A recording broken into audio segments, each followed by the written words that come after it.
around Dodge City and in the territory on west, there's just one way to handle the killers and the spoilers, and that's with a U.S. Marshal and the smell of Gunsmoke.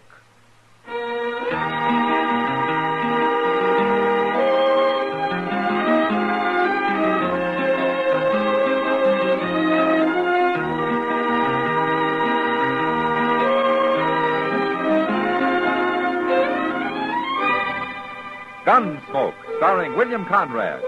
A transcribed story of the violence that moved west with young America. And the story of a man who moved with it. I'm that man. Matt Dillon, United States Marshal. The first man they look for and the last they want to meet. It's a chancy job, and it makes a man watchful. And a little lonely.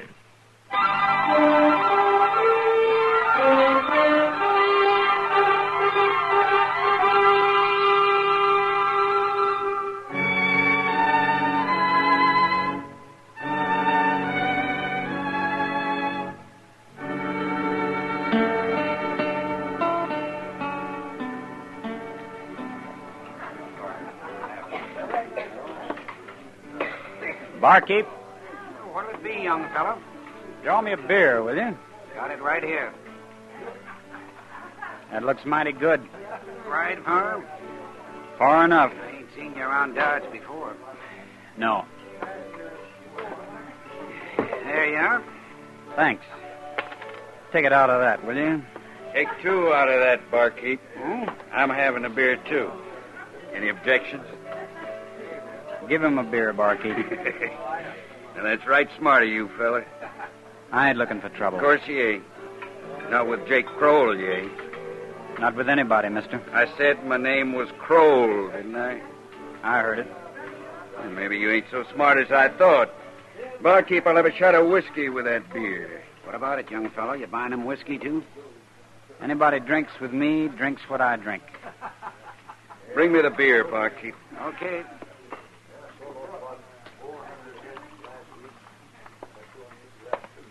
There you are.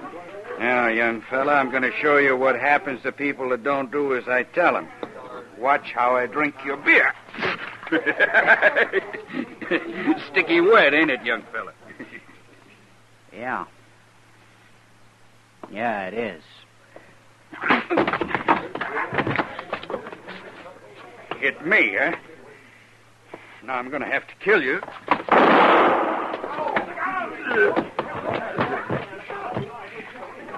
Killed him.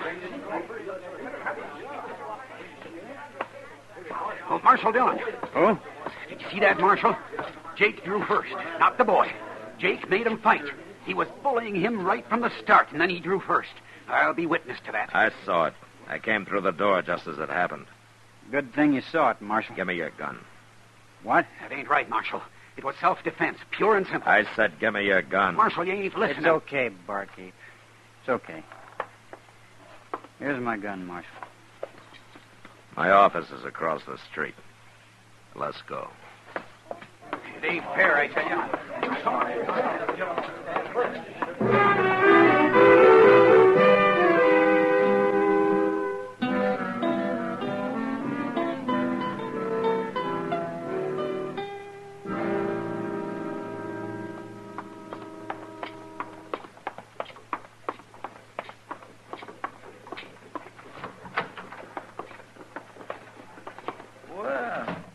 Who's this you got, Mr. Dillon? I don't know, Chester. I heard the shot.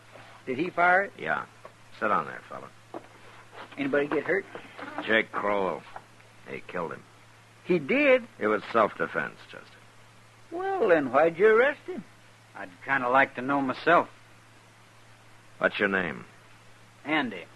Andy Travis. Where you from? On west of here. I'm just drifting. How old are you, Andy? 20. Where'd you learn to use a gun? What do you mean? Jake had his halfway out of the holster before you even started. He did? Well, say now, you must be pretty fast, He's man. real fast, Chester. That's why I brought him over here. What? I'm not arresting you, Andy. I wanted to see what you're like. What I'm like? Why? It happened to me once, Andy. And it's happening to you. Anybody that can use a gun the way you can has to make a choice. You can go on using it, or you can quit before you got blood all over you. I don't like killing people, Marshal. I've done it before. I had to, same as today. But I don't like it.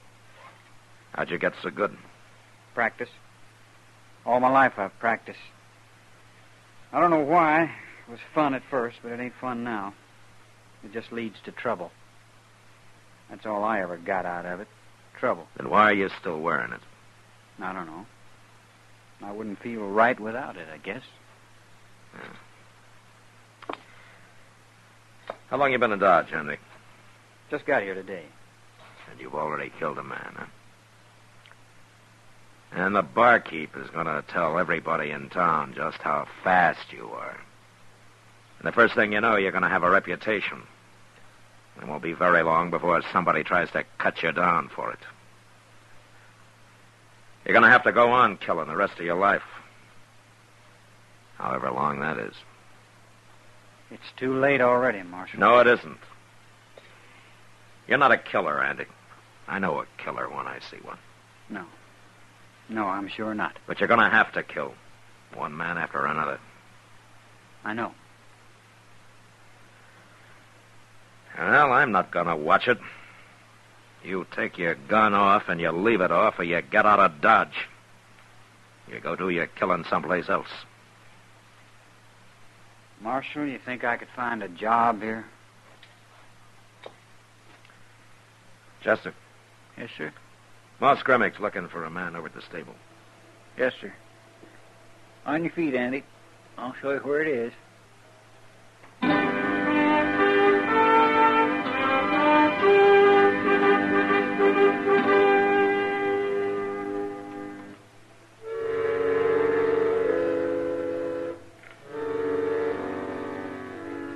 Andy didn't say anything. He just got up and followed Chester out of the office, leaving his gun with me. I unloaded it, threw it in a drawer. And I hoped it'd stay there forever. After a few weeks had passed and it was still there, I began to think that maybe it would. Andy worked out fine at the stable. Everybody liked him. And Moss Grimmick soon trusted him enough to let him run things by himself, while Moss started to get in more fishing than he had in years.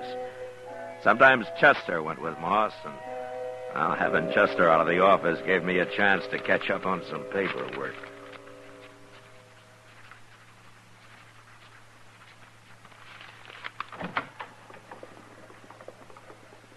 This the marshal's office? Yeah, come in, come in.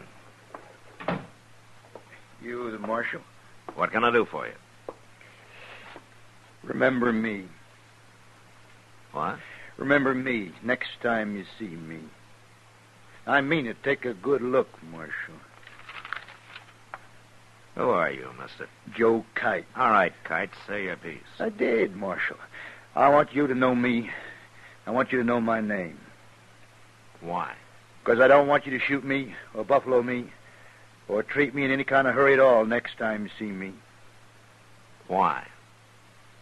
Because I might have to shoot a man.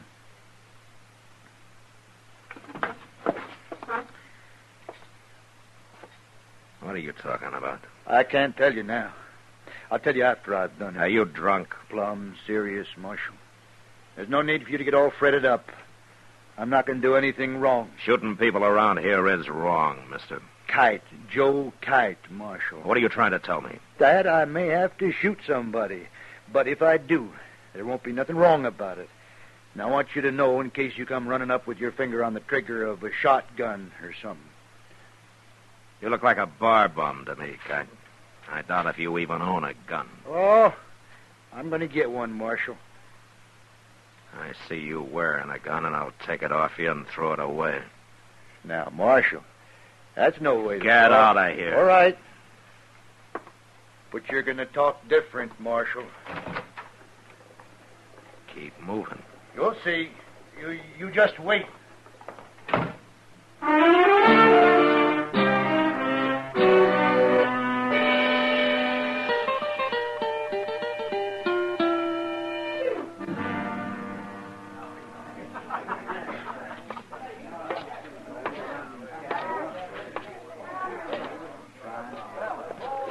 Chester. What do you... Hello, Mr. Dillon. What are you looking so guilty about? Well, I'm not. Nothing. Man spends all day out fishing. He deserves a little beer afterwards, doesn't he? Yes, sir. Where's Moss Grimmick? Well, he went back to the stable so Andy could get away for a while. Andy's sitting over there with Miss Kitty. Oh. Did you catch any fish? Yes, sir. Yes, we did. We got a whole sack full, Mr. Dillon. All catfish. Good. Well, you finish your beer, Chester. I'll be back in a few minutes. Okay, sir.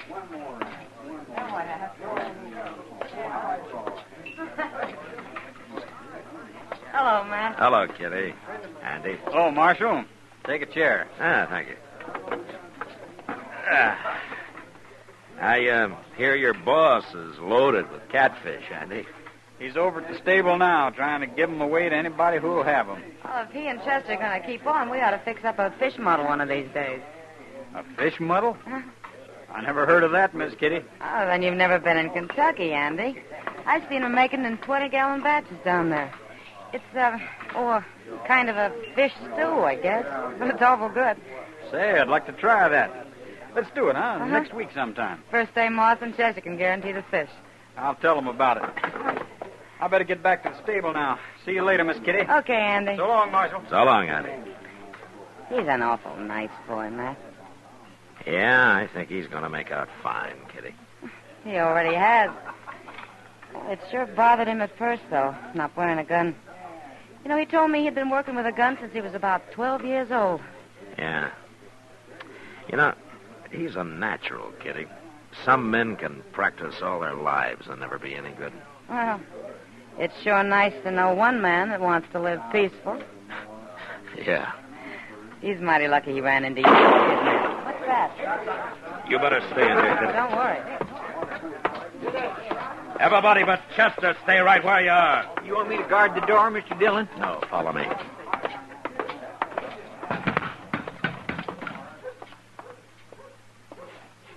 What's Andy?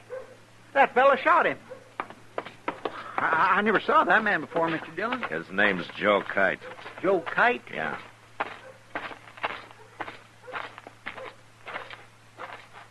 Hello, Marshal. You gonna use that gun again, Kite? No, of course I ain't. That's too bad. I kind of wish you wouldn't. Oh, I told you, Marshal. I didn't do nothing wrong. Now, Marshal, no. Marshal, no. Marshal! Mr. Dillon, Andy's still breathing.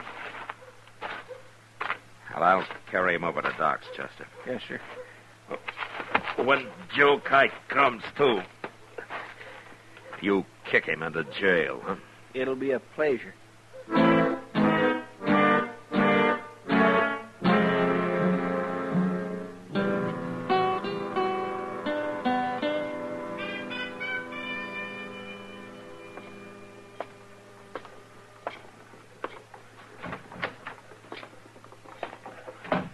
How's Andy feeling, Mr. Dillon? Doc doesn't think he has much chance, Chester. Won't even let me talk to him. Clean murder. That's what it was. Did Kite say anything? He started to, but I told him to shut his head or I'd buffalo him. Well, I'll talk to him now.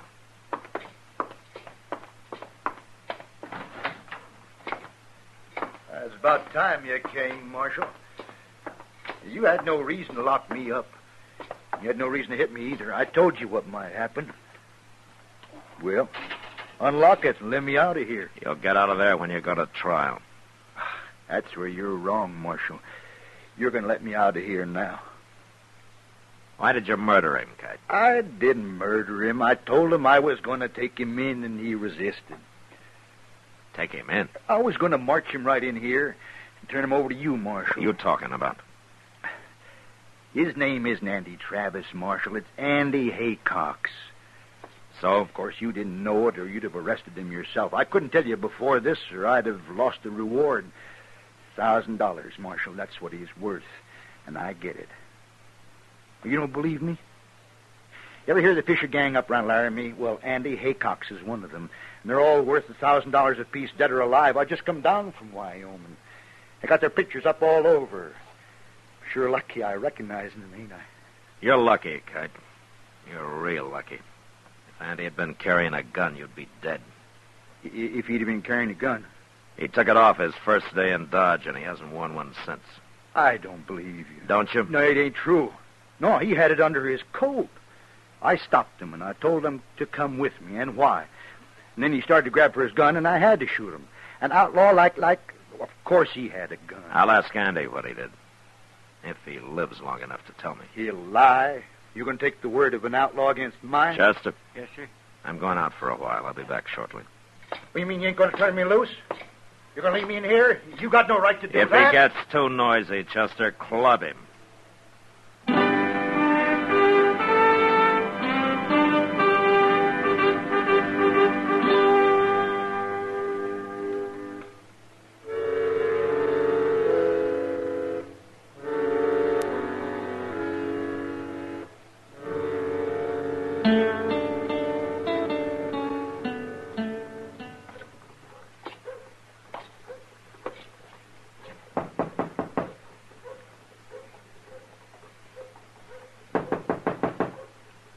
Who is it? It's Matt, Doc. Come in, Matt. Come in. How is he this morning, Doc? Oh, about the same, Matt. Will talking hurt him? And if you don't get him excited, talk too long, I guess it won't matter. It won't matter. Well, he thinks he's in fair shape, Matt, but one hemorrhage and he's gone. It can happen any time. No. You go see him. He's in the back room there. Okay, Doc.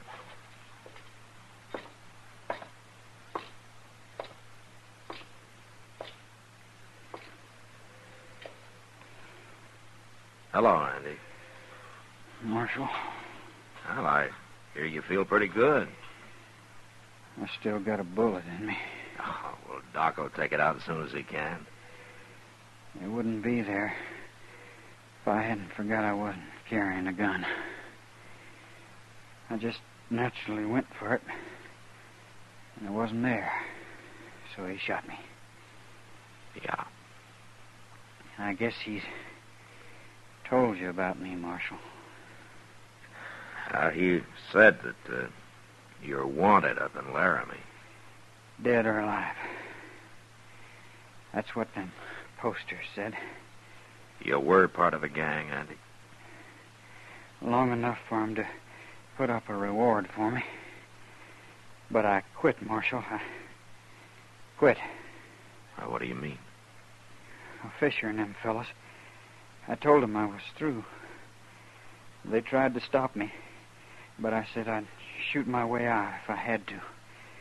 So they let me go. You quit the gang? That's what I'm telling you. Well, why did you quit? They killed a fellow one night after they robbed him. I don't like killing people like that, Marshal. I had to quit. You should have told me, Andy. Maybe I could have done something. It's going to make you look bad now, ain't it, Marshal? Being friends and helping me and all. No, it won't, Andy. And I wouldn't care if it did. First time in my life anybody ever done anything for me. I'm sorry it didn't work out, Marshal. Everything's going to be just fine, Andy. Don't you worry about it. No. No, it ain't, Marshal. Marshal. Doc. Doc, come in here, will you?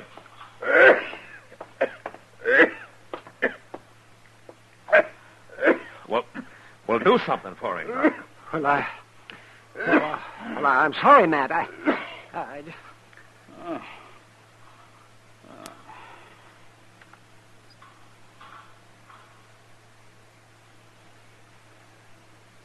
He's dead, Matt. Matt?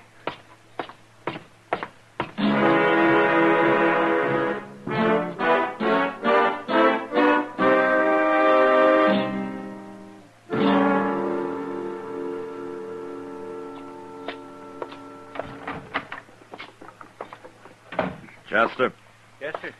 bring Joe Kite in here. Okay, Mr. Dillon. All right, out of your cage, Kite. Marshal wants you. It's about time I got out of here. Oh, shut up and go on and off.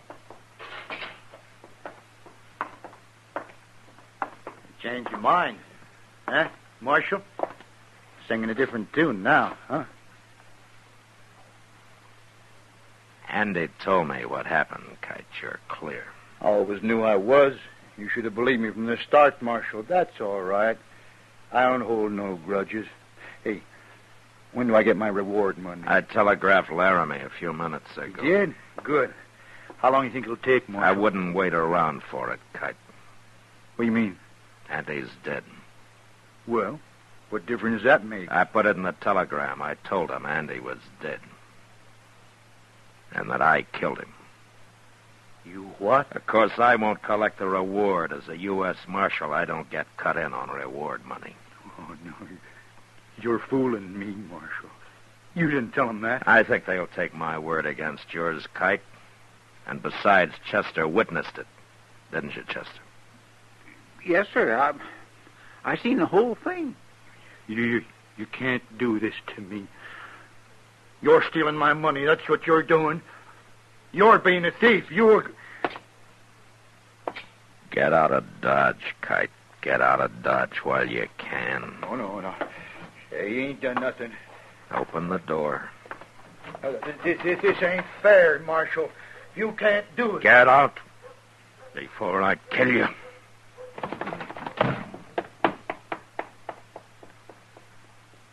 Mr. Dillon, I'm sure sorry to hear about Andy.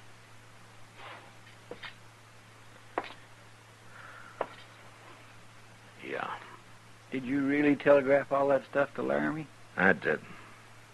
And it's true enough. I feel like I had killed him. No, sir. And what's worse, Chester, because of me, he couldn't even die fighting. I hope I have better luck when my time comes.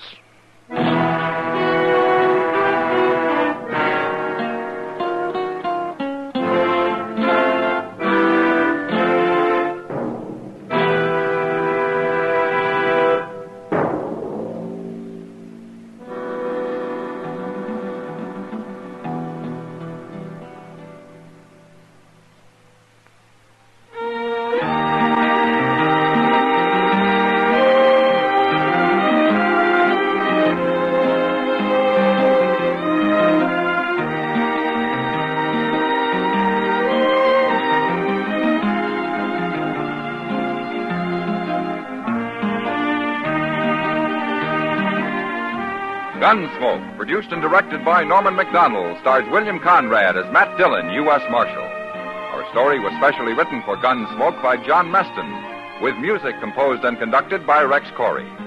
Sound patterns by Tom Handley and Ray Kemper. Featured in the cast were Sam Edwards, Joe Duvall, John Daner, and Vic Perrin.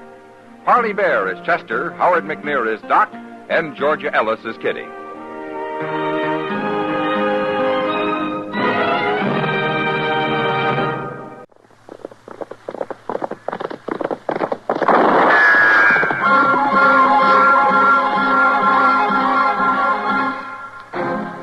Around Dodge City and in the territory on West, there's just one way to handle the killers and the spoilers, and that's with a U.S. Marshal and the smell of gun smoke.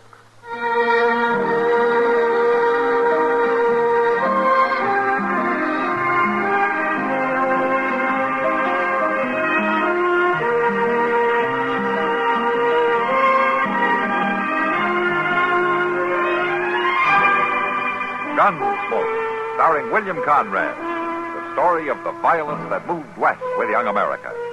And the story of a man who moved with it. I'm that man, Matt Dillon, the United States Marshal. The first man they look for and the last they want to meet. It's a chancy job, and it makes a man watchful and a little lonely.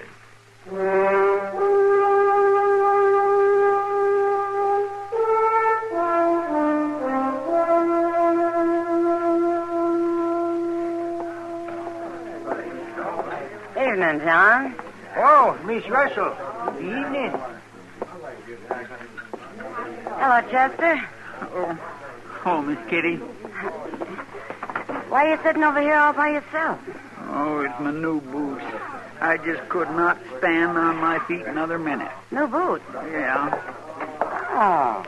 Hey, they're mighty good looking, Chester. Yeah, but I'll be thankful when they feel as good as they look. Here's your coffee, Chester. Oh, my, I sure do thank you, Sam. Waiting on me hand and foot this way. Well, it ain't every day that you get new boots, Chester. It sure ain't necessary. Oh, look. The man at the door. What do you mean? Good heavens.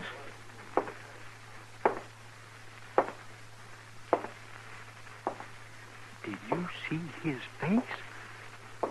Yeah, I did. Hey, you. He means you, Sam. Say, look, maybe I better go get Mr. Dillon. I want to talk to you. I guess I better go see what he wants, Kitty. Uh-huh.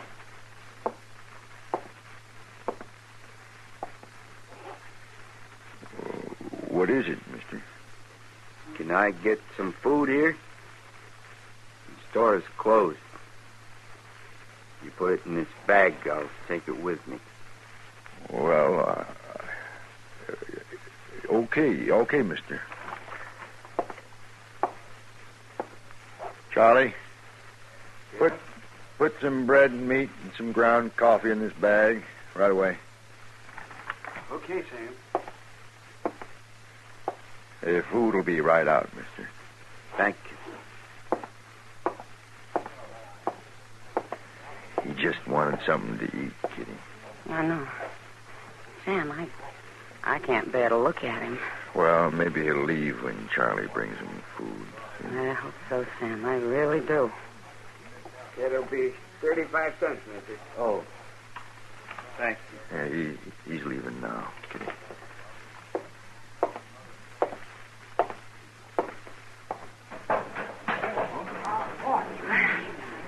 Sam, I need a drink. Oh, me too. I've never seen nothing so frightful ugly in all my life. I don't know where he come from, but I'll tell you boys one thing. That critter ain't human.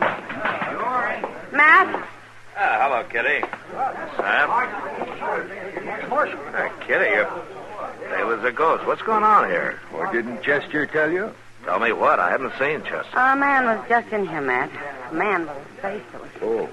horrible.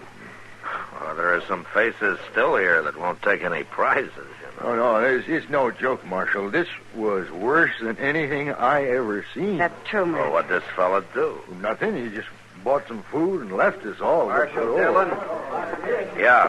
What is it, Frisbee? if you want some help to run that critter down, me and the boys are ready. Now, wait just a minute.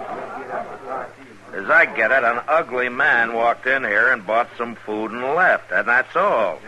He was more animal than man, Marshal. Ask anybody. Now, hold it! Now, we don't arrest people around here for the shape of their faces. Matt, it wasn't a face. No, it was all twisted and slick-looking, like tallow that had commenced to melt. You mark my words. You leave that critter run loose in this territory, and you'll have trouble. Mr. Dillon? Mr. Dillon? Yeah, what is it, Chester? That ugly-looking man, he's after Doc. What? Yes, sir, I seen him. There was a light in Doc's office, and that man was sneaking up, and when he seen me, he busted right in on Doc. Well, Marshal. You stay out of this. All of you. I'll handle it.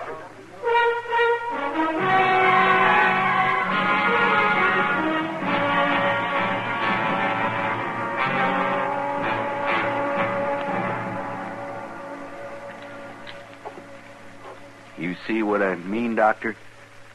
Yes, just tilt your head back a little more, Bruno.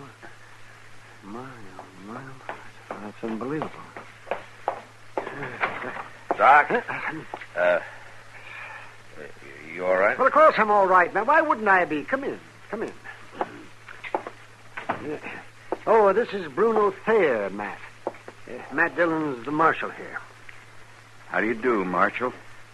I'm glad to meet you there. Bruno, You're going to have that pain no matter what. I figured that, Doctor. Now, when it gets to bearing down, well, use hot packs and hold hot salt water in your mouth. Mm-hmm. That's about all I can tell you. You can just put your shirt back on now. How much do I owe you, Doc? Oh, nothing. When Bruno was 16, Matt, he tried to outrun a buffalo stampede and his horse fell. Oh? Yeah. They run right over me, Marshal. Well, I better get going. He's going to take over the old Jenks farm, Matt. Oh, is that so? I'm going to try it. How old are you now, Bruno? I guess I'm 26, Marshal. There's a year or two I don't remember much about. It's a miracle you lived at all. It was a bad bargain, Doc. Oh, no, don't say Doc, that. with a face like this, would you want to live? Would you, Marshal? My horse and my dog, the only ones don't care what I look like.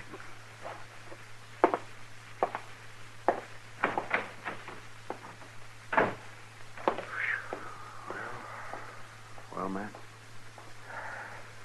I don't know about you, Doc, but I'm not sure that I would want to live.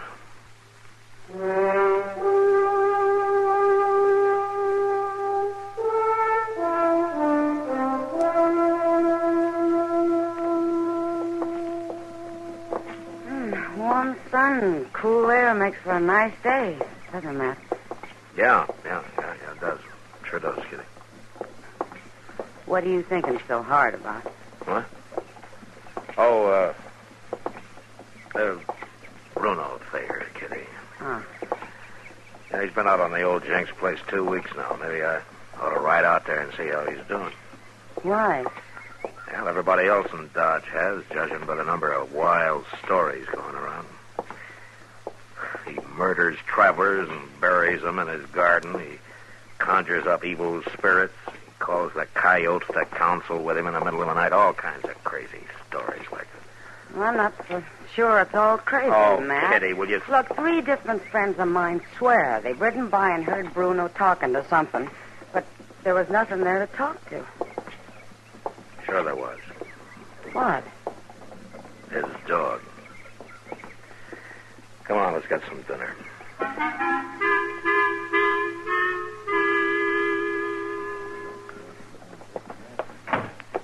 Hurry up, Doc. Come on, hurry up. I'm coming.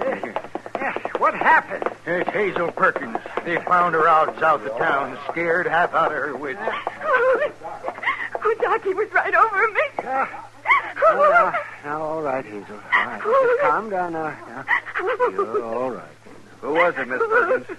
Was it that Bruno? Yes, that's who it was. Oh, no, she's in no condition to talk now, Frisbee.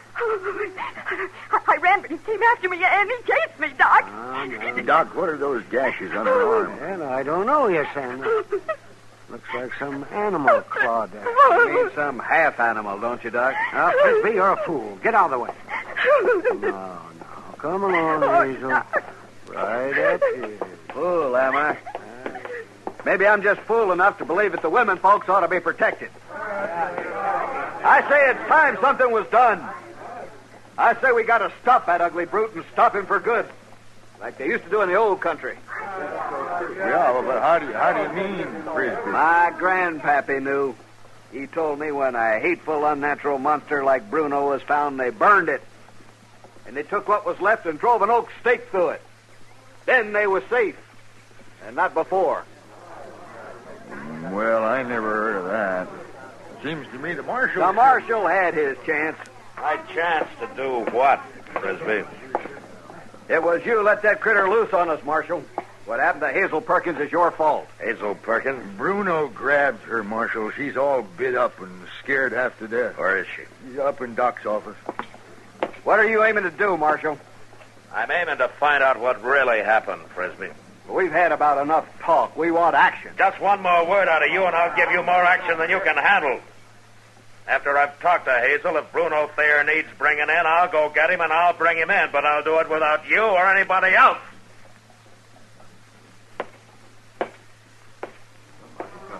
You better hurry. You sure better hurry.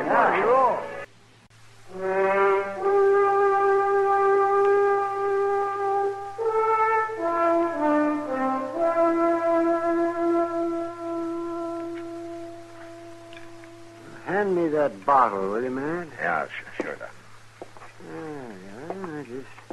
Just hold still now, Hazel. Oh. Oh, well, that stings a little, doesn't it? But it's better than getting blood poisoning. Now, Hazel, I know you're still upset, but try to think clearly this time, huh? Now, just once more. Before you saw Bruno, what happened? Well, my horse shied and threw me. And what did your horse shy from? I don't know. But the next thing I remember is that hideous face bending over me. And then what? He grabbed me, and I felt his long nails sink into my arm. This arm here, where these scratches start? Well, yes, of course. And then? Well, then he began to laugh. To laugh? That's right. Oh, it was dreadful, just dreadful. I tried to fight him off, Marshal, but he was terrible strong.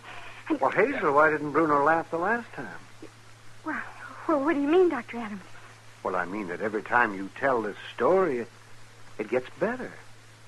You figure you're pretty important because you've been chased by Bruno Thayer. I think you're beginning to enjoy it. Enjoy it? Yes, enjoy it. Sure, he's ugly, and perhaps you were shocked by his face, but you're not entitled to tell lies about him, to be sopped up by some of the fools in this town. Oh, Doc, These scratches were made by a dog or a coyote or maybe a wolf, but not by a man. And the only reason that animal didn't kill you is because somebody killed it first. Bruno saved your life, didn't he? Didn't he? Oh, yes. Yes, he did. The wolf that made my horse shy came after me, and Bruno killed it. But he scared me half to death, Doc, with that face, that horrible face. And I didn't mean to. Marshal! Yeah, what is it, Sam? Frisbee and some others just left the Long Branch to get Bruno. I sent Chester after your horse. Oh, thanks, Sam. They was talking wild, Marshal. They're going to kill him, sure. Kill him? Oh, I didn't realize, Marshal. I'm sorry. It's not me you owe an apology to, Hazel. Oh, Bruno, I couldn't. But I'm sorry. I am sorry. Well, that's what I'll tell him, Hazel, if I get there in time.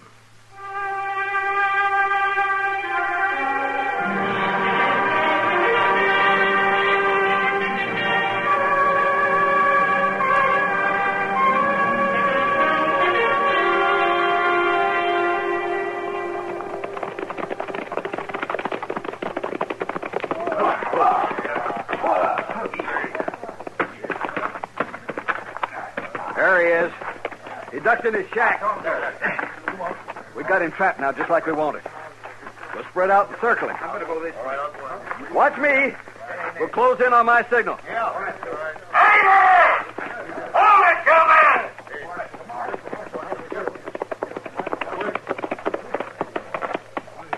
We're just saving you some trouble, Marshal. What are you planning to do with that wood stake, Frisbee? I'm going to nail down a monster with it, that's what. All right, Frisbee. Don't you try to get up or I'll splinter this piece of oak across your skull. Now, the rest of you men, get back on your horses and don't stop in Dodge City. If I see any one of you there again, I'll lock you up. Now, move!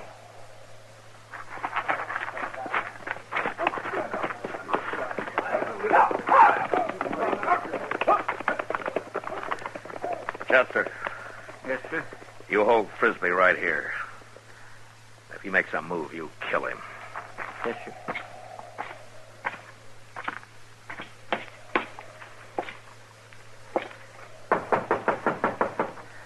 Bruno, Matt Dillon.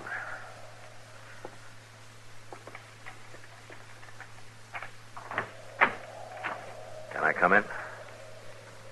Sure.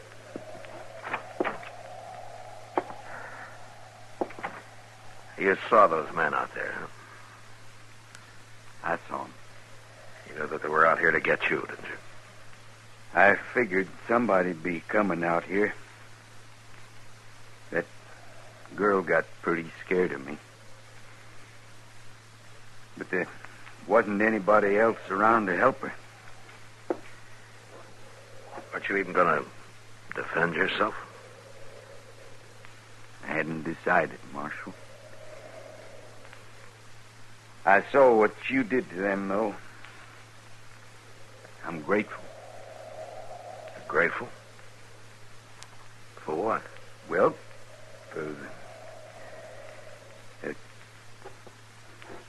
for saving your life? Yeah. Yeah, for saving my life. Well, it looks like you really wanted to live after all, doesn't it? Yeah, I guess it does. Hazel Perkins says to tell you that she's awful sorry for the way she acted. Oh?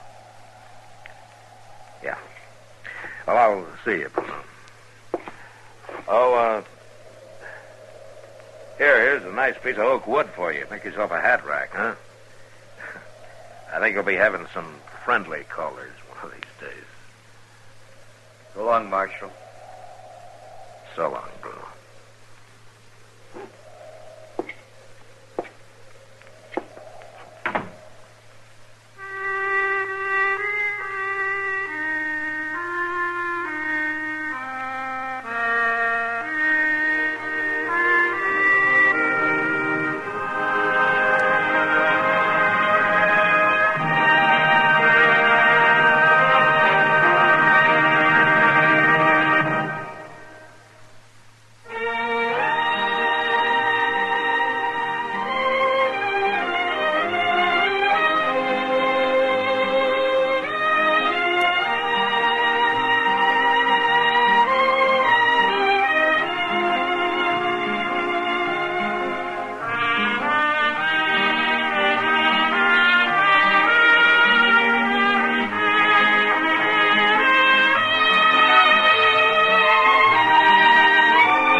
Gunsmoke, produced and directed by Norman Macdonald, stars William Conrad as Matt Dillon, U.S. Marshal.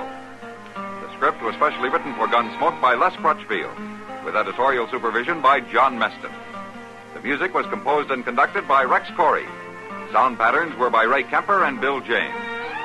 Featured in the cast were Parley Bear as Chester, Howard McNear as Doc, and Georgia Ellis as...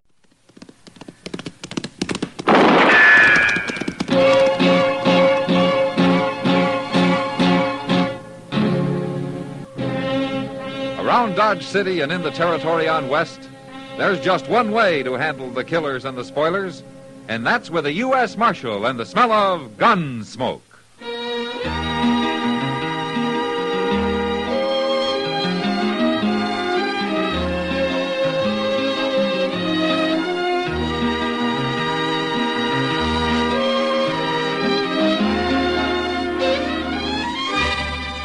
Gunsmoke, starring William Conrad.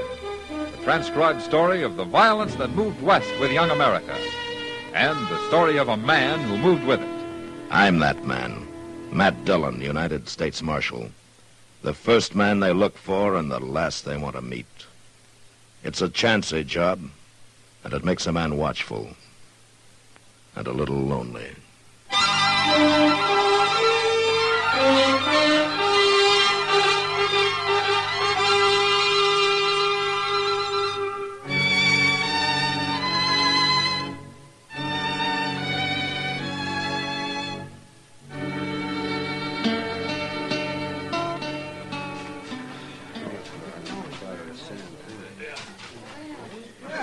Quiet, neighbors. Quiet now. Oh, my land, Mr. Dillon. I think the parson's going to make a funeral speech. Yeah, it looks that way, all right. I declare if I have to listen to any of that gone to glory talk, I'll just bust a gallus. Well, it can't last too long, Now, Chester. quiet down, folks. We got to show the proper respect for this here chap that's deceased. Matt? Oh, Matt. What? Oh, Doc. This is the first time I've ever seen you at one of these Boot Hill parties. Well, I imagine you attend regular, though, don't you, Doc, since you've put so many of them here. No more than you have, Mance. No more than you have. Hey, you fellas down there in the hole. That's deep enough. We ain't going to plan him standing. All right, neighbors, huddle in close now. Let's give Packy the kind of send-off that's due and fit to him. Oh, Reverend Blouse sure does love the sound of his own voice. He gets a $3 fee for this, Chester. Oh. Say, Matt, you really have a reason for being here? Yeah, I have, Doc, but I don't know just what to do about it. All right, folks. I come out here to Boot Hill for the same reason the rest of you come. So we could pay our last respects to a fellow neighbor we knowed and loved, Packy Roundtree. Now, I can't recall I ever seen Packy at any of my meetings. Never seen many of the rest of you there, for that matter. But I still looked on him like all of you did, as a fine, upstanding, courageous, God-fearing gentleman. Good, honest, hard-working. A credit to Dodge City and the whole doggone country roundabout. Is he talking about old Packy Roundtree, Mr. Dillon? Yeah, that's what he said. Yeah, but Packy wasn't nothing but a measly, miserable, shiftless old grub staker. Oh, that's while he was alive, Chester. And safe bedding down in that happy hunting ground we're all a yearning toward.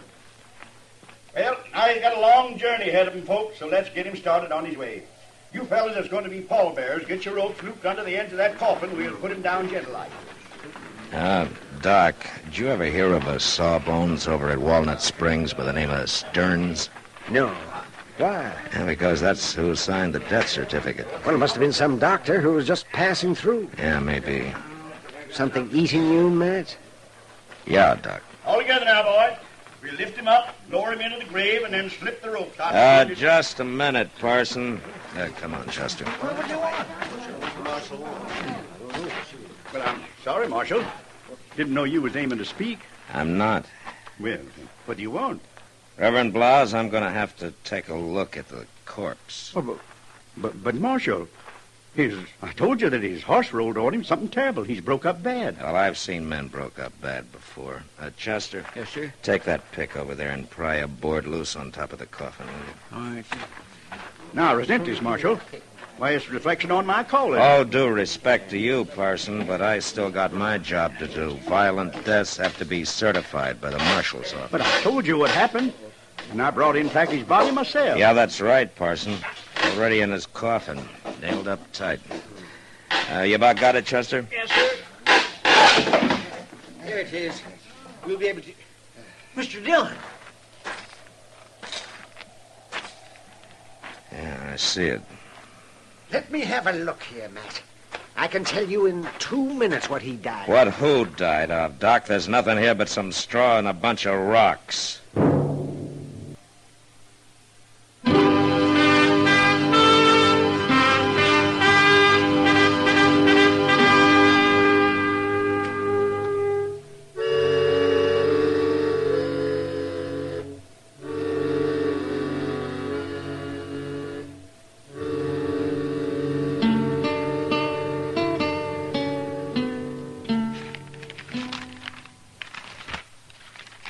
Jackson, Prager, Raymond, Blake, Morales, Snyder, Creed, and...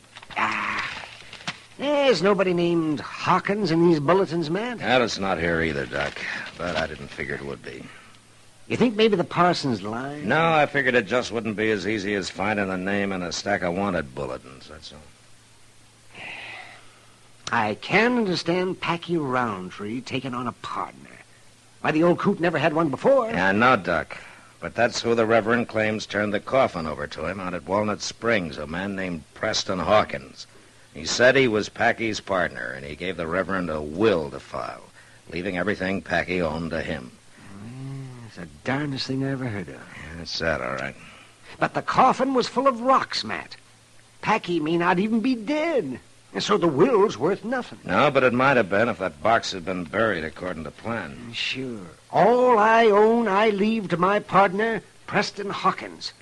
But Packy never owned anything in his whole life, Matt. That's got me beat, Doc. If it was anybody but Reverend Blas who'd brought in that box, why... Dillon, Oh, what'd you find out at the assay office, Chester? Well, sir, Pete done everything but run these rocks through his furnace. Well, what did he decide? He said they might have come from any one of a dozen different places. But they ain't float rock out of some river bottom. Oh, what do you mean? Well, Pete says they're fresh broke, like they've been mined. He says they're pretty good ore, lead and silver. Yeah. Maybe Packy did own something after all. And Pete said somebody else come in with a piece of this same kind of rock this afternoon, some stranger. What? Well, what did he look like? Heavy set, beefy. Pete's seen him around town the last couple of weeks. Wonder who it could be. I don't know, Doc. But that's something I'm going to find out.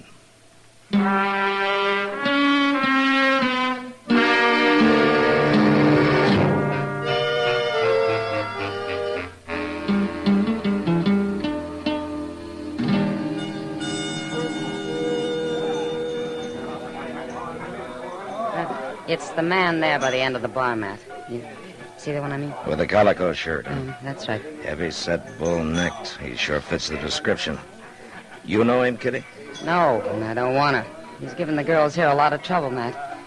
He's the kind who likes to knock people around, especially if they're smaller than he is. Well, that'd cover plenty of ground. There aren't many bigger. Well, he's the man you're looking for, Matt. I'm sure of it. He's been around Dodge about 3 weeks, and he's asked about Packy, too. Uh-huh. And he calls himself Jeb Cruder, huh? That's right. What's it all about, Matt? Maybe Cruder knows. I'll talk to you later, Kitty. You watch him now, Matt. He's mean.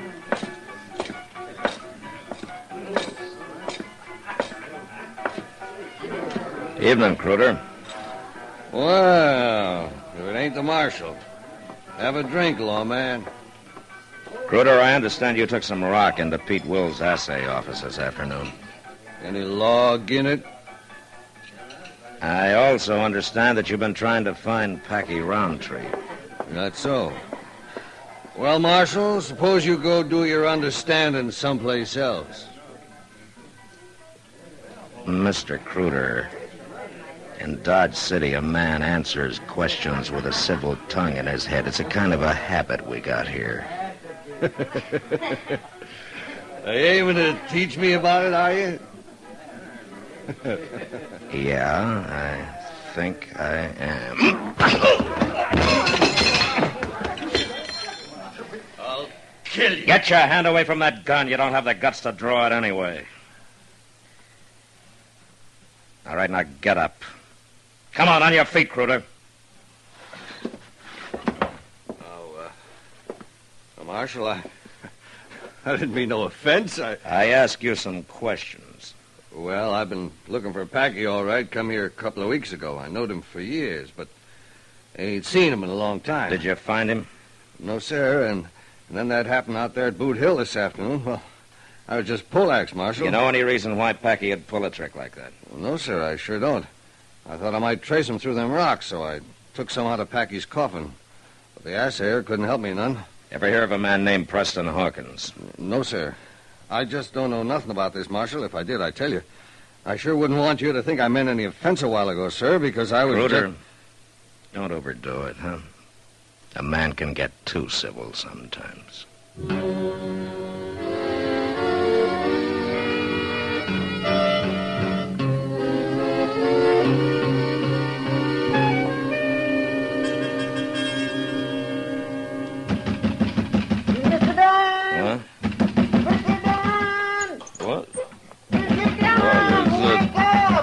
All right. Hold your horses.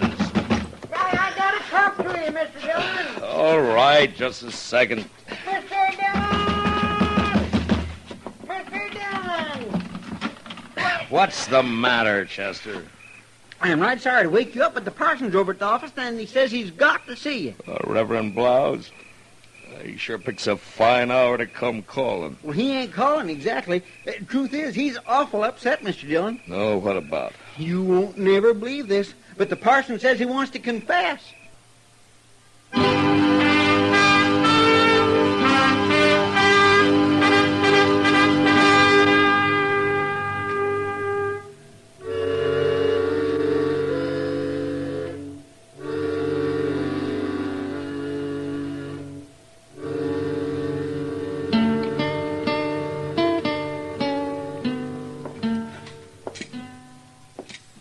With all due respect, Parson, that's about the tallest story I've heard in years. Well, I didn't lie to you, Marshal.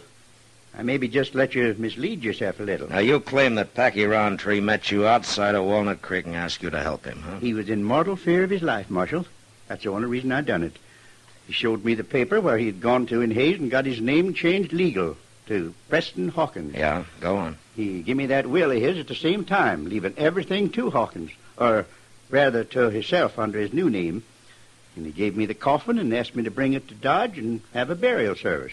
Well, in a way, since he changed his name legal, Packy Roundtree was dead, to all intents and purposes. And that's just how I looked at it, Marshal. And if it was the only way of helping him out of his trouble, I was glad to do it. Now, you say Packy claimed he was doing all this just because he was scared. He was scared. Why, he turned white every time he mentioned Jeb Cruder's name. Seems Cruder got the Indian sign on him years ago and bullied him ever since. That's why he always kept moving on, always hoping Cruder wouldn't find him again. And this time he couldn't move on because he'd stumbled into that pocket of silver ore. That's right. Where Walnut Creek cut sharp up through the Comanche Hills. Uh-huh. Well, from what I saw at Jeb Cruder, Packy's story holds together pretty solid. Cruder's a coward and a bully, all right. He sure is. How do you figure I got my head cut open this way? I was going to ask you about that. Cruder forced his way into my house tonight. What? Yeah, he buffaloed me with his gun barrel, and he threatened to shoot my wife if I didn't tell. Didn't tell what? How to get to Packy's silver mine. I had to, Marshal. I didn't have no choice. Why? Chester. Yes, sir. Get a couple of horses saddled fast.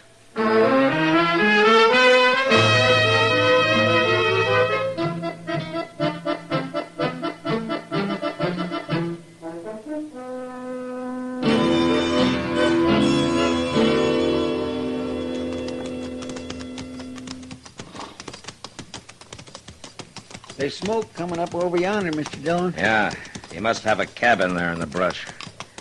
Now, wait a minute. Hmm? Now, there's the opening to his mine shaft there.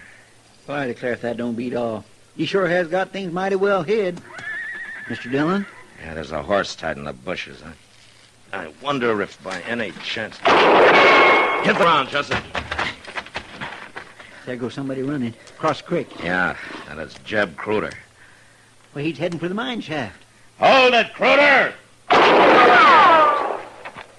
He run inside. Yeah, but it's probably the only way back out. Come on, Chester. Darn fool. Ought to have better sense than to run for a place he can't get out of. I guess he was surprised he wasn't expecting anybody to ride in on him. That's fair enough, fellers. Now you stop right there in your tracks. Why, it's Packy Roundtree. Yeah, just take it easy, Chester. It's a fine darn thing. Man works all night in his diggings and can't even get his breakfast without somebody shooting up a ruckus. Well, doggone if it ain't the marshal. Morning, Packy. Yeah. Or Preston Hawkins, I guess it is now. Oh. Well, I reckon you know the whole story then, huh? Yeah, and so does Jeb Cruder. Cruder? We just chased him into your mine shaft over there. Oh, you don't say so. Oh, now, that's mighty interesting. Yeah, we were just going in after him. I reckon he'll keep for a while. Let's sit down. Look, Packy, I think we No, better... sit down, Marshal. That's the only way out. He can't get out no other way. Yeah, we might as well for a minute. Yeah, now, I want to tell you about Cruder and why I done what I done. You see, the fact is, Marshal, I'm a gall-darn coward. Oh, what do you mean? Well, I just ain't got the courage most men got. When it comes to Jeb Cruder, I ain't got none at all. I want to tell you about 3 years ago, out in Montana Territory, when I thought I'd got clean away from him. I had me little flock of sheep, built it up from nothing. Then Cruder showed up again. He hog-tied me, Marshal, to make me sign over the sheep to him. Look, I want to show you my legs here. It's how come I limp like I do. Packy, later, huh? Could we hear the rest of it? He held his gun 6 inches from the calf of my leg and put a bullet through it. I wouldn't sign. Then he put a bullet through the other one. I signed, Marshal. Well, he ought to be hung doing a thing like that. What? Merciful heaven, well, that come from the mine shaft. Yeah, right on time. Well, that's darn good fuel. Come on, Chester. Let's see if we can get him out of there. Oh, no, Marshal. You can't go in there. Huh? No, not now you can't. See, I worked all night and got me around to drilling. 13 holes and loaded them up. 5, 6...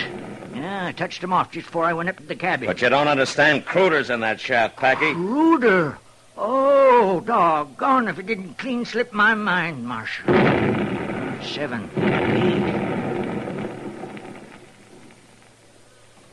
There's 9. Ah, that was a darn good round. Brung down a lot of rock. There's 10. I reckon I'll stick to this brand of fuse from now on. Packy, what am I going to do with you? It ain't pleasant to be shot in the legs, Marshal. That's 11.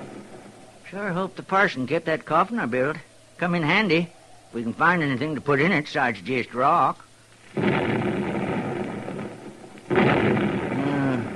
13. I guess that's the end of it, Marshal. Yeah, I guess it is, Packy.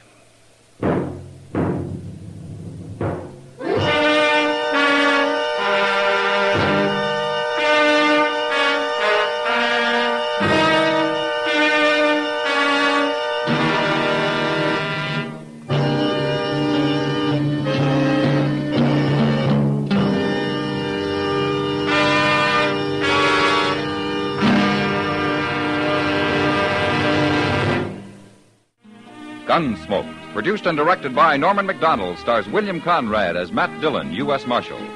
The script was specially written for Gunsmoke by Les Crutchfield, with editorial supervision by John Meston. The music was composed and conducted by Rex Corey. Sound patterns by Ray Kemper and Bill James. Featured in the cast were Ralph Moody, Paul Dubov, and Joseph Kearns. Harley Bear is Chester, Howard McNear is Doc, and Georgia Ellis is Kitty.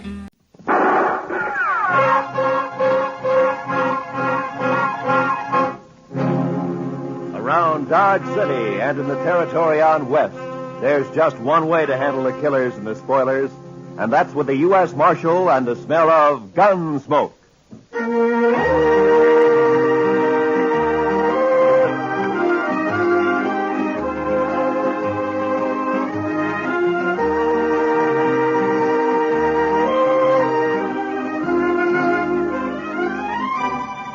Gunsmoke, starring William Conrad, the transcribed story of the violence that moved west with young America, the story of a man who moved with it, Matt Dillon, United States Marshal.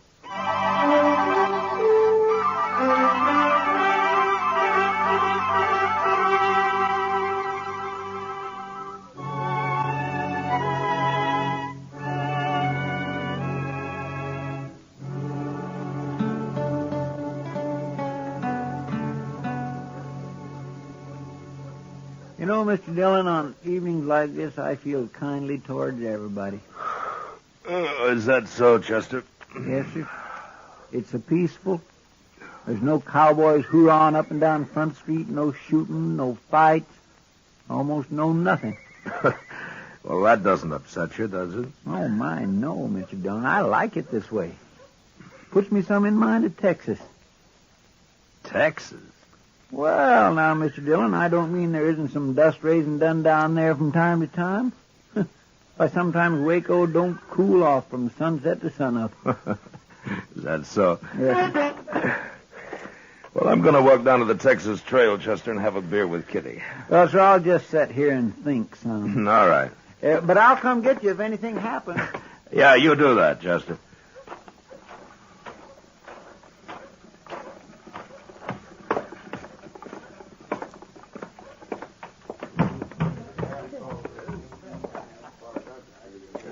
Hello, Matt. Ah, Kitty. I was kind of looking for you. You got time for a beer? Sure. You want to go over to a table? Oh, the bar's cooler. Sam, set up some beer for me and Miss Kitty, will you? Why, sure, Marshal. There you are.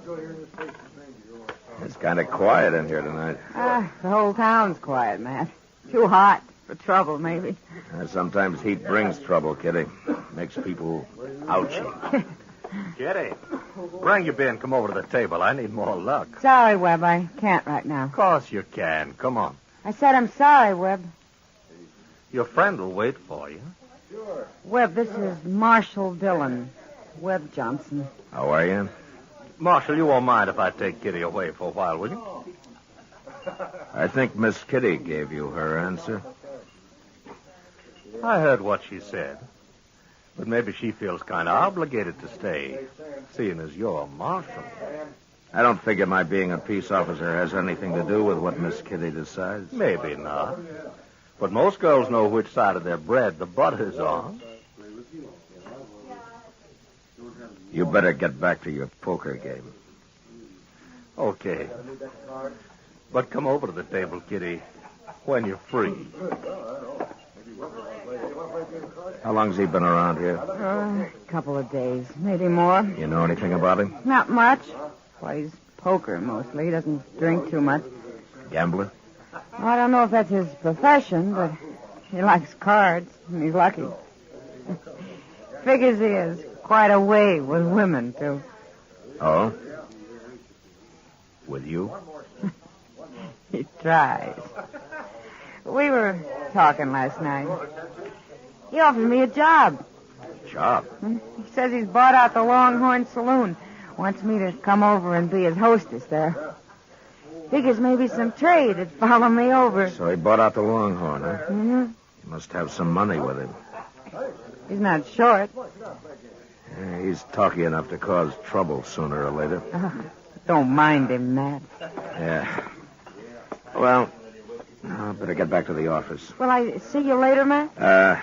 No, I don't think so, Kitty. I gotta work. Good night.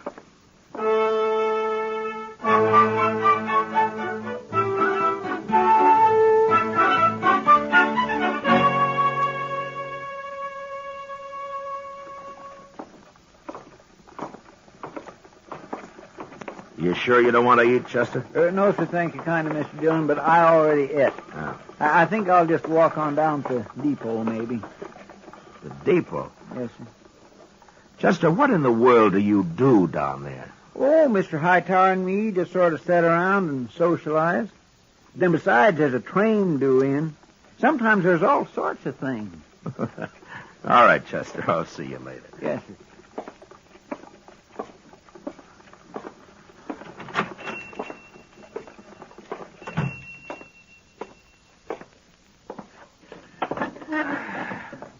Now, Jimmy, cook me up some potatoes, will you?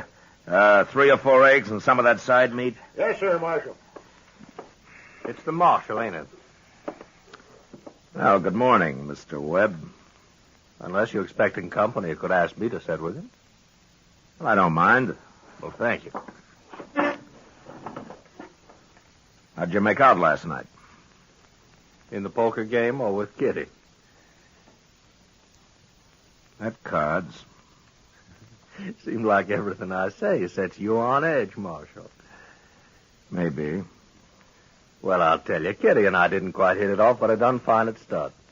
Those boys, Ashton and Trasker, they play cards like boys. Afraid to push their luck. Sometimes that's good. Not at poker, it ain't. Leastwise, I walked home last night with their money in my pocket. Over 500. Ah, that's good winnings. It wasn't hard. Miss Kitty tells me that you bought the Longhorn. News traveled, don't it? You a gambling man?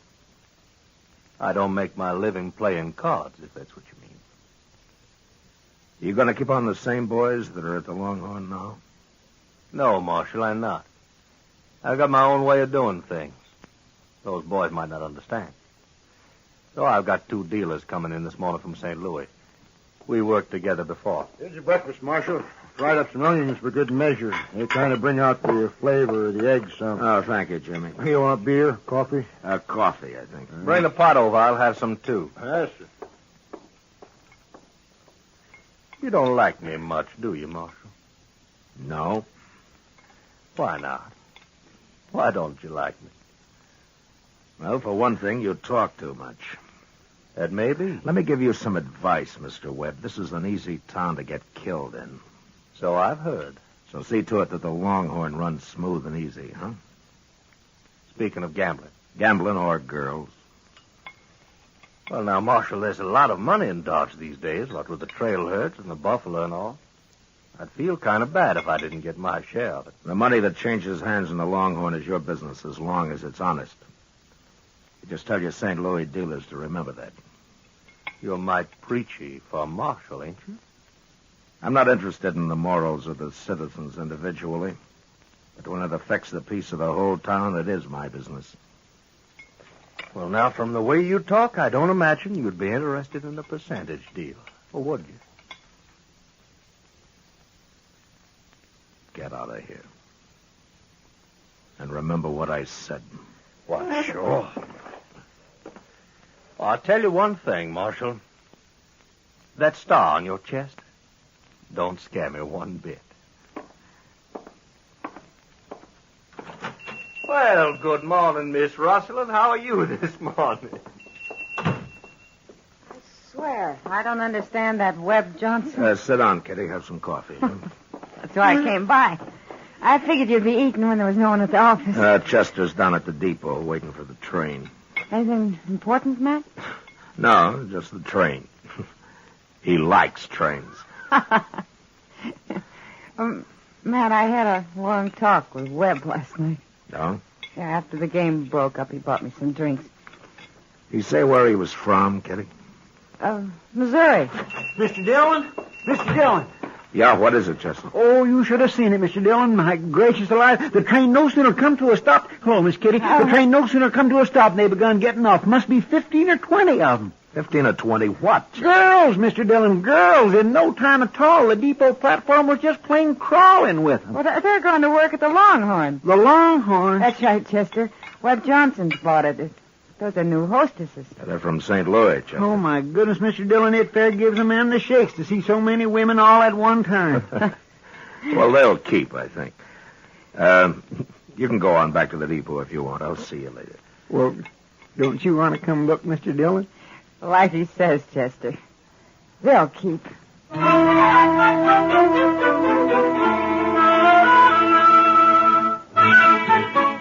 And it was just 2 nights later that the Longhorn opened, with drinks on the house, first come, first served. It was about the biggest night Dodge had seen since the Opera House was built. Webb Johnson stood with his back to a bar that was loaded with hard-boiled eggs, fried onions, dried beef, pickles, while 6 bartenders tried to keep the thirst of Dodge in check.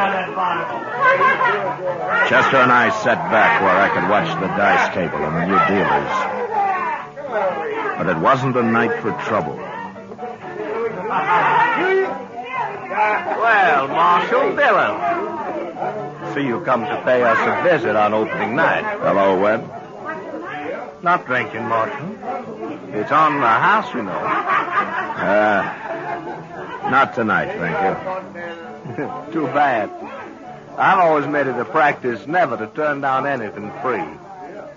Well, how about your friend here? Well, yes, sir. I could use a little whiskey with some sugar in it. I'll send one over to you. Oh, Marshal. Just by the way, you won't have to worry too much about my cheating the good citizens of Dodge out of their money. From what I've seen of them, it won't be too hard to take. I'll get one of the boys to bring you back that tray. Thank you, Mr. Johnson. Mr. Dillon, I know you don't like him, but in some ways he's not too bad, is he? Chester, don't ever judge a man by the drinks that he buys you. I'll see you in the morning.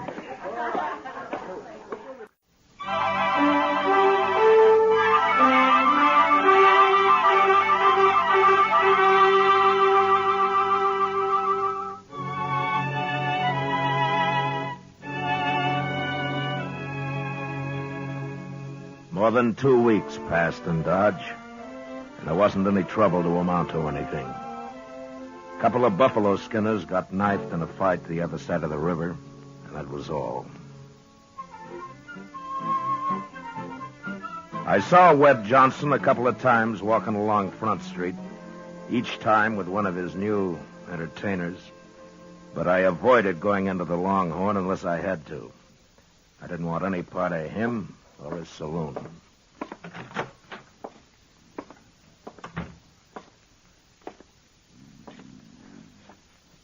Chester.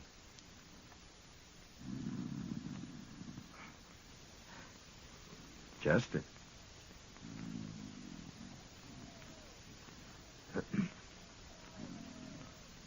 Hey! Good evening, Mr. Dillon. Good evening, Chester. I wasn't really sleeping, Mr. Dillon. I was just resting my eyes some. Oh, is that so? Yes, you see, I come back to the office after supper and kind of straightened out your papers some, and I just sat down at your desk to read a few reports, and I guess maybe my eyes got a mite strained. Oh, I see.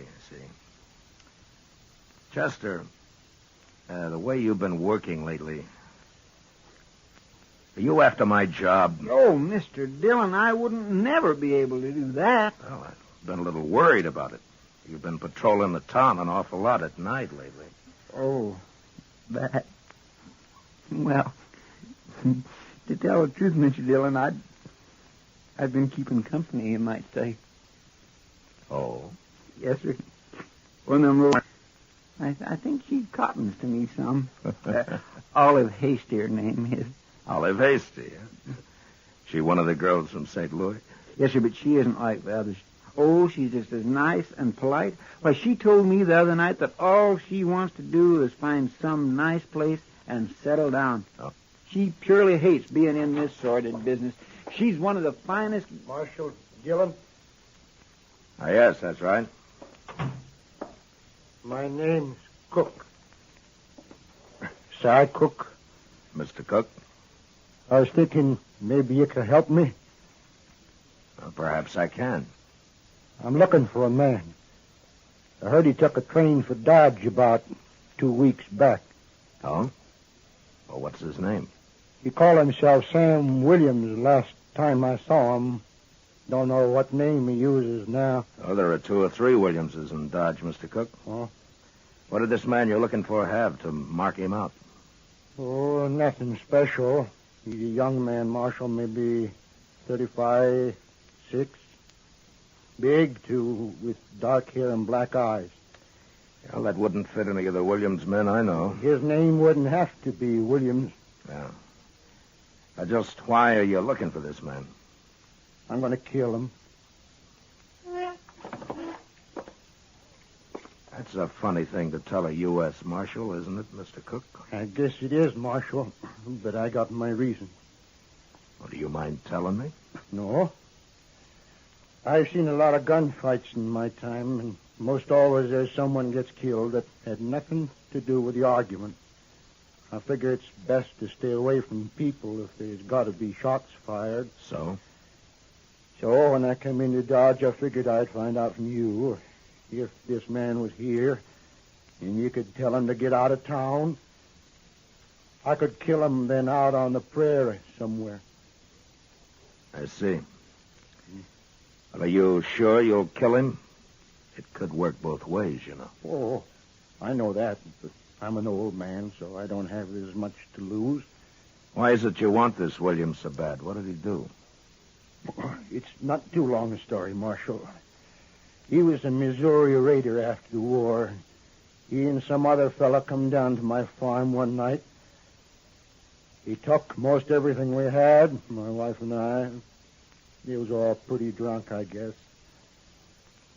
My daughter, she was about 17 then.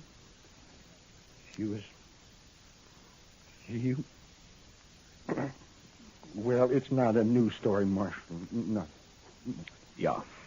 I didn't have too much reason for staying on there in Missouri, and I've been following this man ever since. Not too fast sometimes, because it takes money to eat and travel.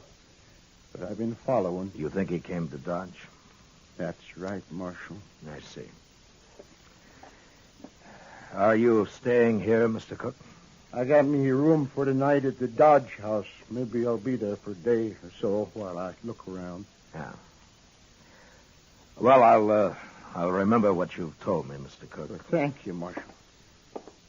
I sure hope I don't make you any trouble over this. Mr. Dillon? Yeah, I know, Chester. I think it's Webb Johnson, too. Well, what are you going to do? I'll try to get Webb to leave town for a few days until I can get Cook there headed out somewhere else on a false trail. But if that Webb Johnson really did that, shouldn't he go to jail or at least go to trial? We don't know what happened at the Cook farm other than what he just told us. My guess is he won't ever tell us any more. He figures it's his business to take care of in his own way. What are you going to do? Well, I'm going to go down to the Longhorn. Have a talk with Webb.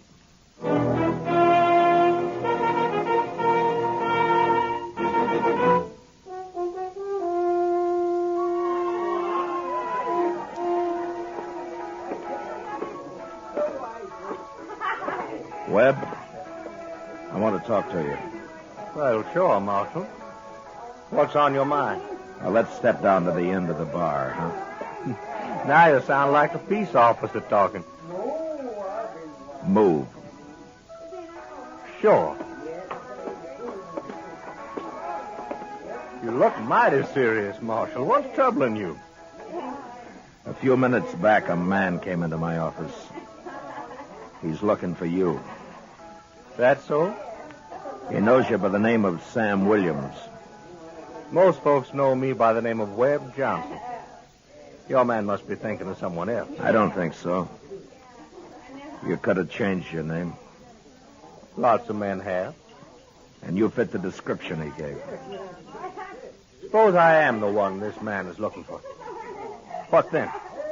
What's he want with me? He plans to kill you. I see. What are you going to do with him? Nothing. He doesn't even know you're in town. He came to ask me if you were. He's got a strange way of doing things. Well, he may have his reasons. Now, why are you telling me this, Marshal? Because you'd probably be just as happy if I got shot in the back. Look, Webb, I want you to get out of town. Give me a chance to steer Cook out into the territory someplace. Get him clear of Dodge. What for? That way we can avoid more killing. You don't have to worry about me. I can take care of myself. Look, Webb, I'm telling you, get out of town for a while. So I ain't got no plans for leaving? Sam Williams. Hello, Si. I've come a long way, Sam. Move him away from him, Marshal. Now listen to me, Si. Now you turn around and go back out that door. I don't want any gunplay. And you turn around slow. No use, Marshal. I found Sam Williams. And I'm going to kill him. Now, Si, listen to me. I don't want you... Move away from him. Let go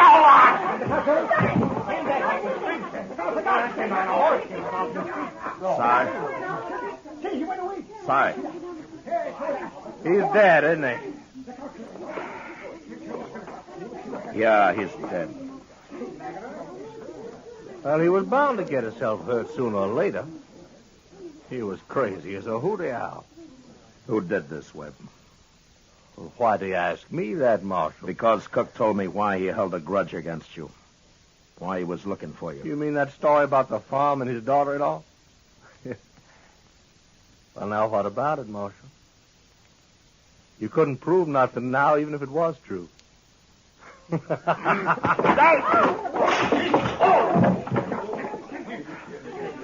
right. All right, a couple of you men drag this outside and dump it in the street. And you three, you'll carry Cook up to Doc's place.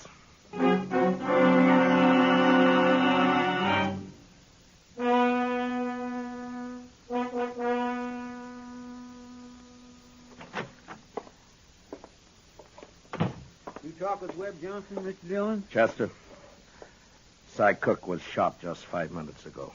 He hurt bad? He's dead. Oh, my goodness. Webb Johnson? No, I was standing beside Johnson. It was somebody outside. Well, can't we go after him? There's no use at night. He could take 20 directions out of town. Tomorrow's time enough. Marshal Dillon. Why, Miss Olive, what in the world? Come here. You'll come after me. I've got to talk to you. Well, what is it, miss? I climbed out a back window and came right over. I know who Webb paid to kill that man. What's that? I was in Webb's room with him when he got the kid drunk and paid him the money. What kid? They called him Slim, that's all I know. It was maybe 16. thought it was just a joke. I didn't know Webb really was going to have a man killed. When was this? Early this evening, one of the dealers came and told Webb he'd seen Cook in town. That's when it started. You remember what Webb said to the kid? Yes. Is it worth a horse and $100 to you to shoot a man? The kid was drunk and he laughed and said, what color was the horse? You'd swear to this in a court. Marshal, I'm scared. If I'd thought about it, I wouldn't have come. Maybe Webb will have someone shoot me. All right, take it easy now, miss. Now, look, you'll be safe here. You're not going to leave me here. Chester, get me that shotgun. Yes, sir. And take one for yourself. Am I going with you? Yeah, come on. Oh, Marshal Gunsmoke. You stay here now.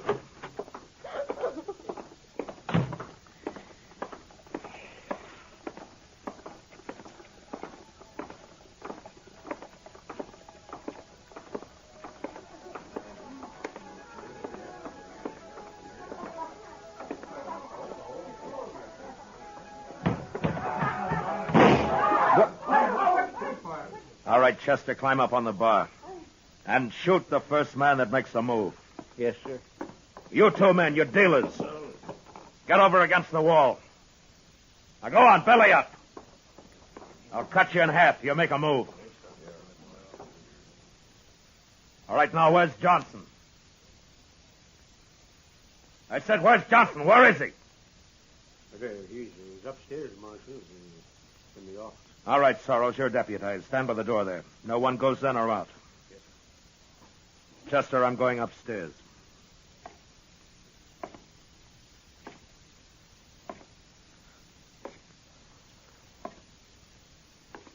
I've been expecting you, Marshal.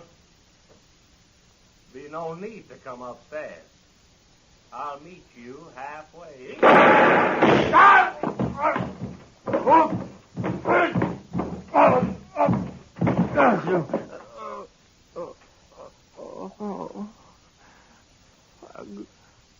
I'm gonna die. Marshal, I'm gonna die. You had your choice, Webb, like any other man. I'm young, Marshal. I haven't had time enough. I didn't want to kill you. Marshal, I'm scared. Now I'm scared. Marshal.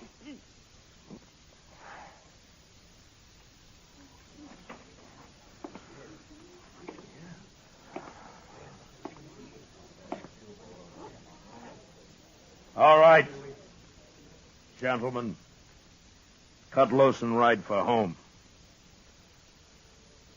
Until further notice, the Longhorn Saloon's closed.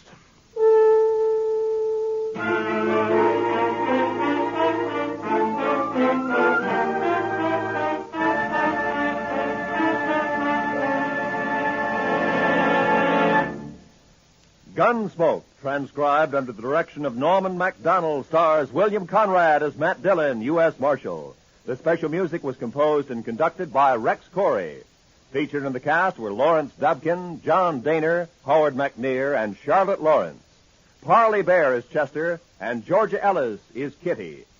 Gunsmoke has been selected by the Armed Forces Radio Service to be heard by our troops overseas. Join us again next week as Matt Dillon, U.S. Marshal, fights to bring law and order out of the wild violence of the West in Gunsmoke.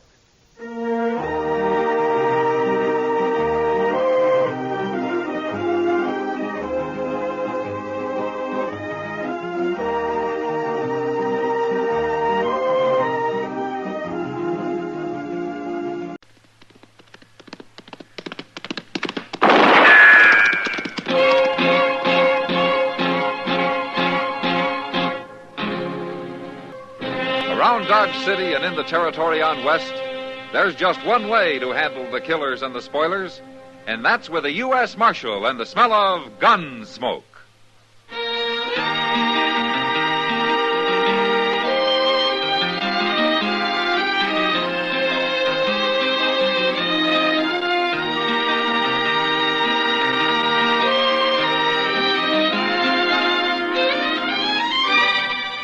Gunsmoke, starring William Conrad. The transcribed story of the violence that moved west with young America. And the story of a man who moved with it. I'm that man. Matt Dillon, United States Marshal. The first man they look for and the last they want to meet. It's a chancy job, and it makes a man watchful. And a little lonely.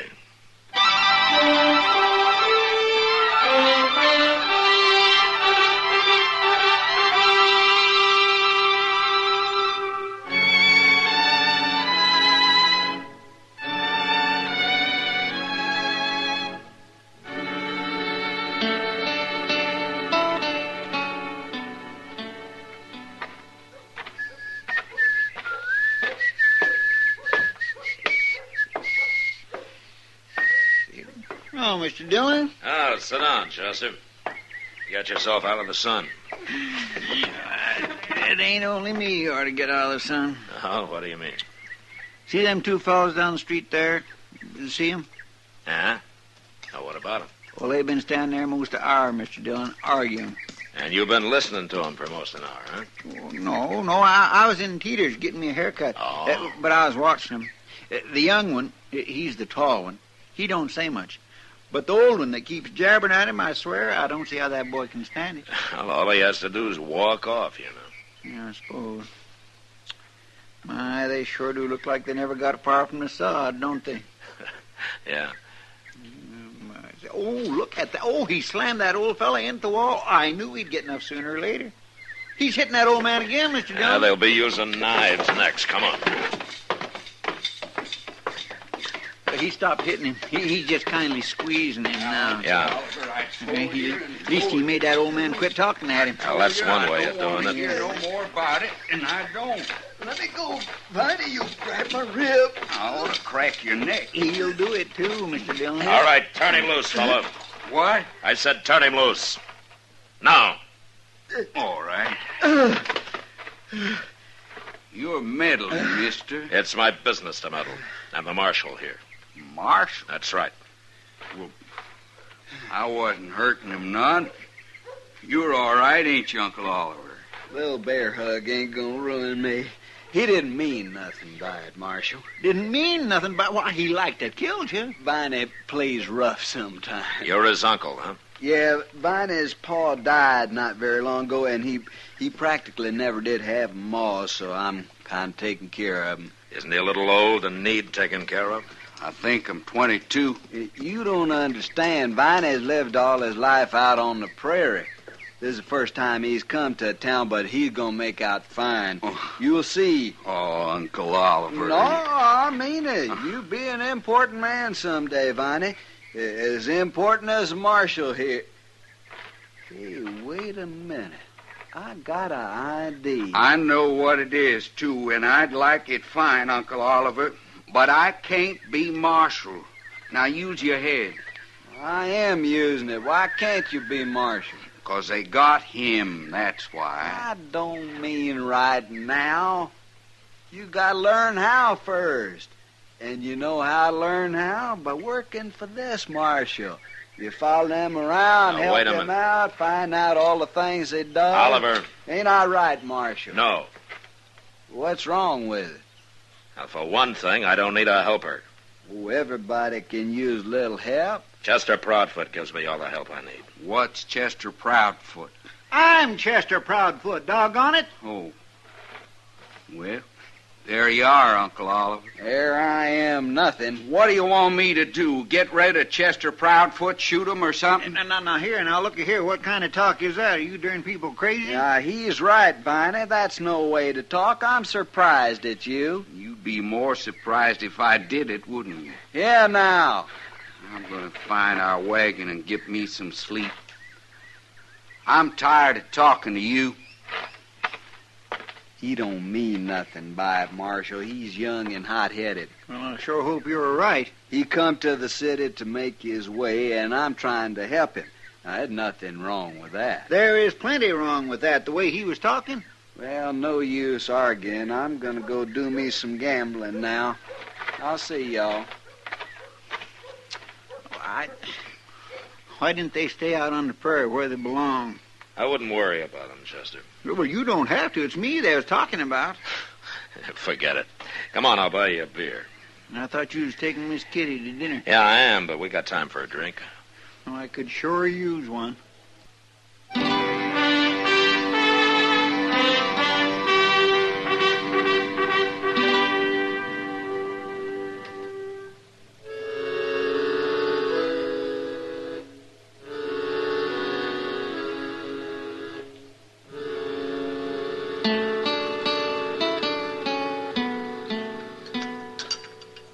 You want some more coffee, Kitty? No, thanks, Matt. Yeah.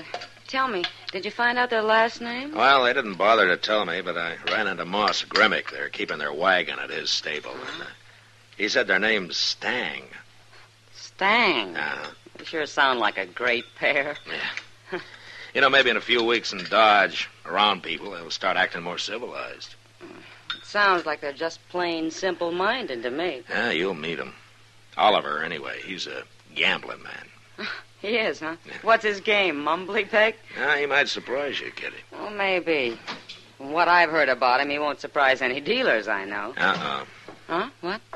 You're about to meet Viney now. Oh?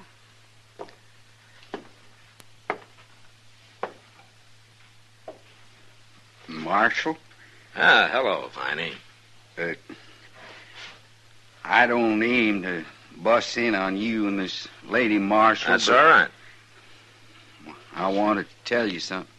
This Miss Russell, Viney Stang. How do you do, lady? How do you do? It's about that job, Marshal, working for you.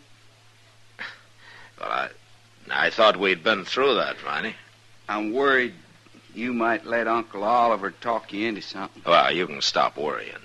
What I come to tell you is I changed my mind. I don't want that job. Well, that's fine, Viney. You don't get it. I don't want no part of it.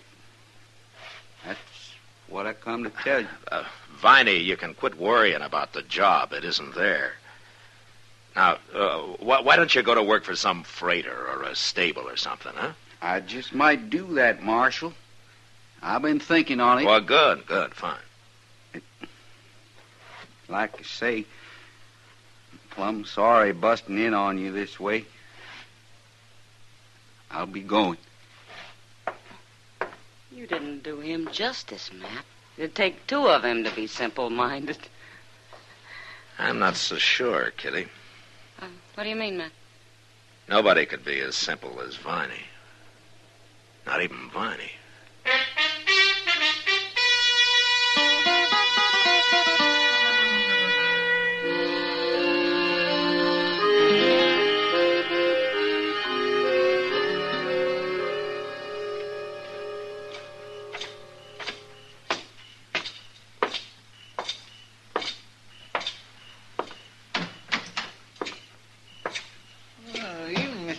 Evening, Chester.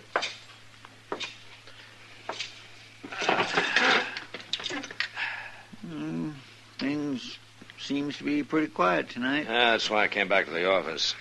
There's nothing doing on the street. They say there's a big Texas herd arriving in a couple of days. Oh? About 5,000 head. Well, that ought to wake Dodge up. And keep it up. Yeah. I bet them cussed cowboys out there on the prairie right now figuring out some new way to tear this town apart. Yeah, they'd have to be pretty smart to do that. Yes, sir. Oh, I throwed the mail on your desk there, Mr. Dillon. No? Oh, yeah, I see it. Thanks. I'm going out back a minute. Okay.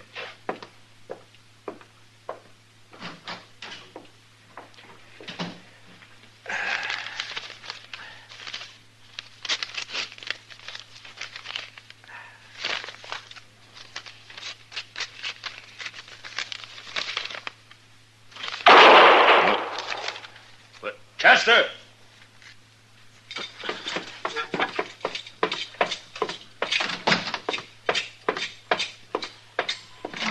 Chester? Hey, Chester! What's going on down there, Matt? What? Well, I don't know, Doc. You see Chester from up there? Oh, there's somebody lying in the high grass out there. Huh? Where? I'm pointing, Matt. Oh.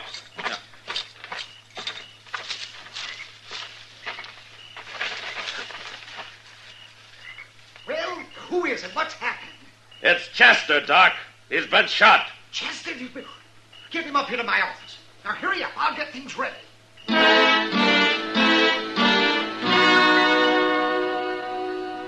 There was nothing to do but forget about the gunman and carry Chester up to Doc's.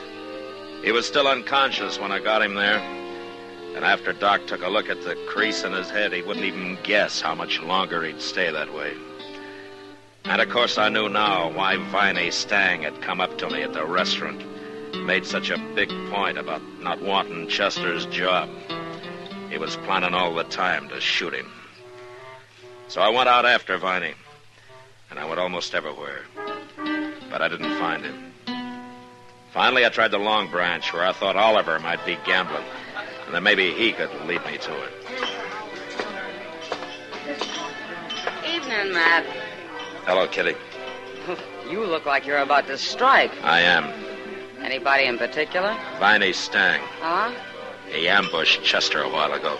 Oh, no. Matt, he didn't... Chester's still unconscious, Kitty, but Doc thinks he's going to pull through. Oh, you sure it was Viney did it? Sure enough to be looking for him. Last I saw him was in the restaurant. I thought Oliver might know something about him. Has he been in here? Oh, he was, till about an hour ago. He got sleepy. What? Well, that's what he said. He went out back, said he was going to have himself a nap. On the ground? Well, I'd be surprised if he ever slept in the bed. Yeah, you may be right. Well, he had supper out there, too. We quit the faro table and went to the bar and got some beer, and then he pulled some jerky out of his pocket and went out back to eat and sleep the whole thing off. Nothing's too good for Oliver. Well, I hope he won't mind my disturbing him. Matt, I'm going to go over to Doc's and see if there's anything I can do. Yeah, you tell him I'll be by later, huh? Yeah, all right.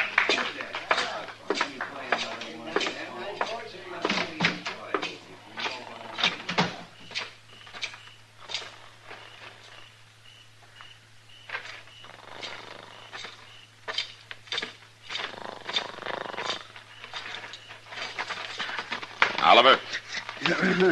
Oliver, come on. Wake up. Hello, Marshal. Wake up. I want to talk to you. Yeah, Come on. Sure, I'm awake. Come on. Man, gotta get a little sleep now and then. Where's Viney, Oliver? Viney? I don't know. When did you see him last? Why, this afternoon. You haven't seen him since? No.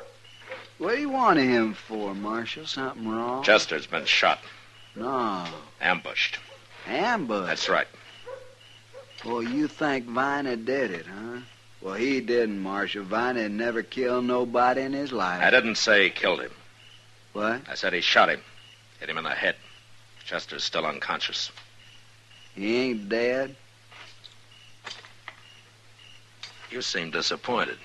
Now, look here, Marshal. We Stangs don't go around shooting people. I won't stand for nobody saying we do. I want Viney, Oliver, and you're going to help me find him. You know his ways. You know where he might be. Viney didn't do it. He threatened to. And tonight he tried to fool me. Said he didn't want Chester's job. Chester doesn't have any other enemies I know of. But you're going to help me find Viney, or I'll let you wait in jail till I find him. Now, you take your choice. Jail? That's right. You said Chester ain't come to? What's that got to do with it? Well, if he dies, that'll be real bad, won't it? Yeah, real bad. Marshal, if Viney done it, I'm as strong agin him as you are, blood kin or not. I'll help you find him. I sure will.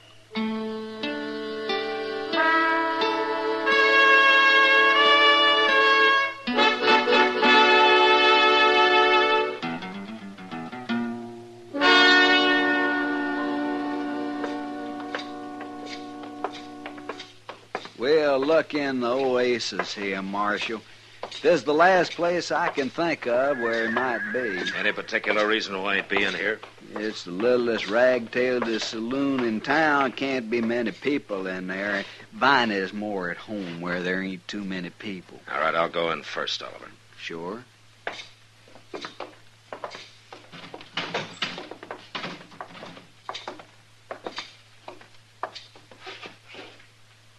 Well, there's nobody here but the bartender. And he's asleep. Well, let's wake him up and ask him. No, it wouldn't do any good. They don't talk to the law in this place. Come on.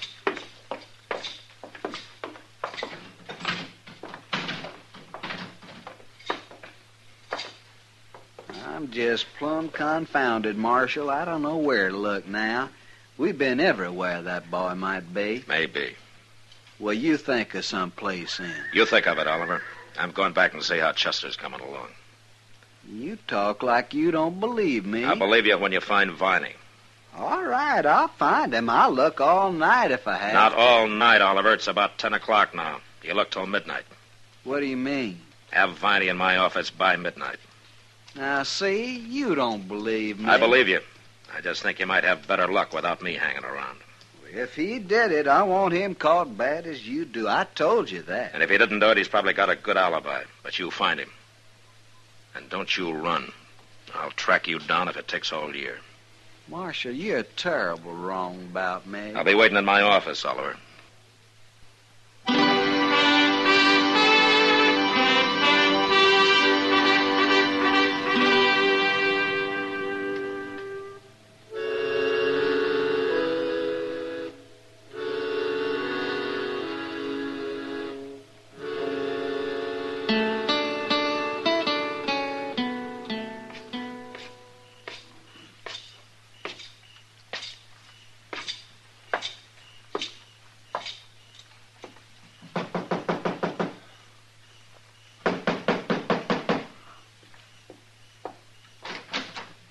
Oh, come in, Matt. Come in.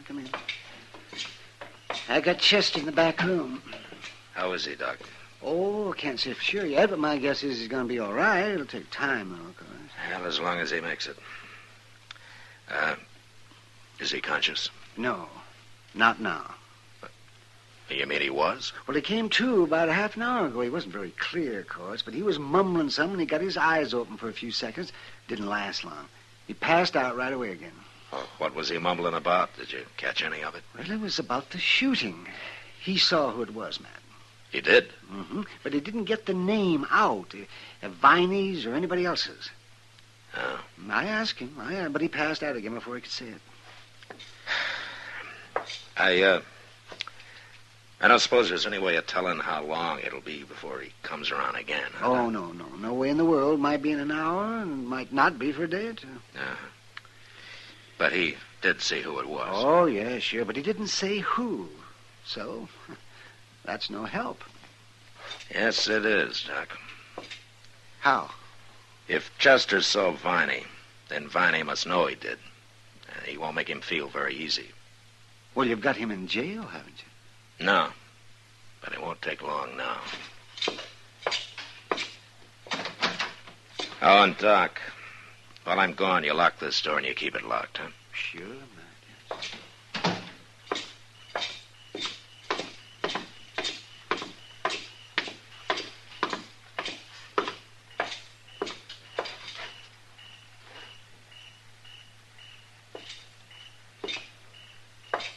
Hello, Oliver. I ain't found him yet, Marshal, but I'm going to. How's Chester? Well, Doc thinks he's going to be all right. He came to a minute or so. He dead? Yeah, long enough to tell Doc he saw who shot him. But he didn't get the name out. Oh. When he does, it's all the evidence I'll need to put Viney in prison for a long time. But there's one good thing. If Chester don't die, Viney don't hang. What I'm worried about is that he's bound to hear Chester's still alive and try to finish him off before he can talk. Marshal, I swear I'll run him down before he does anything like that. He's in bad enough trouble now. Yeah, the way things are, I'm not going to wait for you to do it alone. You look where you think best, Oliver. I'm going to cover the south side of town again. If you find him, you take him to my office and wait. Okay, Marshal. All right, let's get started.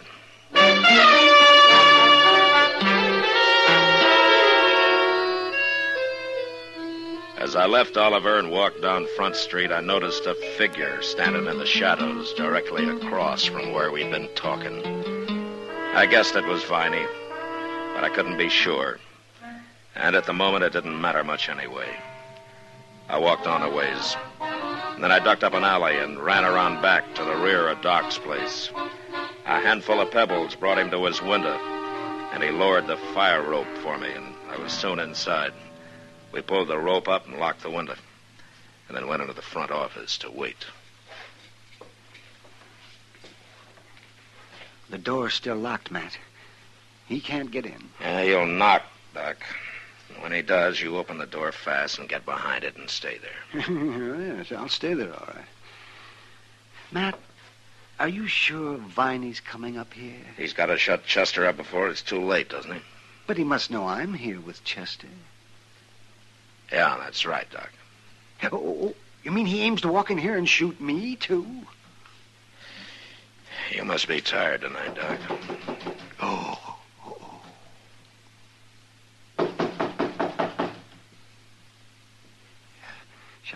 Shall I open it now? Well, I'm ready if you are. Now, you watch yourself, man.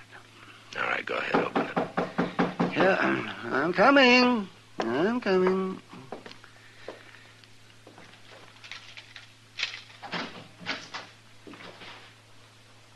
Doc, where are you? All right, drop it. No!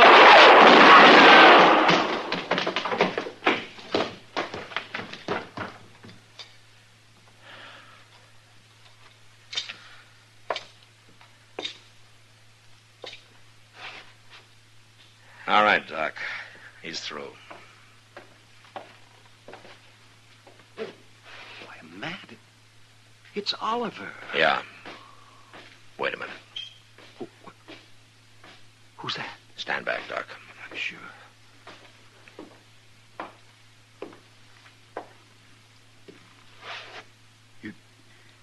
You went and killed Uncle Oliver.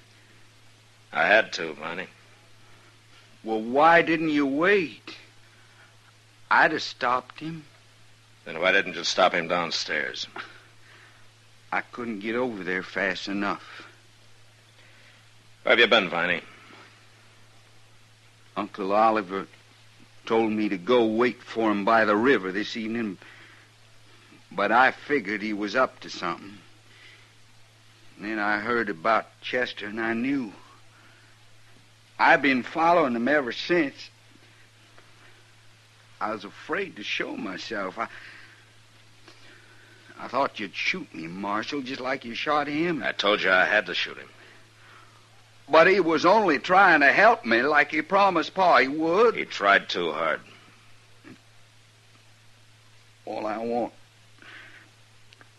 want is to go home. I didn't want Chester's job. I told you that. Don't you even remember? Yeah, I remember. But you forgot something, Viney. What? You forgot to tell your Uncle Oliver.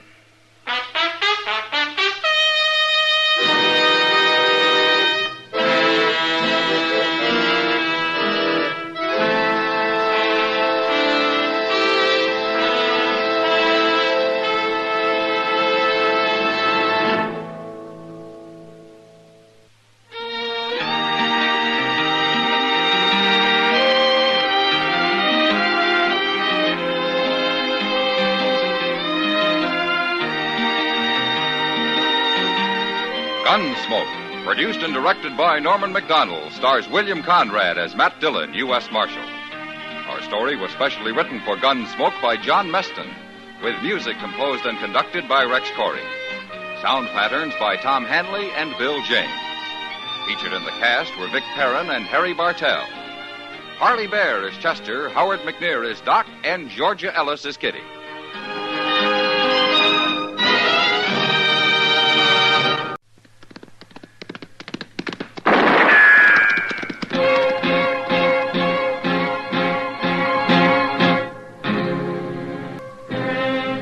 Around Dodge City and in the territory on West, there's just one way to handle the killers and the spoilers, and that's with a U.S. Marshal and the smell of gun smoke.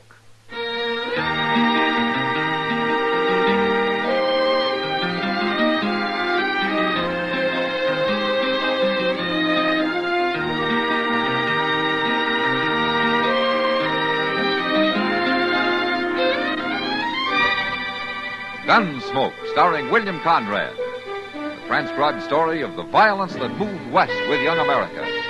And the story of a man who moved with it. I'm that man. Matt Dillon, United States Marshal. The first man they look for and the last they want to meet. It's a chancy job, and it makes a man watchful. and a little lonely.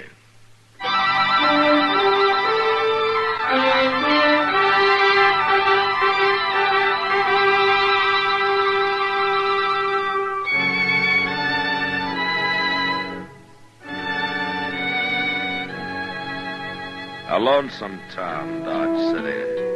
A handful of sunburned buildings half lost in the empty prairie, with a few scrawny cottonwood trees along the plaza, and the river and the red clay bluffs to the south.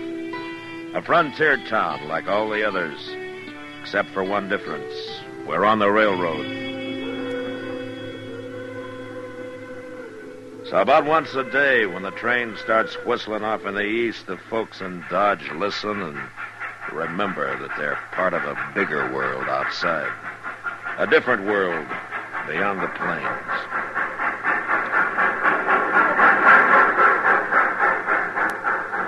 Well, just looky there, Mr. Dillon. A brand new record this time, pulling 4 coaches in a baggage car. Yeah, they keep getting longer all the time, don't they, Chester? Why, in 8 or 10 years, I bet we'll see 6 and 7 coach trains rolling into Dodge. It'd be more surprising if they'd ever get them in on time. Yeah, come on. Let's pick up that strong box and take it over to the bank, huh? Look at there. Dudes by the dozen, oohing and awing around. Just look at them. Dressed fit to kill. They'll get over it. Some of them, at least. The rest of them will go back east. Well, there's one I sure hope don't. My. What? If you want to meet her, why don't you drop into Long Branch Saloon? She gonna work there? Well, do you know her, Mr. Dillon? No, but she's got that look. Hey, Ed! It's Matt Dillon. Open up. You know, this is what I ought to have been, Mr. Dillon. A baggage clerk. Oh? Just one run a week to Kansas City and back and collect your pay. Yeah, it sounds pretty easy, doesn't it? Hey, Ed! He's probably asleep. Nothing else to do the whole trip. Yeah, I suppose so. Let me get up there, Chester. Maybe I can see through the window. See anything? No, not much. This glass is so dirty that... Chester. What's the matter? Go find Doc. I gotta break the latch on this door. Now, hurry.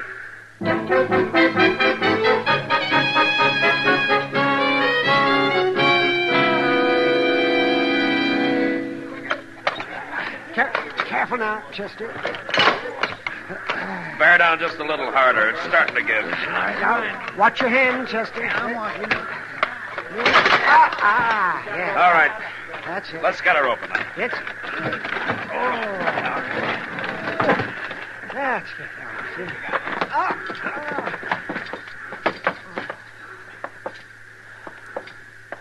There he is. Laying over there in the corner. Yeah. Ed? I guess he won't be answering, Matt. 2 bullets. Right over the heart. Either one of them would have done the job. Yeah, but the baggage car was locked. Whoever done it couldn't have got out. Probably stepped out on the ledge there, slid the door shut behind him. The latch catches by itself. Oh, Matt. Yeah, what is it, Doc? There's another one down at the end of the car. What?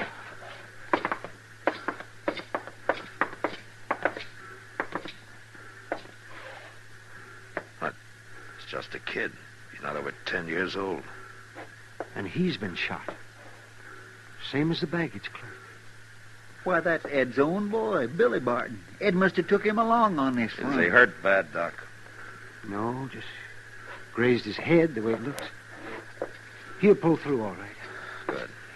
Look, I want to talk to the conductor and the train crew. You stay here and give Doc a hand, will you, Chester? Yes, sir, I will. Oh, Chester, by the way, that soft job is open now if you want it.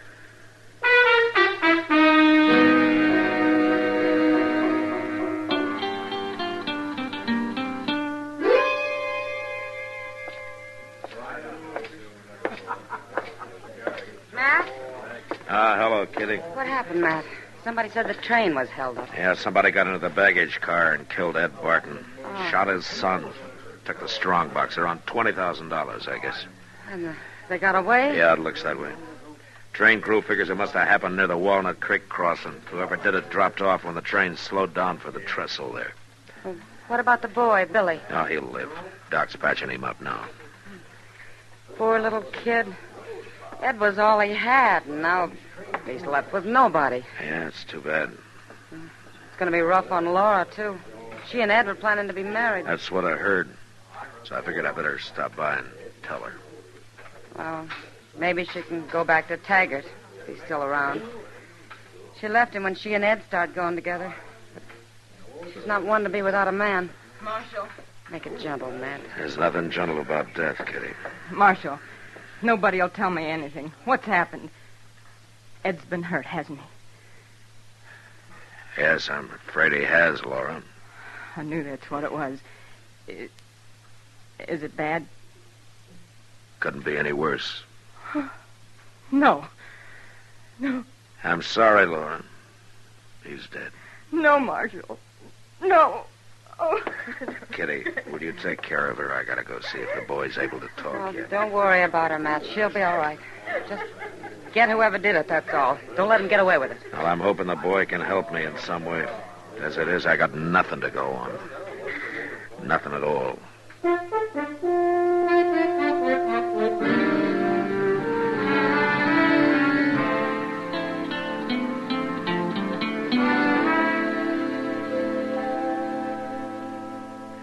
There now, son, I got you all fixed up.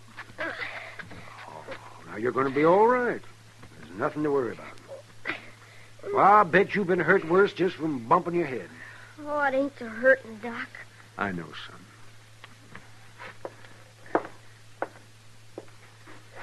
Make it sure as you can, Matt. He's pretty broke up about it. Yeah, all right, Doc.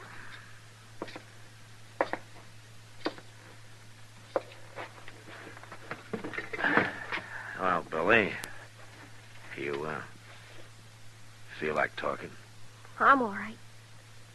What happened, Billy? Well, we was maybe 3 or 4 miles the other side of Walnut Creek, and somebody knocked on the door of the car. The one that goes back toward the coaches. When Dad opened it, this man come in with a gun. Anybody you know? You ever seen him before? No, he had a handkerchief over his face. Well, was there anything special about him? His shape, size, or clothes, maybe? No, sir. Nothing I can remember. I don't know who he was, Marshal, but I know I hate him. That's enough. Billy, what happened then when he came in with the gun? Well, he pointed at my dad and said he'd shoot him if he made a move. Dad grabbed for the shotgun on the wall. The man fired 2 times, and Dad fell. I started toward him, and the man fired again. That's all I remember. I see. You don't figure that you'd know this man if you saw him again, huh? No, I don't guess so. Not unless he talked. What? I'd know his voice all right, even if he's trying to fool me. Well, why? Well, what was special about it? Well, I don't know exactly. It was kind of weak-like or something. It's hard to explain, but I'll know it anytime I hear it. Well, we'll try to make sure you do hear it, Billy. Hey, you take it easy now. You get that head all healed up. Huh? I will. Okay. Chester. Fix up one of the cells over at the jail, huh? I want to get the kid moved over there right away. Oh, why so, Mr. Dillon? But now the whole town knows Billy's alive. He's the only witness who can identify the killer. And the killer knows it.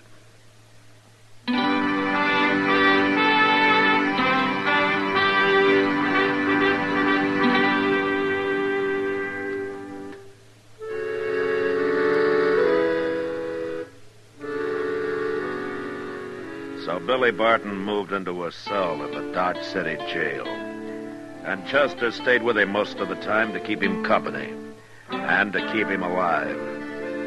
Meanwhile, I combed the town from one end to the other. Brought in every gunslinger, saddle bum, and drifter I thought might fit the bill.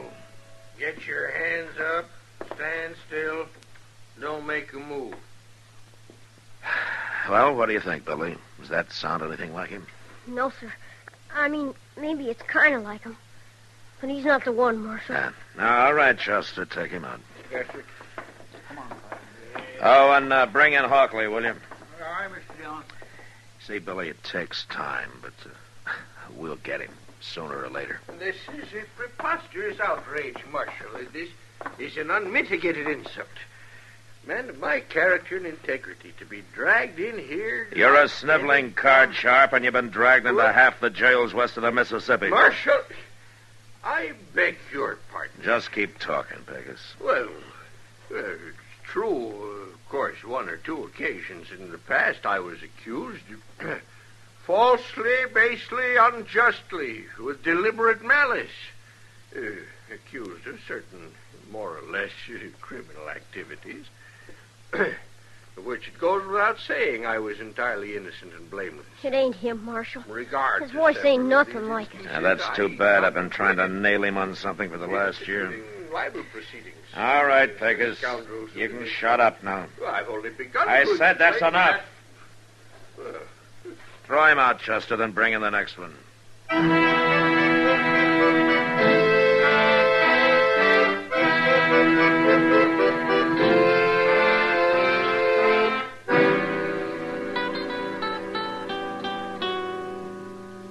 How much longer am I going to have to stay here, Chester? Well, that's kindly hard to say, Billy. Oh, it must have been over a week already. Well, yeah, something like that, I guess. How about a nice game of checkers? Oh, I'm tired of checkers. Well, casino, then. That's a good, interesting game. I don't want. I want to get out of here. Well, now, we got to give that head of yours time to heal up proper. Oh, that ain't the reason. I know why you and the marshal are keeping me here. Well, it's just 'cause we're... No, you think that man on the train's going to try and kill me. That's how come you're doing it. Now, whatever could give you an idea like that? You ain't going to find him. He wouldn't stay around here. He's halfway to St. Louis by now. Well, now, Billy, you just can never tell why that fellow might be... Sit tight, Billy. Yes, sir. Who is it? Who's there? Is that you, Chester? Oh, Miss Laura. Hey, just a minute.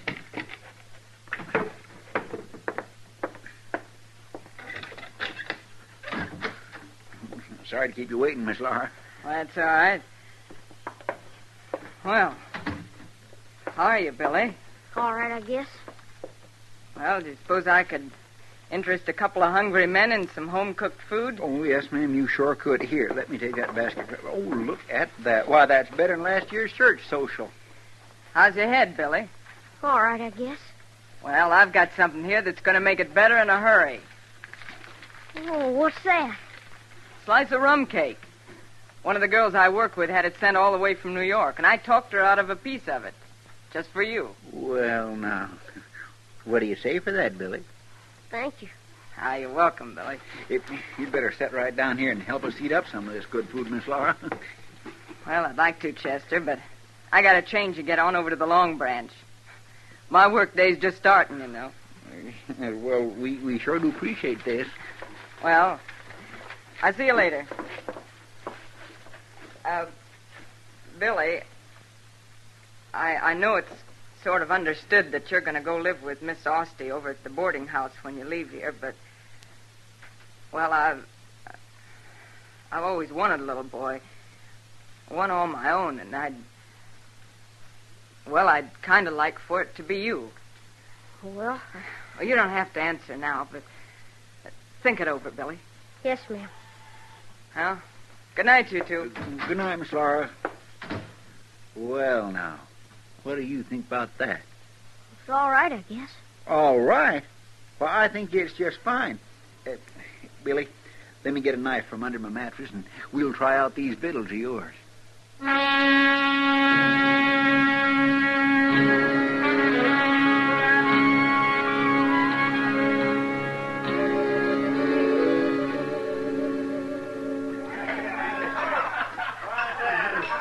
Have a drink with me, Matt? No, not right now. Thanks, Kitty. It's Ed Barton's murder. Still bothering you, huh? Yeah, I guess so. Well, you can't win every hand. No, Matt. but this one's different, Kitty. Ed was killed in cold blood. And Billy, a kid of that age, shot down and left to die. Somebody's going to pay for it, Kitty. Well, you could be following a cold trail, Matt. Might have been a drifter, someone who never even came near Dodge City. No, I don't think so. For one reason. Only 3 people were ever told when those money shipments were being made. Me and Ed and Mr. Botkin over at the bank. And that killer knew exactly which trip to hit. Now, it was somebody from this town. Had to be. Well, it sounds that way, all right. The killer's here in Dodge and the money's here. And sooner or later, I'm going to find them both.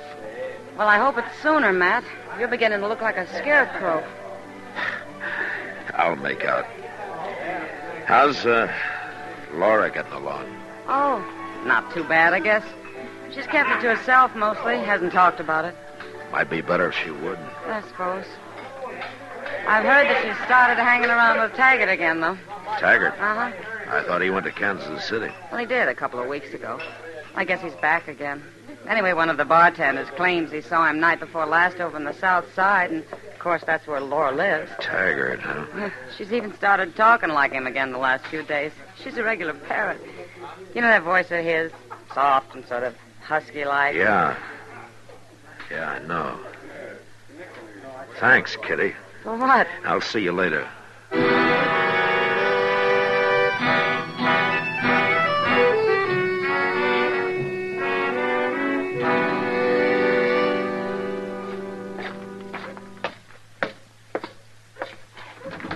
Chester, come on, open up. All right, I'm coming, Mr. Dillon. Well, it sure is good to see a face from the outside world, Mr. Dillon. Is Billy all right? Well, sure he is. Why wouldn't it be all... What's happened? I think I know who did it. Well, how you making out, Billy? How much longer have I got to stay here, Marshal? Well, I think it's just about over now. Say, where'd all this come from? Miss Laura fetched it. Oh, we had ourselves a real feed. At least I did. Billy wasn't very hungry. He didn't even eat the special slice of rum cake she brought for him. Special, huh? Mm-hmm. What'd you do with it, Billy? Oh, I'm sorry, Marshal, but I didn't want it. I gave it to that old hound dog that's been hanging around. Oh, I see. Chester, I wonder if you'd step out back here for a second. All right, Mr. Dillon.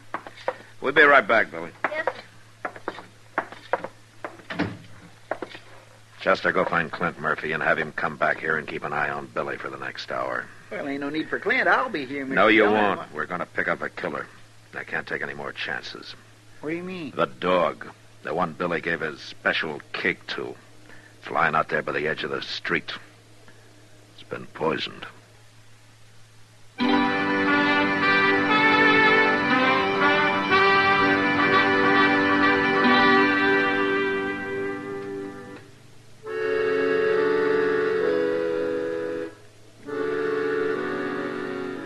No matter how many times you've done it before, the same thing always happens. Every time you start out to bring in a killer, you know what's waiting for you.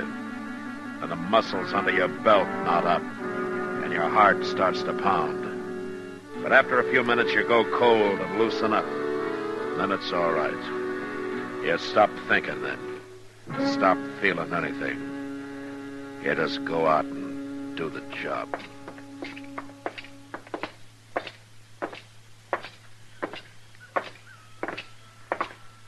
Nice night.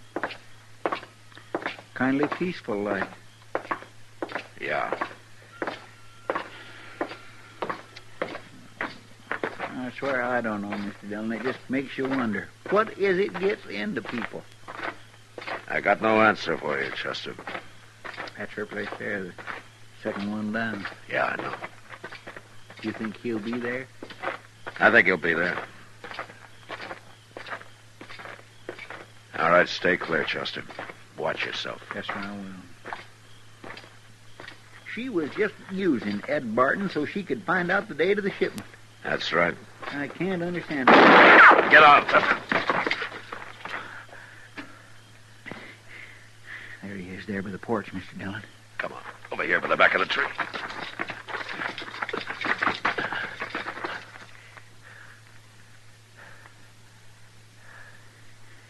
He ain't got much cover there. We must have caught him unexpected. He won't stay there. He'll make a run for it. We'll wait him out.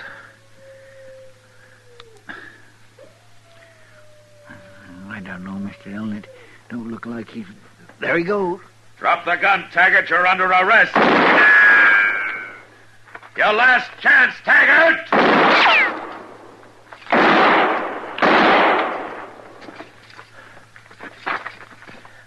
All right, come on, Chester.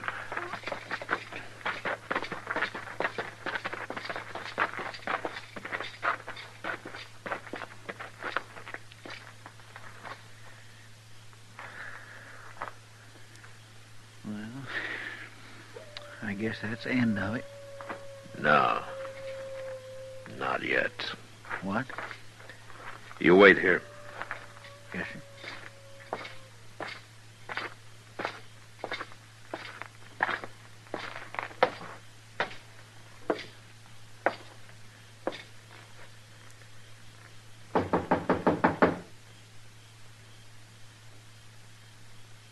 Come in.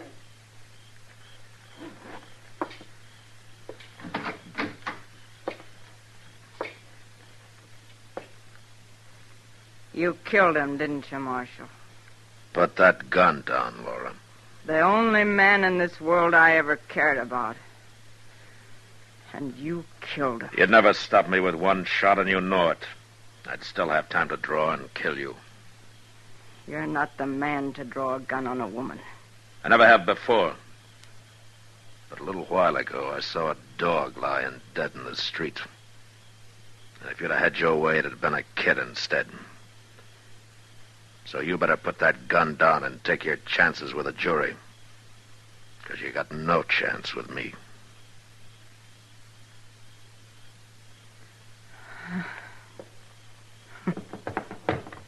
You're under arrest. That kid. That's what beat us. The minute I heard he was alive, I knew it was starting to go wrong.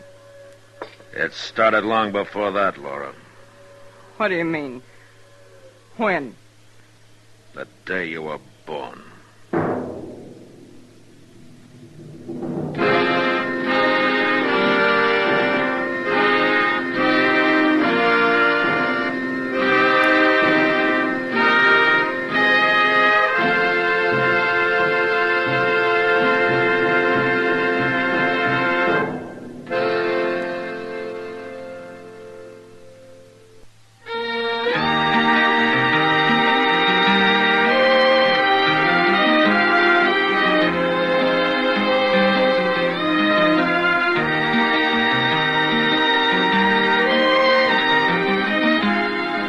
Gunsmoke, produced and directed by Norman McDonald, stars William Conrad as Matt Dillon, U.S. Marshal. The special music for Gunsmoke was composed and conducted by Rex Corey.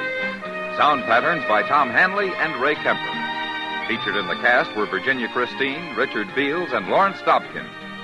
Parley Bear is Chester, Howard McNear is Doc, and Georgia Ellis is Kitty.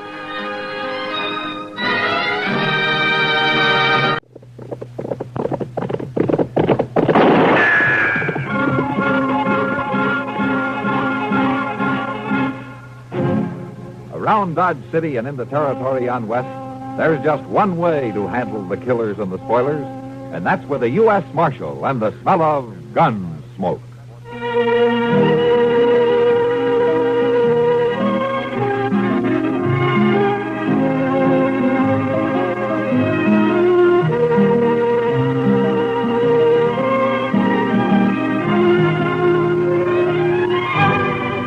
Gunsmoke, starring William Conrad, the story of the violence that moved west with young America, and the story of a man who moved with it. I'm that man, Matt Dillon, United States Marshal. The first man they look for and the last they want to meet. It's a chancy job, and it makes a man watchful and a little lonely.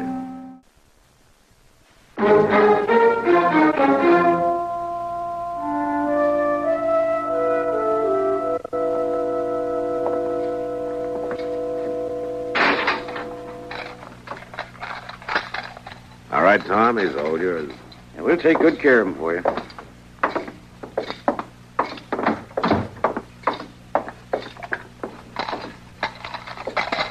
My gracious, Mr. Dillon, look at that clutch of keys. He sure does use a lot more than we do back home. Yeah. Well, they always did things up fancy in Wichita. Isn't that right, Tom? Yeah, there's a lot of people who wouldn't agree with him. Hey, can I buy you two a drink? Well, say now, that's mighty nice. No, thanks, Tom. Not right now. I got half the trail dust from here to Dodge on me. What I need is a bath and some sleep. I'm heading for the hotel. Sure, Matt. I'll catch up with you before you head back. Come to think of it, I guess I could stand and take a bath, too. Come to think of it, you could. I'll see you at the trial tomorrow. Yeah, good night, Good night, Tom. Mr. Bagley. Well, I guess you're right about going to the hotel, Mr. Dillon. I sure will be proud to get these boots off. Yeah, it's been a long ride. Seems to me like they'd ought to pay extra for it, too. For what? Well, for doing all that traveling harnessed to a prisoner, you sure don't get a chance to enjoy the countryside much. There isn't much countryside around here to enjoy. Well, that's true, but even so, Mr. Dillon... You, want to talk to me? I believe so, sir. I believe so. If I'm not mistaken, you're the marshal from Dodge City. You're not mistaken. Matt Dillon, what can I do for you? I'm pleased to hear you offer your services, Marshal. I keep writing the folks back home, and some Yankees are gentlemen, but I swear I don't think they believe it. Look, mister, you're keeping me from a hot bath. You've got something on your mind. You speak it out, huh? My name's Clayton Morley. At your service. Well, Mr. Dillon, ain't that the... I thought you'd recognize the name. I just brought a man named Reed Morley in from Dodge. Are you related? He's my brother, Marshal, my younger brother. Oh? Well, he's in bad trouble. I'm bound to agree with that. I left him at the jail, Morley, if you want to see him. Oh, I'm not wanting to see him, Marshal, not tonight. I want you to get him released for me. The boy's being held for murder. Brother Reed didn't do that thing. I didn't arrest him without a reason. Nobody with the name of Morley would kill a woman, Marshal. Your brother will be tried. He'll have his say. You'll be testifying, won't you? Yeah, I'll be testifying. Your words could have a powerful effect, one way or another. I'll be telling what I know. I think maybe you ought to know something else, Marshal. What's that? I think maybe you ought to know that if this stain on the family name isn't removed, if Brother Reed doesn't walk out of that courthouse a free man, you won't live to see him hung, Marshal Dillon. What? Don't threaten me, Morley. Why, I'm not threatening you, Marshal. This is just a simple appeal to your sense of justice and honor, that's all. A sense with which I know you are highly endowed. Good evening, gentlemen. Well, now just what did you think of that? Not much, Chester. Come on, let's get some sleep.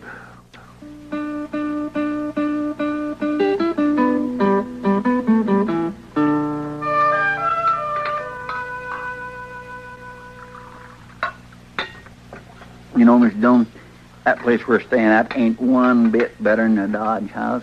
Not much to choose from, I guess. And that smart alecky clerk don't have no right to go putting on airs, though. He been bothering you? Oh, well, he ain't done nothing, but he acts like anybody from Dodge City come right out of a hole in the prairie. He must have seen us when we came in last night. Well, yes, I know, but I got cleaned up as nice as I could. Never mind, Chester. Just eat your dinner. And that's another thing, Mr. Dillon. This piece of beefsteak just ain't worth the fat to fry it in. Oh? You haven't had much trouble eating it. Well, no, sir, I was hungry. But I'll tell you something. Back at Delmonico's, they really know how to fry up a piece of meat. That's not the way you talk back in Dodge, Chester. Yes, sir, and I've been thinking about that, Mr. Dillon. I'm sorry to hear that. I guess it must be all this traveling around the country that we do. Up to Larned, over to Hays City, all the way here to Wichita. Now, what about it? Well, it just kind of teaches a fella about things in the world. Makes him really appreciate a place like Dodge City. Oh, eat up, Chester, and let's get out of here, huh? I trust you gentlemen are enjoying your dinner. Well, if we was, we ain't now. You, got something else on your mind, Morley? Why, no, Marshal, nothing new. Just my continuing interest in your health and welfare. Well, don't worry about it. I'm just hoping that you'll worry about it, Marshal. I told you not to get in my way. Well, now, I wouldn't want to. This is just a friendly reminder, Marshal, that I'm still in town, that I'll be here until after the trial is over tomorrow. You listen to me, Morley. I'll be listening tomorrow at the trial. And I just know that judge is going to set Brother Reed free. I feel it in my bones. He'll set him free if he thinks he's innocent, Morley. That's the only way. Oh, I know that, Marshal. I know it, just like I know that Brother Reed couldn't have done that terrible thing. Just like I know that you want to go on living. Morley, I'm through warning you. Now, you stay out of my sight, starting right now. I'll see you at the trial. Good day, gentlemen. I swear he's acting clear crazy about all this. It ain't your fault if that boy gets himself hung. No, it isn't, Chester, but Morley thinks it is. That's enough for him. Well, it don't have to be enough for you, Mr. Dillon. And I hope you're right, Chester.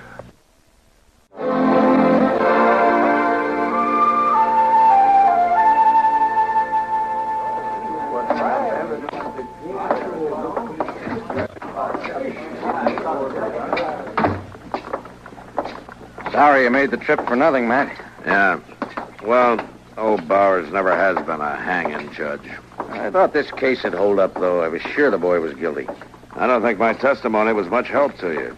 You couldn't help that, Matt. You weren't even in on it till a week after the murder. All you did was make the arrest when we asked you to. Yeah. And he didn't have any evidence on it. I hope he didn't do it. The law says he didn't. That's all we have to worry about. There's still a woman's death unanswered for. Sure there is. We meet again, Marshal. Stand aside, Morley. Well, now, that's not very manly of you, pushing aside a man who's come to thank you. I don't want any thanks from you. But you got thanks coming to you, Marshal Dillon. Brother Reed's a free man. And in the name of the family, I want you to know that we're grateful. Listen here, Morley. I didn't do anything for you or for your brother or for your family. That was very nice testimony, Marshal. Nothing incriminating in it at all. Yes, sir, we are all grateful. I want you to get something straight. What I told the court was just exactly what I know about this case, no more, no less. You didn't influence me, and I didn't try to influence the verdict in any way. Of course not, Marshal, of course not. We're just glad to see that you believe in Brother Reed's innocence like we do. I don't. What? I don't believe in your brother's innocence or his guilt any more than I did before, but the judge says he's not guilty, so that's all there is to it. Now, you get out of my way. I don't take kindly. I'm through listening to what you take kindly. Now, Marshal. And if you know what's good for you, you'll stay out of my sight. Want me to lock him up, Matt? For disturbing the peace? You do what you want, Tom. It's your town. But I'd just let him lie there. It may do something for his family honor.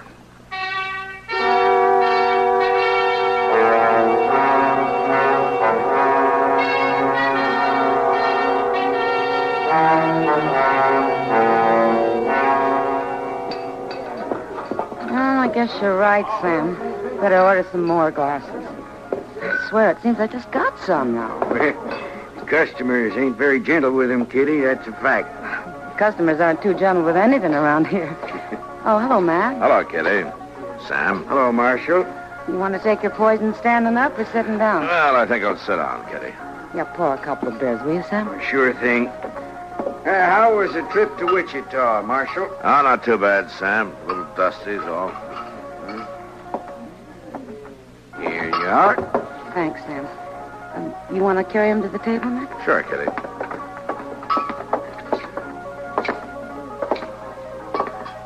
There we are.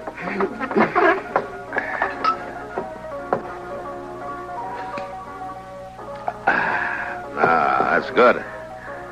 You look tired, Matt. Well, I spent the day helping Joe Hatch break a string of cow ponies. Those horses are bigger than I am. And younger, too. Yeah, they sure are. Well, anything been going on around here, Kitty? No, been pretty quiet, Matt.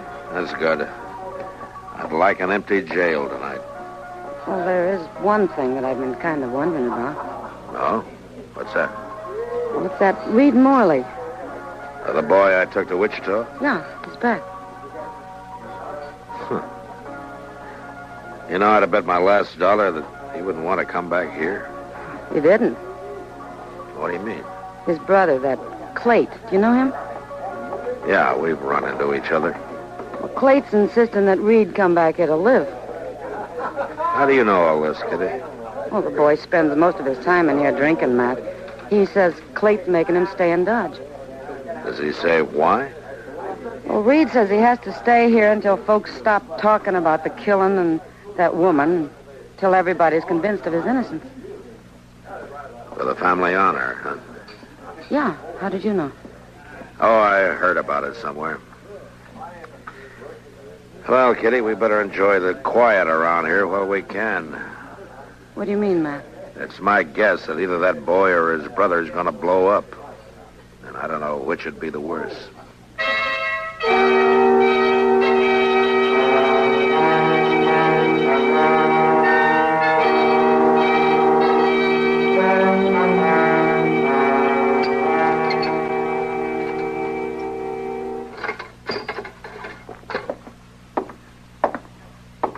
Here you are, Mr. Dillon. Burning good and bright now. Thanks, Chester. I'm sorry it fizzled out on you that way. I could have swore I put coral oil in it just yesterday. No, that's all right, Chester. No, sir, it ain't all right at all. Fella ought to do the job he's being paid for, my way of thinking. Mm-hmm. Of course, some jobs that's got just too many little details in them for a man to keep up with proper and all. He might sleeping out, reading up, making coffee and fetching mail, all that stuff. Sometimes it just gets to be too much of a chore. Chester, But what are you muttering about? I was just saying, Mr. Dillon, that there's an awful lot for a body to do around here, keeping up the office and all. Oh? You think there's too much work to do you? Well, I was just kind of thinking that... You think I should hire a younger man, maybe, huh? No, sir, Mr. Dillon, indeed not. It's just... Then why don't you shut up and let me read through these papers, please? Yes, sir.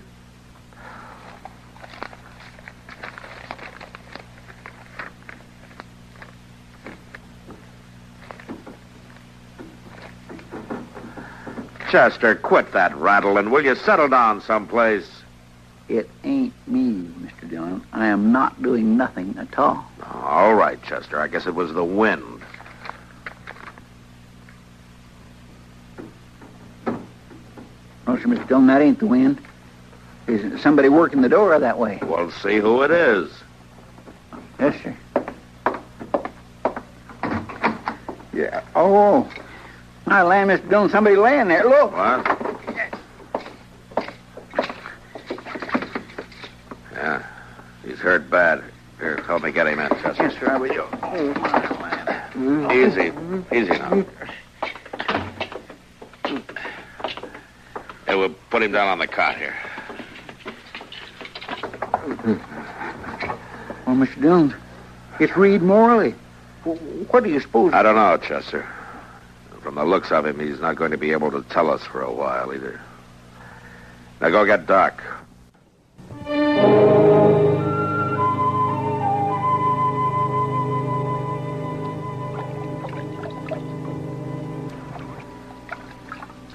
Yes, sir. Uh-huh. That's better. I tell you, Matt, that's about as bad a beating as a man can take. Yeah. Is he going to be all right, Doc?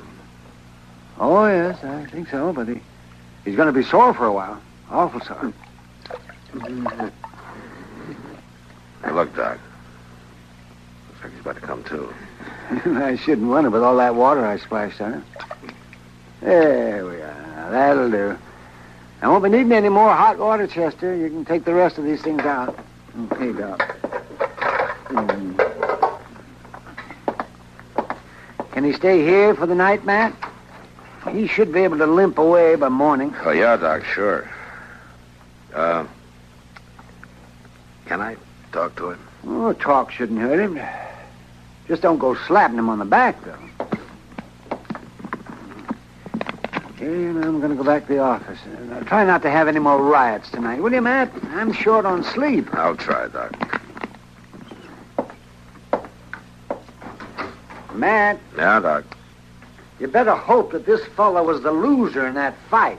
Because if he wasn't, the other man is sure to be dead. Thanks, Doc. Good night. Good night.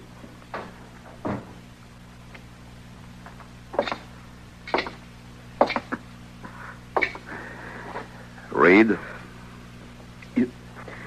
You better lock that door. You're all right, Reed. Just settle down. He'll be after me. No? Who'll be after you? You gotta protect me, Marshal. Now, come on, speak up. Who's after you? Kite. Clayton? Your brother? He's gonna kill me. You gotta stop it, Marshal. Well, what happened? He beat me. And he says he's gonna kill me in the morning. He'll do it too, Marshal. Now you gotta stop him. He was trying to save your neck back in Wichita. Yeah. He found out. Well, what did he find out? About that woman. Oh. You killed her, huh? Didn't want to tell him, Marshal. I bet you didn't. I was drinking. I ain't been able to do nothing but keep on drinking since I got back to Dodge. Every place I go, I see her face, except when I got drunk enough. And Clyde was making you stay here? Yeah, Marshal. Yeah, I didn't want to. I wanted to go anywhere else. That's what happened tonight. Go on. I was trying to get him to say I could go away. Just move on. He was being bullheaded the way he's always been. Going on about the family name the way he does. Well, I wanted to shut him up about it. So you told him? Yeah, I told him. I thought he'd throw me out, tell me never to come back. That's what I wanted. Looks like you did a pretty good job of it. Well, he's not finished, Marshal. He's coming after me. Now, you got to protect me. Now, that's where you're wrong. Now, what do you mean? I don't have to protect you. But you don't understand, Marshal. He's crazy. He'll kill me. Now, the law's got to take care of The me. law tried to take care of you once. Yeah, but I was acquitted. I'm all square on that, ain't I, Marshal? Yeah. All you got to worry about now is the family name. Now, you can stay here tonight, but that's all.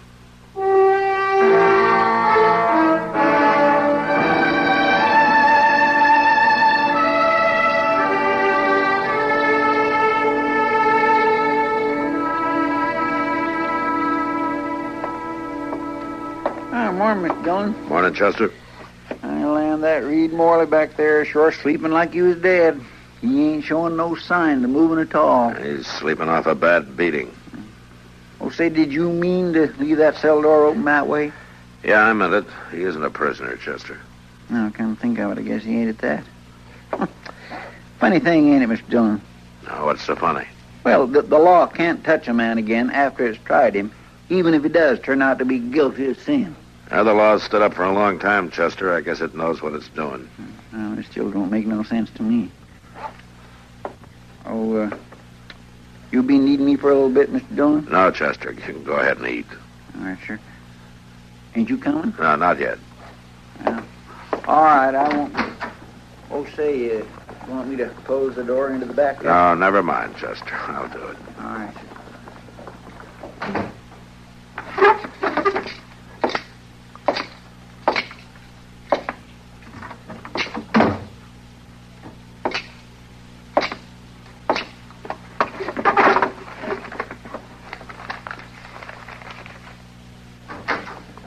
Marshal Dillon?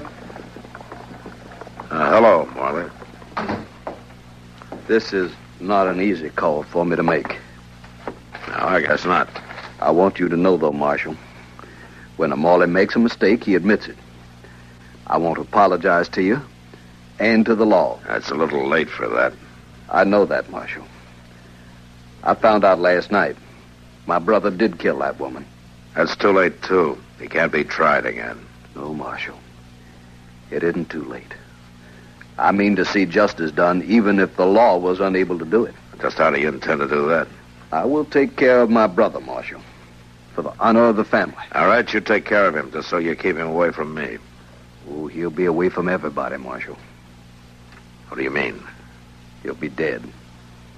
Now, listen here, Morley.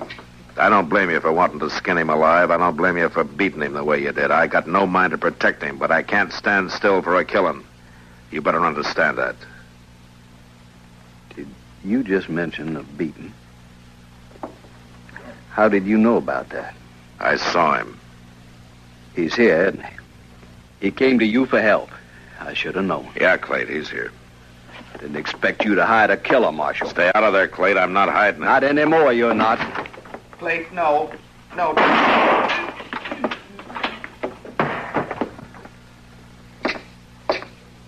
You're a fool, Morley. You've killed him. Had to be done, Marshal. It was a matter of honor. The law will call it murder. I'm locking you up, Morley. You saying I'll stand trial? And this time the court will make it stick. I won't hang, Marshal. There's never been a Morley hung. Don't be a fool, Morley. Drop your...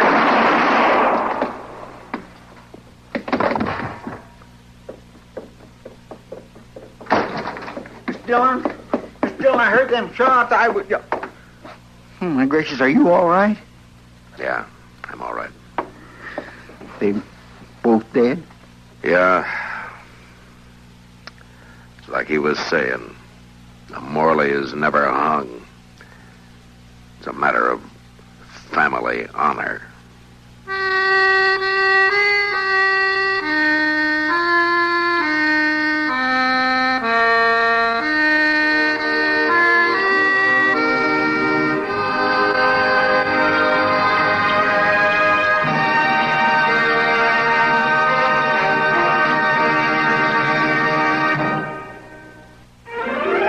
Gunsmoke. Produced and directed in Hollywood by Norman Macdonald, stars William Conrad as Matt Dillon, U.S. Marshal. The story was specially written for Gunsmoke by Marion Clark, with editorial supervision by John Meston. Featured in the cast were Harry Bartell, Vic Perrin, and Jack Moyles. Harley Bear is Chester, Howard McNear is Doc, and Georgia Ellis is Kid.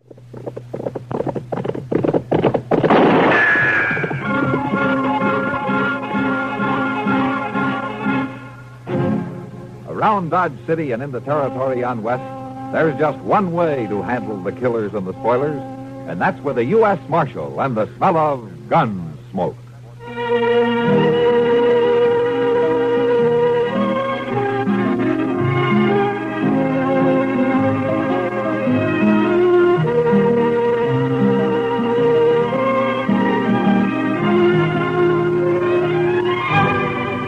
Gunsmoke, starring William Conrad, the story of the violence that moved west with young America, and the story of a man who moved with it.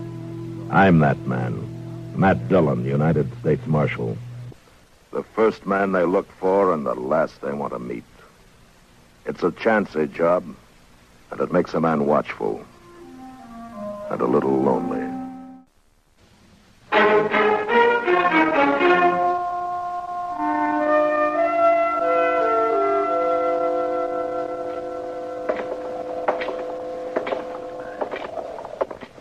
Pretty cold morning, ain't it, Mr. Dillon? Yeah, I'm ready for spring, Chester. The tail end of winter always gets on my nerves. I shouldn't ought to be long now. Worst of it's bound to be over. I sure hope so. Well, let's try Delmonico's here. Huh? I'm always ready to eat. Well, look, Kitty. We've got company. Yeah, morning, Matt. Hello, Kitty. Morning. Doc. How about joining us? Yeah. All right, thank you. Gracious, I could eat a bear, feet and all. In here, that's probably what you'll get. Well, you're up early this morning, Matt. Most of the times you don't even start breathing before noon. It's too cold to sleep, Doc. A jail stove always burns itself out around 5 o'clock. And from then on, you... Yeah. What is it, Matt? Those three men seated at that second table from the window there. What about him? They call themselves the Pueblo Gang, Kitty. Ran into them about 4 years ago out in Arizona territory. I never heard of them coming this far east before, though. Well... You want some help? No, sit tight, Chester. I'll be right back. against the wall. It's the Parks brothers, isn't it? Ed and Rio, and Chuck Evans.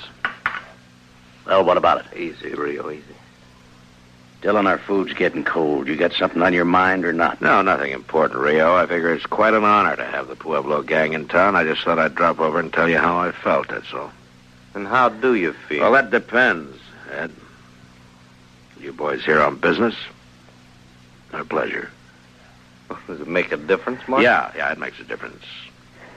Now, I know your reputation west of here. Half the stage holdups in the last 5 years from Colorado to the California border can be laid right to your door. But as far as I know, you're clean in Dodge City. So far. All right, you just keep it that way. But you make one move here and your time's up. Right then, you're short. And I'll take you. All three of you.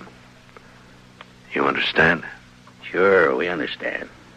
We'll think it over, Dillon. Let you know what we decide. Rio, you talk too much. See you around, boys. You can put that gun away now, Chester. Yes, sir. I was just going to be ready in case. Matt, those men were in the Long Branch last night. They're bullies, and they're mean. Yeah, I know. What are you going to do, Mr. Dillon? Run them out of town? Not unless they give me some reason to, Chester. Yes, sir, but... The law doesn't say you can hang a man because he might steal a horse. Well, let's forget it and eat, huh?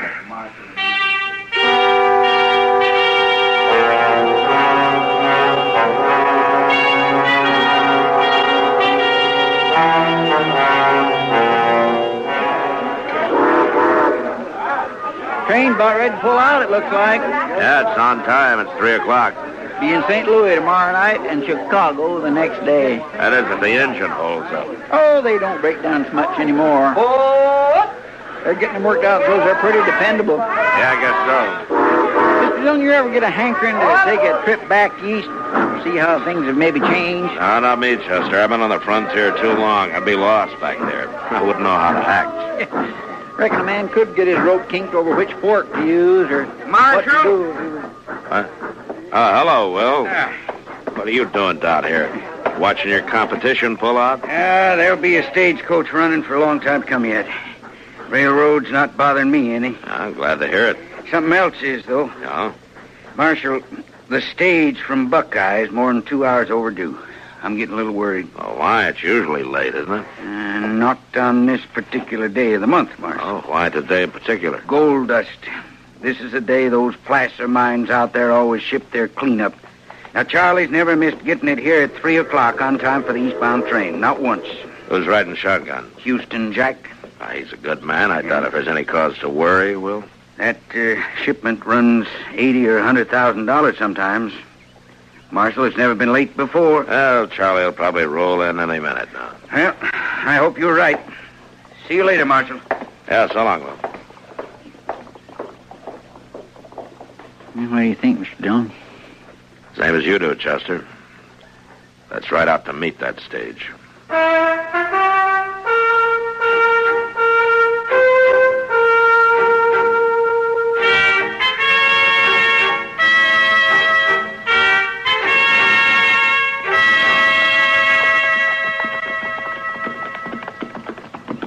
I still think I heard a horse went in, Mr. Dillon. Yeah, I thought I heard it, too. We must be an hour and a half from town the way the stage runs. It sure is late, all right. I hope late is all it is, Chester. There it is again. Yeah, came from that draw over there, somewhere around that sumac thicket. Come on.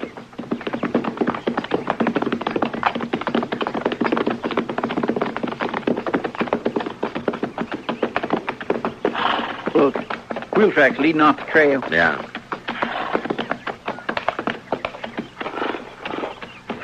Chester, there's the stage. Don't see no sign of life. No. Well, let's take a look.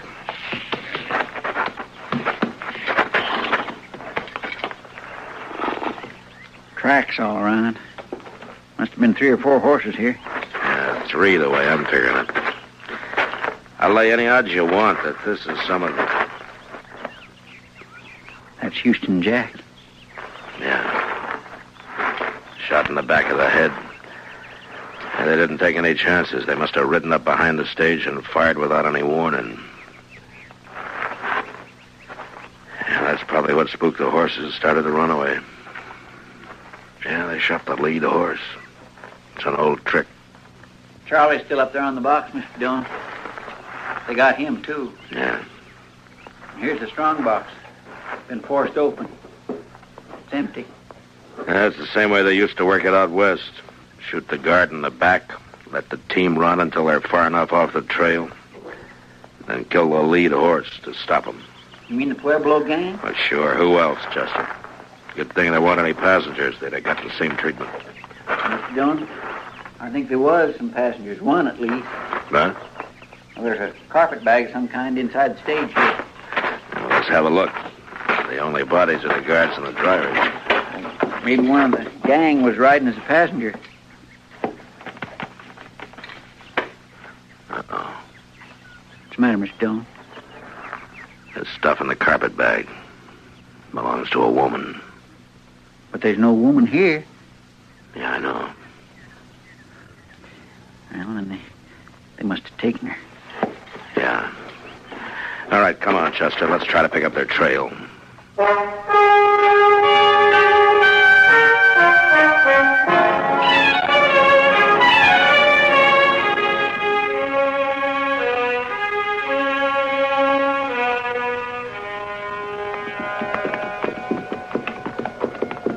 It just ain't no use going any farther, Mr. Dillon. It's too dark to tell what we're doing. They were heading toward the river here. Let's just take a look through these willows, and if we don't find anything, then we can ride on back to town. Yes, sir. You know, Chester, I still keep getting a faint whiff of wood smoke from somewhere. Well, I sure do wish we could find fire. It's getting colder than the hinges. Wait a minute. Look over there. I'll swear. It's fire, all right. Yeah. Or what's left of one. Mr. Dillon, you suppose they're still there? I don't know.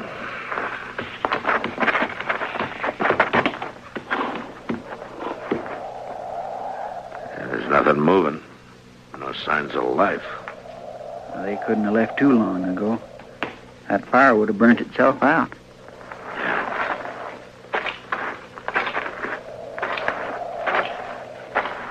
I say we're too late, Mr. Dillon. I think they've gone. Looks that way, all right. Yeah, a half hour or an hour ago. Made a fast camp, stayed long enough to warm up. What was that? I don't know.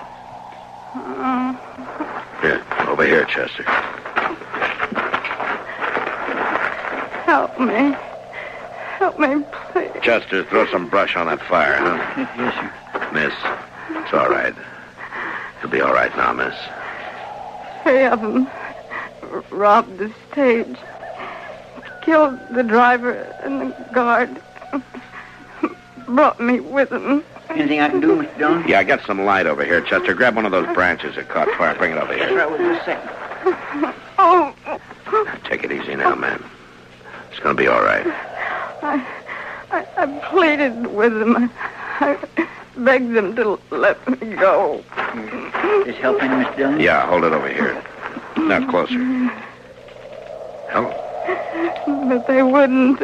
They wouldn't let me go. Helen Ford. When they left, they drew their guns and shot me. Now, you just take it easy, They Helen. shot me. Helen, do you know who they were? Helen, can you hear me? One named Rio. One called Chuck. They sat there on their horses. They shot me. Then they laughed. She's in awful bad shape, Mr. Dillon. Shouldn't we get her in the dock? Laughed, but it didn't matter. Not then. Not... Oh.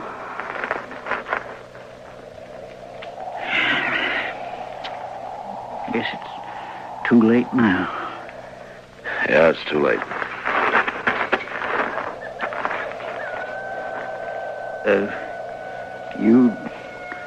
You knew her, Mr. Dillon?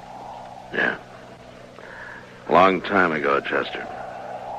And things happen the way they do. But later she married Bill Ford, went on out to Colorado. It was a long time ago.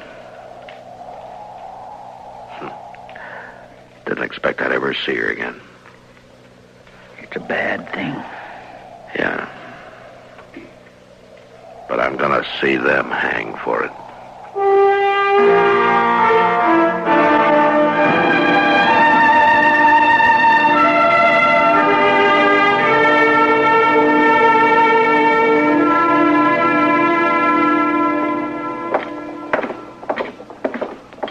Over here, Chester. Let's check the livery stable. Yes, sir. They could have pulled out, of course, but I'll lay odds they came straight back to town. Well, it won't take long to find out. Who's that? Who is it? Matt Dillon. Is that you, Moss? Sure is, Marshal. Here, let me get a lantern lit. There. Just fixing to lock up the stable and go over and grab myself a bite to eat. Got a fire going back in the office, Marshal. Come on back and set a spell. I'd like to, Moss, but we haven't got time. I'm looking for some horses. Well, I got 'em, Marshal. You want to buy, trade, or hire? Just look, Moss. There are 3 fellas staying over at the Dodge House. Been there about a week. Ed and Rio Parks and Chuck Evans. Are they keeping their horses here? They sure are. Right back here. And if I ever saw a ruination of good horse flesh, this is it. Take a look there. That one belongs to the oldest Parks boy, Ed. The one next to it is Rio's. They been rode, Mr. Dillon. They been rode aplenty. Yeah. What time do they come in, Moss? Oh, about an hour ago, more or less. Gone since forenoon and just came back a little while ago. Look at that horse. Been rubbed down twice and he's still wet. They didn't say where they'd been, did they? Not them. They ain't the talking kind. They just left their horses and went over to the hotel. Wherever they was, though, they must have been riding like the devil himself was chasing them. Well, maybe he was. Well, thanks, Moss. Sure, Marshal. Good night. Good night. And I guess there's not much doubt about it, Chester. Oh, sure, it was them, all right. I could have stopped it before it happened. A man shouldn't be jailed on suspicion, I figured, just because he might do something wrong. Everybody has to play it the way he sees it. Yeah, only sometimes you see it a lot plainer afterwards. What are we going to do, Mr. Dillon? Go get him.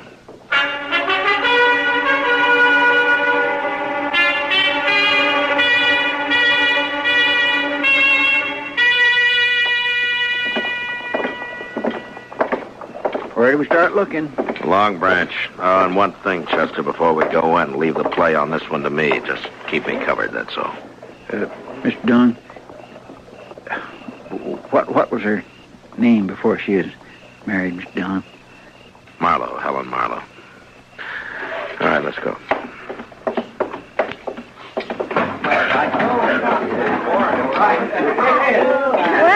Well, a real dull evening up until now. How are you, Matt? Chester? Oh, Miss Kitty. Kitty, I'm looking for the Pueblo gang. Have any of them been in here? Yeah, one of them's here now. Rio Park. He's over there at the faro table. Oh, yeah. Well, what's wrong, Matt? What happened? They held up the Buckeye stage, killed Charlie and Houston Jack and a passenger, a woman, Helen Ford. Oh, no. I'll see you later. There's 500 there. 500 says I got the card. You gonna cover me or not? What's the matter? You all a bunch of pikers? Well, maybe they haven't been out robbing stagecoaches, Rio. What do you mean by that? Maybe they don't make their living by killing women. Dylan, a man can get in trouble shooting off his mouth that way. You're already in trouble. All right, boys. Rio's checking in his hand. The game's over. You can slide out the end of the table over there. Rio, you're under arrest for murder. I don't know what you're talking about. Murder. And you're going to hang for it. Now, where are the other 2?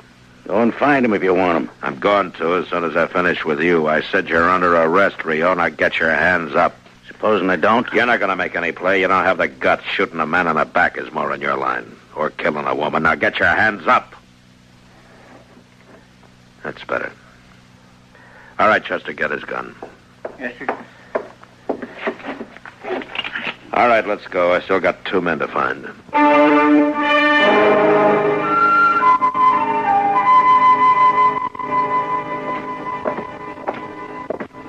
It's getting colder, Mr. Dillon. As clear as a bell, though. We Look at that moon. Where you reckon they are? We've been in nearly every saloon on Front Street. I don't know, Chester, but wherever they are, we'll find them. Maybe the other two won't be took as easy as Rio was. It's up to them. If they want to surrender, they can. Never shot a man with his hands up. Wait a minute, Chester. In Ben's barber shop, that man he's shaving. It's kind of hard to tell with all that lather. That's Ed Parks. Come on. There's just him and Ben in the shop. Wonder where Chuck Evans is. We'll worry about him later. Just help yourself to seat, gentlemen. Be ready for you just soon. Oh, evening, Marshal. Ben, I didn't know you were in the habit of shaving outlaws. Well, now, maybe you're mistaken, Marshal. Now, just have a seat and I recognize him, all right. It's Ed Parks. Well, looks like you got the advantage of me, Dillon. Oh, we can't have that. Wipe the lather off his face, Ben. Yes, sir. Sure thing, Marshal. Just a second now, Mr. Parks. There you are. It's too bad you have to leave that shave half finished, Ben. But they'll give you a free one just before they hang you. What are you talking about, Dillon? Now, gentlemen... You're under arrest for murder, Ed. You got your hands up. Your brother's waiting for you at the jail. You arrested Rio? What about your hands, Ed? Are you going to put them up? No dirty tin heart's going to... Yeah, that was a pretty fast move for a barber, Ben. Hell, I knew he had a gun under the towel, Marshal. Of course, I couldn't do anything about it, you know. Oh, thank you, Ben. And if you'll send the bill for your shaving mug to the stage company, they'll probably take care of it. Yes, sir, Marshal. All right, Chester, spill some water on him. I want him to walk to jail.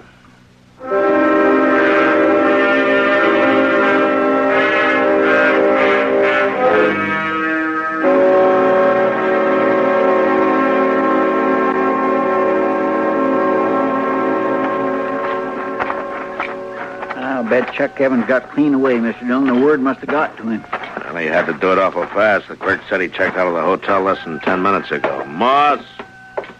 Yeah, the light must hurt his eyes. He never keeps a lantern burning. Afraid of fire, maybe. Moss, are you there? Yeah? What's wrong? Who is it? It's Matt Dillon. Strike a light, will you? A man could fall over something in this stable and break his neck. All right. Don't get excited. Used to it myself. Know just where everything is. Don't see any point in wasting oil when I... Now, what's on your mind, Marshal? Chuck Evans. Is his horse still here? Yes, indeed. It most certainly is. As a matter of fact, he's back there saddling up right now. Good. I told him it seemed like a fool time of night to start out on a trip, but you can't reason with anybody that treats horses the way that bunch does. I guess not. What? Answer him. Yeah, what is it? Give me a hand back here, will you? I'll tell him yes. All right, I'm coming. What's this all about, Marshal? Nothing to get yourself worked up about. Just stay right here and stay out of the way. Come on, Chester. Yes, sir. He's got a lantern back there in the stall. Yeah. Now, you were right about one thing. He's trying to leave town. Give me a hand with this, Moss. I can't seem to get... You gone somewhere, Chuck? Now, look, Dillon, you got nothing on me, now lay off. The Parks boys are in jail. I don't know anything about it, Dillon. You can't prove a thing, and you can't shoot me. I'm not even wearing a gun. Hanging there on the saddle. Yeah, so I see. Now, if the other boys did something, I don't know anything about it. You're a liar, Chuck. And you're a coward. Now, you got no call to talk like Shut that. up. You're under arrest. Chester, get his gun off the saddle. Look out, Mr. Dillon, he's got another gun. I'll kill you, Dillon, so help me.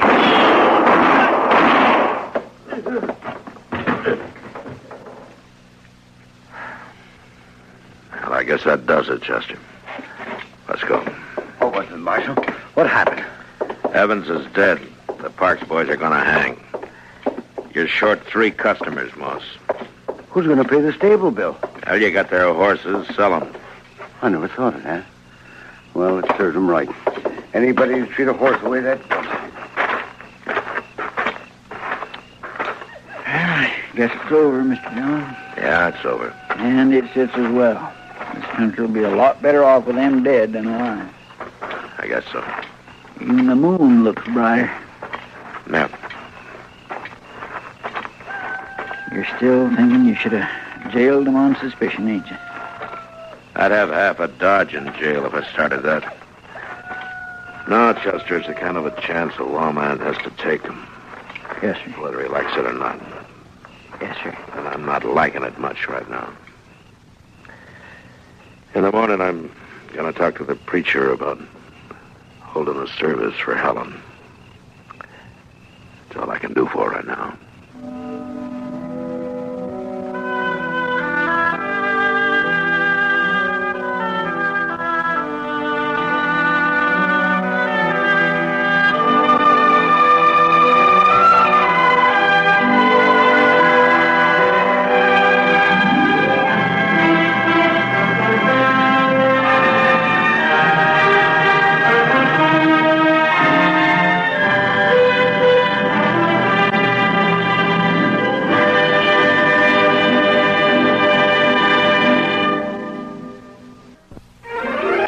Gunsmoke.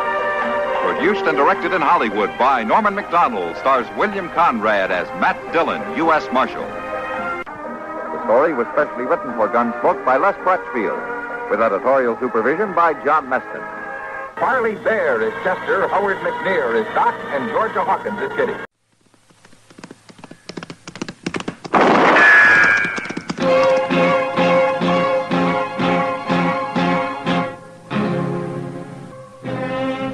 Around Dodge City and in the territory on West, there's just one way to handle the killers and the spoilers, and that's with a U.S. Marshal and the smell of Gunsmoke.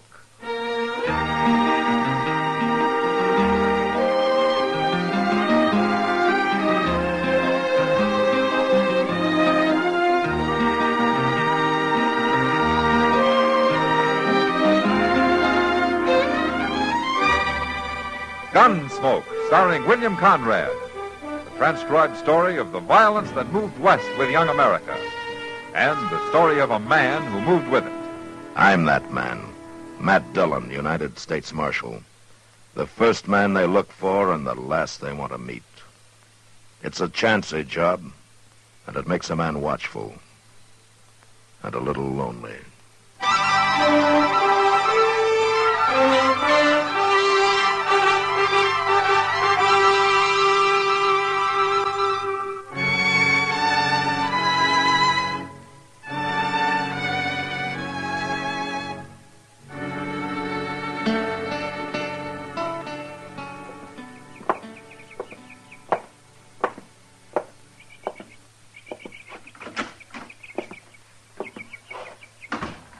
Morning, Dr. Clay.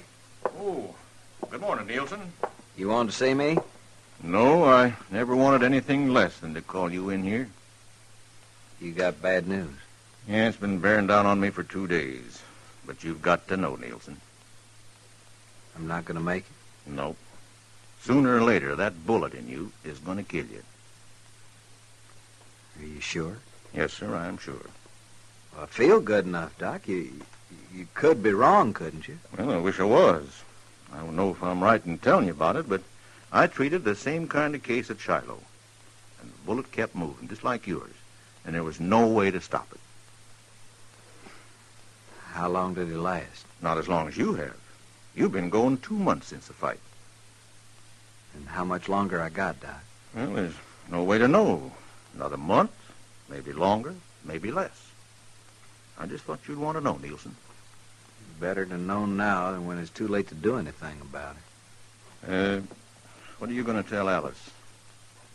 What's there to say? Well, with her planning the wedding, there ought to be some explanation. You, want me to tell her? Just say I changed my mind and I'm heading west. Where are you going? Back to Dodge. To look up the Mailer brothers? If they've killed me, I don't see any reason to let them go on living.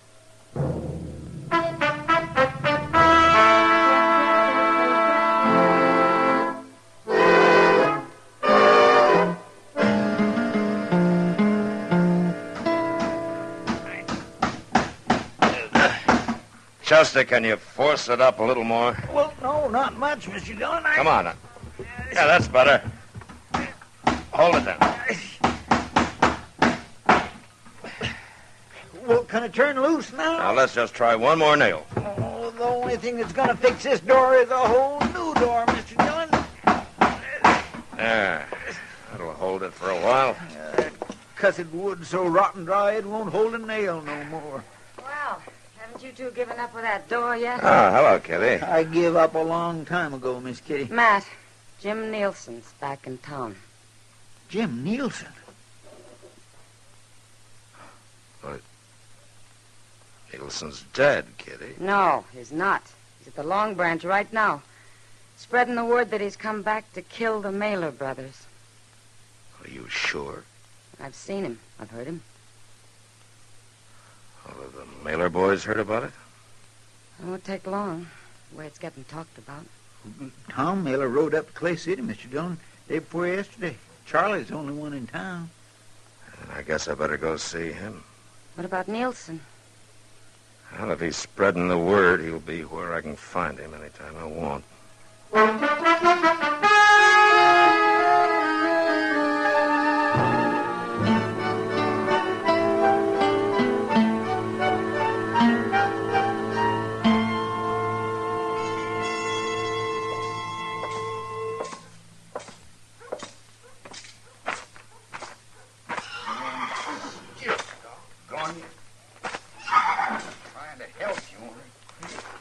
Charlie.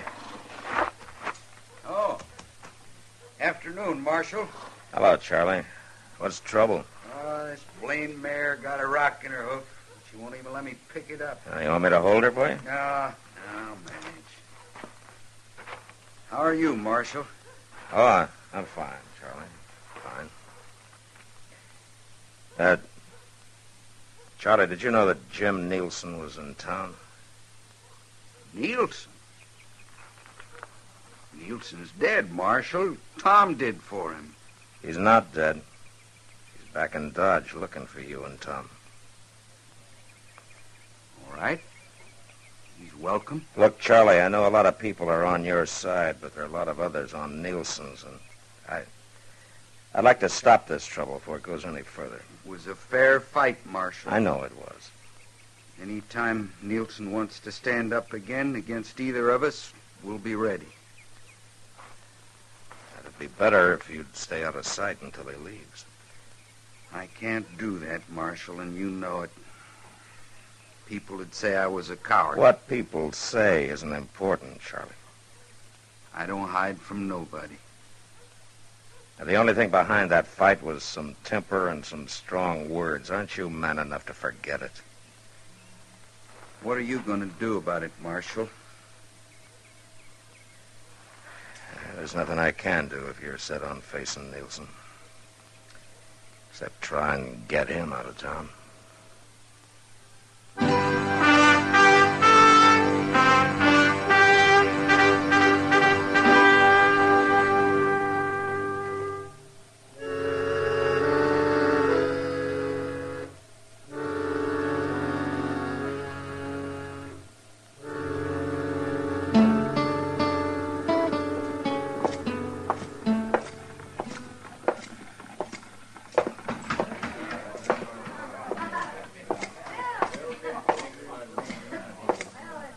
Hello, Nielsen. Marshal? Well, I didn't expect you'd ever get to Dodge again. Guess you thought I was dead, Marshal, along with a lot of other people. You didn't look very healthy when they took you out of here. I'm still alive, for a little while anyway. What good's it doing you to be back here? Well, everybody figured the fight was over, but I don't happen to think that way. It's a lot of trouble over nothing. You and the Mailer brothers are good men and peaceful ones. You were drinking and there were some names called. But that's sure no reason for you to come back and stir it all up again. They thought they'd kill me, Marshal, and they were proud of it. I don't think they were. Look, Jim, I'd like it if you'd go back to Abilene. I'm not going to do it, Marshal. I got nothing to go back to, nowhere. What does that mean? I'm going to die from that gunfight we had. The bullet's still in me. Oh. There's nothing to be done about it, huh? No. Nothing but try and settle the score. I don't see how you're going to be any better off trying to kill two good men, Joe. Marshal, it's a funny thing knowing you're going to die. I had too much to live for when I faced up to him the first time. I was going to get married. I owned some land. Those were the things I was thinking about. I got scared and tightened up. Man shouldn't have anything to think about in a gunfight.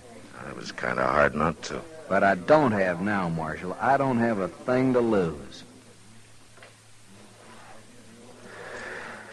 Jim, you're a bad man to have in town. I won't be here long. You can count on that.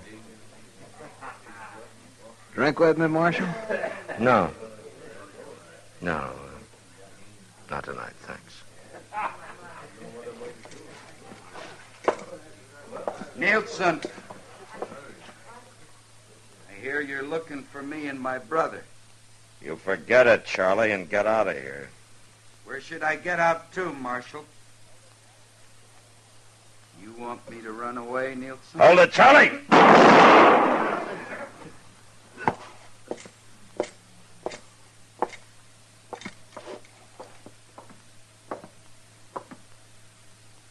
Is he dead, Marshal? Yeah, he's dead.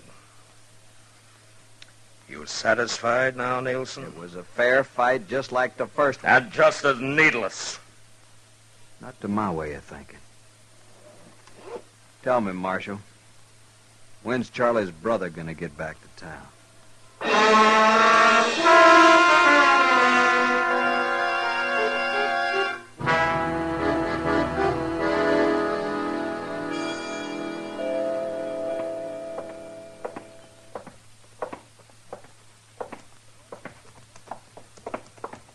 Tom! Hold up a minute, Tom! Well, hello, Chester. What you doing way out here? Mr. Dillon wanted me to stop you before you got up to the plaza. Yeah, what for? Well, Jim Nielsen's waiting for you. Nielsen? Wait. What about my brother? Charlie's dead, Tom. Did Nielsen do it? Charlie come after him. I thank you, Chester.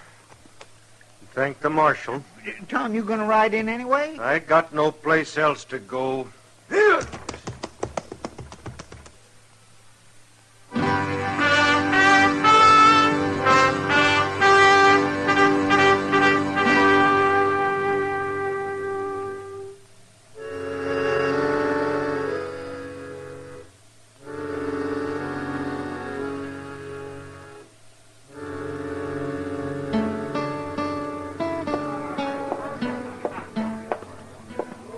Hello, Kitty.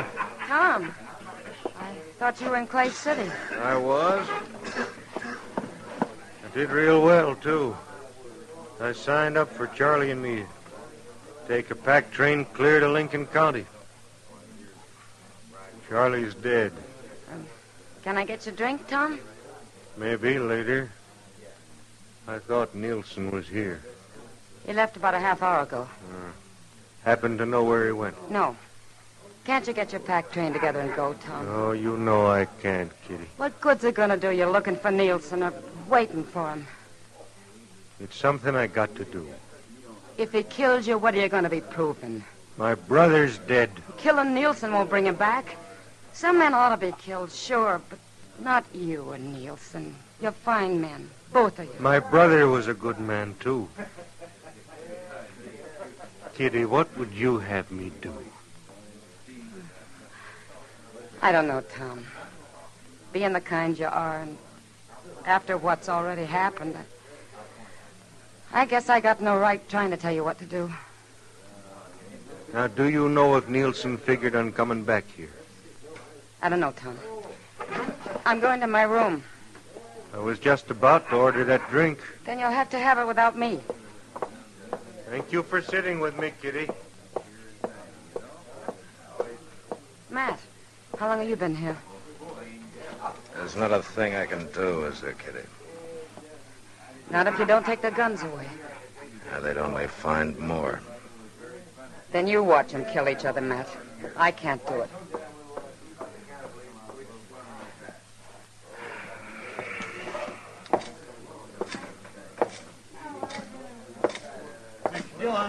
Yeah? He's coming, Mr. Dillon. How long, Chester? It won't be but a few minutes. He was looking for Tom over at the Alfraganza. All right. You get out of sight someplace. All right, sir.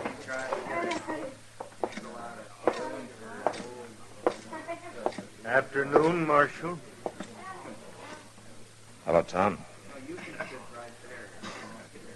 Look, Tom, I'm going to ask you to do a brave thing. Will you let me keep your gun for as long as you're in town? No, I won't, Marshal. You and I have been good friends, Tom. I'd like to keep it that way. But you won't do what I say, huh? What would you do was you in my spot?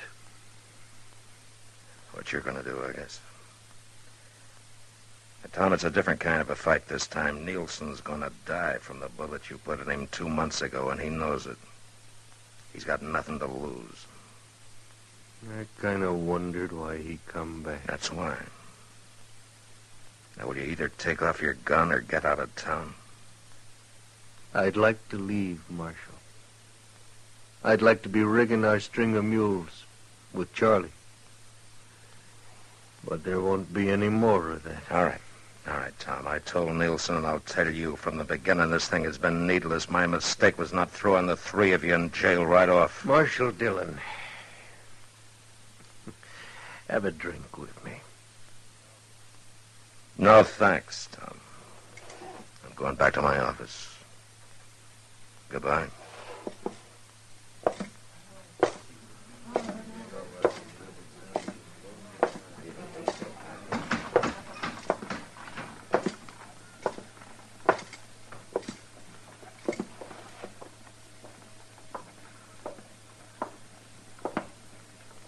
Well, Nilsson, I guess there's no reason trying to talk any sense into you either. It's gone past talking, Marshal. You aren't figuring on stopping me. There's nothing I can do. I'll see you later.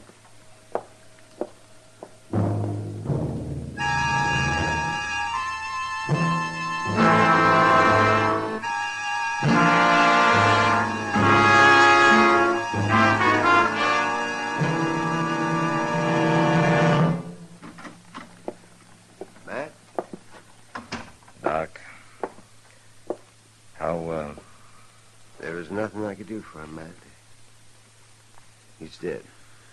Oh, my goodness. Seemed like such a waste. He was a good man, both of them was.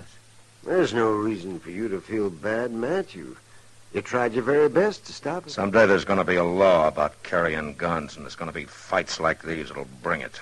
A man's got the right, Mr. Dillon. They're going to lose it, Chester, if this sort of thing doesn't stop. Doc, I'll have the body taken away. All right, man. I'll go with you if you want me to. Yeah, sure, Chester. I think I'm ready for that drink everybody offered me. Me too. You reckon Miss Kitty knows? By this time, I'd think so. There he is, Mr. Dillon. Yeah. Hey, Nelson!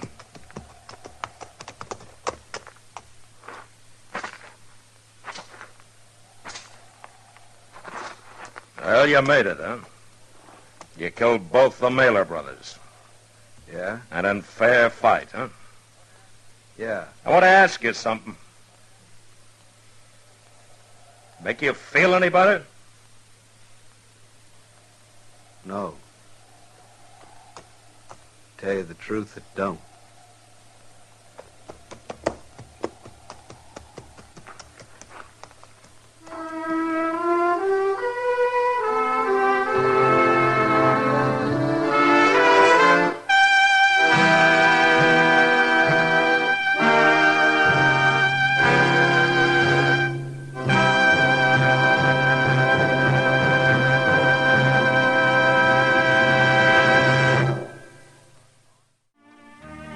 Gunsmoke. Produced and directed by Norman McDonald, stars William Conrad as Matt Dillon, U.S. Marshal. The script was specially written for Gunsmoke by Gil Dowd, with editorial supervision by John Meston. The music was composed and conducted by Rex Corey.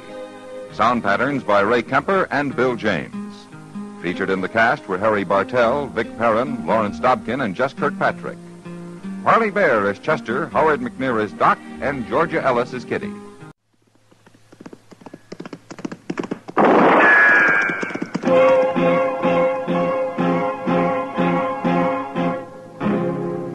Around Dodge City and in the territory on West, there's just one way to handle the killers and the spoilers, and that's with a U.S. Marshal and the smell of Gunsmoke.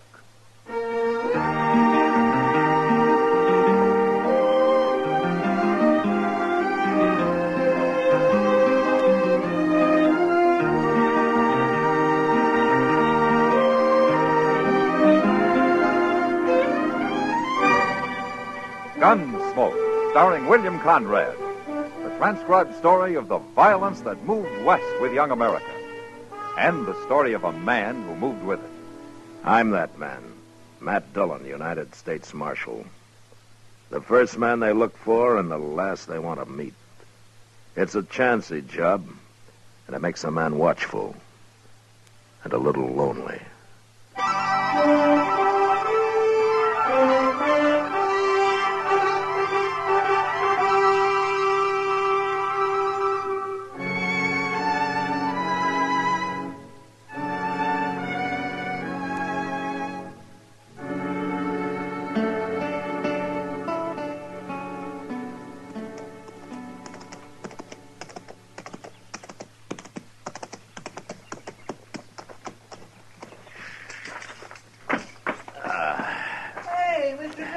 Huh?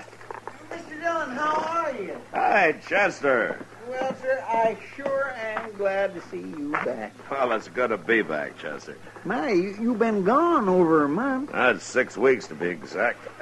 Gracious, you sure must have covered a lot of territory. Well, I'll tell you all about it later. What's been going on here? Oh, nothing much, I guess. You know how Dodge is. Things are just about the same. They are, huh? Mm-hmm. What about that new sign over the Long Branch there? New sign? Oh, my goodness, Mr. Dillon, I plumb forgot. That happened the week you left. Sam Noonan and Kitty Russell, proprietors. Ain't that the doggonest thing you ever heard of? They're partners now, Mr. Dillon. Miss Kitty bought a half interest in the place, and her and Sam's running it together. Well, where'd Kitty get the money? Well, you know, Miss Kitty, she never spends much, and she's been saving it for years and years. I guess it mounts up. You save money that way.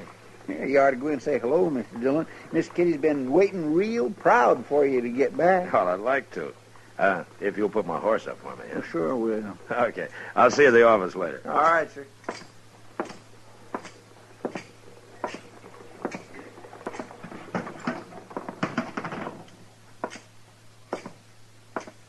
Hello, Sam.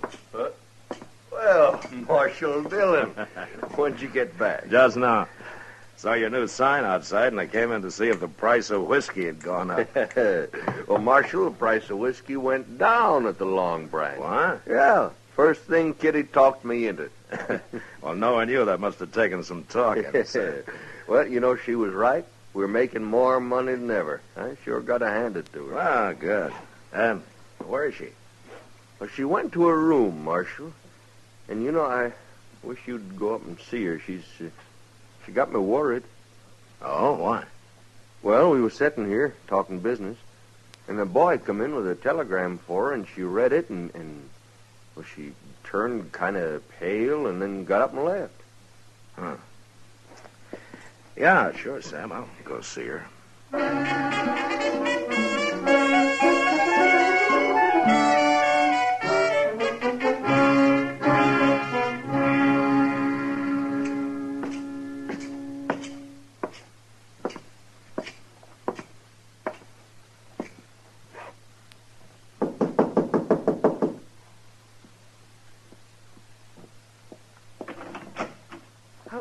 Matt. Hello, Kitty. Oh, come in. Thank you. I just got back. I thought I'd come around and congratulate you. Oh, thanks. Kitty. Huh? Sam told me about the telegram. If there's anything I can do to help. Oh, Matt, you got it all wrong. Sam, too. It's not bad news. Oh? Well, I'm glad to hear that. It's my father, Matt. What? My father, Wayne Russell. He's coming here to Dodge tomorrow. Well, I thought your father was lost. Well, he has been. I've never even seen him. He left my mother in New Orleans a few months after I was born. Yeah, I know. He was a gambler, Matt. He worked the riverboats. Mother always said he was a very charming man. Funny thing is, she never held it against him, his deserting. She just accepted it as the way he was. In a strange sort of way, she was proud of him. Well, how do you feel about him, Kitty? Same as my mother, I guess. He's coming tomorrow, you say, huh? Matt, will you go to the depot with me to meet him? Like I say, I'm real happy about it. But I feel kind of scared.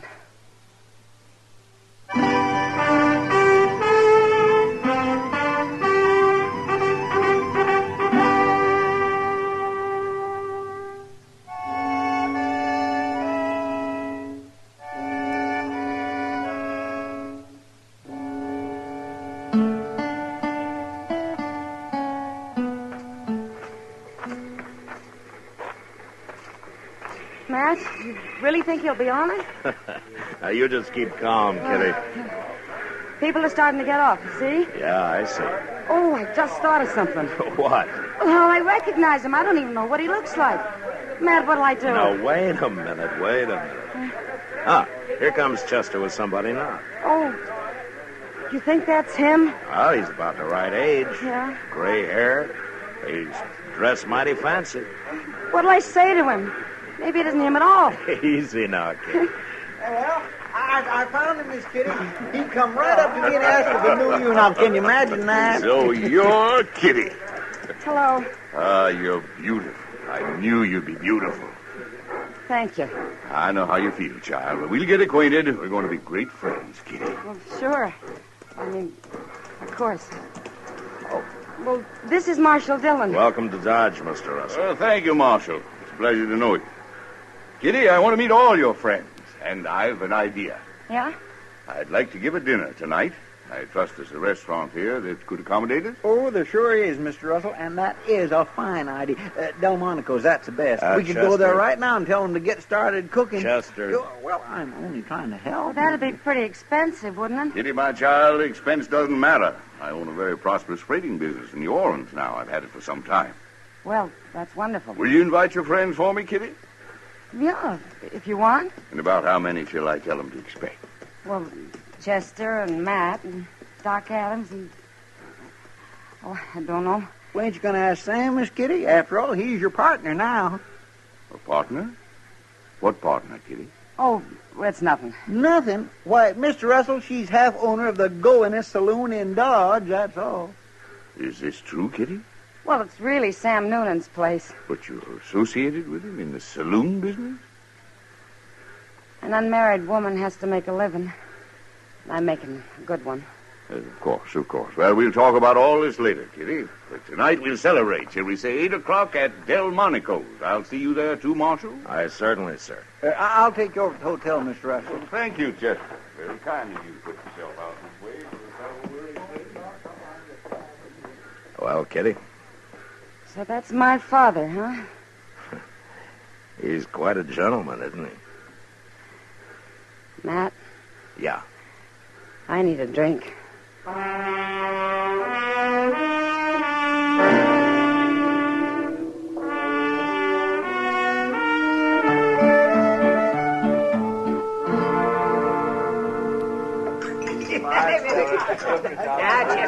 Chester, you've had just about enough. Well, that was a pretty good meal, wasn't it, Mr. Russell? I want to thank you for recommending the place, Chester. Of course, I guess it ain't like what you're used to in New Orleans. Miss Kitty's told me about how good they eat down there, ain't you, Miss Kitty? Yeah, I guess so, Chester. What's the matter with Kitty, man? I don't know, Doc. She keeps looking at him sideways, but she sure doesn't have much to say to him. And I guess she's still kind of shy. Shy? You mean Kitty? Oh, nonsense. You better fill your glass, Doc. What's that? Sam Noonan's getting orey-eyed. I think he's just about to propose a toast. Oh, no, that's all we need. There, you see what I mean? Gentlemen, now let's drink a toast. A toast to my new partner, Kitty Russell, and to her old man. No, I mean her father.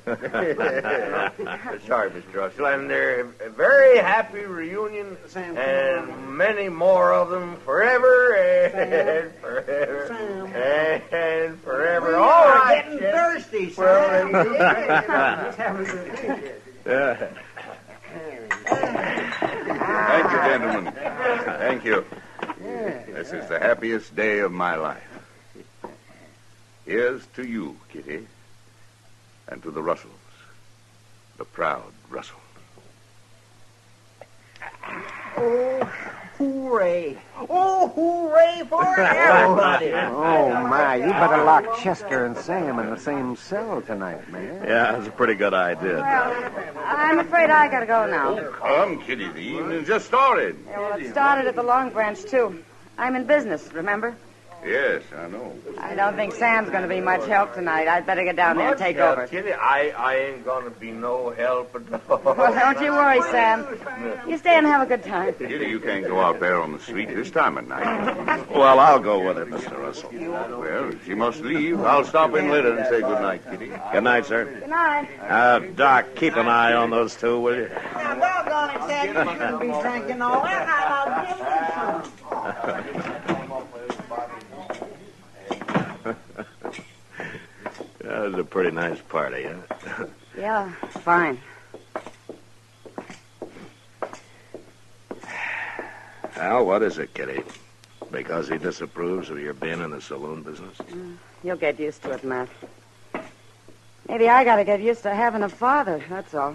You haven't made him feel very welcome. I haven't decided yet whether he's welcome or not.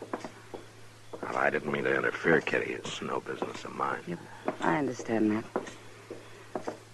We'll see soon enough.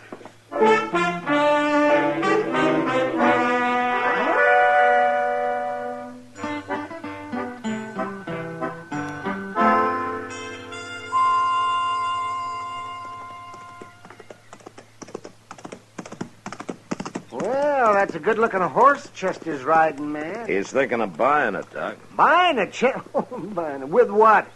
That horse will be as old as Methuselah before he closes the deal. Well, that could be. Yeah. Isn't that Kitty and her father coming out of the bank? Yeah.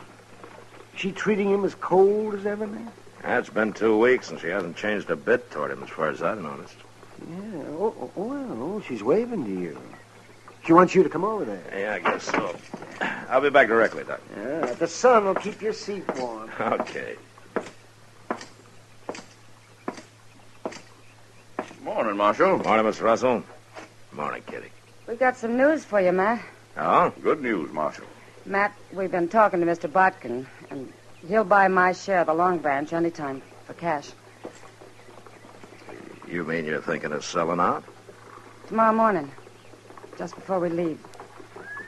Just before you leave? I'm going back to New Orleans, Matt. I'm going to take my money and put it into my father's freight business there. Makes sense, Marshal. Kitty and I should be together. Besides, the saloon business is no place for a lady. I can see that now. I've had to learn a lot in the last couple of weeks, Matt. Yeah, I guess you have. Well, if you're going to get packed, you better start, Kitty. I am, right now. I'll see you at supper. Fine. I'll go over to the depot and see the Santa Fe agent about our tickets. I'm a proud man today, Marshal, a proud and happy man. Now, if you'll excuse me.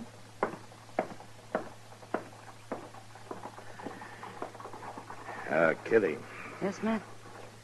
Whose idea was this? You're selling out and all? Well, he likes to think it was both of ours. But? I'll have to give him the credit, Matt. He's been talking about it one way or another for 2 whole weeks now. He's awful smart. He can convince anybody of anything. Yeah, I guess he can. What is it, Matt? Don't you like him? It doesn't matter whether I like him or not, Kitty. No, I guess it doesn't. But, I sure don't trust him, Kitty. Now we're getting somewhere. What? I'm going to need your help, Matt. I don't trust him either.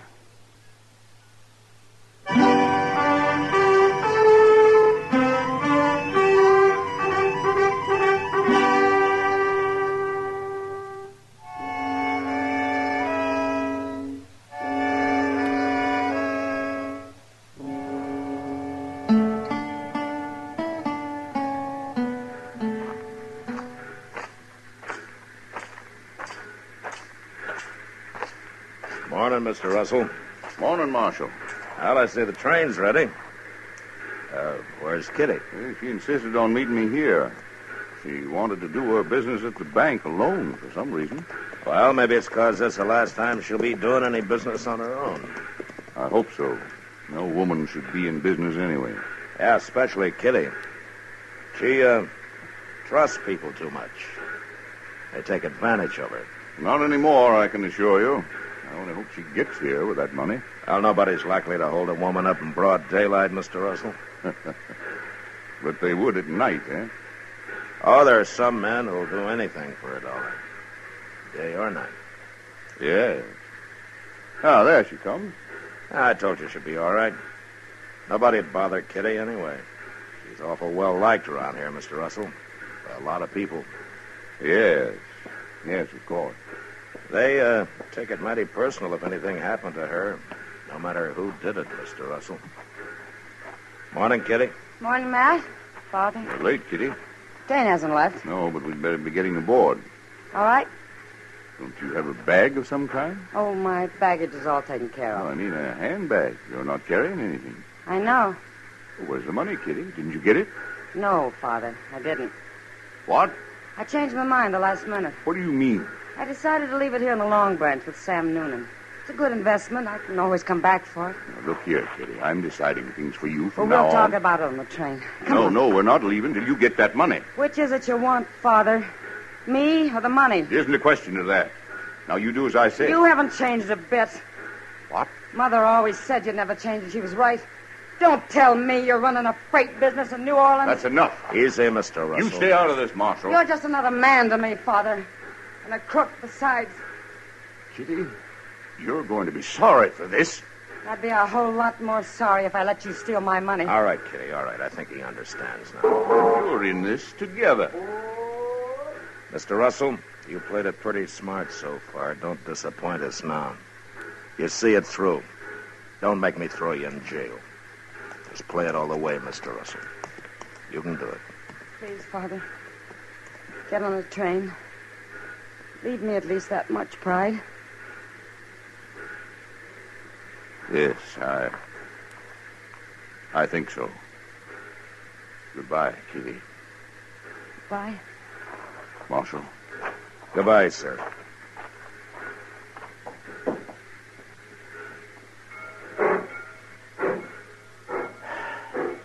Well, he did it, Kitty. You were right. Sure he did. You bet he did. All of us Russells have pride.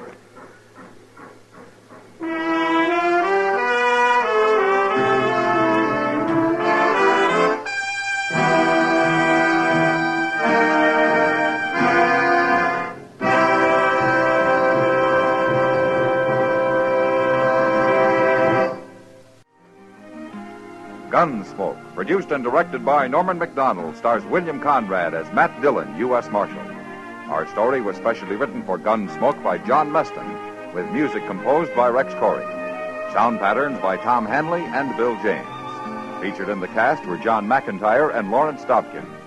Harley Bear is Chester, Howard McNear is Doc, and Georgia Ellis is Kitty.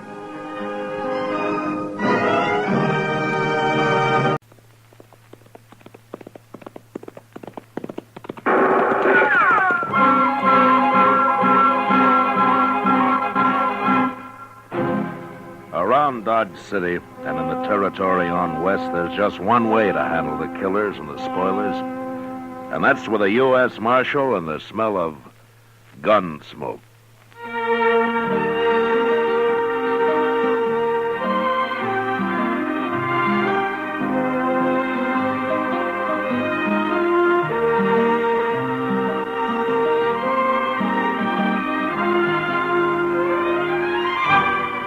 Gunsmoke, the story of the violence that moved west with young America. The story of a man who moved with it. Matt Dillon, United States Marshal. And now, Gunsmoke, starring William Conrad.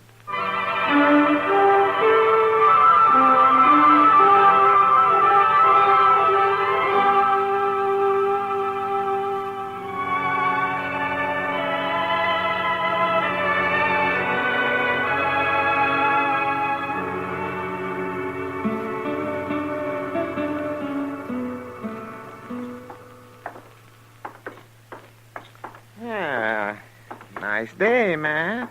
The wind's gone down anyway. It sure was blowing last night. Where were you, Doc?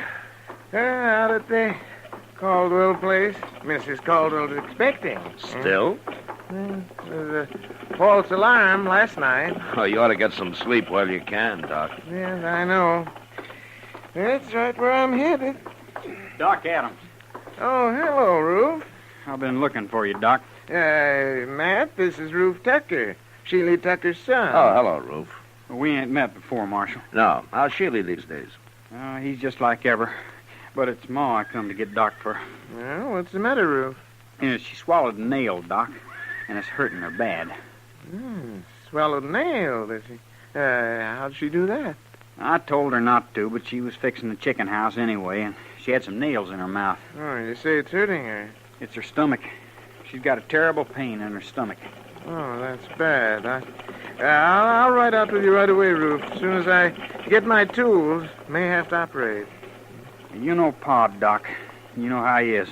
Oh, yes, I forgot about him. Sheely doesn't like doctors, does he? He hates them. But he ain't there now. He's been out on the prairie the last couple of days. Oh? When'll he be back? I don't know for sure. But Ma said to get you anyway. She doesn't want to die.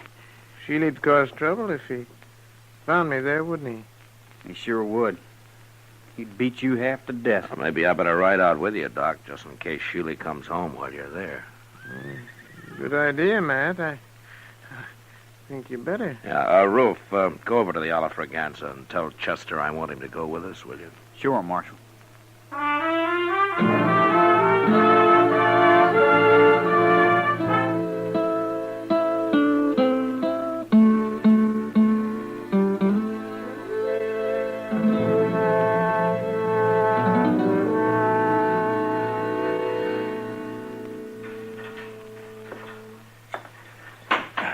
How is she, Mr. Dillon? Oh, I don't know, Chester. Doc's still working on her. Well, there's no sign of Sheely anyway. Well, that's some help. What's the matter with a man like that, Mr. Dillon? Hating doctors the way he does? I don't know, Chester. Probably there weren't any doctors around when he was young. And what was good enough for his father is good enough for him. Some fool notion like that, maybe. Sheely always was a mean old cuss, except for his horses. He's always treated horses like they're human. Did you ever notice that? Sheely isn't really a bad man, Chester. He's just ignorant. And prejudiced because of his ignorance. If he'd have been here, he'd let Miss Tucker die rather than have Doc operate on her. Yeah, probably. Well, that's bad. To me it is. Maybe if Doc saved him someday, he might get over his ideas. Old Sheely's never had a sick day in his life I know of. Oh, Doc, you all through? Huh? Oh, yes, I'm all through, Matt. How is she, Doc? Yeah. She's dead. Dead? I guess her heart couldn't take it. I don't know. I had to operate, though. She'd have died sure if I hadn't. Oh, it isn't your fault, Doc. You did all you could.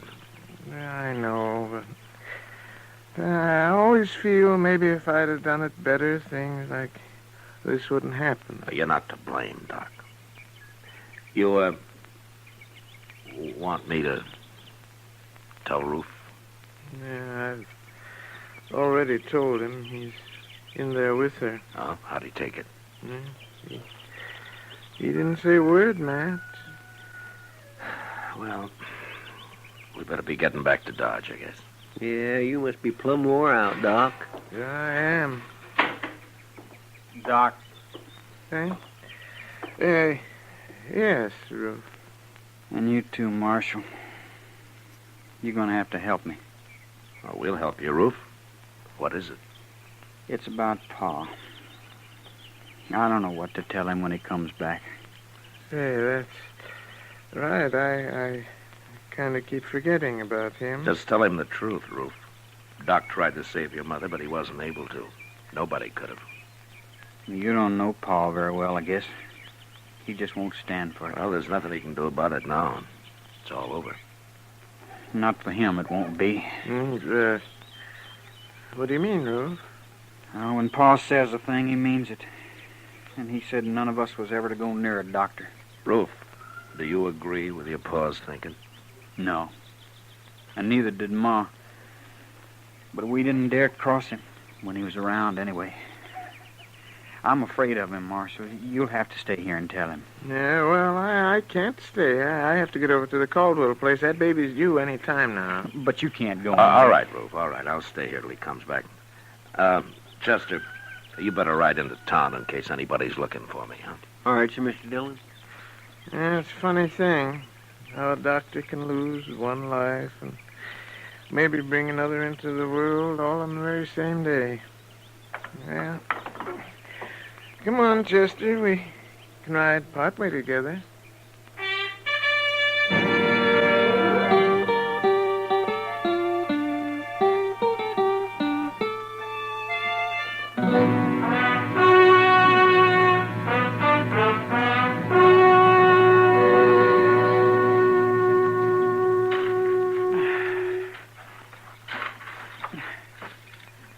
That ought to do it, Roof.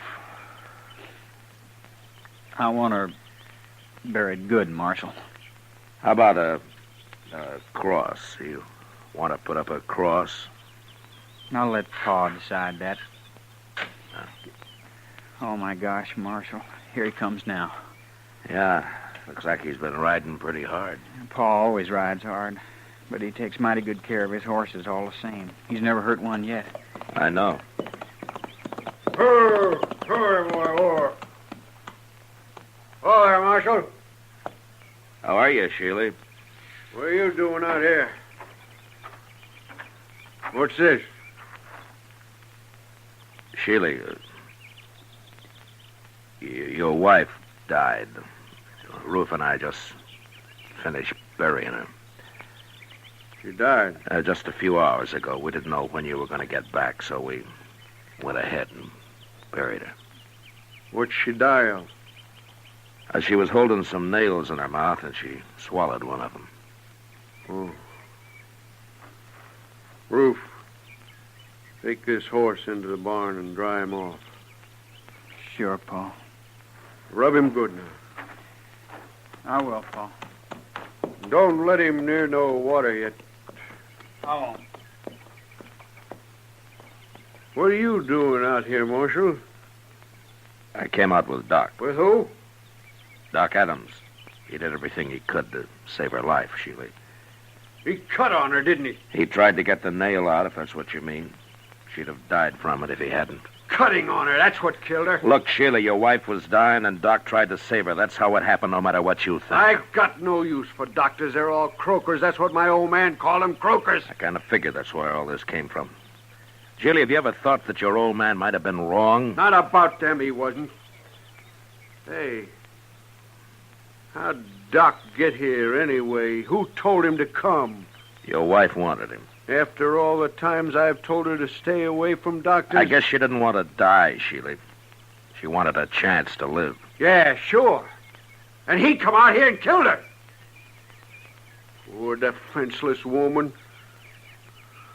Doc Adams will pay for this, Marshal. I'm telling you right now. You lay a hand on Doc, and I'll run you out of the country, Sheila. Maybe it won't be a hand I'll use, Marshal. Try anything like that, and you'll hang for it. I'll find you no matter where you go. He killed my wife with his bungling butchery. He's a murderer. There isn't a man in Kansas who'd believe that.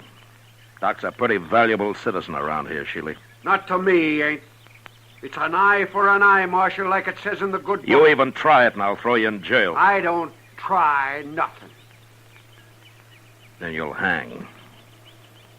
Will I, Marshal?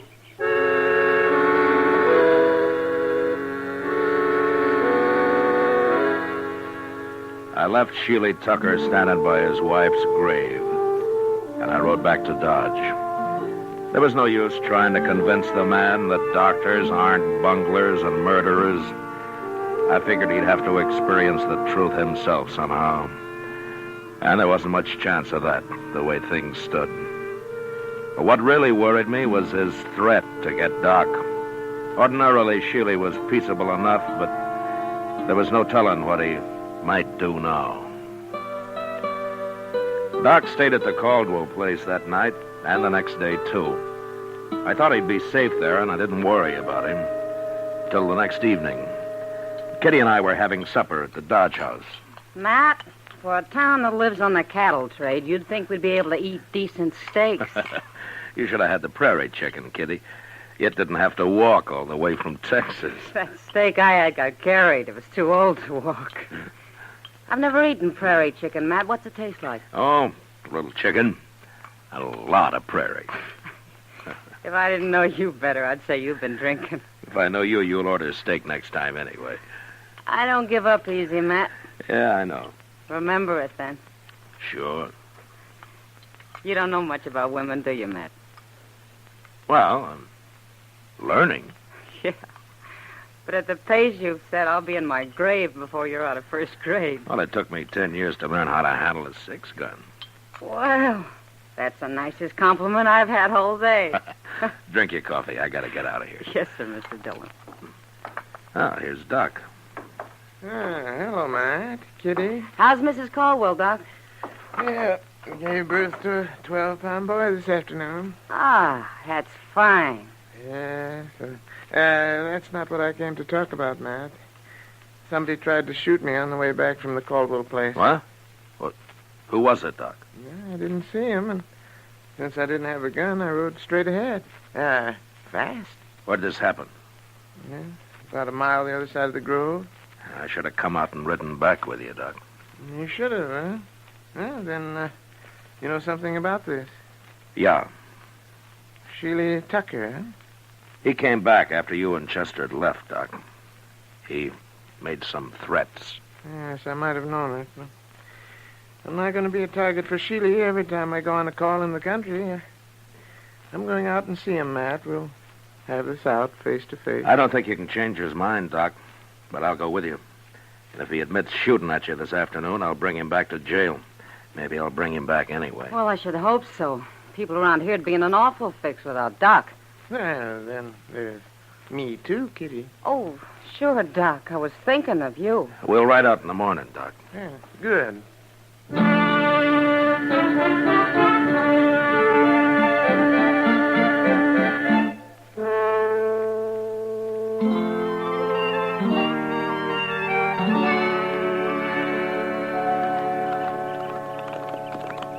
There's somebody in the corral there, man. Yeah, it looks like Sheely.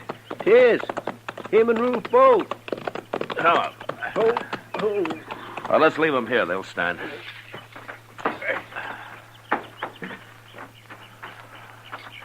I got a horse tied down in there, Mr. Dillon. He's down, Chester, but he isn't tied. No, by golly, he ain't. Oh, say, look at that. Yeah, broke his leg.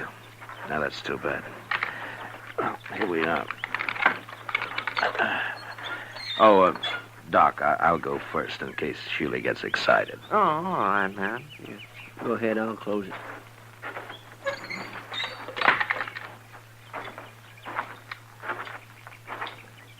Hello, Sheely. Ruth. Hello. You bring that croaker out here to kill my horse for me, Marshal? Now, Sheely... Wait a minute, Doc. I'm sorry about your horse, Sheely. What happened? That bay's the finest animal I ever owned. I was just topping him off when he fell and busted his leg. I'll blame it. Gee, that's too bad. It sure is.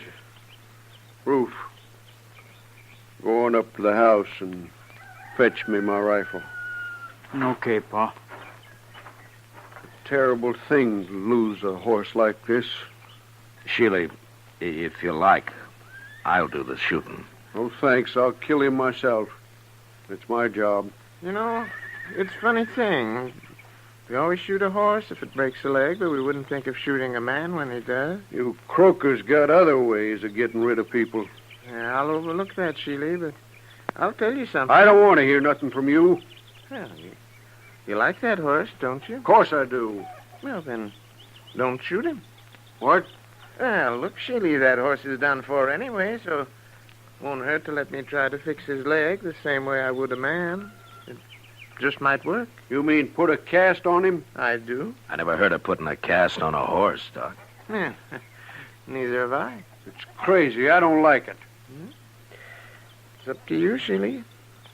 Well, I wouldn't have let you near my wife if I'd been here. Why should I let you fool with my horse? All right, Sheely. Shoot your horse, and I'm taking you back to Dodge. What for? You're going to jail for trying to kill Doc yesterday. At least that's what Doc told me. Yeah, now, Matt, I didn't exactly Shut up, say... Doc. I ain't going to jail. I can't... Yes, you are.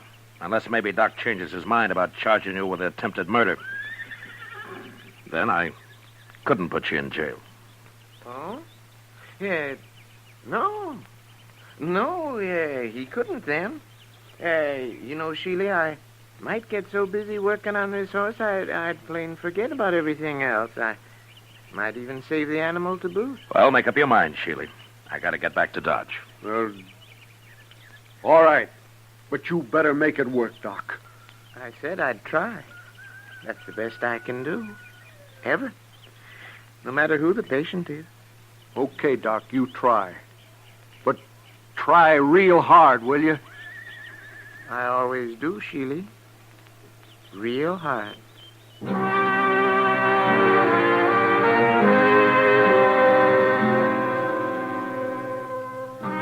Chester and Ruth made a fast trip into Dodge for plaster of Paris and some muslin to go under it. And when they got back, Doc went to work. An hour later, he had a heavy cast on the horse's leg. And after giving Sheely some final instructions, he was finished. He promised to come back in a couple of weeks and put a lighter cast on, and then we left. Sheely didn't say much, but I knew if anything went wrong with that horse, he'd be after Doc again. However, 6 weeks went by before anything happened. Doc and I were hiding out in his office with a game of chess we'd started a few days earlier. Yeah, doggone rook if you're sitting there, Matt. If I move my bishop, you'll be right in on that queen. That's the only move you got, Doc. All right. There you are, Matt. See what you can do with it. A couple more of those and I'll get that queen. Doc. Well, hello, Sheely. Doc, I've been looking everywhere for you, blast you. Why'd you put a sign on your door saying you were out? How come you're wearing a gun, Sheely? Man, it'd be a fool not to wear a gun in this town, Marshal. You'd be a worse fool to try to use it. Don't rile me. I'm in a bad enough temper already. What's wrong, Sheely? How's your horse? My horse is tied up right outside, Doc. What? Yeah, I took that second cast off myself. Then I rode him in here. Of course, I took it easy with him, Doc, real easy. And he ain't even limping. Well, what do you know? By heaven, it worked. Oh, that's fine, but what are you so heated up about, Sheely? Well, you'd be heated up too, Marshal. If you'd been carrying a rotten tooth in your jaw as long as I have. You mean you're looking for a doctor, Sheely? I'm man enough to admit it, Marshal. Well, now, Sheely. You just sit down right over there, and I'll see what I can do. Okay, Doc. Hey, this is the one right here. Try to get it out, will you? I'll try, Sheely. That's the best I can ever do. Ever. That's good enough for me, Doc.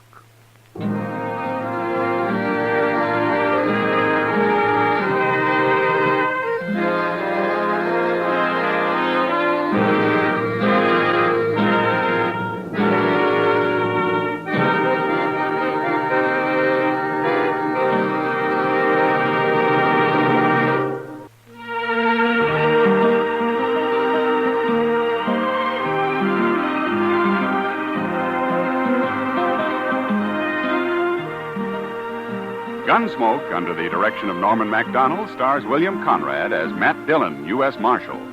Tonight's story was specially written for Gunsmoke by John Meston, with music composed and conducted by Rex Corey. Featured in the cast were Sam Edwards and Tom Tully. Parley Bear is Chester, Georgia Ellis is Kitty, and tonight Paul Freese played Doc. Ken Peters speaking. Join us again next week as Matt Dillon, U.S. Marshal, fights to bring law and order out of the wild violence of the West in Gunsmoke.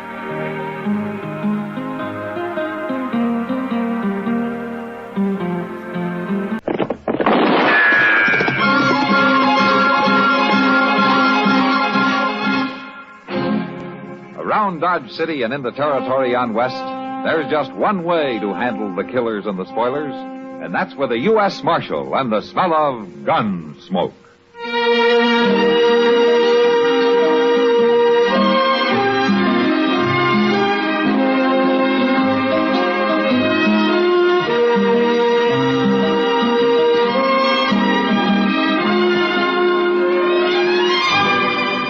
Gunsmoke, starring William Conrad, the story of the violence that moved west with young America, and the story of a man who moved with it. I'm that man, Matt Dillon, United States Marshal.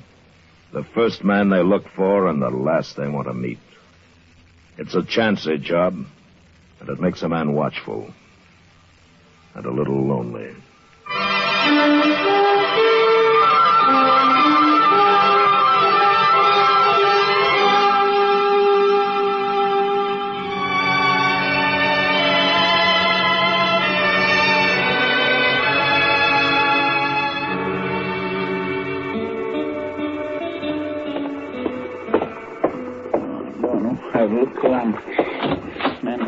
He ain't up there, Mr. Dillon. He has just plain vanished. And there's no note anywhere. You sure of that, Chester? Nothing. I looked again all over. Well, it's 2 days now. This just isn't like Doc. What'll we do, Mr. Dillon? I don't know. Might start asking people, Chester. Try the saloons, the store, maybe the depot. All right. I'll go right now, but I don't know whether... Well, I do declare if that wouldn't... What's the matter? Look, riding right up front seat as big as life. Look. That old rascal getting us all worried about him.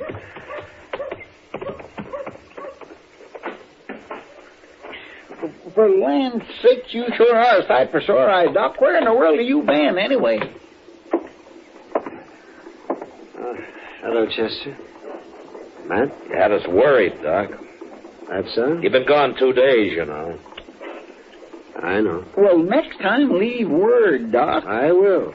I surely will. If I can. Well, it sure would save us a lot of fretting and general upset. Wait a minute. What do you mean, Doc, if you can? Just that. If they let me, I'll leave word. Come on inside, Doc.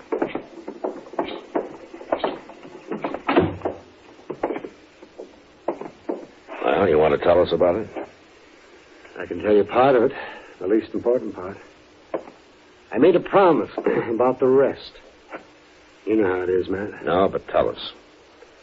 Well, the other night, let me see, it was Wednesday, a couple of riders tromped right into my office.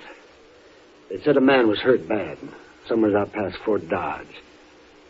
So naturally, I went along with them. Well, why didn't you leave a note and say so? They didn't tell me exactly where we were going, Chester. But they sure told me not to leave any note. They told you what? Will you let him talk, Chester? Of course, I figured that must have been a shooting, but my job's to take care of everybody, sinner and saved alike. And so when we finally got to this place the next day... Well, what place, Doc? Well, that's part of what I promised not to tell, Chester. There was a young man there who had got himself shot in the back. The bullet lodged right in his spine. I dug it out and did all I could for him. And then I just sat there for quite a spell. Then I put my things away and walked out into the other room. Well, Doc, how is he? He's dead. The shock of extracting that bullet was too much for him. Bad place, the spine. You killed him, huh? No. No, I didn't kill him. He's dead, ain't he? Look, mister, that boy wouldn't have lived more than a couple of days anyway with that bullet where it was. Whoever put it there murdered him. You want me to shut him up? Not yet. Doc, tell me something. You know that boy in there? I do. And the three of us here. You know any of us? Him? I've seen him around somewhere. Dodge, I guess. That settles it. He ain't walking out Shut of here. up. You know his name, Doc? No, I don't. Might come to me, though. Let me think about it. You don't seem to understand. He wants to kill you already. Now you're trying to remember his name. That's just going to make it worse. They can't kill a doctor for following his oath. I shot that boy when he tried to get away, and I can shoot you just as easy. Don't be a fool. I'm a doctor, and since there's nothing more I can do here, I've got to be available to other patients. I've been away too long as it is. What are we arguing about? The sooner we shoot him, the better. What kind of a man are you, anyway? Don't you know I'm the only doctor within 100 miles of Dodge? Right now, that's one too many. Now, wait a minute. I'm kind of thinking the doc's right. He ain't like an ordinary man. A doctor, well, it's almost like he ain't quite human somehow. He's human enough to tell what he knows to that hard-head marshal they got in Dodge. And we'll have him on our tail, and we'll never get our $20,000. The way I figure, it's us or the doc. I'm not interested in what you figure, mister. And I've lived too long to be afraid of dying. But right this minute, there may be several folk needing me real bad. You know, he's right. We can't kill him. Well, I can, and now, you'll do what I say, you hear? Doc, listen to me. If I let you go, will you promise not to tell about anybody you recognized here? And if I don't? And doctor or no doctor, I'll kill you myself. Well, yes, I suppose you would. All right. I'm here as a doctor, and nothing else. I promise. Word of honor, Doc? My word of honor. Okay. Get out. One other thing, Doc. What? You break your word. You tell anybody where this place is or who you saw here, and we'll get to you. We'll kill you no matter where you try to hide. I gave you my word, didn't I? Yeah, you did. But just don't forget what I said. We'll kill you, we'll die trying. Well,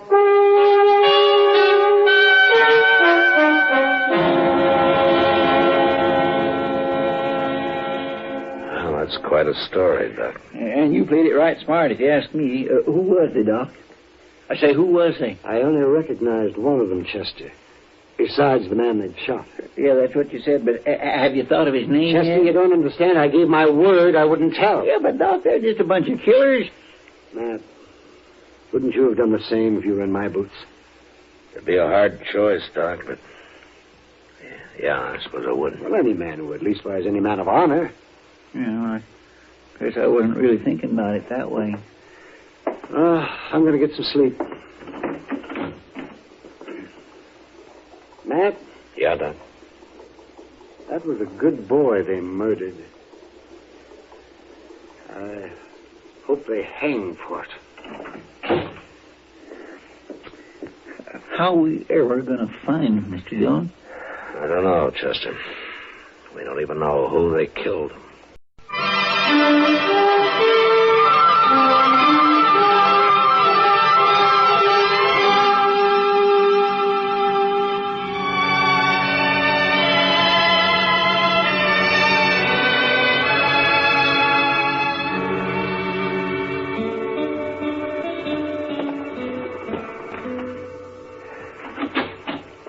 Marshal? Huh? Well, Jake Worthwell, you haven't come to Dodge in 6 months. I'm here now, Marshal. Oh?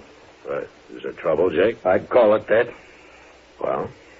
You know that cottonwood, that big one right down to Brandy Bend? Yeah, I There's know. a hole down by the roots, the north side of it. I put a sack in that hole this morning, Marshal, with $20,000 in it. 20? That's a lot of money, Jake, even for you. No, it ain't if Hank gets back all right. Hank gets back. And that's ransom money, huh? Your boy's been kidnapped? He didn't show up the other night, Marshal. Next morning, I found a note tacked on the corral. Said leave the money or else they'd kill him. Well, come on, Jake. We'll try to get there before they pick up the money. No, Marshal, I won't take any chances. They'd shoot him sure if we did that. Look, Jake, if they killed Hank, you'd want him hung, wouldn't you? I'll hang him myself if it comes to that. I'll hunt him down like wolves. All right, then let's go. Let's get down to Brandy Bend and wait for No, Marshal, I already told Hank's you no. dead, Jake. What? They already shot him. He's dead. What? What are you talking about? Where is he? Well, I don't know. How come you know he's dead? Well, I can't tell you. Marshal! Well, Marshal, I had about enough of Look, this. we're wasting time here. Now, come on, Jake. I'll tell you what I can on the way to the river. You better, by heaven, or one of us is never going to get to the river. Jake Worth was known as a hard, hot-tempered man, but he was straight as they come. And all he wanted out of life was his ranch and his 3 sons to work it with him. It was hard to tell him, but without mentioning Doc, I said what I could. And when we reached the Arkansas, we hid our horses in a clump of bush and worked our way on foot up to the big cottonwood. And then we saw it.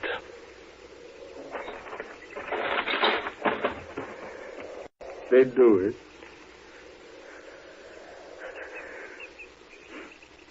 I gave him the money. What? I'm sorry, Jake.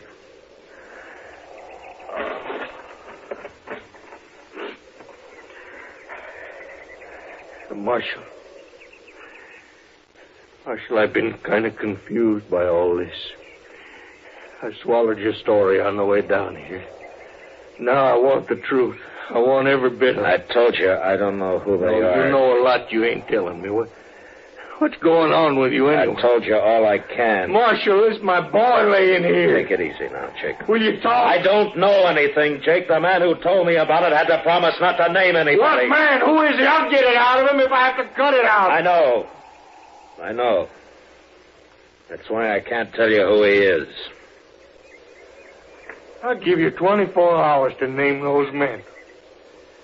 After that, me and my sons are coming to Dodge, and there'll be blood spilled. Jake, I give you my word. I don't know who did it. I don't believe you. Come on, I'll help you take your boy home. Get on back to Dodge. I'll manage here. You're making a bad mistake, Jake. You got 24 hours, Marshal.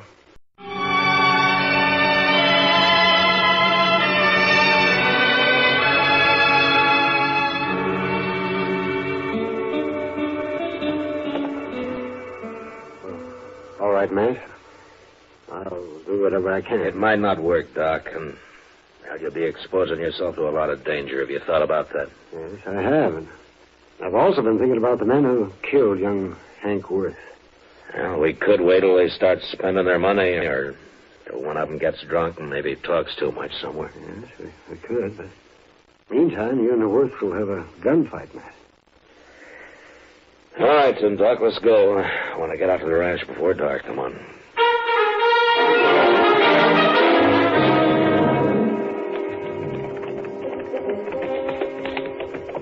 I don't see anybody around. Maybe they hid out.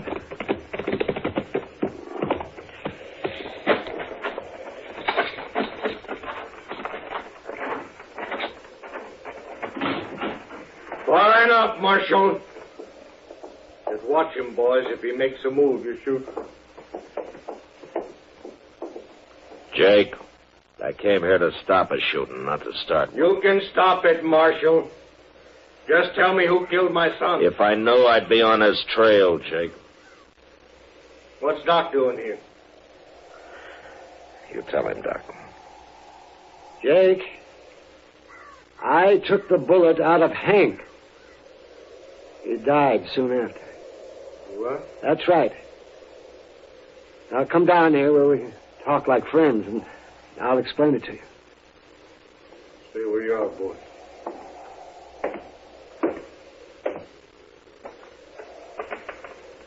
All right, Doc. Let's hear it. Well, they got me out of bed, Jake, and led me out in the country. Hank had been shot in the back, and I extracted the bullet. But it was no use. He'd have died anyway. There were 3 men there, and I recognized one of them. Who was he?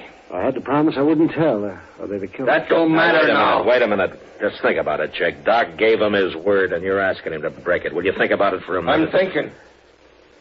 I'm thinking about my boy, too. You want to help get the man who did it, Jake? Don't ask fools. Will you listen to me? Those men told Doc if he talked, they'd kill him. And they meant it, too. Now, I've got an idea, Jake, and I want you to hear me out, will you? Now, look, we'll spread it around that Doc has identified the killer. Go on. And we'll just wait, see?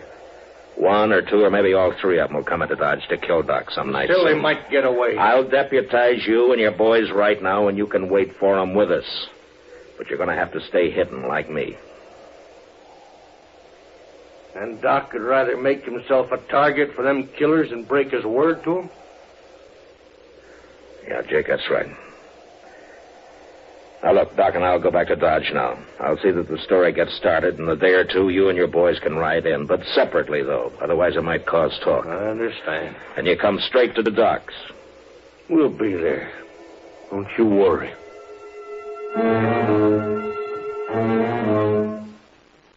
For the next few days, Doc never left his office.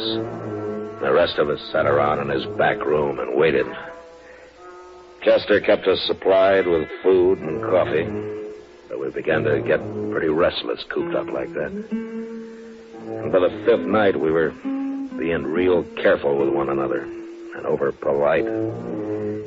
But on the 6th night, about midnight, we got our game. Mr. Dillon, I think it's Sam. What? They just rode up on the street. 3 of them. They're tying up outside right now. All right. Doc, come on in here, will you? Yeah, well, what do you want me to do, man? You take cover in here and stay out of sight. Let's go on downstairs and meet him. No. We'll just scatter them that way. Now, listen. One of them will probably stand guard on the street while the other 2 come up here to get Doc. Chester, you and the 2 boys go down the back way, and Jake and I'll wait here. But don't jump that man till we go into action up here. You understand, Chester? I got it. All right, then move fast. Come on, Jake. Now what? We just wait here in the dark. Good. Here, I'll fix Doc's blanket on the couch here so they'll think he's under. They're on the stairs now, Marshal. Huh? Okay. Just get back in the corner, Jake, or we'll be shooting each other. Be quiet. Don't start shooting till I do.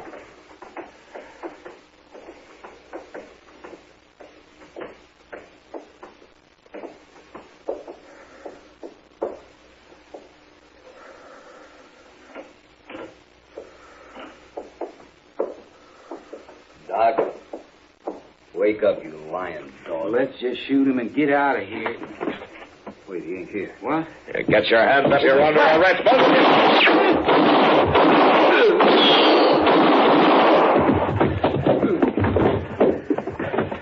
Jake? You all right, Jake? I got one of them. I'm all right. All right. Doc, come on out. What? They're dead. Light the lamp, will you, Doc? Okay.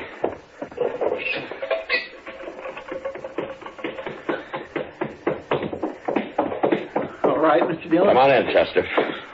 We got the one in the street. He tried to get away when he heard the shooting up here, but he ran smack into one of the Worth boys. He's dead. Good. Well, Doc, you can tell us now. Is one of these the man you recognize? Yes. This one here. Yeah. Well, Jake, I guess that's it. Marshal. What? I doubted you, Marshal. I'm sorry for that. Forget it, Jake. No, it's best I remember it. Man shouldn't make mistakes like that. Well, there was no harm done. The way it worked out. Yeah.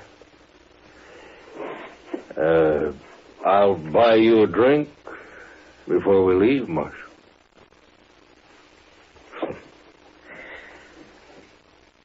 I think I kind of like that, Jake.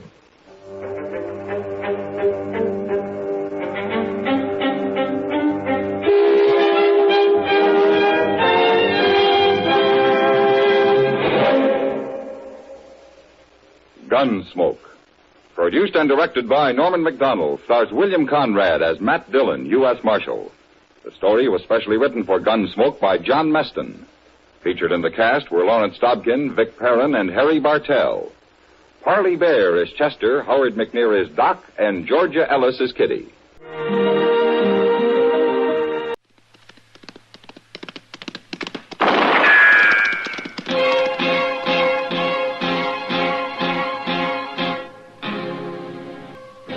Around Dodge City and in the territory on West, there's just one way to handle the killers and the spoilers, and that's with a U.S. Marshal and the smell of Gunsmoke.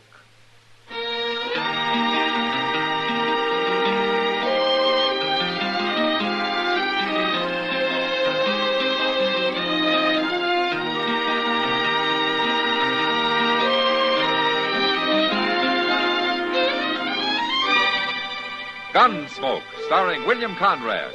The transcribed story of the violence that moved west with young America. And the story of a man who moved with it. I'm that man. Matt Dillon, United States Marshal. The first man they look for and the last they want to meet. It's a chancy job, and it makes a man watchful. And a little lonely.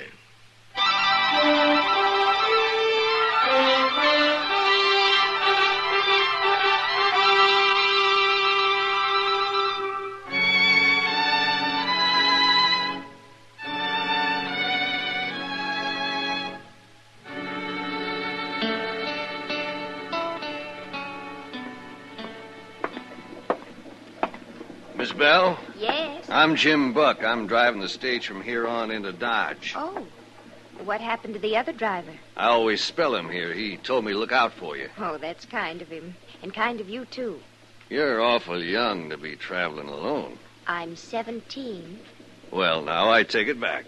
Are we about ready to leave? As soon as I get the other passenger away from that bar over there. They told me I'd be alone on the rest of the trip. Well, miss, I don't know this fella. Says his name's Bassett. But if he's drunk, I promise you he ain't riding. How do you expect anybody to ride sober if you're driving, Jim? Marshal Dillon, what are you doing in Pawnee? Oh, I had some business up this way, but I'd sure like to get back to Dodge. You got any room? Sure have. Oh, this here's Marshal Dillon, Miss Bell. How do you do, Marshal? Miss Bell? It's Linda. All right, Linda.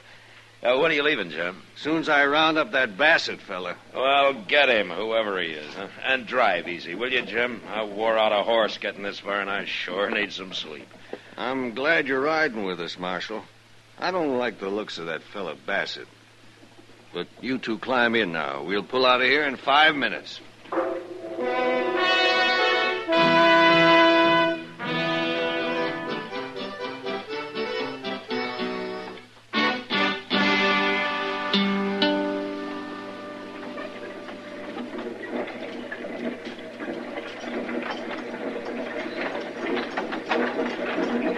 Nice day. The lawman's asleep. It's you I'm talking to, Missy. It's a nice day, ain't it? Yes. That's better. As long as we're riding the Dodge together, we better get acquainted. My name's Joe Bassett. How do you do? Well, there's no cause to be bashful, Missy. I ain't gonna hurt you. You staying in Dodge? Yes. Well, now, that's just fine. Please, I'm rather tired. Oh, you are. You have, dancing girl or something? Ah, you're too young for that, ain't you? Ain't you? Please. Hey, I know. I got a bottle here. Here, have a drink. No, Say, mister. What do you want? You're making it awful hard for me to sleep. Oh, I am, huh? And I'm pretty tired. Well, that's too bad. Now, it's going to be a long ride, so why don't you just sit there and look out the window, huh? Because I'd rather look at this pretty little girl here. Now, come on, honey, have a drink. No, I... Hey, Jim. Jim, pull up, will you? What for? You heard me. Pull up. Okay, Marshal. What do you think you're doing? What's your trouble, Marshal? There's no trouble. Your friend Bassett here wants to ride up on the box with you. What? He wants somebody to talk to, Jim. Are you crazy? He's waiting for you, Bassett. I'm staying where I am. You're holding us up. Now you get moving. All right. I will. You like you broke my arm. You should have left your gun where it was. All right, now get outside. Hurry it up. I'm going. But you're gonna wish you'd never seen me. I'm wishing that already. Give me a hand, driver. All right. My arm's all numb where to kick. I'm sorry for the delay, Linda. Marshal. It was worth it, though. Maybe now we can both get a little sleep, huh? Well, I can certainly use... What'd you say? I said I can certainly use some. Oh, yeah. Yeah.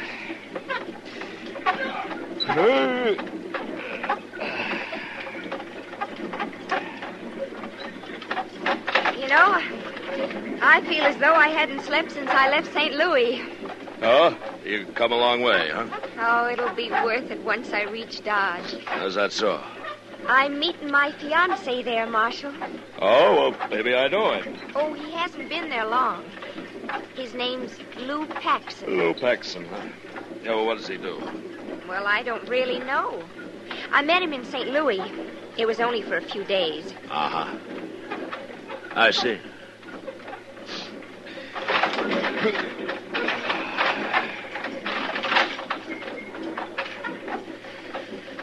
Marshal, What? if you promise to keep it a secret, I'll tell you something. Okay, I promise. I ran away from home. My parents think I'm too young to get married. Oh? Well, how old are you, Linda? 17. Do you think that's too young? Well, I don't know, Linda. I guess that depends on what you're like and what this fella Paxson's like. Oh, he's a wonderful man. He's so strong and so handsome. Uh-huh. You'll see when you meet him. Yeah, I'm sure it will.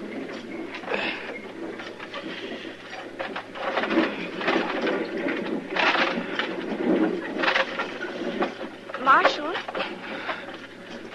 Yeah. are there a lot of men in Dodge like that man, Bassett? Oh, why do you ask, Linda? Well, he frightens me. He's not going to forget what you did to him just now. Oh, well, you let me worry about Bassett, huh? I don't like him. Well, I don't like him either, but why don't we forget about him and try to get a little sleep, huh?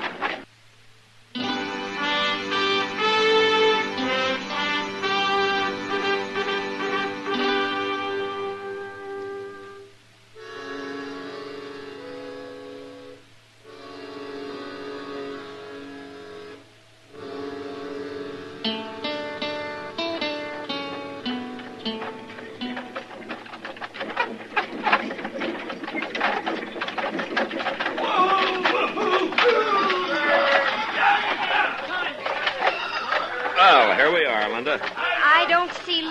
Oh, we'll find him, all right. You want me to give you a hand? Yes, thank you. Okay. There we go. Come home, Mr. Dillon. Oh, hello, Chester. Oh, Linda, this is Chester Proudfoot. How do you do, Chester? How do you do, Miss... It's Linda Bell, Chester, but she likes it simple.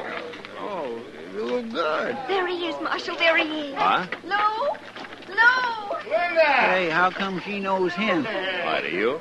Yes, sir, Lou. Oh, Linda. Oh, Lou, I made it, and I never thought I would. Oh, I knew you would. No, it might have been bad, too, except for Marshal Dillon here. Oh, you're Marshal Dillon. Yeah, that's right. Lou, it was that man right over there. He was What? trying to make me drink with him and everything. Which man? He's coming this way. Him. Marshal? Well, His name's Bassett, Lou. He was annoying me. Don't you worry about him, Linda. Ah, so this is who the little girl was coming to see. She's my fiancée. I'll be darned. I mean, she didn't say she was coming here to get married. Well, it's true. Sure. What do you want, Bassett? You got my gun in your belt. You aim to steal it? You aim to sell it? What do you mean by that? You look like a gunman to me. Where you from? Wichita. Now, what are you going to do about that? Here, catch it. You didn't have to throw it at me. And I wanted to see how you handled it. You move pretty fast when you're sober. What are you prodding me for, Marshal? You aim to stay here long? No. Not long. Good. And while you are here, I'm going to be watching you. That won't bother me.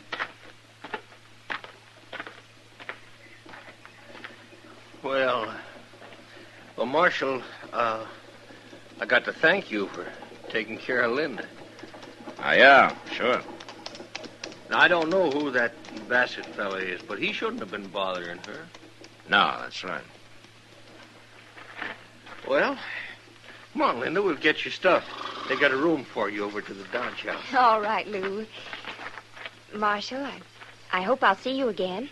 You too, Chester. Yes, thanks, Linda. We'll see you. So long, Linda. Bye. Come on, Linda. My, Paxton acts kind of funny, don't he? He's trying to hide something, Chester. He is. He and Bassett didn't handle that very well. What do you mean? They know each other. You think so? And it was pretty clear that they don't want anybody to know it. Well, why? What do you know about Lou Paxton, Chester? Nothing. I just seen him around. Uh-huh. Any idea what his game is? No, sir. I don't. None at all. Well, maybe we'll find out now.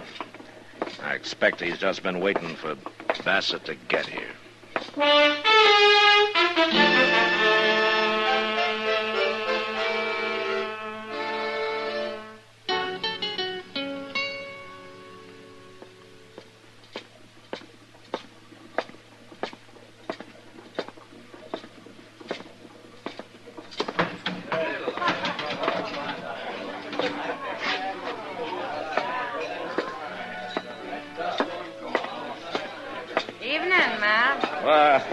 Hello, Kitty. I heard you got back this morning. Yeah? Sit down. Oh, thank you. You know, you've been gone most 2 weeks. You know something? It seems a lot longer than that to me. I also heard what happened on the stage. Oh? You did? Yeah. Linda told me. Linda? How come you know her? She's sitting right over there. What? Well, it kind of surprised me, too. But Paxton brought her in this afternoon and made Sam give her a job. Sam didn't like the idea much. She's only 17, Matt. Yeah, I know, Kitty. What's this Paxton up to, anyway? Well, I don't know, and I don't care. But you got to get that girl out of here. This is a terrible place for her. That's not my affair, Kitty. Since you're the only one who can do it, it is your affair. Now, Kitty, I can't interfere in a thing like this. Why? Because nobody's stolen anything or killed anybody? Because there isn't a law against it? Is that why? No, that isn't why, but... But nothing. You know what can happen to that little girl? Look at her, Matt. She's scared half to death right now. You wait till midnight. Wait till it starts to get really rough in here. You know what some of these horn-handed, drunken wild men are likely to do? You can't let it happen, Matt. You got to get her out of here, and if you're any kind of a man at all, you do it right now. Well? Well, Kitty, All right, ask her to come over here, huh? Sometimes I get a feeling that maybe you're not all bad, Matt Dillon. Yeah. I'll bring it back.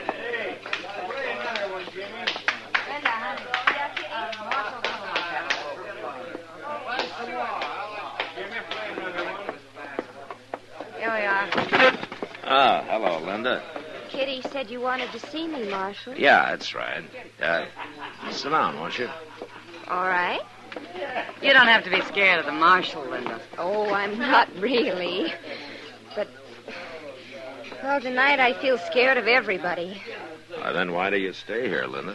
Lou says I've got to. Why? He says it's to keep me out of the way. Oh? Out of the way of what? I don't know.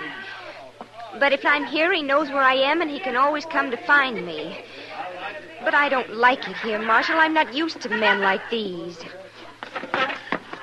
Linda, I want you to go back to your room, and I want you to stay there. Oh, I can't, Marshal. Lou'd get angry. You don't have to tell him about it. But he'll find out. He'll find out all right, Linda. As soon as I explain things to Sam here, he'll find out from me.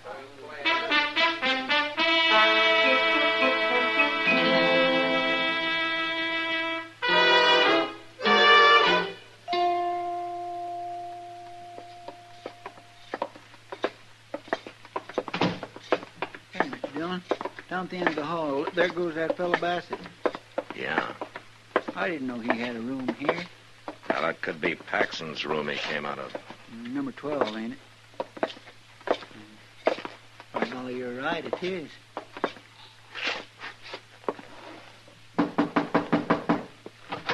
Now, listen here, Oh. Thought it was someone else. Bassett's gone, Paxton. What do you want, Marshal? I want to talk to you. Oh. What about? Why did you pretend you didn't know Bassett at the stage this morning? I don't know him. Well, he just walked out of your room. I mean, I didn't know him. I didn't know him this morning. You're lying. Now, Bassett's a gunman, Paxton. What's your business with him? I got no business with him, Marshal. We were talking, is all. Uh-huh. About how much are you going to pay him? I got nothing to do with him, I tell you. All right. Now, I don't know who you're after, but this time I'm going to stop the trouble before it starts. Chester, when's the next stage leave? Not till day after tomorrow, Mr. Dillon. But there's a Santa Fe out in the morning. I'll be there to see that you're on it, Paxton. I can't leave, Marshal, you got no right to make these... You're leaving, and you're leaving alone.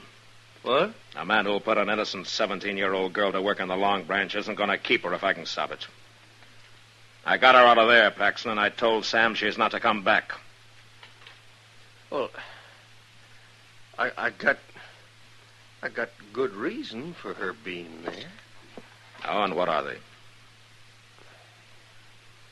Well, it's none of your business. Marshal, you're interfering in something you got no right. As far as Linda's concerned, maybe I am, but I'm doing it anyway. That you and Bassett are different. And I'm going to run him out of town tomorrow, too. You're making a mistake, Dillon. If I am, you can stop it. What's that mean? Start talking. No. Okay. Come on, Chester.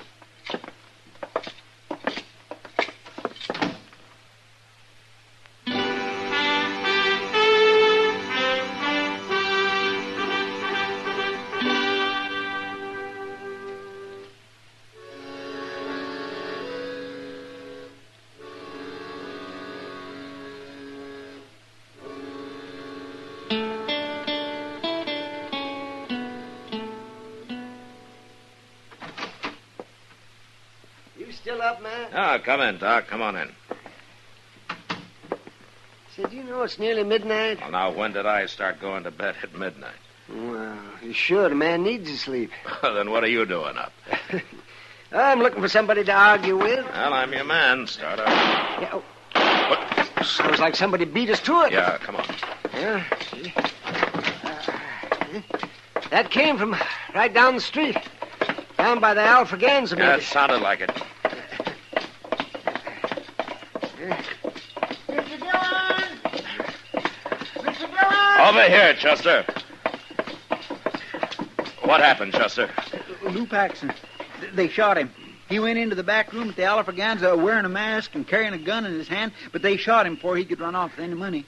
He didn't even try to shoot back. Well, is he hurt bad, Chester? I don't know, Doc. I didn't wait to see. Well, I'll go see that he's taken up to my office. Give him a hand, Chester. Yes, I'll come up there in a few minutes. Well, where are you going? There's a man across the street I want to have a little talk with. Where? Oh, Bassett. Yeah, that's right.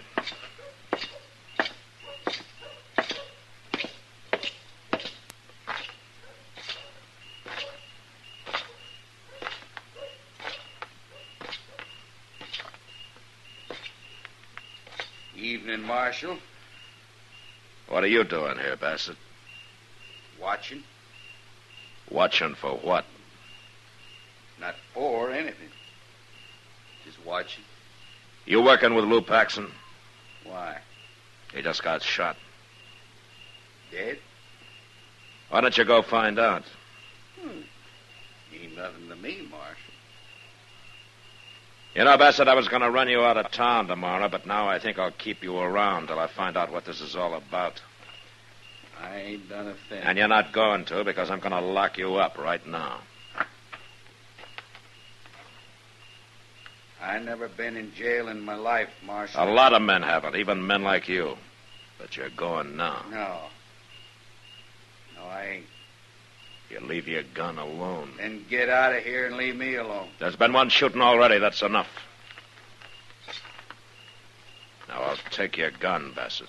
Not likely.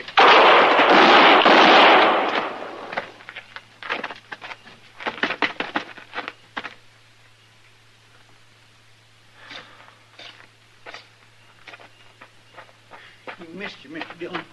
Thank goodness he missed you. He was in too much of a hurry, Chester. Is he dead? He died standing. I knew there'd be trouble. I just had to wait and see what happened. Go get Linda and bring her up to Doc's, will you? Yes, sir.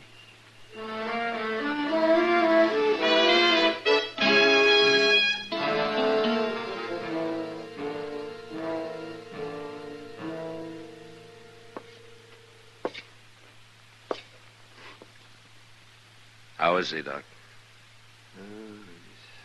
He's not good, Matt. One bullet in the neck, another in the chest. I'm sorry, Paxson. There isn't much I can do for you. No. No, I can't live this way. Not for long. Paxson, Chester's gone for Linda. She'll be here directly. That poor little girl. How did you expect to hold up the Alafraganza like that? Was Bassett supposed to help you? Him? No. He was just waiting for the money. What?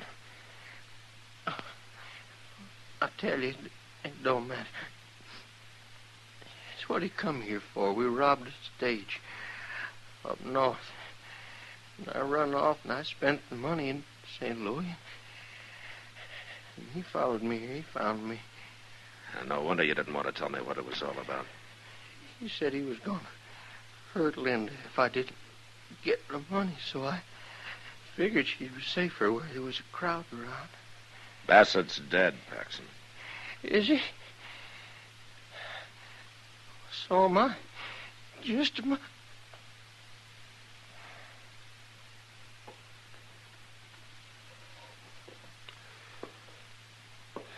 He's gone, Matt. Oh, that's probably Linda. You better keep her out of here. Yeah. Chester, wait in there, will you? Yes, sir.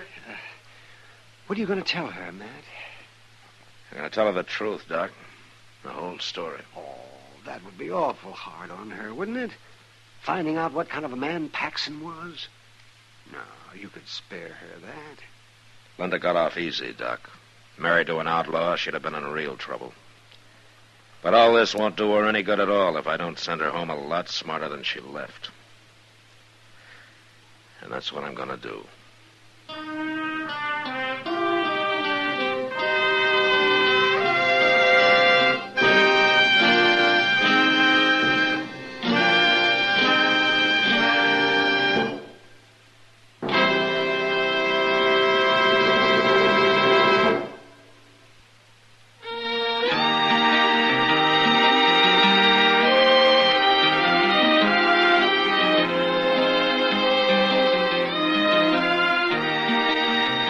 Gunsmoke, produced and directed by Norman McDonald, stars William Conrad as Matt Dillon, U.S. Marshal. Our story was specially written for Gunsmoke by John Meston, with music composed and conducted by Rex Corey. Sound patterns by Tom Hanley and Bill James.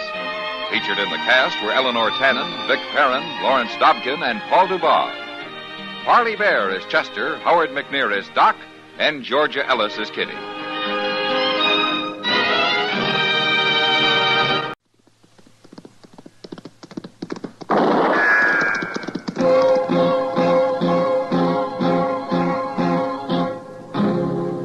Around Dodge City and in the territory on West, there's just one way to handle the killers and the spoilers, and that's with a U.S. Marshal and the smell of gun smoke.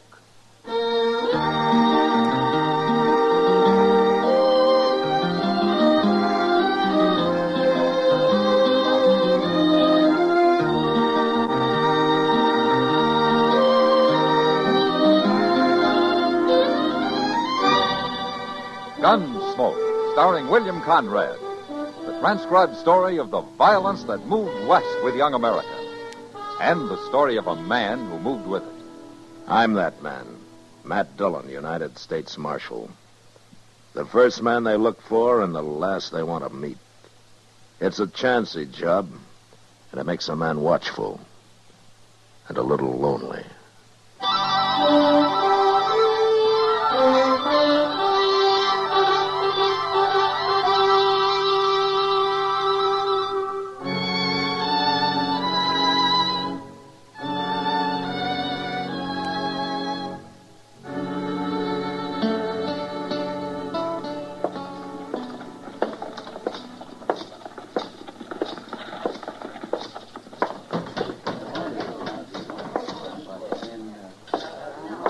Marshal Dillon. Hello, Bowers. How's the cattle business? I shipped 1,000 head out into Santa Fe this morning.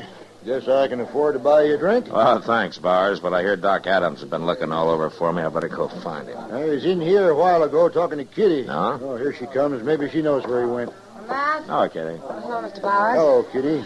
Doc had to leave, Matt. They called him out to the Smith place on an emergency, but he asked me to give you a message. Oh? You know Ed Thorpe and his wife? Well, sure, I know. Yeah, they got a little piece of land right on the south edge of my ranch. They're not doing very good, though. Well, they sure aren't, according to Doc. He was out there last night, and he'd planned to go back for him today. To go back for him? They have to be brought into town, Matt. They've got spotted fever, both of them. Hey, they got a little baby out there, too. Well, that's why Doc says somebody's got to fetch all three of them into Dodge where they can be taken care of. Well, I'll find a wagon and go after him tomorrow. We couldn't get him back tonight anyway. You want some help, Marshal?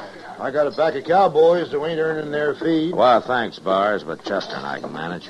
You might need some help. Oh, what do you mean? Ed Thorpe. Sick as he may be, he'll get a gun and fight before he lets you carry him off that place. I know him. Then he can stay there, but I'm going to bring his wife and child in. All right. But you keep an eye on him. He can be a bad one.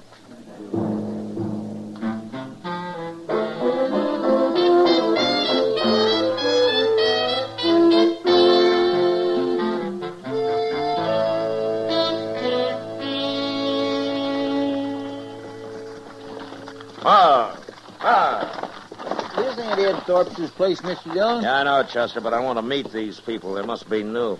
Come on. How do you know they're new?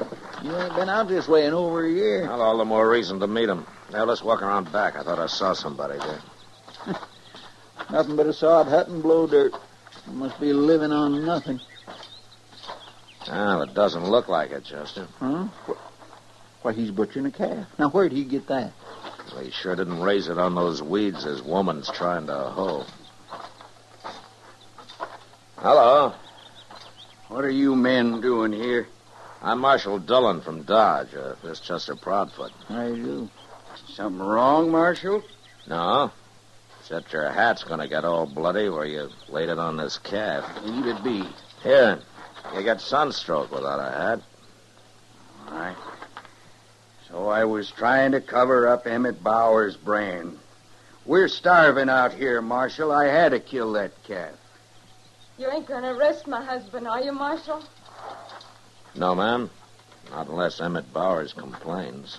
Well, Joe had to do it, Marshal. We just can't go on without something to eat.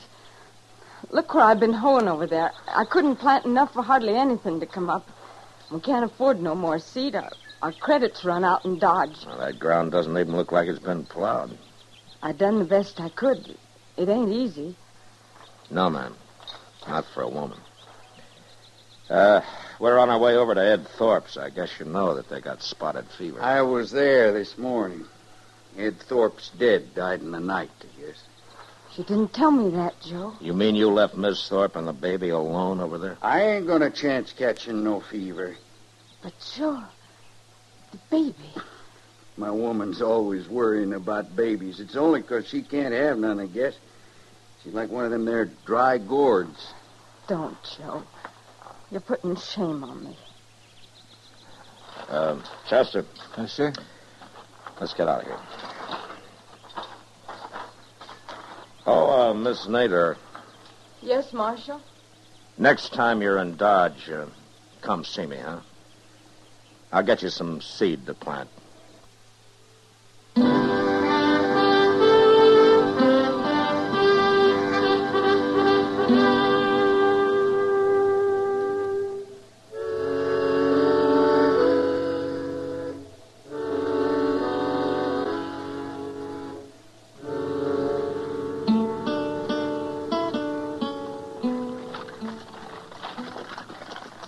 Goodness, Mr. Dillon, I thought we wouldn't never make Dodge tonight. How's the baby, Chester? Well, it's asleep anyway. Guess I've been holding it right, huh? Just like a mother. Oh, I am not. Oh, there's Doc waiting for us.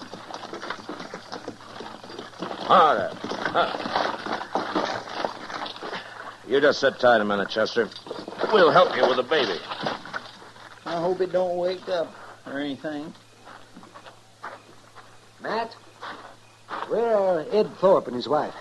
Well, Ed died before we got there, Doc. Miss Thorpe's lying down in the wagon back there. We covered her up good. She's been asleep most of the way. Oh, yeah. Mrs. Thorpe? She's still asleep. Give me a hand up, Matt. Yeah. Okay. Oh, Mrs. Thorpe? Oh. Oh, my.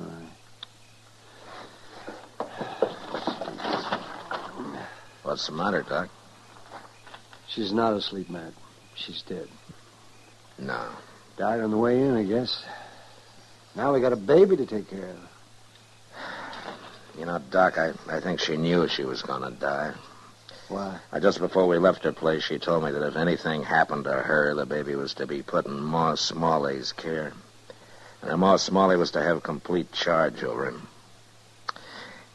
Well, what she says goes. Well, Ma's a widow. She's had kids herself. That was a good choice. Yeah. But she's too old to raise them herself, man. Well, we'll worry about that later, Doc. Let's get busy.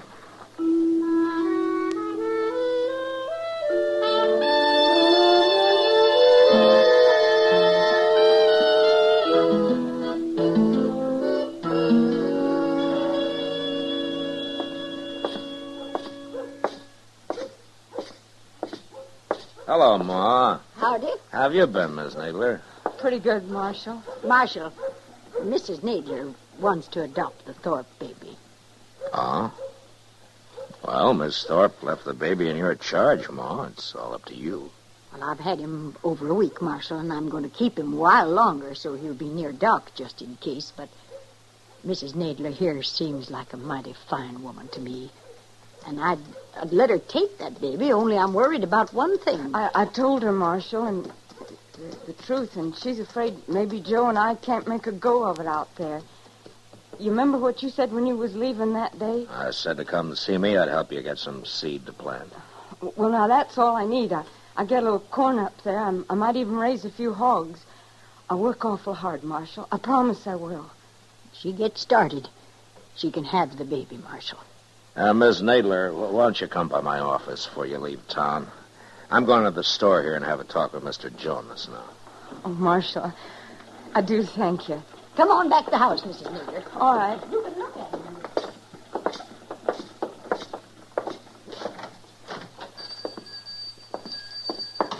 Oh, hello, Marshal. Hello, Jonas. Well, what can I sell you today? I came by to see you about Miss Nadler. You know her, don't you? Yeah, of course I do. Joe Nadler's out back in the stock room right now. Oh, he is? Yeah. Hey, Nadler, come in here a minute. He's buying himself a new pair of boots, Marshal. I thought their credit had run out.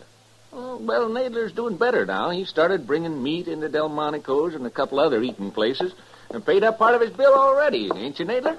I don't know as I like you talking about my private affairs, Jonas. Oh, no harm. It's only Marshal Dillon. Come on, Nadler. Those are good-looking boots. They ought to be. Them's the best I stock. Them's $20 boots. $20. I'd buy a whole wagon load of seed, Nadler. You telling me how to spend my money? Does your wife know you've been doing better lately? Family matters ain't no concern of the law. Yours are. And if it wasn't for your wife, I wouldn't bother just warning you. But because of her, I'm telling you to take off those boots and buy some seed and whatever else you need to grow corn with. Now, you look here, You Marshal. shut up!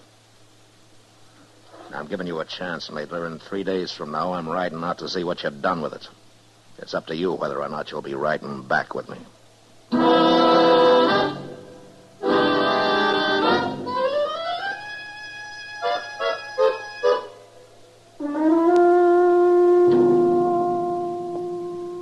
Today's Thursday, Mr. Dillon. Ain't we riding out the Nadlers? Well, we can wait another day, Chester. You know what?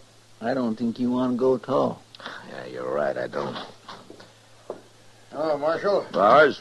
Chester? Oh, Mr. Bowers. I was just up at Delmonico's, Marshal, having myself a feed. Oh, good. How was it? It was fine, till I went out back and got a talking with the cook. Oh? Marshal, I reckon any man's got a right to complain when he goes to a restaurant and finds himself eating his own beef. I know about that, Bowers. You do? And why ain't you done nothing about it? Oh, because of Miss Nadler, I guess. Look, Marshal, I'm a rich man. I don't mind a nester slaughtering one of my calves when he's starving. And nobody's going to start selling my beef. I'll kill him. He keeps that up. All right, I'll handle it, Bowers. I admire that woman, too, Marshal, but letting him get by with rustling ain't going to help her. By the way, Ma Smalley brought some pies down to the kitchen while I was there. She's waiting outside here. She wants to talk to you. Get you right out, man. Thanks, Jimmy. Hello, Ma. You riding out to Nadler's, Marshal? I am. Then you tell her I'm sorry. Tell her I think she's a good woman, but I can't let that baby go into the home of a cow thief. No. That'll break her heart, Ma. Son, I got a trust put in me. All right, I'll tell her.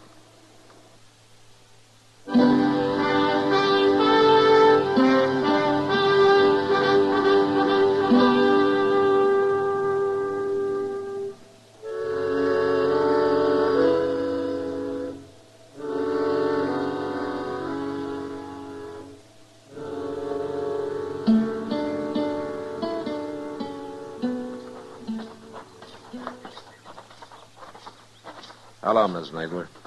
Oh, Marshal. Hello, Chester. Hi, ma'am.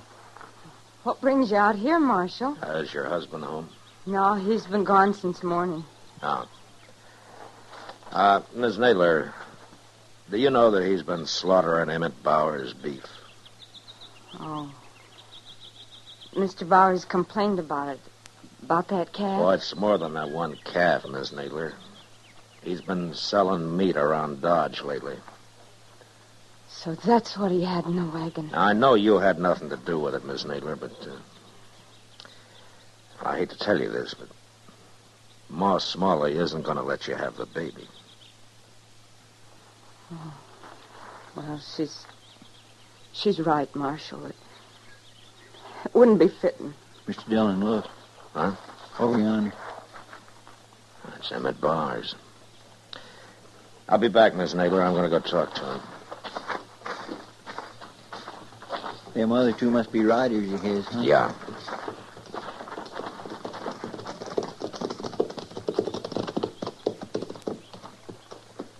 Thought I might find you here, Marshal. There's something wrong, Bowers? One of my men's been murdered. We found him out yonder about 5 miles. He'd been left for dead, but he talked a little. Well, what happened? He's gone now, Marshal, so you'll have to take our word for what he told us. All right. You run across Joe Nadler, slaughtering another steer. Nadler shot him? That's right. Anything else? Only that Nadler got on his horse and headed for Dodge. I guess he figures he'll get caught, and he might as well get drunk one more time. He'll get caught. I promise you that, Bowers.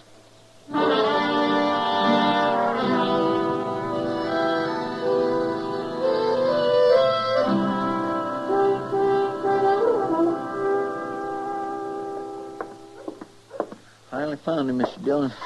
He's in there getting drunk at the bar. Well, it's taken us long enough. Everybody in town must know I'm after him by now. There, see him? Yeah, I see him.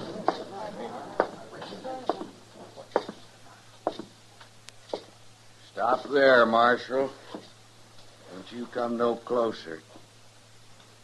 Put that gun away, Nadler. I saw Chester.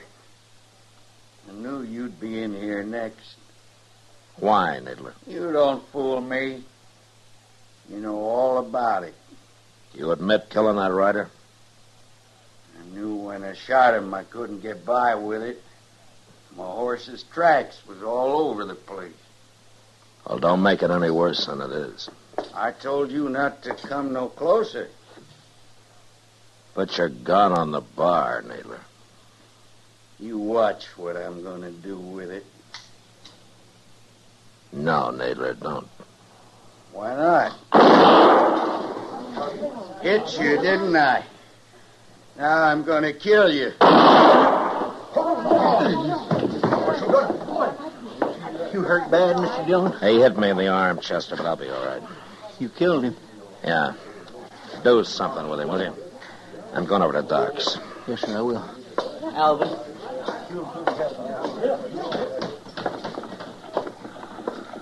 Marshal Dillon? Huh? Oh, Ma Smalley. Why, you've been hurt. Oh, it's not bad, Ma. What about Joe Nadler? He's dead. I figured he would be. I heard you was looking for him. That's why I followed you down here. Look, my arm's bleeding some, Ma. I better get over to Doc's. Well, you hear me out first, Marshal. Yeah, of course, Ma. Go ahead. You'll be the one to tell Mrs. Nadler about him, won't you? I guess so. Take a wagon with you, Marshal. What? A woman can't live out there alone. Now, I got an extra room at my house if she'll help with the work. Well, what about the baby? It'll be her baby, Marshal. And tell her I won't interfere none, neither. Yeah, I sure will, Ma. I'll tell her all that. I'll go out first thing in the morning. Well, you won't go nowhere. You just stand here gabbing all night. That arm's bleeding, Marshal. You ought to go get it fixed, you hear? Yeah, you're right, Ma. But then you pretty off on the hard.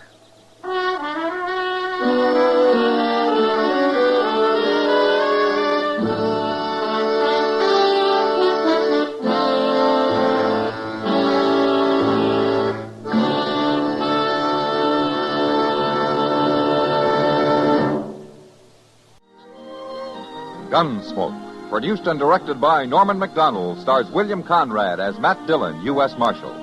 Our story was specially written for Gunsmoke by John Meston, with music composed and conducted by Rex Corey. Sound patterns by Tom Hanley and Bill James. Featured in the cast were Vic Perrin, John Daner, Jeanette Nolan, Virginia Christine, and Frank Cady. Parley Bear is Chester, Howard McNear is Doc, and Georgia Ellis is Kitty.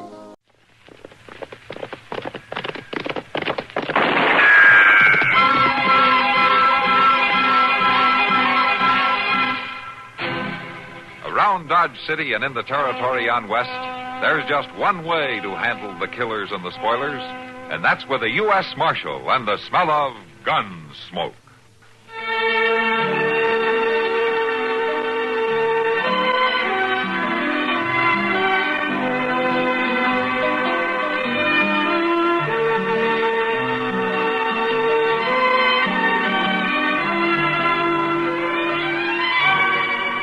Gunsmoke, starring William Conrad. The story of the violence that moved west with young America. And the story of a man who moved with it. I'm that man. Matt Dillon, United States Marshal. The first man they look for and the last they want to meet. It's a chancy job, and it makes a man watchful and a little lonely.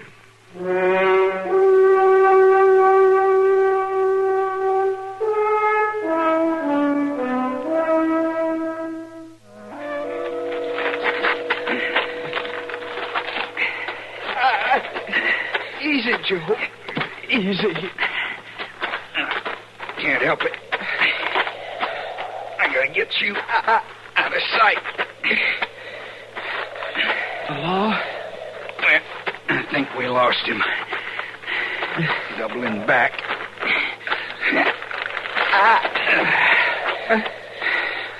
There. Now, let's see. Now, Joe.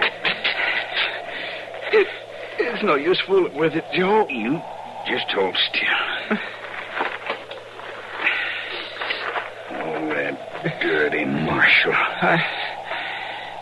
I ain't gonna make it. Sure you will, Red. I gotta clean it out some, though. No, just let it be. Now, a little water ain't gonna hurt none. Please, Joe. You hang on now. This ain't no time to quit. We got a chance. We got a way. Not me. That Marshal fixed me. Don't you worry none about that Marshal.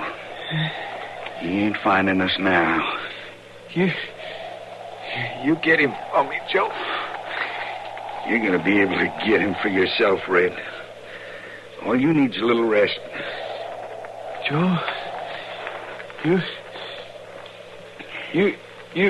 get him. Red, don't die on me now. We got off. He give up chasing us.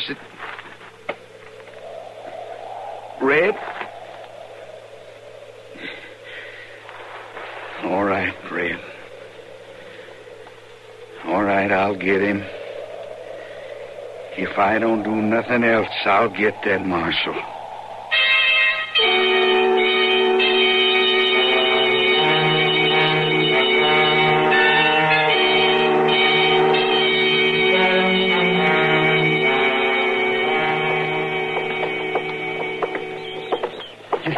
I tell you, Kitty, I don't know whether to put salt on that feather or to shoot it.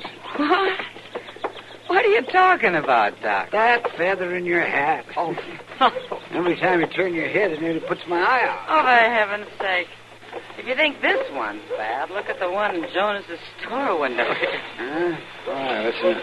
Oh, well, if you were wearing that one, a man would have to get right off the boardwalk. Well, with some of them, that wouldn't be such a bad idea. You may be right at that. Present company accepted, of course. Oh, no, never mind the soft soap, kid. Oh, you know, any girl would be proud to be seen walking down Front Street with you. Oh, sure. Hey, look. Huh? Just riding into town. Oh, it's Matt. Yeah. About time you get back. Matt! Oh, Matt. Howdy, stranger. What's been keeping you? Say, Matt! Matt! Oh, honey, that's a funny thing, isn't it? He didn't even answer. Oh, the grumpy old goat. He couldn't help hearing us. That's not like him, Doc. No, Kitty, it isn't. I think I'll walk over and have a talk with him. Yeah, Doc, I wish you would. Oh, Doc? Yes, Kitty? You let me know if he needs anything, huh? Oh, sure, Kitty, yes, sir. I'll do that.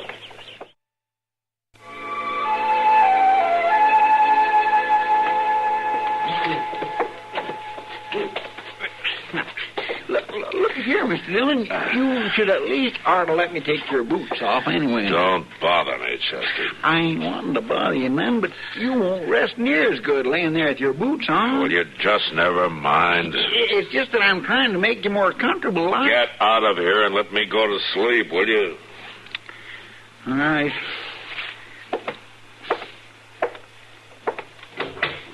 Well, the man just too ornery to know how to rest proper, then just ain't nothing I can do about it.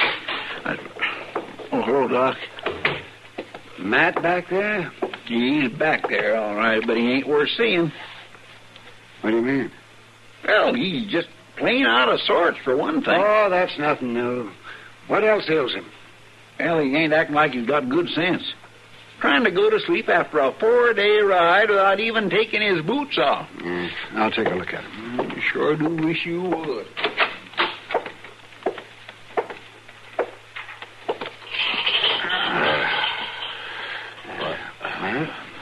I thought I told you to... Oh, sure, Doc. Listen, will you come back later, please? I'll just be a minute. Just want to get some sleep. Open your mouth. What? What do you want? Let me see your tongue. All right, now. Give me your hand. Oh, Doc. Give it to me. I want to take your pulse.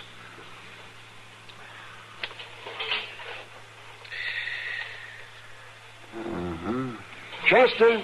What? Get me some water. All right, Doc. Old woman. Can't let a man get his sleep. I'll let you get it in a minute, man. In fact, you're going to sleep much better. Here you are, Doc. Here's the water. Thank you, Chester. Here you are, Matt. Take this. Oh, Doc, I don't want It's to take just a powder to chase away what's left of the fever you've had. So go ahead, Matt, and take it. Here. Tomfool notion. There. That didn't kill you, did it? Now, will you get out of here? Yeah, sure, man, sure. And you'll thank me when you wake up. Will you get out of here?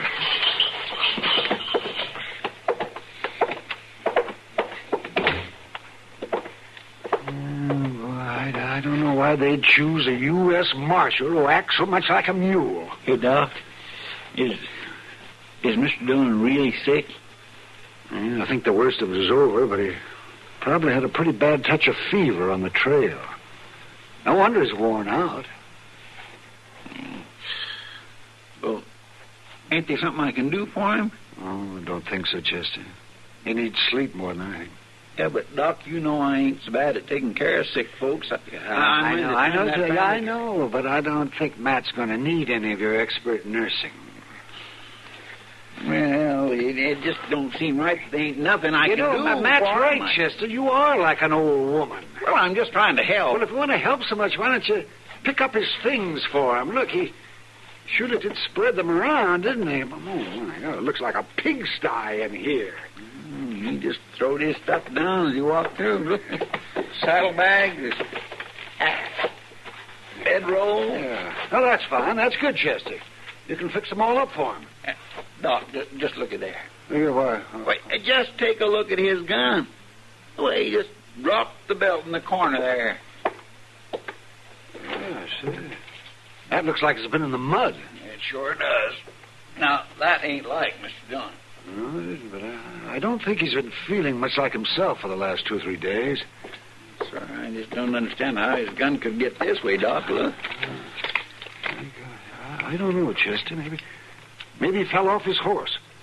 With a fever, he would have been giddy. There's no question about that. Well, I'm just obliged to clean it for him, all right. Now.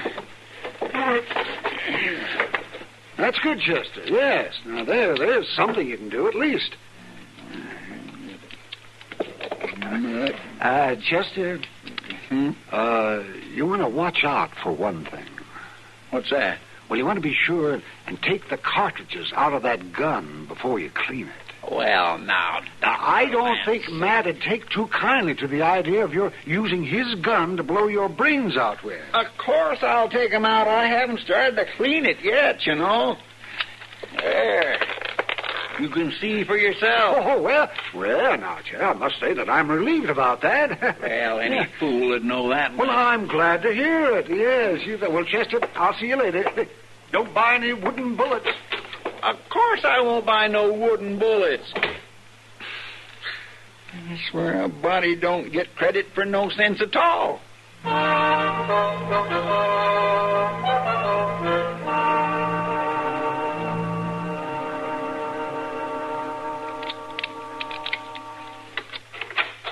Mister?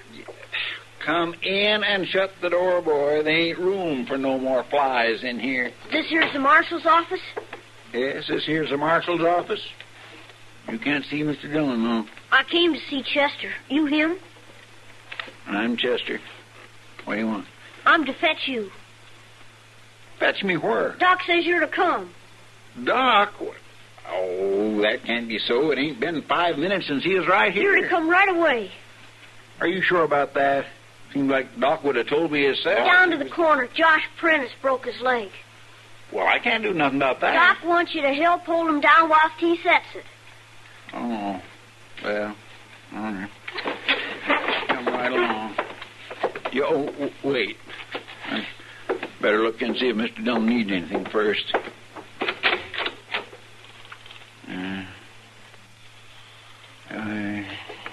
Dead to the world. All right, boy. Wait. No. Wait a minute. Better put Mr. Dillon's gun back for him.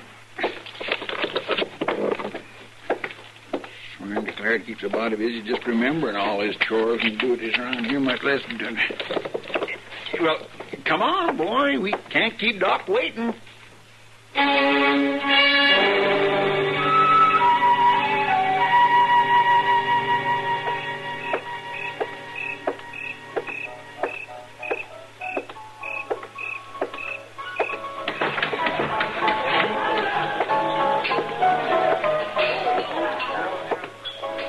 Barkeep. You're right with you. Oh, Bill Bear. I ain't seen you in a month of Sundays. Howdy, Sam. It don't look like I've missed much. We don't change a lot, and that's the truth. Whiskey? Same old poison. Aye. Thanks.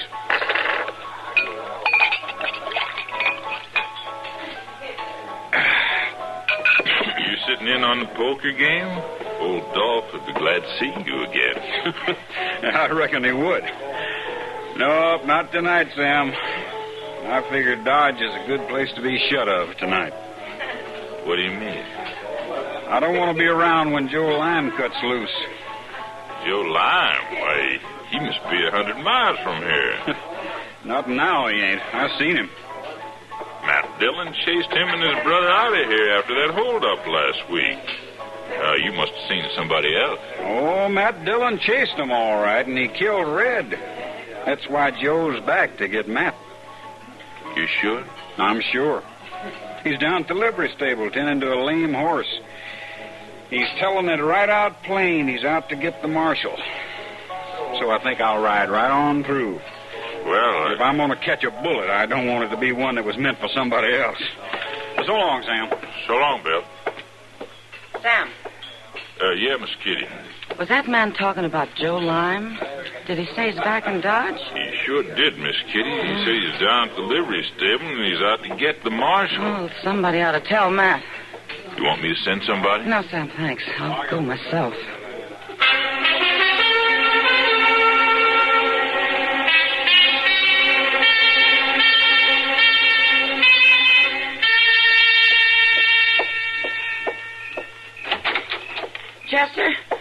Chester, we gotta wake Matt. Chester. Oh, dear.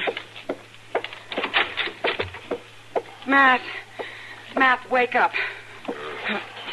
Come on, Matt. What? Wake up. What?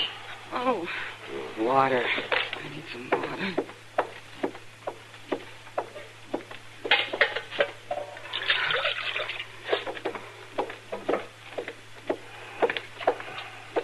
Sorry, Matt, I gotta do it. Matt! What? Now, Matt, you got to get up. What is it, Kitty? It's Joe Lime, Matt. He's in Dodge to get you. Huh? Joe Lime? Yeah. He can't be. I lost him halfway to the border. All right, Kitty, will you go? Matt, it's true. You killed his brother. He's after you. Are you sure? Bill Burr saw him just a few minutes ago. Oh, where? He was at the livery stable. All right, Kitty. I guess I better go over there. Well, wait till I fix you some coffee. You need your eyes wider open than that. Oh, never mind. Just hand me that gun belt. Here. Oh, thanks, Kitty. I'll see you later. Matt, are you sure you're all right? I better be all right.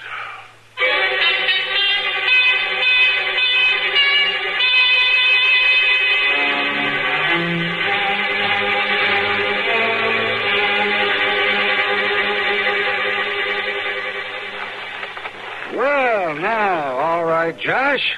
That's all there is to it. Well, thanks, Doc. I'll get somebody to drive you out home. Well, now, Doc, I'm going to be able to use the leg all right again? Of course, Josh. Sure. Probably be better than ever after I've worked on it. Oh, I guess you're right, Doc. All right, now, a couple of you boys, give Josh a hand over to his wagon. Yeah, thanks again, Doc.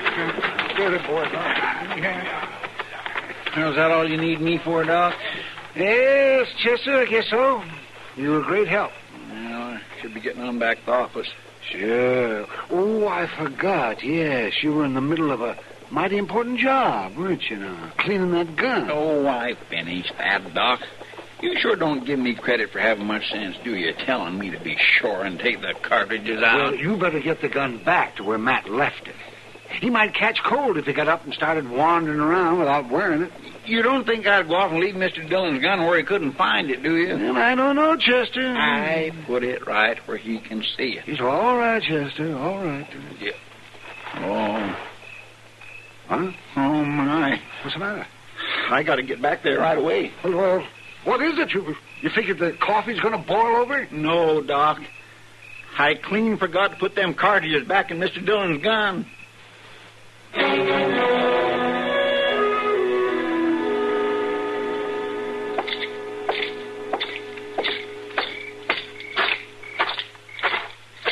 Marshal?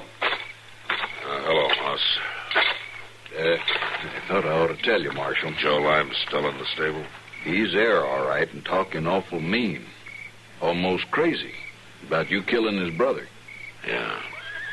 I just don't believe I'd go in there, Marshal. And I gotta get him. Well, I just thought I ought to tell you. Thanks, Moss. You stay out of the way. Yes, sir. I believe I will.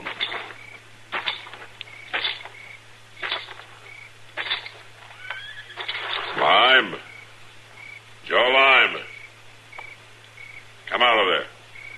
I've been waiting for you, Marshal. Ain't you going to shoot back, Marshal? I gotta see him first. It'll be better for you if you come out, Lime. You come and get me, lawman. You just come and get me. All right, I'm coming. Look out for the loft, Marshal. He might have got up into the loft. Yeah.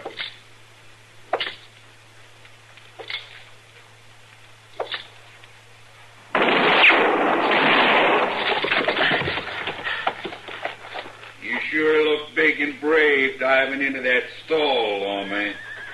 Come on down, Lime. Big and brave, like when you shot Red. All right, lawman. I'm ready for your move. Come on. Ain't you even going to try to get me? Ain't I worth a single shot? You better make your move, Marshal. I ain't going to wait up here forever. Come on, move, or I'll move you out. Move, lawman. Give up, Lime. Come on down. You come get me. I don't have to. I've been counting the shots. Your gun's empty. Now, that's your last chance. Come on down. I'm coming down, all right. Let go your gun, lawman. I'll stomp you till you do.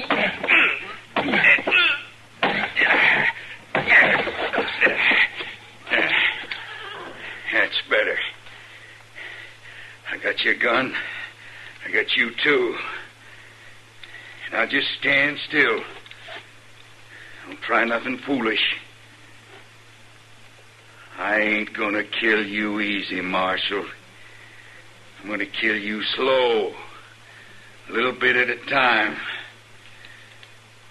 You got anything to say now, lawman? Not to you. Maybe you will after this. Why, don't shoot. It's gotta shoot. It's not gonna shoot, Lime. You're through. Not hardly. I can still break you in bits. Stand right where you are. You make one move and I'll blow you in two. Chester. Mr. Dillon, you all right? Yeah, I'm all right. You keep him covered with that shotgun. Yes, sir. I got him covered real good. I come down here with the gun as soon as I remembered. Remembered what? Then I forgot to put them bullets back in your gun when I cleaned it. You forgot to put the bullets back? Yes, sir. Your gun was empty. Lord of mercy, you could have been killed, all thanks to me. Yeah, I could have been killed. I would have been, too, Chester. If you had put the bullets back. You mean an empty gun saved your life? I just don't rightly understand, Mr. Dillon. Well, I'll tell you about it sometime when I'm loading my own gun. All right, Lime. Jail's that way. Now get going.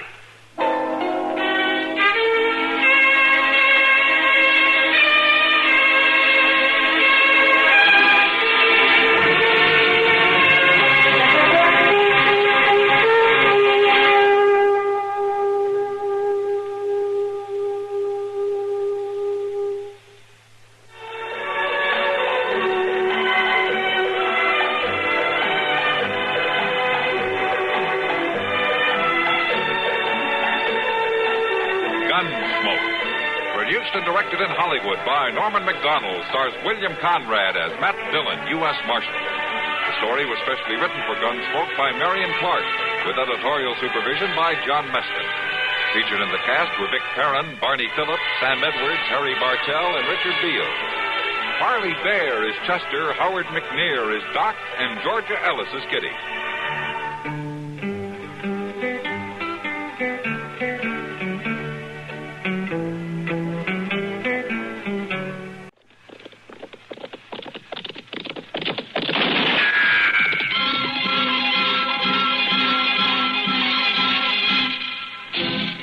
Around Dodge City and in the territory on West, there's just one way to handle the killers and the spoilers, and that's with a U.S. Marshal and the smell of gun smoke.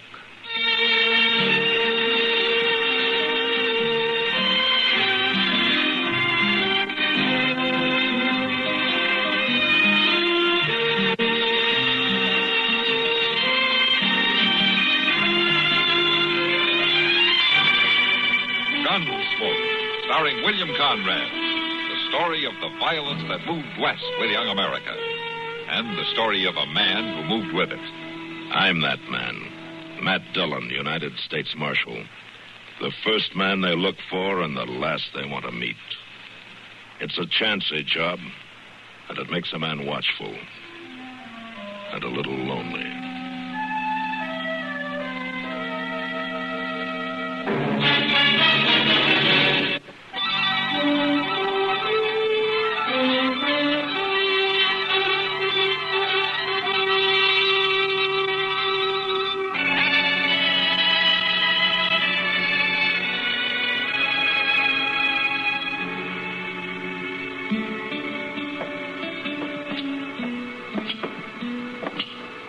Chester, there's times it can be real nice, Mr. Dillon. Oh, what can be real nice?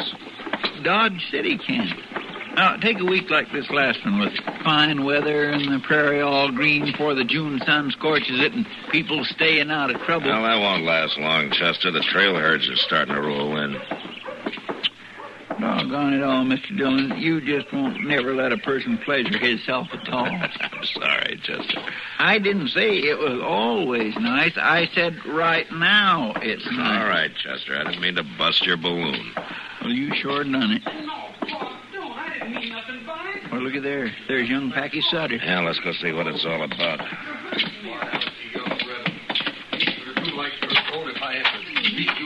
My goodness, Leif's going to twist that boy's arm right off if he ain't careful. We'll get no thanks for poking our noses into a family row.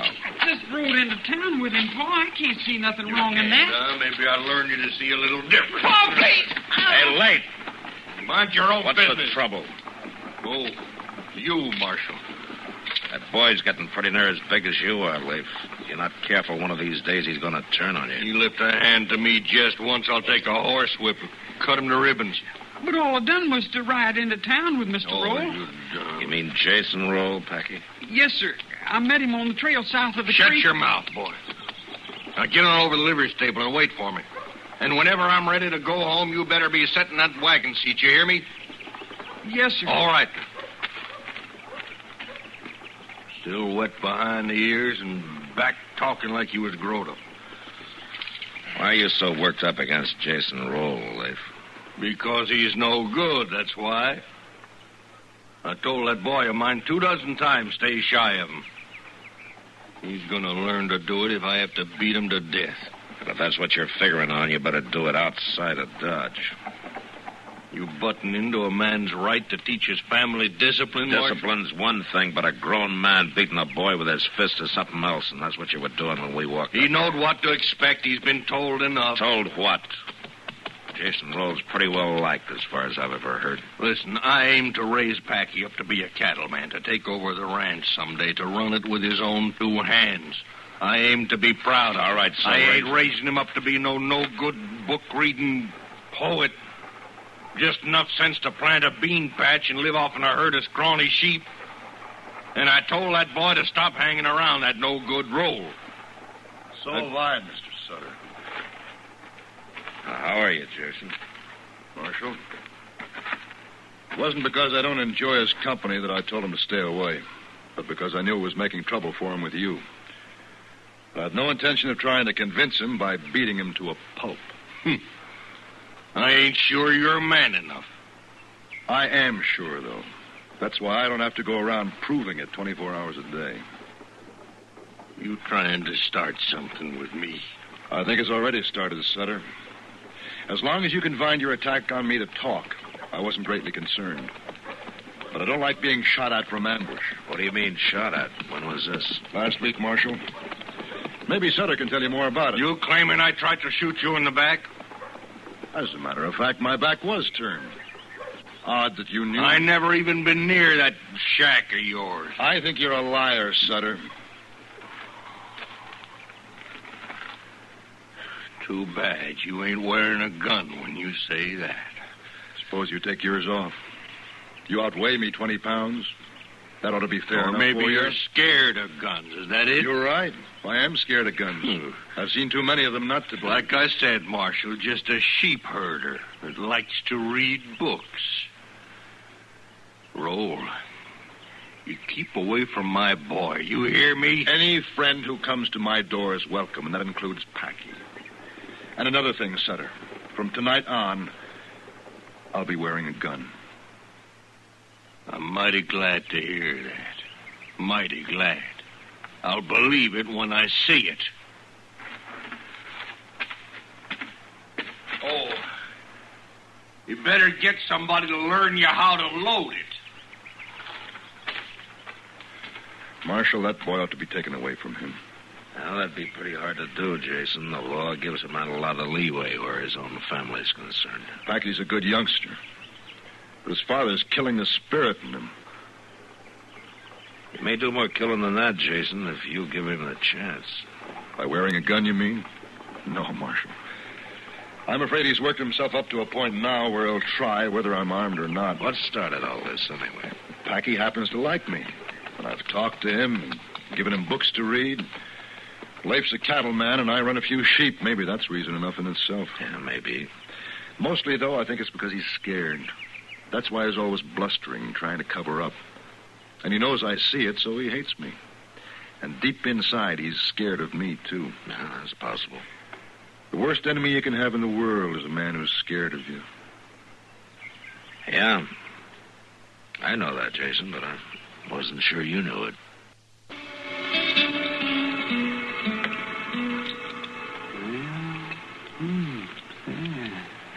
By golly, is it Mighty strange-looking cadaver, all right. Oh, hand me that scalpel, will you, man, please? Is this the one you mean, Doc? Huh?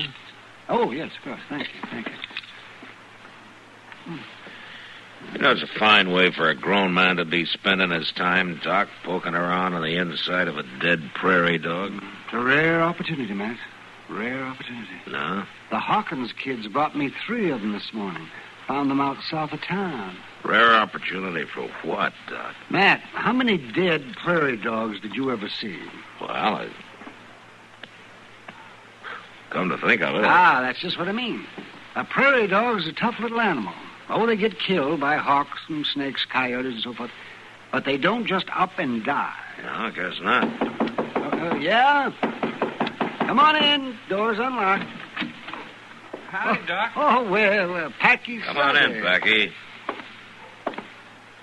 I was looking for you, Marshal. Oh? Chester said you might be up here. Oh, what can I do for you, son? Well, nothing much, I reckon. I just wanted to talk, I guess. Yeah, go right ahead. I'm through here. Why don't you 2 talk out there in front room while I kind of clean up in here? All right, Doc. Come on, Packy.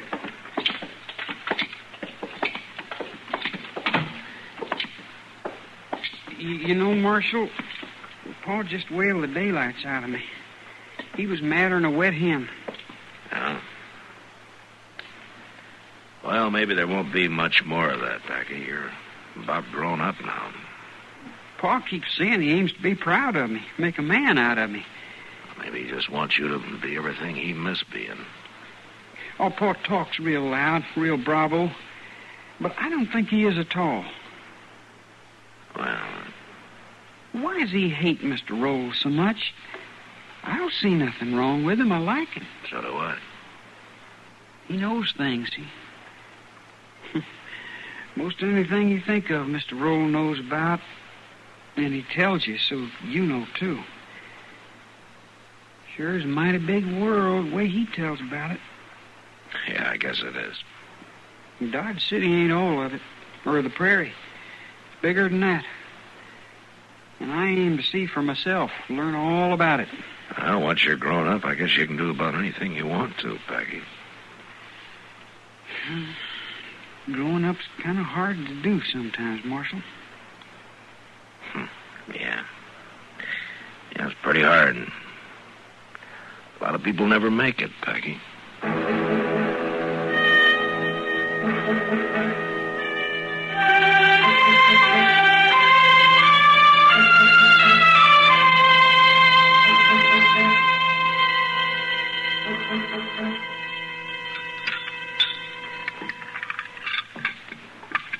You know, Mr. Dillon, there just ain't nothing like a half-dozen fried eggs to start a man off right in the morning.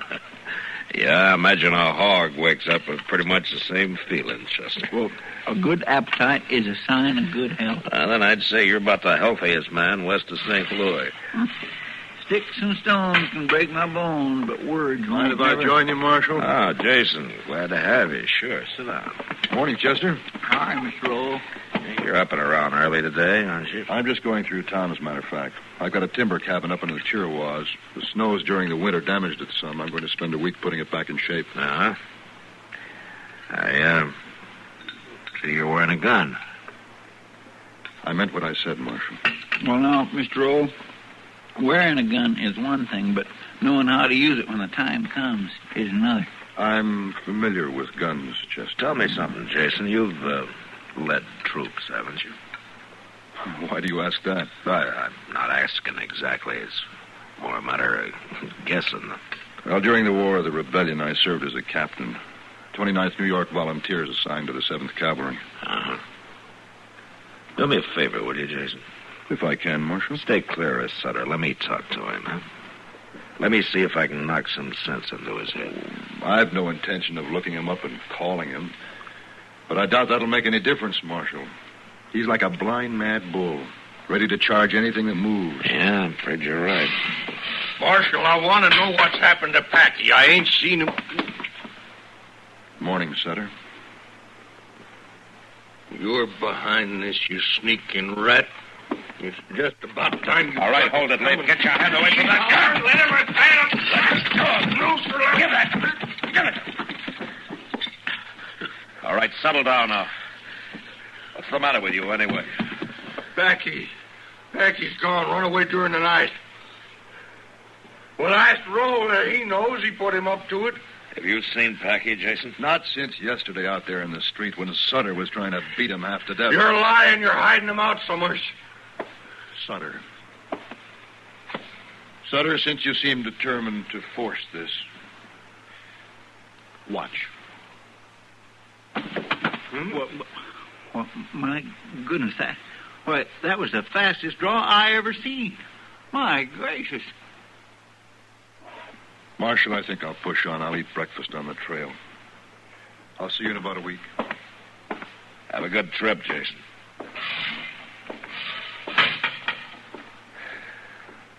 All right, Leif, there's your gun. And if you know what's good for you, you'll keep it in its holster. You might as well keep a cell ready, Marshal. I'll kill him, no matter how fast he is. I don't think I'll bother with a cell, Leif. If you do try it, what you're going to need's a grave.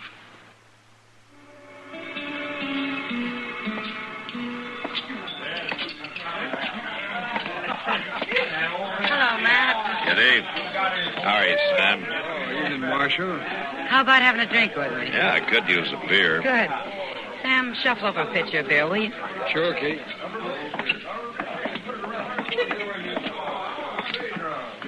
Yeah, sit down, Matt. Ah, thank you. Say, you got quite a crowd tonight. Yeah. Circle B bar herd came in about dark with 40 riders, and the current of herd about an hour later. I guess we'll be open all night. Here's your beer, Kitty. Oh, thanks, Sam. Thanks, Sam. Put it on the house tab, will you? Sure. You know, I can't figure these trail drivers, Kitty. They work all winter long, make a 1,500-mile cattle drive, and then blow their whole wages in 3 nights. One night, a lot of them. Then they have to borrow money to eat on until they head back to Texas. But I guess that's the way they like it. Yeah, I guess so. Found my boy yet, Marshal? No, not yet, Leif. Are you even trying? As much as I know how to. He hasn't been seen on any of the trails out of town. I checked with everybody I can. Why don't you check with Jason Roll? That's who he's gone with. You heard what Jason said this morning. He was going into the Chiricahua. Be gone a week or more. And he took Packy with him. I talked to the driver of the Pueblo stage this afternoon. He saw Jason Roll at Rhyolite Pass, and he was alone. You're letting your hate twist your thinking, Leif. I wouldn't trust that Jason Roll no further, and I can see him. Well, that's up to you. But it seems to me your main concern ought to be your son, not your feud with Jason. It is. If anything happened to that boy, Marshal, you find Packy.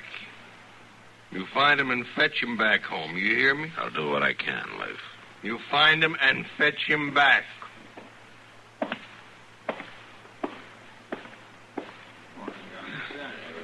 Funny, Matt. A person will let a hate get hold of him without any real reason that it's riding that way. Yeah. And ride him right into the ground more than often. Matt, you think Jason did help Packy run away? No, I think the boy just got tired of being cuffed around, that's all. Yeah, but still, Leif worships that kid. Yeah, I suppose he does in his own way. It's like a jealousy, almost. Leif wants the boy to look up to him like he does to Jason. And we'll never get him to do it by slapping him in the head. Well, I guess we can't solve everybody's problems, Matt. No, I gave that up a long time ago. Mr. Dillon. Huh? Oh, what is it, Chester? Looks like maybe we kindly got took in by Jason Roll. Oh, well, what do you mean? It appears like he didn't go to the Chiricahua after all. I reckon he must have circled back. What? Well, a homesteader just came in from out that way and said there's a light in Jason's cabin. He's lied to us, Mr. Dillon. Ah, we better go out and see him before Sutter finds out. He already has. He heard about it the same time I did, and he just this minute took out of here like a big-footed bird. All right, let's go, Chester.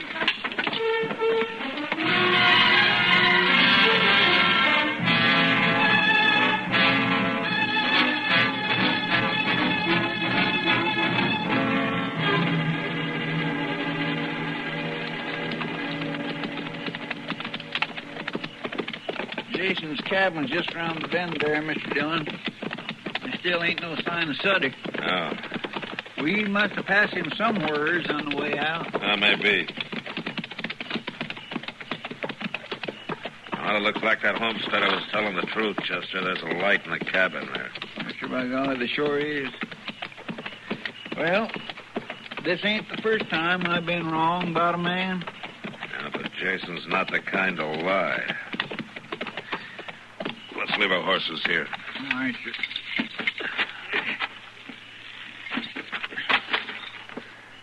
You would have had plenty of time to circle back, though, even if you was seen at Rhyolite.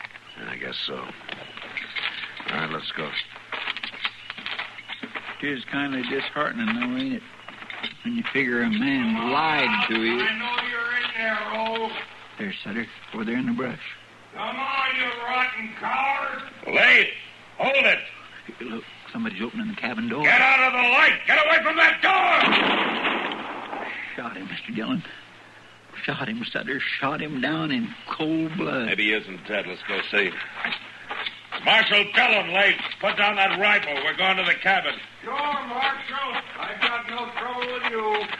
Fired from ambush without giving him no chance at all.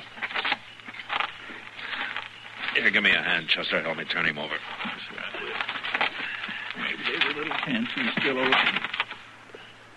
Oh, Mr. Dillon. Yeah, it's just what I thought. I'll take my medicine, Marshal.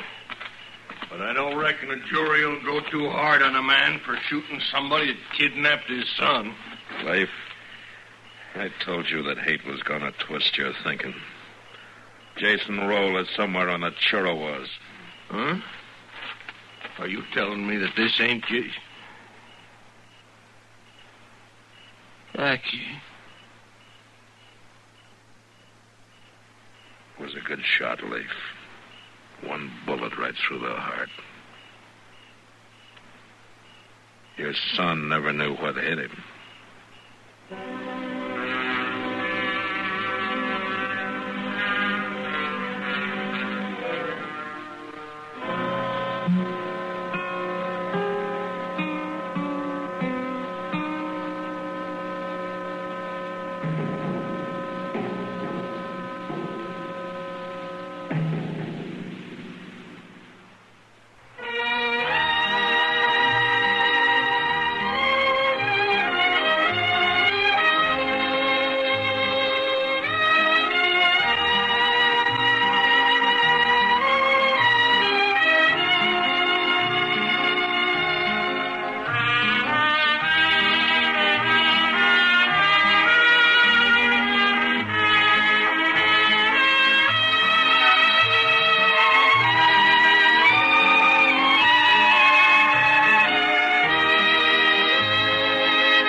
Gunsmoke, produced and directed by Norman Macdonald, stars William Conrad as Matt Dillon, U.S. Marshal. Featured in the cast were Parley Bear as Chester, Howard McNear as Doc, and Georgia Ellis as Kitty.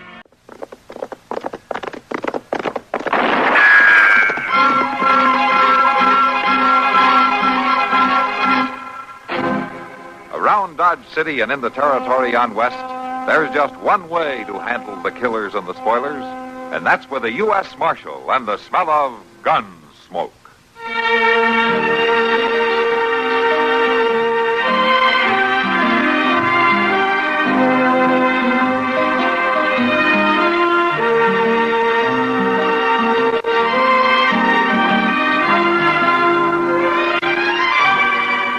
Gunsmoke, starring William Conrad. The story of the violence that moved west with young America. And the story of a man who moved with it. I'm that man. Matt Dillon, United States Marshal. The first man they look for and the last they want to meet. It's a chancy job, and it makes a man watchful. And a little lonely.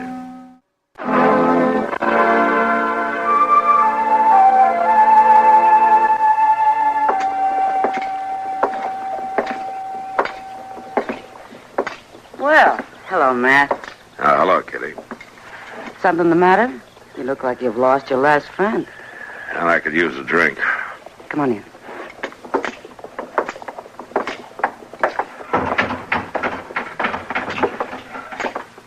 Sam, bring Matt a whiskey, will you? Sure, Kitty. Sit down, Matt. Yeah, thanks. Now, what's the trouble? Yeah, I just got word that a couple of old friends of Something happened to him? Yeah. They're dead. Oh, I'm sorry, Matt. Here's your whiskey, Marshal. Oh, thanks, Sam.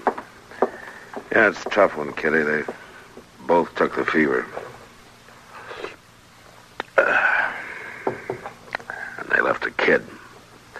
A young boy. Oh, that's a terrible thing. Yeah, it is. Boy's parents both dying suddenly like that? Now, it's kind of funny in a way. Joe and Lyda could have been killed a lot of times. He was in the war. They were on a riverboat that was sunk one time. They'd been living on a ranch in Apache country. And it was fever that finally killed him. Yeah. Were you close friends, Matt? Joe and I rode together on the border with his brother, Will. Yeah, we were close friends. I'm sorry. I hope there'll be somebody to watch out after the boy. Well, I don't know about the rest of the time, but I know somebody will be riding herd on him this summer. Somebody you know? Mm-hmm. Me. You? Yeah, Will figures the boy ought to get clear away for a while. So you're going to take him? Well, he asked me to in this letter. It doesn't seem like a lot to do. How old's the boy? Oh, 15, 16, somewhere along there. He won't be any trouble. You're certainly changing your tune. Oh, how's that?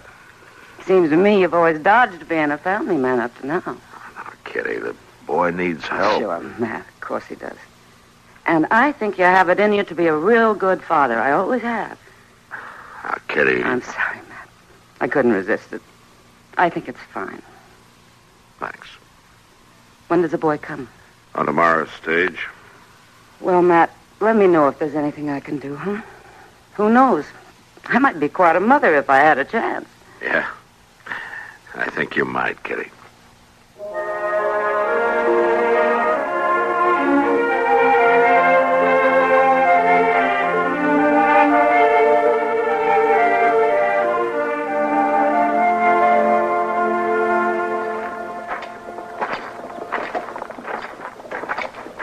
How'd you have a good trip, Dave?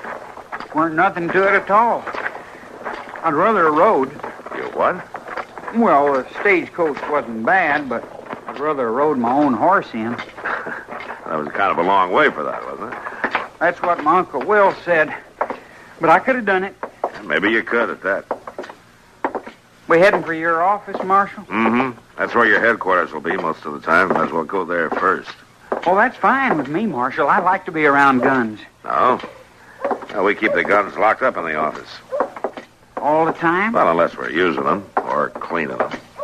Oh, well, then I can help clean them. Yeah, maybe you can. I know how, Marshal. My pa learned me. He knew how to teach you, all right. Your pa was a good man with a gun.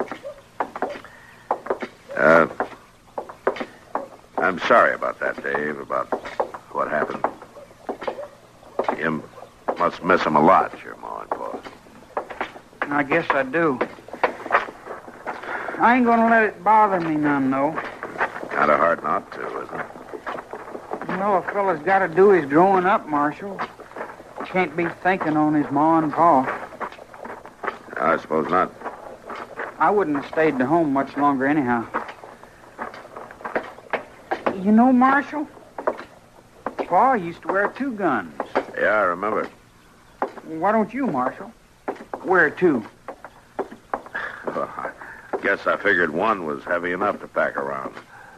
All the real good men with a gun wear 2. Why... I just meant you might get where you'd need to wear 2 sometime. I didn't mean no... That's all right, Dave. So far, I've just been lucky enough to get by with 1. Now, here we are. Go on, walk in. Oh, hello, Mr. Dillon. And I guess this must be the boy. Yeah, Chester, this is Dave Barrett. I'm pleased to meet you, Dave. Dave, this is Chester Proudfoot. He really runs things around the marshal's office. Well, I'm Mr. Dillon. Chester will keep an eye on you for the next few days. I'm going to have to ride up to Hayes City. I don't need nobody to watch out for me, Marshal. Now, it won't be no trouble at all. You show him around, Chester. I want to see Ed Brody before I go. Yes, sir, I sure will do that, Mr. Dillon. Oh, can't I go along with you, Marshal, instead of staying here with him? Now, don't you worry, boy. It won't be nothing tall for me to make you feel to home. You better stay here this time, Dave. Maybe you can ride with me another time before you go. Sure, a nice young fellow like you. You and me'll get along just fine. Thanks, Chester. You all right, Dave? Me? I'm always all right. Good, I'm glad to hear it. I'll see you later.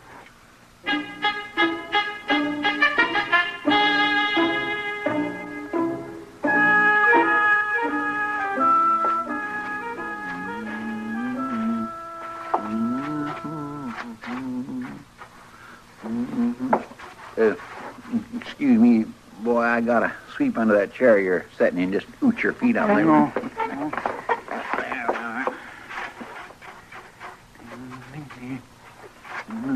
You sure do a lot of sweeping around here. Well, that there's a fact, boy. Seems like folks brings mud on their boots all the way from Texas and the territory just so that I can sweep up after them. That ain't no job for a lawman. Well, a lawman's got a right to live clean just like anybody else. Well, if I was helping the marshal, I'd do better things than that. Well, now, Dave, I guess you do just about what Marshal wanted you to do. Well, I reckon a body has to do what he's fit for. No, just hold on a minute there. I mean, it ain't like you could be no help in the gunfighting or nothing like that. Now, listen here to me, Dave. You're a nice young fella, but you need a little straightening out on the way things is around here. The marshal needs somebody around him that can shoot. I can shoot. Don't you worry none about that. Well, you don't even wear a gun. A man don't need to wear a gun all the time to know how to shoot. Besides, them guns on the wall ain't the wearing kind. These ways they look mighty comical on a man's hip. I know how to wear a gun. Ain't no cause for you to show off to me. Somebody around this office ought to be wearing one. Now, see here. I don't want to catch you parading around wearing no gun. I'll bet the marshal will let me wear one. Tain't likely. He see how good I can shoot, he'll let me. Well, just don't let me catch you wearing one. Well, you ain't the marshal. No, I ain't, but he left me in charge of things for the next couple days, and one of the things he left me in charge of is you. I can draw real fast. I don't want to hear no more about it. I don't want to see you wearing no gun, and that's all there are to it. Now move away from them windows so that I can red up the rest of this office.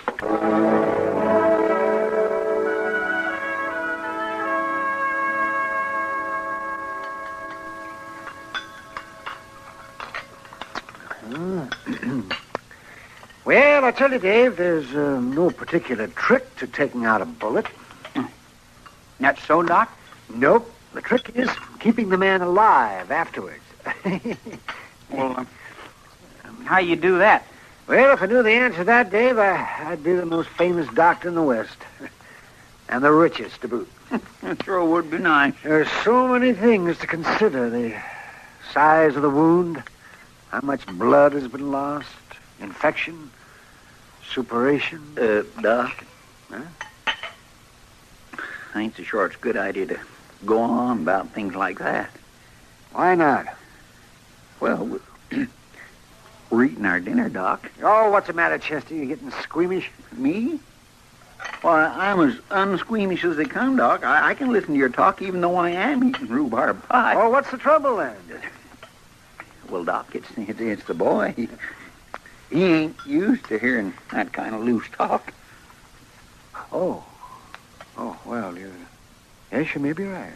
Ain't no cause to worry about me. I ain't squeamish. Oh, no, of course you're not, but Chester's right. It's a matter of good manners. Yeah, that ain't no bother to me. It ought to be, boy.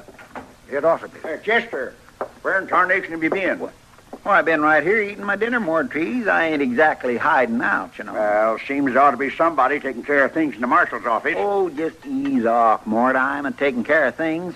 What's all the caterwauling about, anyway? Well, they want you down at the telegraph office. Why didn't you say so? I had to find you first. They got a message that's got to be answered right away. All right, Mort, all right. Keep your braces up. I'm coming. I'll take care of it all right. I'll see you back over at the office, Dave. Shouldn't take me very long to handle this. Well, do I have to go right back to the office?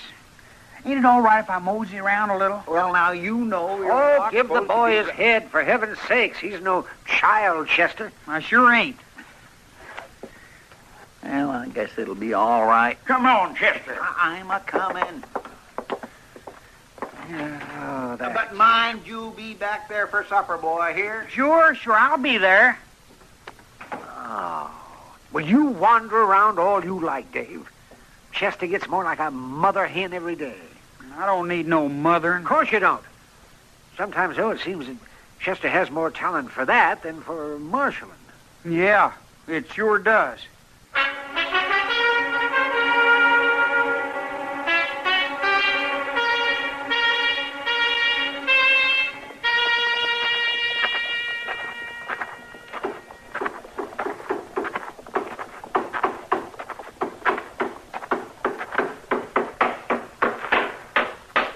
A horse kicked that down for you? Huh? Oh, hello, boy. Oh, some fool drove a rig right into the side of the door. Some folks rent a rig and just don't care what happens to it, else they just can't drive. I can drive. That's so? You're a new boy in town, ain't you? I'm visiting the marshal. Matt Dillon? You better be good, boy. He'll run you in. I ain't afraid of him. You better mind your manners just the same. I wouldn't want to start no nonsense with Matt. I'm going to help him.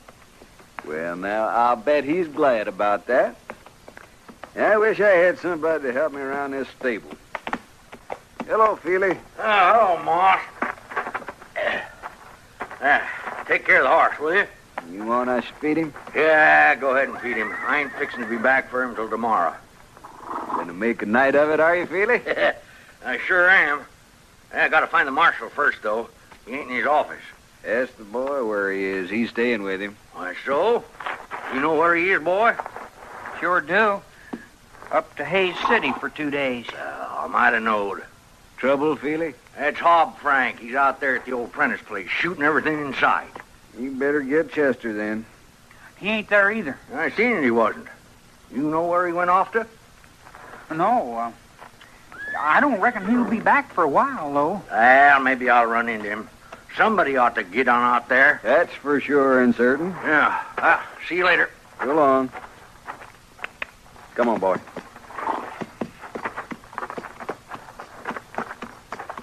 You know where the Prentice place is? Sure. It's just south of the river, about a mile. Got a big old fallen down house on it. Nothing to see. What do you want to know for? Why, I want to be able to tell Chester where it is, that's all. Shucks, boy, Chester knows the Prentice place. Everybody around Dodge knows it. Yeah, sure, I should have known. Here, boy. Hold this bridle. Yeah. Say, mister, would you leave me have a horse? I got only one rule about that, boy. I'll leave you have it if you can pay for it. Oh, I can pay for it. I got money. See? Here. Then you got a horse. You can have that one in the back stall. You can ride him all right. I can ride him all right. And I can do a lot of other things just as good.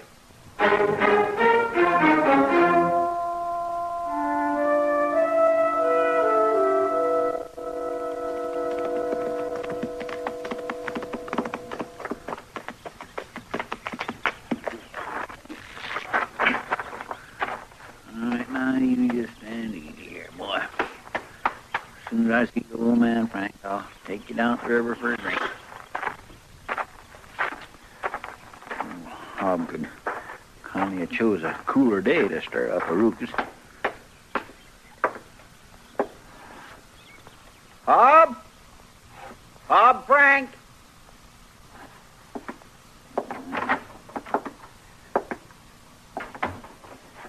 All right, now don't you go playing no hiding games, old man. Not after I rode all this way out here. And don't you start shooting off again, neither. You'd ought to be ashamed of yourself, all stirring up things the way you do. What the... Well, I might have knowed. Liquored yourself up till you lost your senses.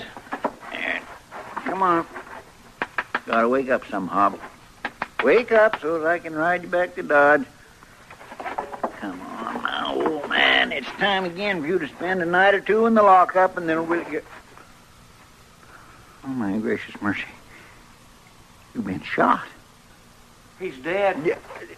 Dave, what in the world are you doing out here? I told folks I could help the marshal, and I done it. You done what? Well, while you was lollygagging around town, I come out here and I rode right up through the gunshots, and I took care of him. You shot Hob Frank? I knowed you couldn't have done it, not wearing a gun and all. He was shooting something fierce when I rode up, but I just kept on coming. You blame young fool. It was him or me. That's the way it has to be with a gunfighter. Hob Frank ain't no gunfighter. He would... What do you mean? Hob Frank never harmed nobody in his whole life, except maybe himself. The shooting he used to get himself liquored up regular every 2 or 3 months or so and take his old gun and shoot it off just to hear the noise of it. But he never done it where folks was around. He never pointed it at nobody. But I thought... Yes, sir, you thought. You thought so all tarnation much that you just rode out here and killed a man. I didn't mean... It's too late to think about meaning. Come on now, help me get him out of here. No. No. Come on now, we can't leave him just laying here. You ain't gonna take me in for no killing. Go on then. Run away from the old man you killed. You can keep right on running the rest of your life for all of me. It's all right, Hob. I'll fix you up so it's nice and decent for you. Nice and decent.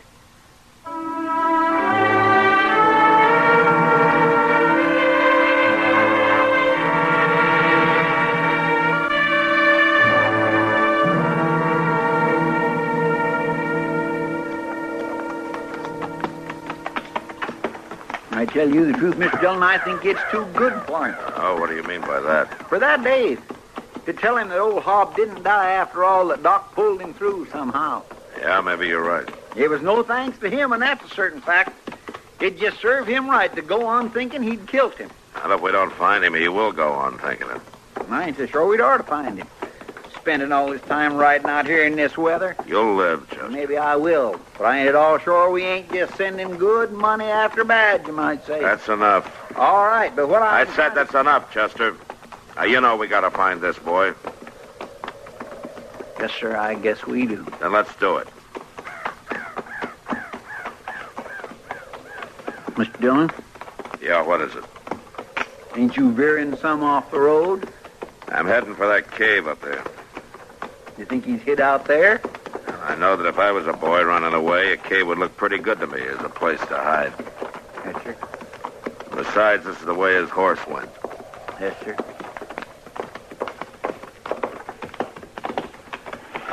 All right, Chester, we'll stop here. Want me to come up with you? No, you stay with the horses. I'd admire to help. I'll call you if I need you, Chester. Yes, sir.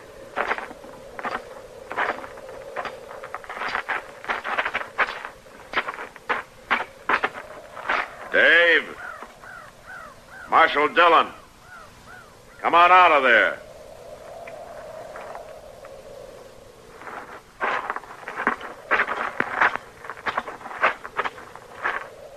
You might as well come out, Dave. You left a plain trail. I ain't coming. Come on, Dave. I ain't coming out. Never. If I have to come in and get you, I'll do it. I ain't gonna hang, Marshal. I ain't gonna hang. No, you're not gonna hang. You're lucky. What do you mean? The old man didn't die. Now, come on out. You ain't just trying to trick me. I don't have to waste my time tricking a smart-aleck kid like you. Now, come out of there before I drag you out.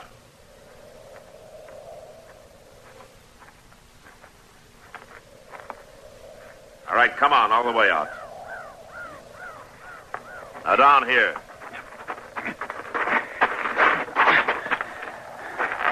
Now, where's the gun? Now, I buried it back there a ways. Well, you'll dig it up. It's one of mine, isn't it? Yes, sir. I seen it hanging there in the back room. And you stole it. I should have known better. I was figuring to help. Now, you better explain that. Well, Marshal, when I heard about that fella shooting out at the Prentice place, I figured I'd need a gun. So I went back and got one. Why didn't you tell Chester about it? I didn't think he'd be no good taking care of it. Oh? Why not? What, Chester, he don't even wear no gun. I see. I left him in charge of things, didn't I? Well, yes. But, Marshal, I didn't ever see him do nothing much but just sweep out. I can shoot. Yeah. I figured I could take care of that feller better than Chester could. And you nearly killed him. Well, he was shooting. I had to do something. You know what Chester would have done? No, sir, I don't. Well, he'd have walked right up to that man, shooting or not. And he'd have talked the gun away from him. And he'd have brought him back into Dodge, where he'd be safe. Well, I didn't know. No, you sure didn't know. You don't know much. If you think the only way to measure a man is according to whether he wears a gun or not, you don't know much. I guess maybe you're right. Yeah, I'm right. Well, what you gonna do with me? Well, until the circuit judge comes to town, I'm gonna turn you over to Chester. And I'd get ready to do a lot of sweeping. A lot of sweeping.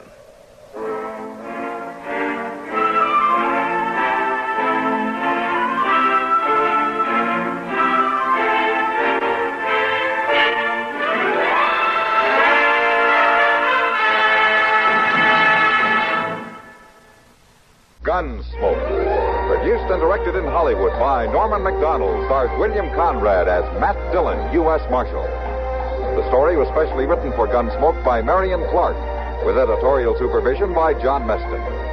Featured in the cast were Sam Edwards, Harry Bartell, Joseph Kearns, and Ralph Moody. Parley Bear is Chester, Howard McNear is Doc, and Georgia Ellis is Kitty.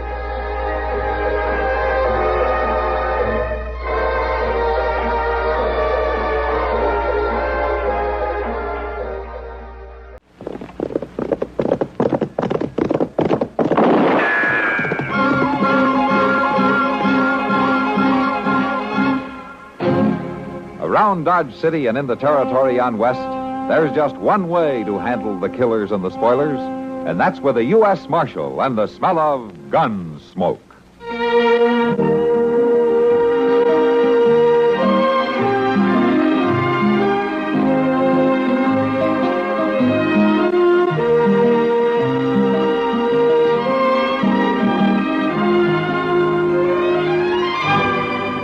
Gunsmoke, starring William Conrad, the story of the violence that moved west with young America, and the story of a man who moved with it.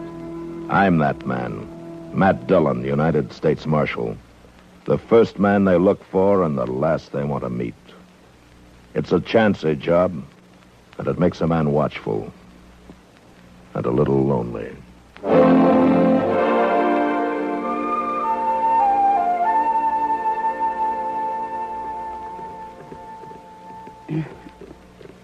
Your move, Doc.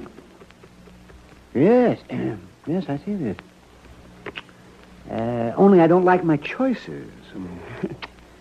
You got me kind of cornered, Kitty. Oh, now then. Smart man like you ought to be able to think his way out. Well, let me see now. Nope. There's nothing I can do except this. And pray your eyesight's gone back on you. Not today it hasn't, Doc. Yep. There. You can't peddle any eyeglasses here today. How many games you won now? 5 straight.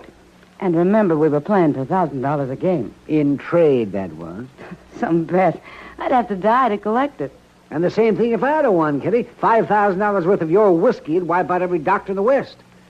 You don't want to play another game by any chance? Not by any chance. Ah, thank heavens. Why don't you go make a few calls, Doc? I'd love to. The trouble is no one needs me. The town and the county are just busting with good health. Yeah, and look at this saloon. one paying customer at the bar, and he's drinking beer. Well, I'd say that Matt and Chester picked themselves a good time to be out of town. Yeah, they got it pretty soft, all right. Of course, they get shot at now and then.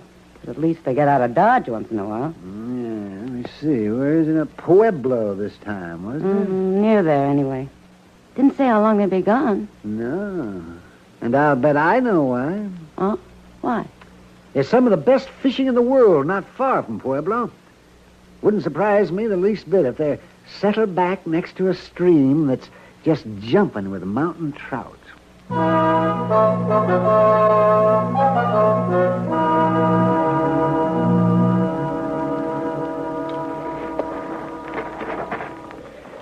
How's your leg feel? Was you hit bad, Mr. Dillon? Yeah, I never heard of being hit good, Chester. The pant leg's bloody and some. Yeah, I know.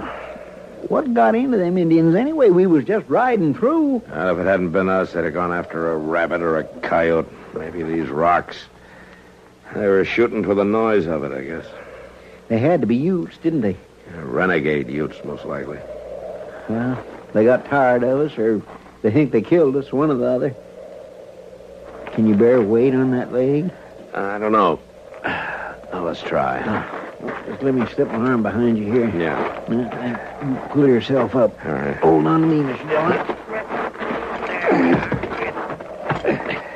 Can you make it? Yeah, I can make it to my horse, I think.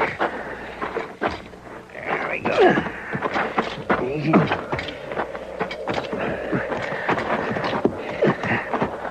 Now, you better rest some before I try to mount. No, let's get it over with, Chester. You'll have to swing your hurt leg over. Oh, you'll have to guide it. If I kick your teeth out in the process, you take it as nothing personal, huh? Yes, sir. All right. Here we go.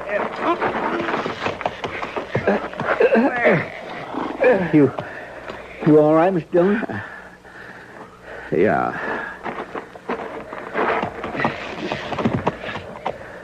I could strap you in your saddle. No, there's no need. All right, let's go.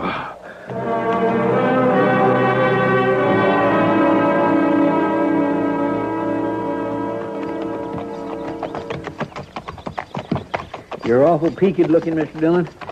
About played out, ain't you? There's water ahead to the left in those trees there. Well, you can't go on just water. Oh, that'll help. Water the horses, too. Ain't much daylight left. I'd nighty we'd find a settler and get you bedded down for the night. It's Ute country, Chester. They've rotted out most of the settlers. In through those trees now. Yeah, there's good grass by the stream.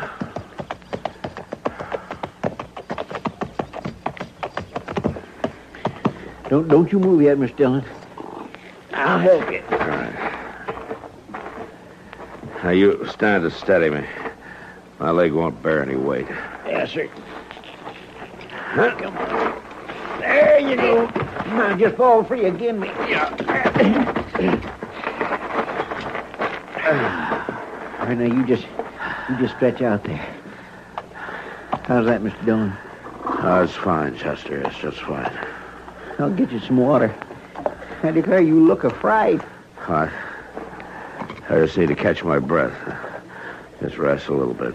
I sure do wish I could make you comfortable in a bed with some warm food, Yeah, I know.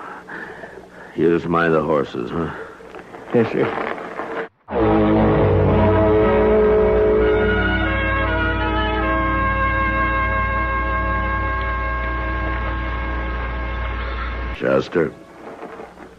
Chester? Oh, you wait, Mr. Dillon? Yeah. I shouldn't have gone to sleep, I guess. Well, you didn't have no choice. Once you swallowed that cool water, you were just plumb What through. is that? What is that, horses? Oh, no, Mr. Dillon. I hobbled them before I set out. They ain't making a sound. Shh. Wait a minute. That's horses, all right. They're coming this way. Oh, I sure don't hear a thing. You're afire with fever, Mr. Dillon. You just might be imagining. No, you keep listening. You'll hear them. Yes, sir. What I was going to say was, while you was resting, I set out and took a look around. There's a cabin not more than a couple 100 yards away. coming from the north. Say, by jing, I think you're right, Mr. Dillon. Look. Look through the trees there. Indians. Could be them same renegades. Yeah, maybe. We sure better make for that cabin. No, we're better off here. Trees will hide us. Unless they already know we're here. Just lie flat, Chester. If they start through the trees, fire. You able to handle a gun? I'm ready for them. They're making right for us, sure as sin. Yeah. They're right at the trees. Take it easy. I sure ain't keen on them seeing us first. They're riding right along the tree line, going on south. I can't make them out anymore. You see them? They're on past the thicket, but I can't see them. I swear that was close. Yeah, it's still close. Sounds like I stopped. I counted 6 of them. Yeah, 6. That cabin, where is it? I'm afraid that's where they are. It's that direction. No more than a couple 100 yards away. Yeah, that's some better. That's a welcome sound for a fact. You're talking about a deserted cabin, Chester? Well, I didn't see no signs of life. Like they've been that way for years from the look of it. Well, you'll have to drag me, Chester. I can't mount again. I'll get you there, Mr. Dillon. Don't you fret yourself.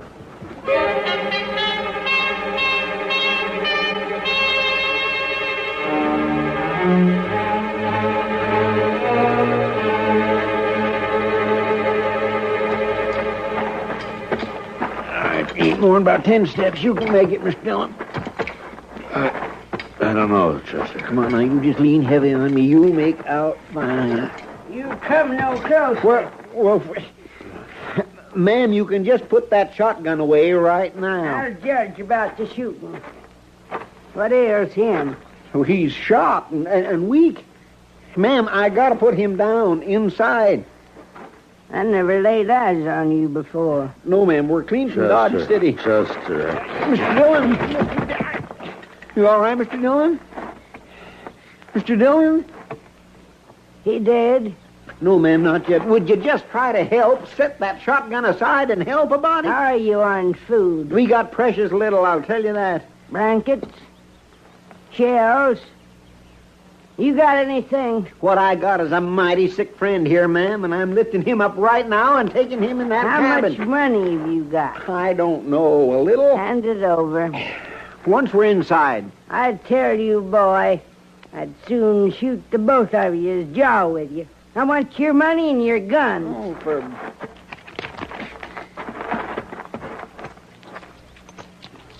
There.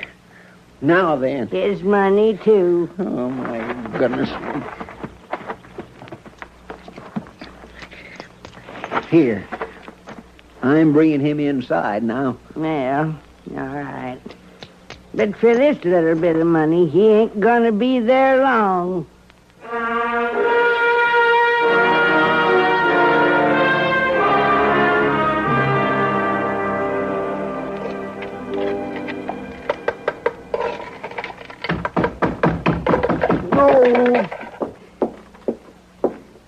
Yeah, you're another weak one, are you? Well, I'm carrying my weight in logs. Put 'em by the stove and quit whimpering. Soft bellies, the lot of you. How is he? Ask him. You're only making out he's sleeping. Mr. Dillon? You can't fool her, Chester. Don't try. You sure did give me a fright. I wasn't sure you was going to make it. I'm all right. She get the bullet out? Yeah.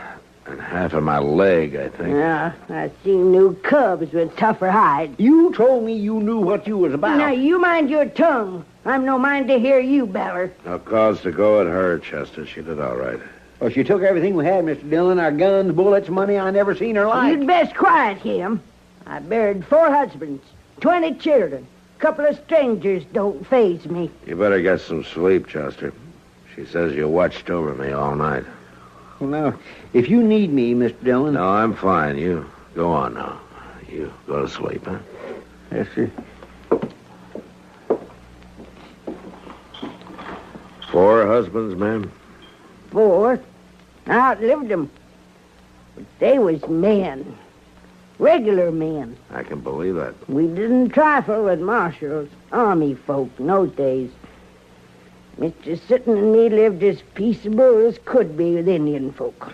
We come here peaceable, me and Mr. Sitton. When was that? In the 30s. Well, things were different then.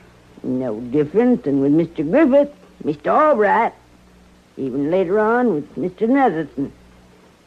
There was lessons to learn in the West in them days. Eat the porridge. Oh. Much obliged, ma'am. Nettie. How's that?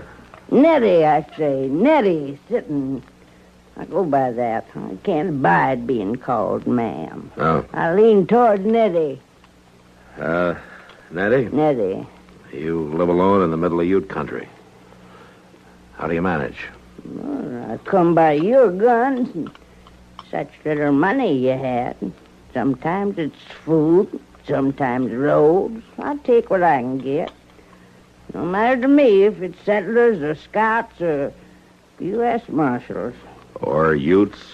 Folks don't find Nettie unless they're lost or half-dead. And open your eyes to see what they part with. You always greet them with a shotgun? If need be. Before we came here yesterday, a band of Ute braves stopped here. I got good arrows, strong bows, rifles. Even a couple of buffalo guns off a mountain man broke his leg down the canyon. They got a camp near here? The Ute? You got something more to give me? Chester says you cleaned us out. Then you're getting full measure.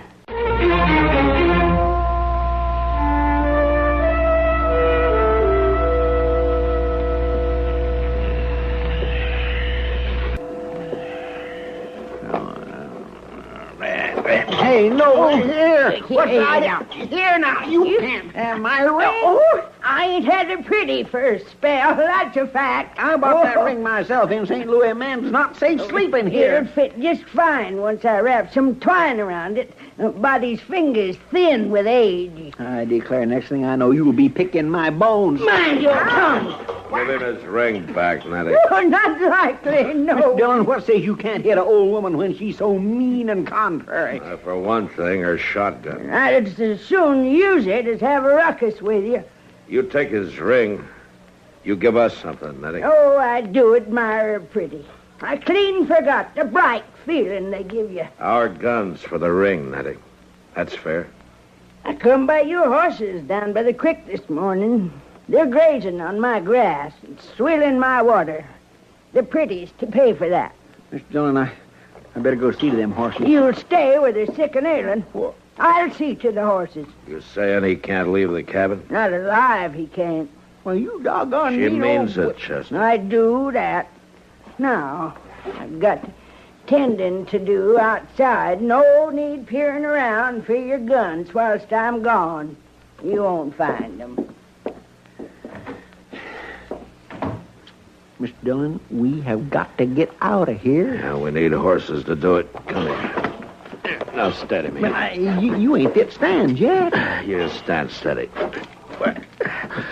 There. Now, we'll have to crawl once we're outside anyway. I can manage to the door. Like as not, she's just crouched out there waiting for us. Well, it's worth a chance. We might not get another one. All right. Get on your belly. Move small through the brush toward the stream. Can you see her? No, I can't. The stream. How far is it? A good 100 yards. Maybe more. I don't see the horses. I don't either. Oh, flatten, Chester. It's Ute. Well, she's talking to them Indians. We're going to have to go back, Chester. To the cabin? Without guns or horses, we're no good out here. Come on. What do you reckon she's done with our guns, Mr. Dillon? Her? She might have eaten them.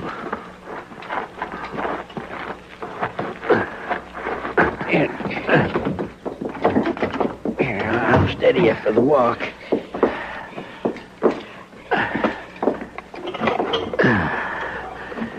I'd give a lot for some of her strength right now. You reckon I could find them guns alone? Then get yourself killed doing it. That's no good, Chester. We're going to have to wait.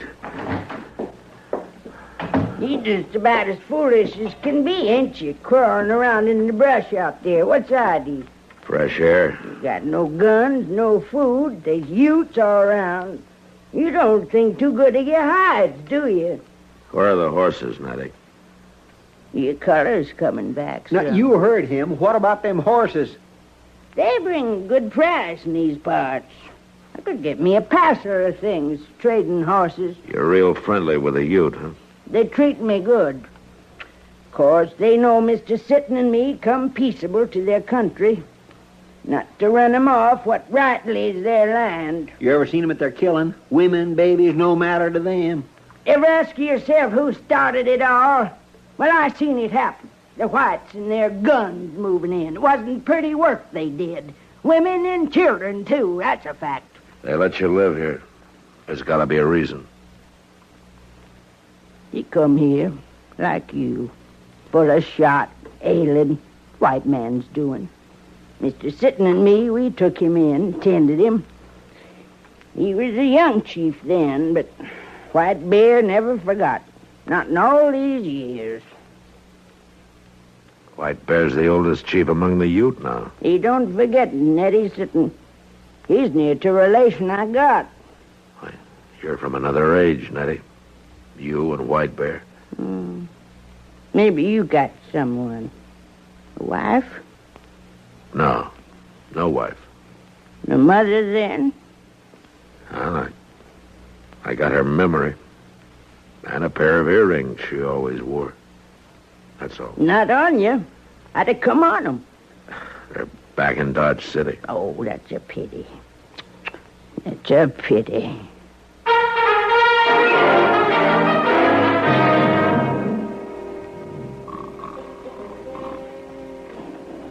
You think you can get the guns without waking her? Well, I can't make out good with no light. But I can fight an old woman in the dark. Not long till sunup. This may be our last chance. Take it easy.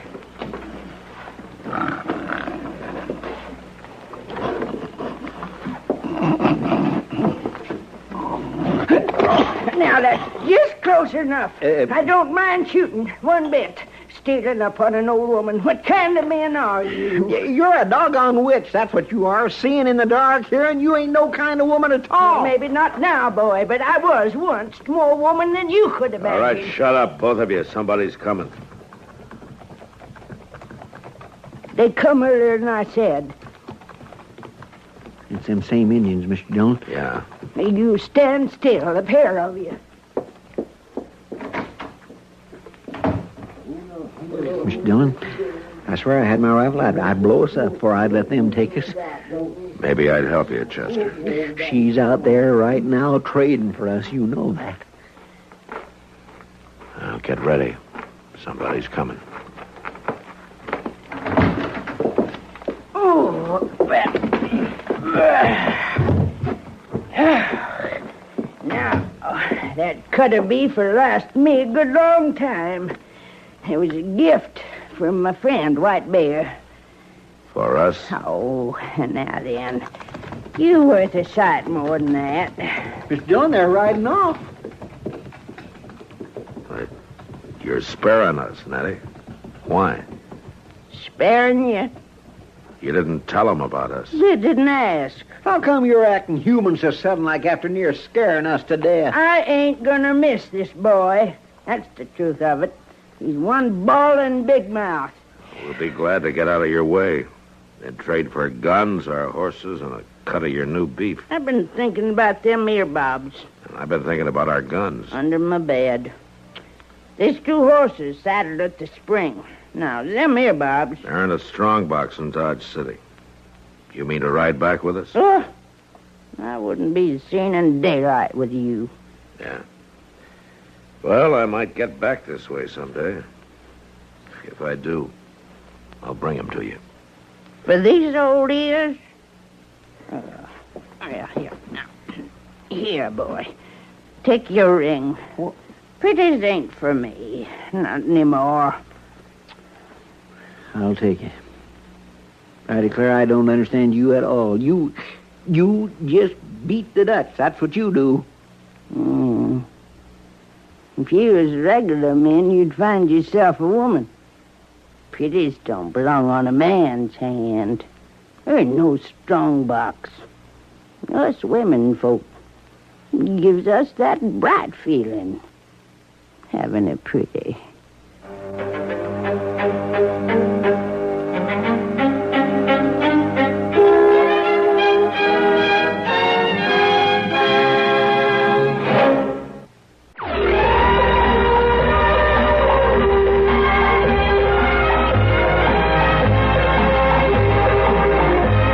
Gunsmoke. Produced and directed in Hollywood by Norman Macdonald, stars William Conrad as Matt Dillon, U.S. Marshal. The story was specially written for Gunsmoke by Kathleen Kite, with editorial supervision by John Meston. Featured in the cast was Virginia Gregg. Parley Bear is Chester, Howard McNear is Doc, and Georgia Ellis is Kitty.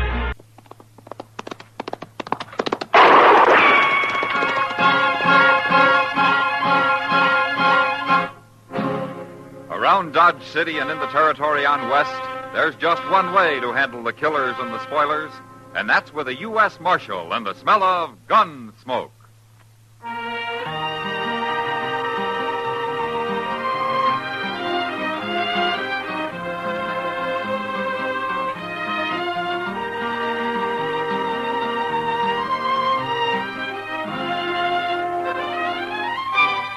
Gunsmoke, starring William Conrad. The story of the violence that moved west with young America. The story of a man who moved with it. Matt Dillon, United States Marshal.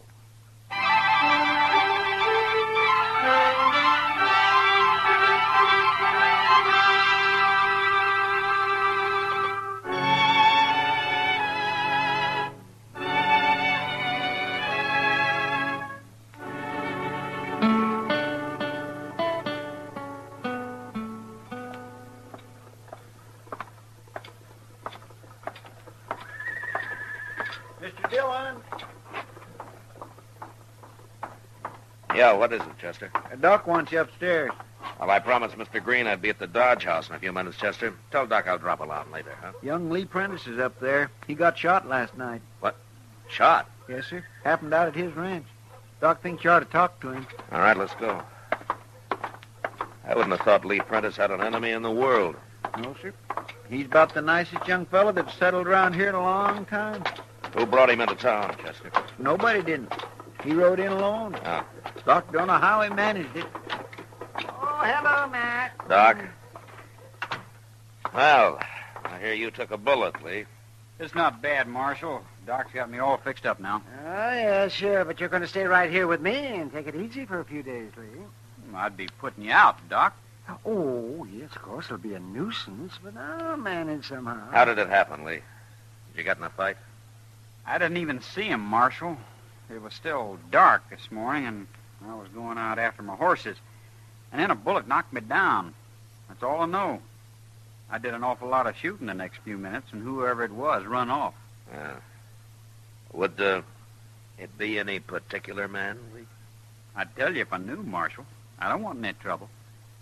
All right, I believe you. Oh, man, it's a downright shame when a young fellow like Lee comes to Dodge and in 1 year makes as many friends as he has and then gets shot down by some murderer. Now, you're going to find out who did that. I don't have much to go on, Doc. In fact, I don't have anything. Well, I don't care. You got to do something. Now, like what? Well, what do you mean? I'm not a lawman. How do I know? Well, there's one thing, Doc, and you too, Chester. What, Mr. Dillon? Don't say anything about where Lee is. Whoever did this is probably still around. Well, you mean he might come up here and try to finish him off? He might. Chester, you go fetch me one of those shotguns you keep downstairs. Sure, Doc. Okay, Doc, but don't get trigger happy, huh? I know what I'm doing.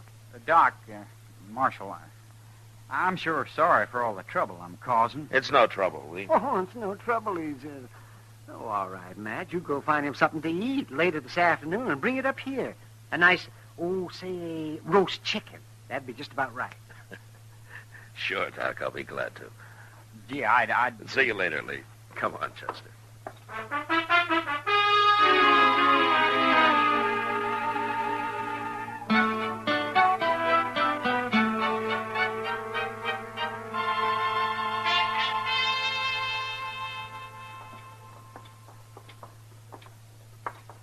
I'm glad I ran into you, Matt.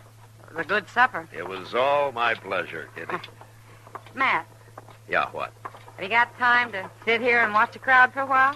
I don't have to be back at work just yet. Sure, Kitty. Hey, you sit there. Oh, looks like Dodge is in for another big night tonight. Yeah, I suppose. Just think. There's hardly one of these cowboys that won't be broke before morning. Well, they figure it's worth it. 3 months pay in one night? They're crazy, all of them.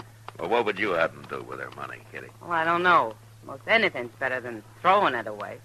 Most of these men have waited a long time for a night or two in Dodge. They don't care what it costs. There's only one cowboy I ever knew who showed any sense. Oh? That must be quite a fella for you to say that, Kitty. Well, you know who I mean, Matt. Young Lee Prentice. Oh. Oh, sure. Remember last year how he drifted into town and made a killing at Faro and then swore off gambling? Yeah, he stayed with it, too. I never heard of his going near a game since. Oh, he hasn't. Took his money and put it in that little ranch of his. You gotta admire the boy. Yeah, Lee's all right. He's sure a lot different from the rest of these saddle bums. I wonder where he's been lately. He usually comes to town every day or so. Well, Kitty, I'll tell you, Lee's up at Doc's. At Doc's? Then he is in town. Oh, he's been there for a couple of days. Well, what's the matter? Is he sick or something? No, he's not sick. Oh, wait a minute, Matt. Hey, mister. Yeah, you. Come here. What do you want? I'm Kitty, remember?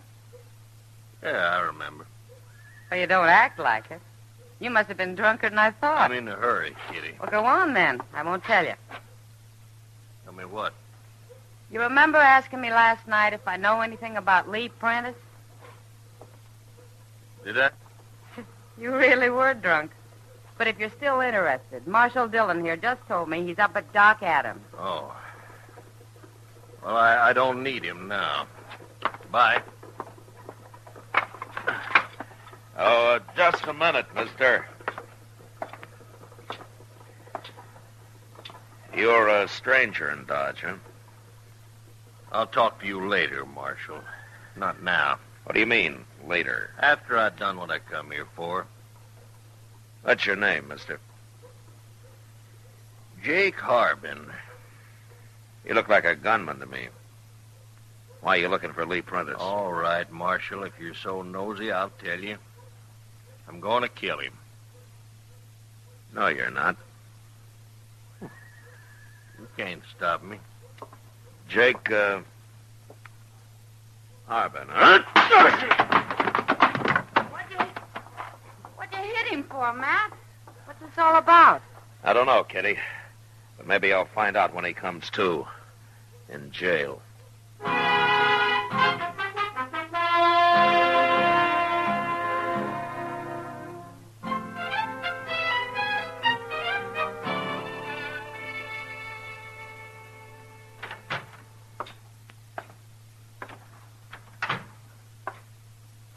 Well, you're here early this morning, Mr. Dillon. Go bring Jake Harbin in here, Chester, will you? I want to talk to him. Yes, sir.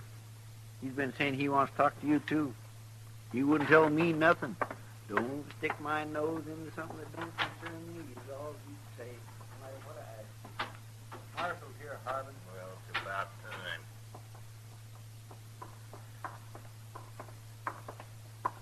Here he is, Mr. Dillon.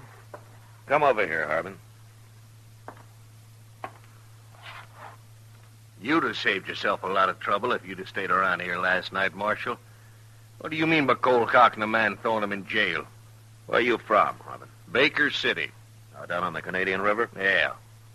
Anybody goes to jail in Baker City, they search him first. What do you mean? If you'd have searched me last night, you'd have found this. What is it? Read it. And afterwards, you can apologize to me. What is it, Mr. Dillon? It's a warrant, Chester. And that also says I'm a legal deputy. You can telegraph Ben Goddard for proof if you want. Who's Ben Goddard? He's the sheriff at Baker City. That's all legal, Marshal. Yeah, but who's the warrant for, Mr. Dillon? Lee Prentice, Chester. For murder. They want him dead or alive.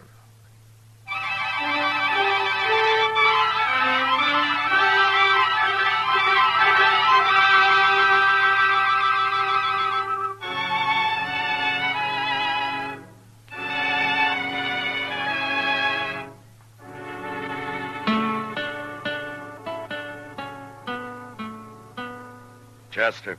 Yes, sir? Go down and send a telegram to the sheriff of Baker City. Now, what'd you say his name is, Harbin?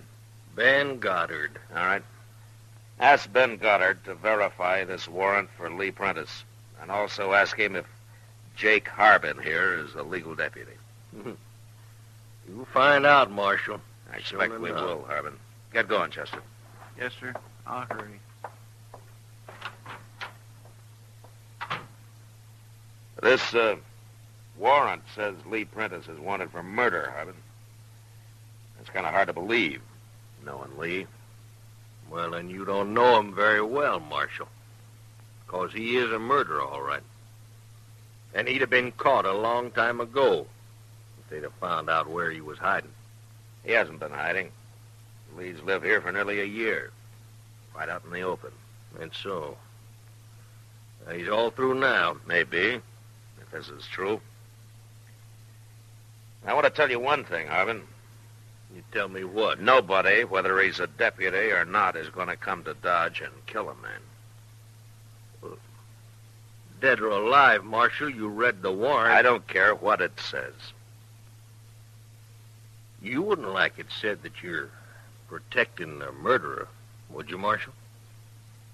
I don't know that he is a murderer yet. But you came pretty close to being one. I was going to explain it to you after I killed him. I didn't want no interference. Well, you got it now. What kind of law do they have in Baker City? Don't they ever give men a trial down there? Sure they do. Why didn't you come here and arrest Lee and take him back with you? Are they afraid to put him on trial? Not hardly, Marshal. That they hired a killer like you to come up here and shoot him, huh? Look, it's all legal. In Baker City, maybe it is, but not in Dodge.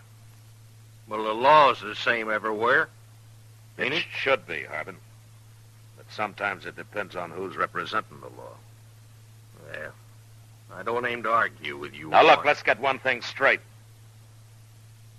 You're not going to shoot Lee Prentice no matter what happens. I'll kill you myself if you try it. Okay. Okay, Marshal.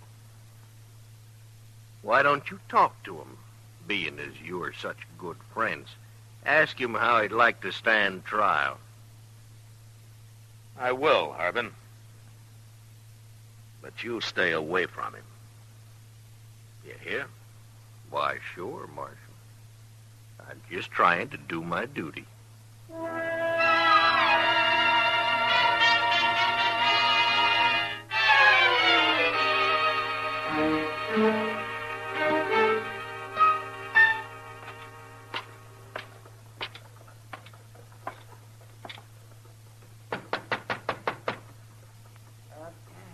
Come in, yes. Oh, hello, man. Hello, Marshal. How you feeling, Lee? Fine. Doc says I can leave any time. As long as he doesn't try to do any hard work for another week or so. I'll take it easy, Doc. You better. Lee, did you ever hear of a man called Jake Harbin? Harbin? Yeah. Yeah, I've heard of him. Well, he's the man who tried to kill you. What?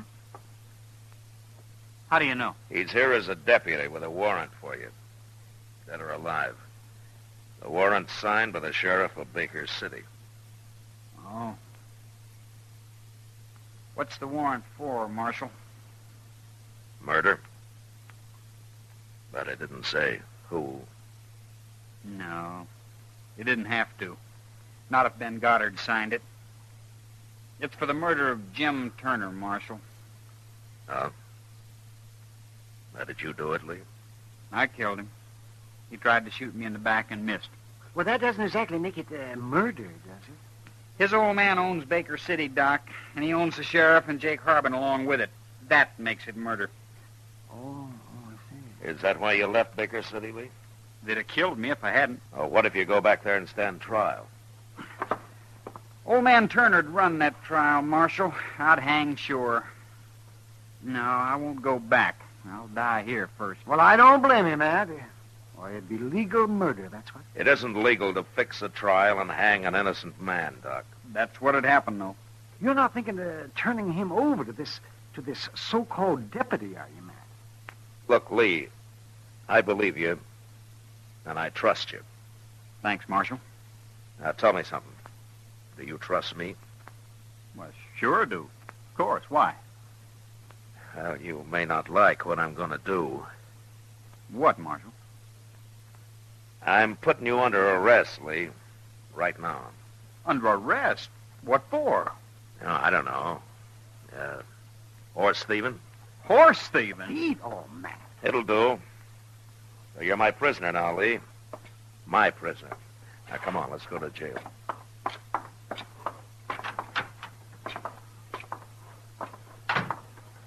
I don't know. I like being a horse thief, Marshal. Well, it beats being a murderer, Lee. And besides, I kind of doubt that we'll hang you for it. Marshal. What? Look, there's Jake Harbin. Yeah, I see him. I'd feel safer if you gave me my gun back. Prisoners can't carry guns, Lee. It wouldn't look right. Lee Prentice! Well, Lee, the marshal talked you to coming back to Baker City and standing trial. Still on old man Turner's payroll, ain't you, Jake? I don't take no back talk from no murderer. Why'd you try to ambush me the other morning, Jake? Afraid to face me? I got a warrant for you, dead or alive. Why should I take any chances? Nobody cares how you die. I care, Harbin. But you can't stand in the way of a legal warrant, Marshal. And you'll see as soon as you get that telegram from the sheriff. It's too late, Harbin. What's too late? I just arrested Lee myself. He's my prisoner now. You what? And as long as he's my prisoner, nobody touches him, warrant or no. No, you're being tricky, Marshal. What'd you arrest him for? He ain't done nothing. Might be hard to prove, but anyway, I'm holding him for horse thieving. Now get out of the way. I'm taking him to jail. You're forgetting I can kill him anytime I want for free. Like right now, maybe. Doc Lee.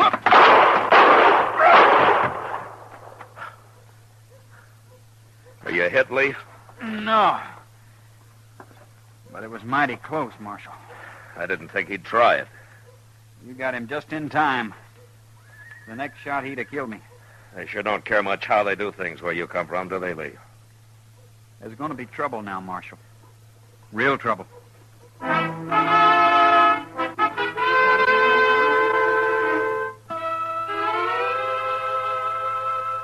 It seemed only fair to let the sheriff of Baker City know that his deputy had been killed. So I sent him another telegram. And I soon got a reply. Ben Goddard himself was coming to Dodge. The day he was due to arrive, I sent Chester to the stage while Lee Prentice and I waited in the lobby of the Dodge House, along with a couple of friends who thought it might be interesting to see how Sheriff Goddard was going to handle the situation. The stage pulled in about noon, and a few minutes later, Chester and the sheriff walked into the hotel lobby where we were standing. Here he is, Mr. Dillon. Hello, Sheriff. You're Marshal Dillon. And this is Mr. Green. He owns the Dodge House. How are you, Sheriff? And Mr. Jonas, one of our leading businessmen. Good day, Sheriff. Gentlemen, nice to know you. And you know Lee Prentice. I sure do. You're going to a lot of trouble, Goddard. You and old man Turner. It's worth it. Getting you back where you belong. You'll hang sure now. Lee didn't kill Jake Harbin, Sheriff. No? I did. What? He tried to shoot Lee in the back. What difference it makes? He's wanted, dead or alive. What are you interfering in this for, Marshal? You got no respect for the law? Not for your kind of law. Anyway, Lee's wanted in Dodge, and he's staying here. What about my warrant? You're claiming it ain't legal? You can't arrest a man that I've got under arrest. You're protecting him, ain't you? What'd you arrest him for? Stealing horses? I don't believe it. I'm bringing the charges, Sheriff. It was my horses he stole. Well, I thought you owned this hotel, Green. What are you doing with horses? Well, I also own a little ranch outside of town. I raise horses. Maybe, but I know you're lying about Lee. Am I? Of course you are. Marshal Dillon, you ain't very smart. No? You'll have to bring Lee to trial, won't you? Of course. You think Green here is going to swear to that story under oath? Well, you may be right, Sheriff. I might have to change my mind once I get on the stand. It might be I couldn't swear to it. I didn't think so. That trial won't last long, and when it's over, I'll take Lee back to Baker City. Marshal Dillon. Yes, Mr. Jonas. What is it? There's something I haven't mentioned. Oh? I kind of figured I'd wait till Lee's trial was over before I did. Well, go ahead, Mr. Jonas. Yeah. Well, the other day, Lee came into my store, and I went out back to fetch him a sack of grain. Is that so? He didn't know I was watching, but I was. And I saw him take a handful of money out of my cash box. Oh, now, wait a minute. Mr. Jonas, are you charging Lee with robbery? No, not yet, Marshal. I'll wait and see if he gets off for horse stealing first. Well, Lee, looks like you're in for nothing but trials and rearrests and more trials. Yeah, it could go on for a long, long time. As long as his friends hold out, Marshal, and Lee's got quite a few of them in Dodge. Why, you're a pack of crooks cheating the law. That's what you are. Including you, Marshal. My prisoner, Sheriff. I won't stand for it, I tell you. Oh, what are you going to do about it? Wait till I tell old man Turner about this. You won't dare tell him, Goddard. You're licked and you know it. Turner would have you run out of town if you're fool enough to go back. Marshal, I got to take leave. I got to. It's Lee's life or your job, huh? All right, Sheriff, take him. But you'll have to kill me first. Or there's a train east in about an hour. So make up your mind, Sheriff.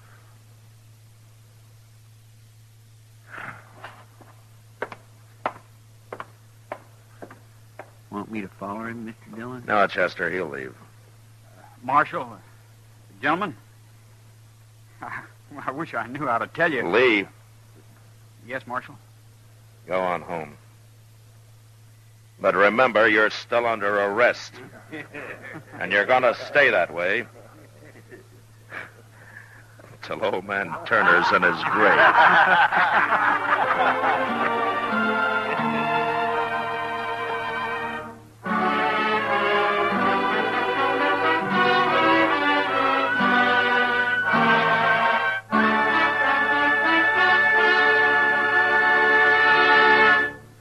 Gunsmoke, under the direction of Norman McDonald, stars William Conrad as Matt Dillon, U.S. Marshal. Tonight's story was specially written for Gunsmoke by John Meston, with music composed and conducted by Rex Corey. Featured in the cast were Sam Edwards, Lawrence Dobkin, John Daner, Joe Duval, and James Nusser. Parley Bear is Chester, Howard McNear is Doc, and Georgia Ellis is Kitty. Join us again next week as Matt Dillon, U.S. Marshal, fights to bring law and order out of the wild violence of the West in Gunsmoke.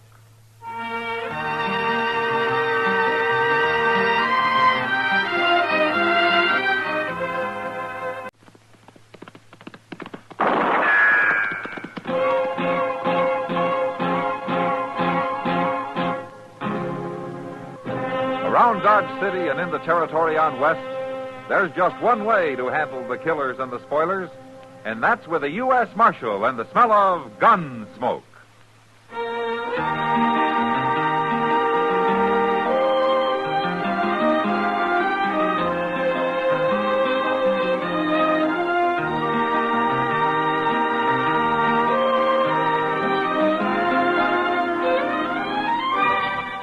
Gunsmoke, starring William Conrad.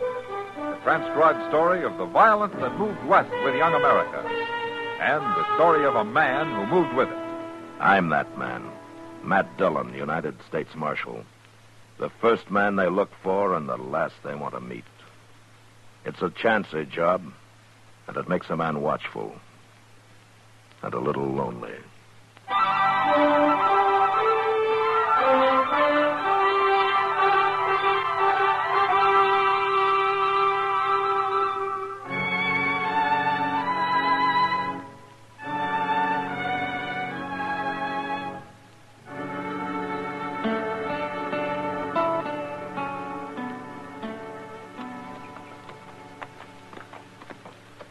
Rod, you sure that's Jesse Wheat's buggy coming yonder?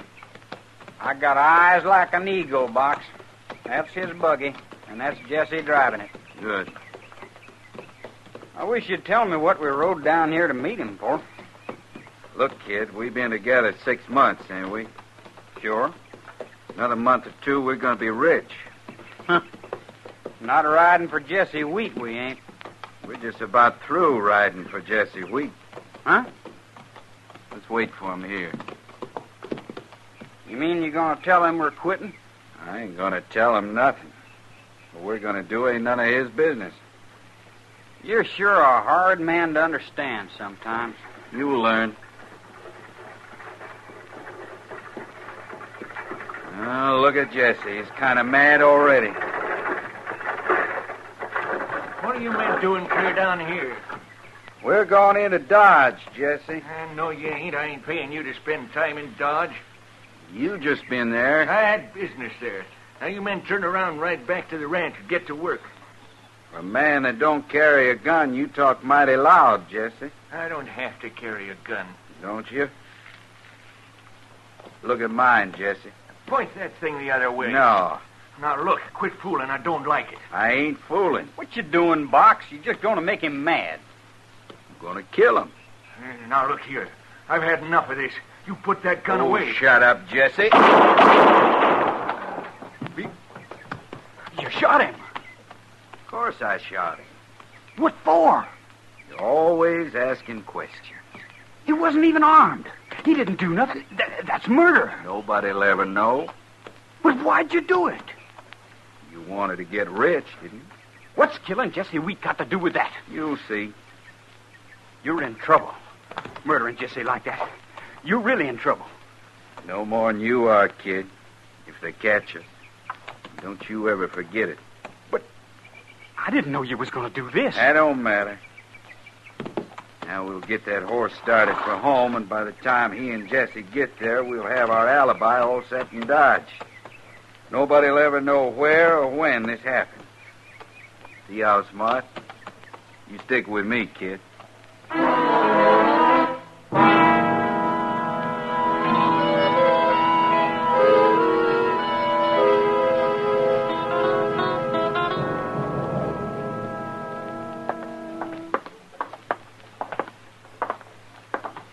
Where are we going now, Box?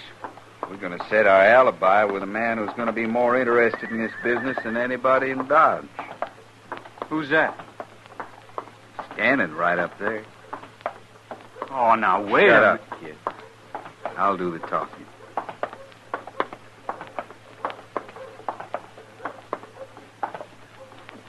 Hello, Marshal.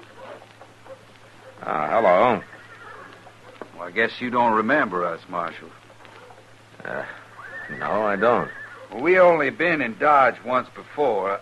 I'm Jim Box, Marshal. My friend here is Rod Allison. How do you do? Hello? We work for Jesse Wheat, Marshal. We was to meet him here, and we can't find him no place. Well, I saw Jesse last night. Maybe he's gone back to the ranch. That'd sure beat all, telling us to meet him and then forgetting all about it. Oh, that Jesse's getting too old. Why, we've been looking for him the past 2 hours. Box. Shut Hey, up. Box. Like I was saying, Marshal. No, look. Well, I'll be. That's Jesse's buggy. Going into the stable there. Yeah, and there's nobody driving that buggy. They sure ain't.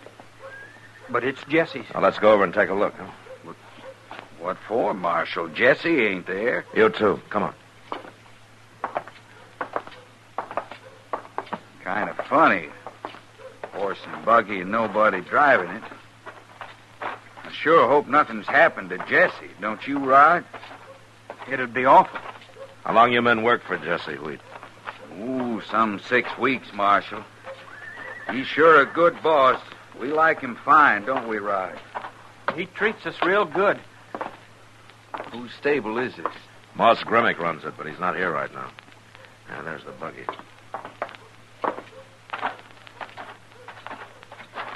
Look there, Marshal. Why, it's Jesse. Why, he must be sick or something. Yeah.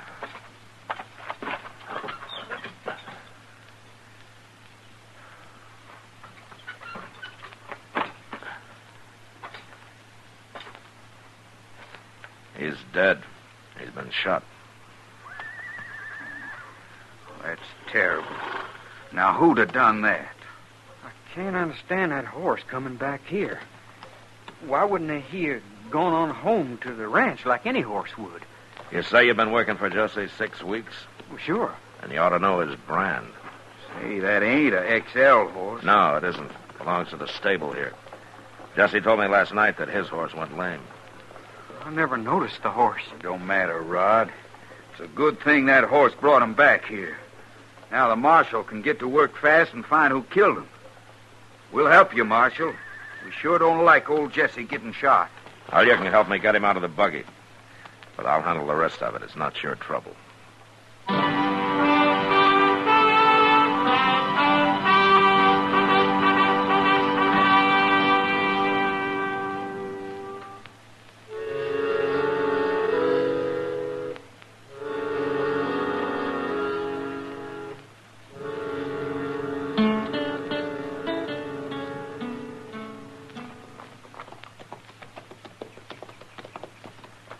Dillon?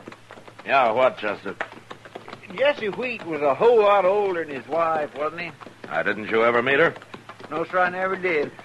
Yeah, Anna Wheat's about 22. Jesse was in his late 40s. Yeah. Maybe she done it. What? Killed him. Maybe it was her because he was so old and all. Chester, you remember the tracks back there just before Jesse's buggy turned around and headed back to Dodge? Oh, yeah, I forgot. They was 2 horses stopped it, wasn't they? That's right. Well, then it must have been them fellas Jim Box and Rod Allison. Maybe. Oh, look, there's Anna on the porch. You must have seen us coming. Hey, she is young. I hope she's already heard about this.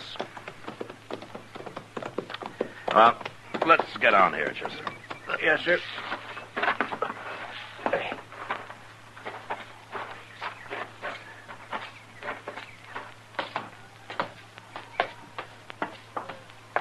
Hello, Anna. Hello, Marshal. Anna, this is Chester Proudfoot. How do you do? How do, Miss Wheat? Did Jim Box and Rod Allison show up yet? They told me about Jesse. He was a good man, Marshal. He treated me like a daughter. Well, did you know anybody who might have had a reason to kill him? Well, of course not. Jesse didn't have any enemies that I know of. How'd he get along with Jim Box and Rod Allison? You don't think Rod had anything to do with it? Well, all right. What about Box? Any trouble with him? He's different from Rod. I don't like him. But there hasn't been any trouble that I know of. Uh-huh. Where are they now, Anna? Oh, they rode off somewhere, out with the cattle, I guess. Does anybody else work for you? No, just them, Marshal. But they said they'd stay on here on the XL as long as I want them. And right now, with all the stock, I really need them. Yeah, sure.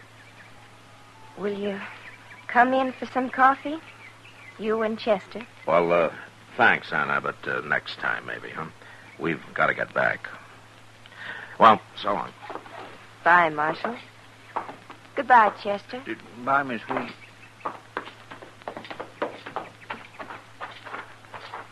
Well, we sure didn't learn much from her, Mr. Dillon. Not much. Ain't we going to wait and talk them two fellows again? No, it might make them jumpy, Chester. I want them to feel safe. They made one mistake.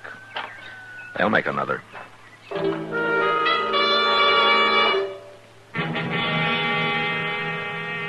It was hard to believe that two cowboys like Jim Box and young Rod Allison wouldn't have noticed the horse Jesse Wheat was driving wasn't his own. But I guess when you're murdering a man, you got other things on your mind. It was a bad mistake, however.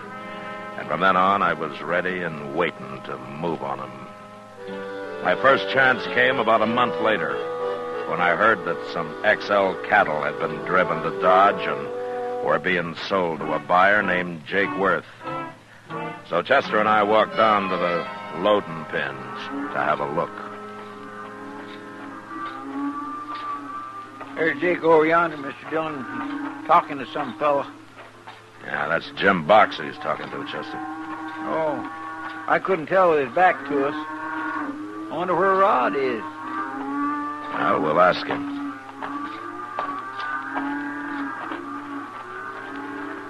Hello, Jake.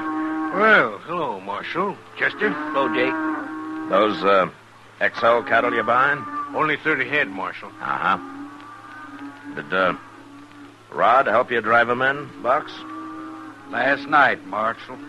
Now, where is he now? He went back to the ranch this morning. Why? Jake, what are you paying for these steers? You just settled on $20, Marshal. $20. Now, it's 30 head. That'd come to $600, wouldn't it? What are you trying to say, Marshal? Think there's something wrong with my selling them steers? No. Not as long as Anna Wheat gets the $600. Now, wait a minute here. I took it for granted she knew about this sale. You got such a smart marshal. Take a look at this, Jake. Yeah, looks okay, Marshal, but you better read it, too. Here. She's given him full authority to sell the stock and collect the money. Of course she has. Well, you through reading, Marshal? Yeah, I'm through reading. You want to apologize? Jake. What? Anytime this man sells XL cattle to you, I want to know about it. And I'm going to tell every other buyer in Dodge the same thing. That ain't much of an apology, Marshal. Come on, Chester. See you later, Jake. Sure. My gracious, that Box is awful mad, Mr. Dillon. Well, he ought to be. I just ruined his game. Yeah, but couldn't he run off with the money one of these times before you checked with Anna? Nah, he's too smart to become a cow thief for a few $100, Chester. Now, he wants more than that. Well, he can't get it now, can he? Well, he could. How? By killing me.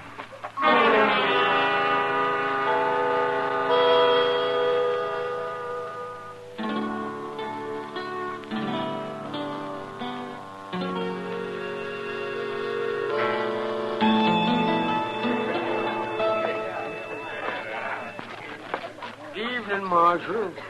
What'll it be, sir? Nothing for me, Sam, but I'll take a glass of beer over there to Miss Kitty. Got it right here, sir. Okay. Yeah, it's on the house, Marshal. All right, Sam, I'll tell her that. She's the only girl in here that don't drink whiskey all night long.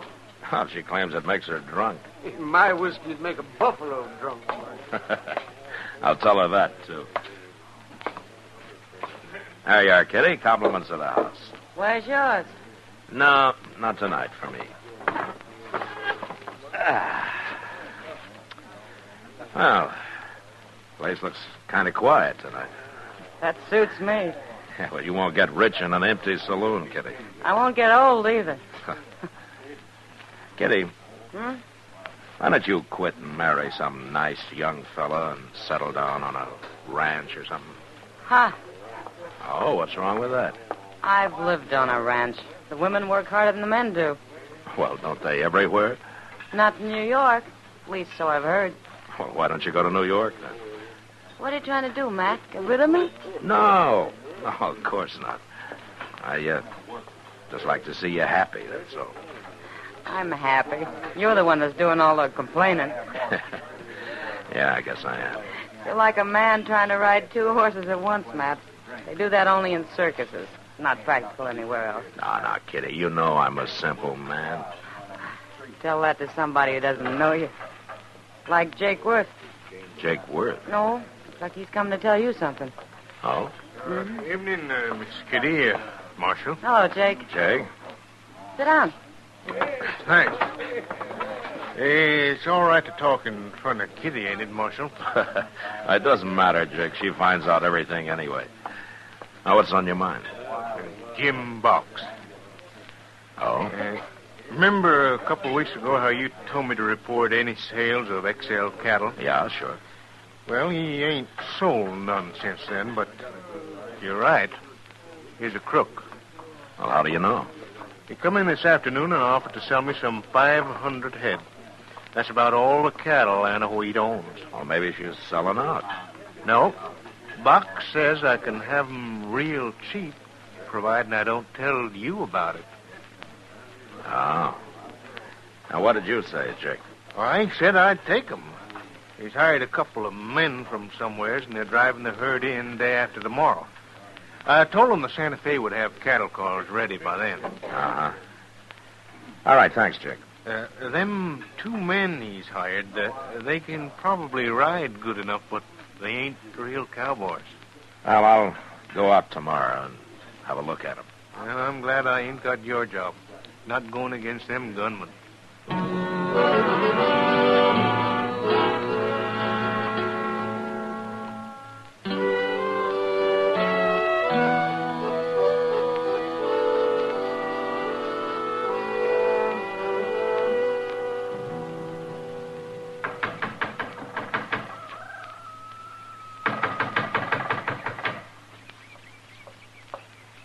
Marshal. Chester, come on in. Hi, Miss Wheat. What brings you out here, Marshal? Where are the men, Anna? Oh, they're out on the prairie somewheres. They'll be in for supper. Huh? All of them? You mean both of them? Jim Box and Rod the only men here? Of course. Why? Oh, nothing. Is there something wrong, Marshal? Yeah, plenty. Then I'd better tell you something. Rod and I are going to get married. What? We fell in love when he first came here. I told Jesse about it right off. He understood. Jesse was a sick man. I guess he figured he wouldn't live very long anyway. All he asked was that we'd wait a while. But we didn't do anything wrong, Marshal. Look, Anna, I'm here to arrest Allison and Box. What? One of them murdered Jesse. They both had good reasons. Oh, Marshal, you can't. Not Rod. I know him. He wouldn't do that. Take a chair by the window, Chester. We'll wait for him.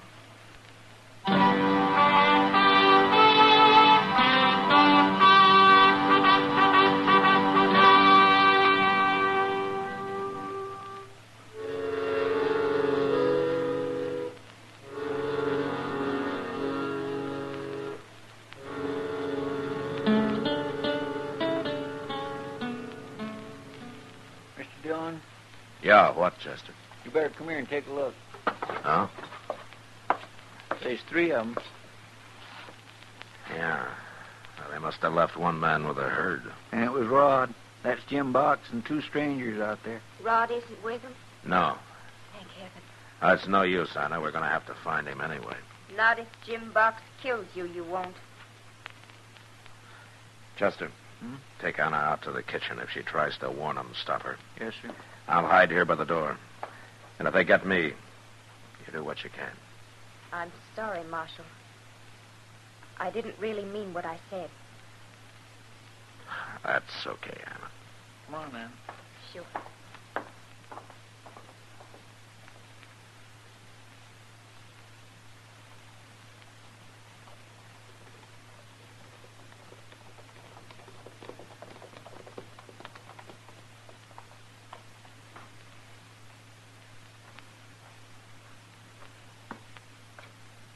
You men wait there. I won't be long.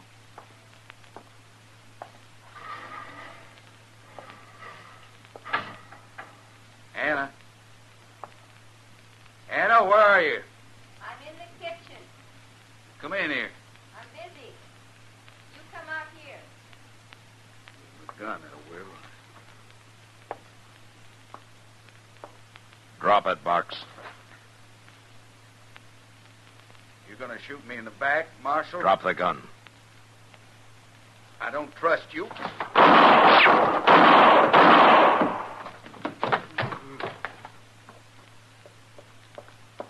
You got him, Mr. Dillon? Get out of the way, Chester. His men will be here in a minute. Hey, they're running off. Let's go get our horses, Mr. Dillon. No. Let them go, Chester. Well, we can catch them easy. I got nothing on them. It's Rod I want. Did they get away, Marshal? Now, they won't stop till they hit the Rocky Mountains, Anna. You killed Jim Box. Yeah, I had to. Now Rod's all alone.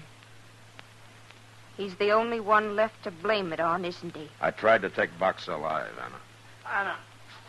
Anna. Rod. No, Anna, wait. No. All right, careful now, Chester. You'll use her as a shield. Oh, I won't shoot, Mr. Dillon. Rod, what's the matter? Now what? Don't shoot him, Marshal.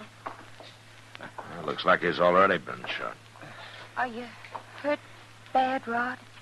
I ain't gonna die. He was lying on the floor here when I came in, Marshal. Get his gun, Chester. Yes, sir. I ain't gonna use my gun. Oh, well, I'll take it anyway. Now, who shot you, Rod? Box did. But I got away. Well, why would he shoot you? I found out he was gonna steal Anna's cattle. And I started an argument. He shot me, but I got away. I was riding up from in back there when I heard the shooting. You see, Marshal, Rod hasn't done anything. Rod, who killed Jesse? What difference does it make? You'll never believe me anyway now. Don't talk like that. Tell him. They'll hang me, Anna. I never done it, but they'll hang me anyway now. Marshal? Yeah. Is that true? What he says? That could be. If I charged him with it. Well, what are you going to do, Marshal? Tell me. I'm going to leave Chester here to help you take care of him till I send Doc out. And when he's well, why, you bring him into Dodge. You mean to jail? Well, you might stop by. That is, if you want me at the wedding.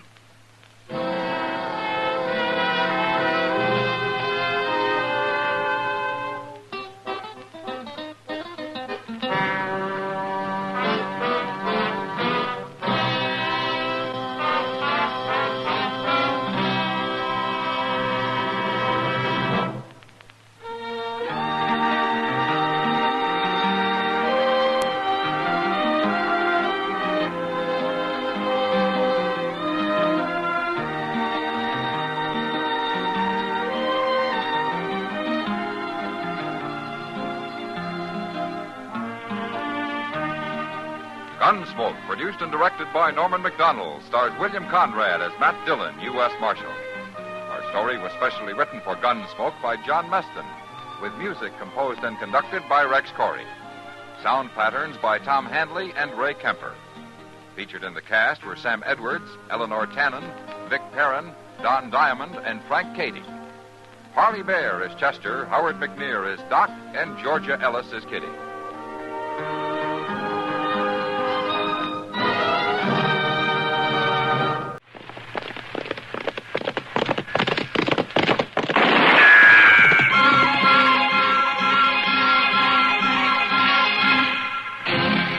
Around Dodge City and in the territory on West, there's just one way to handle the killers and the spoilers, and that's with a U.S. Marshal and the smell of gun smoke.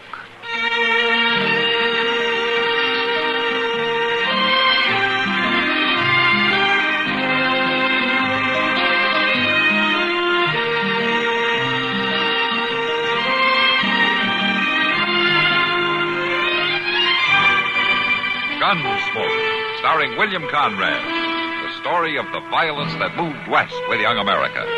And the story of a man who moved with it. I'm that man. Matt Dillon, United States Marshal. The first man they look for and the last they want to meet. It's a chancy job, and it makes a man watchful. And a little lonely.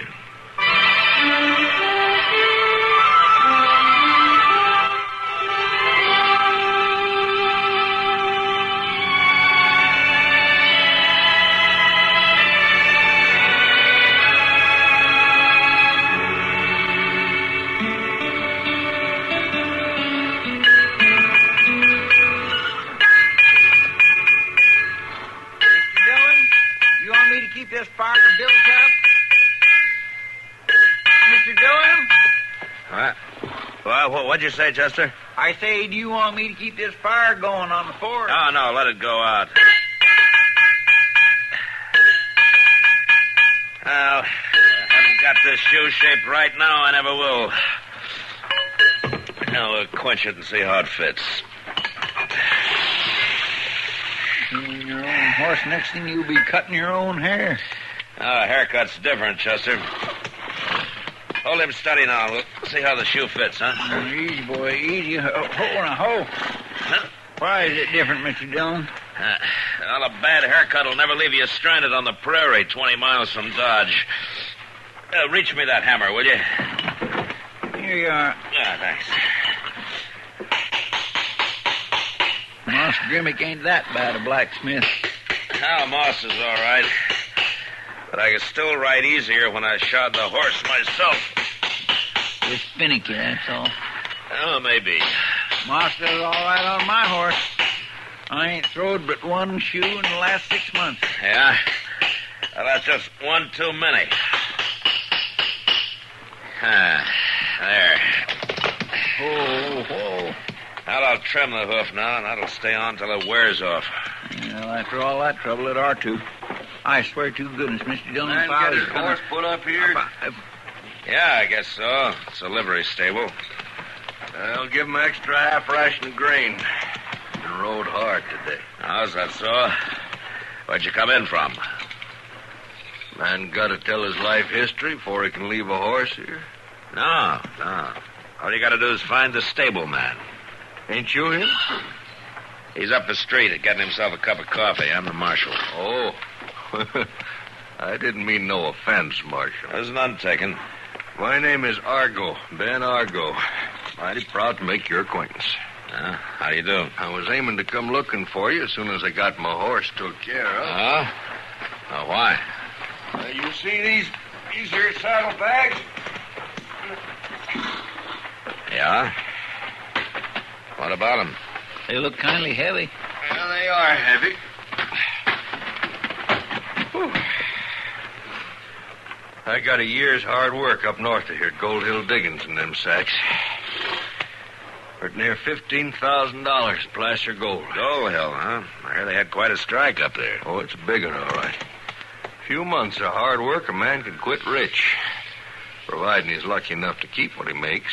Now, what do you mean? Oh, Marshal, there's more crooks and outlaws up there than there is honest miners. The only way I hung on to this was take it out to the diggings with me in the daytime and sleep on it nights with a gun in my hand. Now, you can rest easy, Argo. Things are different here in Dodge. Maybe so. I'd still like to put these saddlebags up in a safe place for the night. I'm leaving tomorrow. Kind of like to be free to look the town over this evening. Never been here before. Now, the bank's already closed. Yeah, and a fellow down the street tells me there's a storekeeper. Takes care of money for folks sometimes. Now, that'd be Wilbur Jonas, but only in case of an emergency, like when stage passengers hit town late, you know? Some of that kind. Well, Marshal, maybe you could tell him that this is an emergency. Well, is it? Well, I ain't a man to spook easy, but there's fellers up in Gold Hill knowed how much I left with, knowed where I was headed. I might have been followed. All right, Argo. I'll send Moss to take care of your horse, then you meet me over at Jonas's store. I'll wait for you there. I'm much obliged, Marshal. It's no trouble. Come on, Chester. Yes, sir. Mighty grateful to both of you.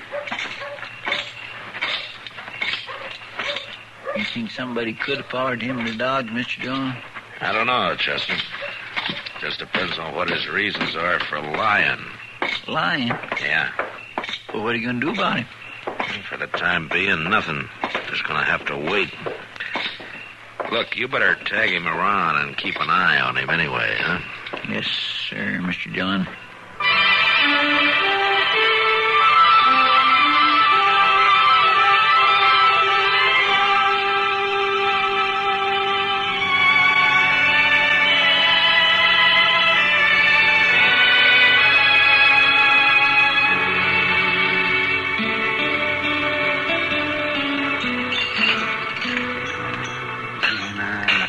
Look at them. That does it. That's the final straw. Look at that, will you, Matt? Look at what, Doc? The stuff they slap on a plate and call food in this town. Just look at that. Well, Doc, if you don't like beefsteak... Beefsteak? Oh, beefsteak, he says. Matt, that is buffalo. Oh, buffalo's good meat. Not when it's a 7-year-old bull and tougher than a cavalry boot. Matt, you know something? Well? I am pulling stakes. Yes, I am. I'm going back east. Let's see. Last time you said that was about a month ago. I don't care. I mean it. I'm through riding a herd on a bunch of shiftless, no-good prairie rats that never pay their doctor bills. 90% of them nothing but drifters, cutthroats, saddle. I thought it was the food you objected to. I could be living like a civilized human being back east, eating at all the finest restaurants in the world. Oh, like Bernheimer's. Pass the sugar, will you? Here. Yes, I could go back tomorrow. Yes, I could. And by heaven, I think I'll do it, too. I'm going to do it. I am not taking another case in this town. Not one. You know, Doc, it's going to be kind of hard to get used to shaving regular, talking polite, putting on clean shirts, and keeping your collar buttoned. I haven't always lived like a roughneck sodbuster. I know how to act like a gentleman. Why, when I came out of medical school, I was one of the most promising young men. Oh, there you are, Doc. Chester, I thought you were over at the Long Branch, keeping an eye on Ben Argo. Oh, yes, sir, I was, till he snuck out, Mr. Dillon. He what? Snuck out. See, there was a couple of men come in, and I heard him asking for him. When I looked around, he's gone. But we don't have to worry none, Mr. Dillon. He ain't going to leave town. Not while he's got all that gold in Mr. Jonas's safe. Yeah, I guess you're right, it's that. Doc, what I come for is you're wanted out at the Rensler place. What for? Oh, because Miss Rensler's about to have a baby. They sent word for you. By golly, I forgot she was that close. Oh, hand me that bag, will you, Matt? Yeah, sure, Doc.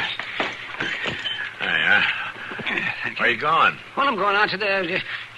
where the tarnation you think I'm going? Oh, back east, you said. Well, I couldn't leave a woman... Doc been threatening to leave town again? Why, oh, shut up, the both of you. Good night, Doc. Good night. Well, come on, Chester. Let's go over to the Long Branch and have a talk with those men, huh?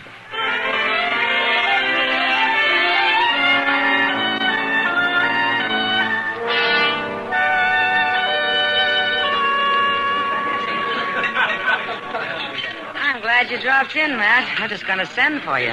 No, what for? I finally came. A month late, of course, and only one instead of 6, but I guess that's better than none. One what, Kitty? What are you talking about? Beer. Bach beer. Just one barrel. Came in on the Santa Fe today. Oh, Bach beer. Doggone, Miss Kitty, my mouth's been watering for a month. You and 500 other men, Chester. You better hurry. It's not going to last long. How about you, Matt? Mr. Dillon, couldn't we just take time for one glass? Them fellas ain't going nowheres right away. Oh, you go ahead, Chester. I'll join you in a few minutes. Yes, sir. I'll be right down there next to the barrel. Say, Kitty. You know those two men down there at the end of the bar? Are those two? Yeah. Well, they came in about an hour ago. I've never seen them before. Prospectors, I think somebody said, from way up around Gold Hill. Ah, I see. They were asking for somebody named Ben Argo, but I've never heard of him either. They don't look very much like prospectors, do they, Matt? I'll see you a little later, kiddo. All right. Save a glass of that beer for me, will you? Sure, but you better hurry, Matt. Good evening, Marshal. Mr. Jonas? Would you care to join me in a glass? A little later, huh? Very well.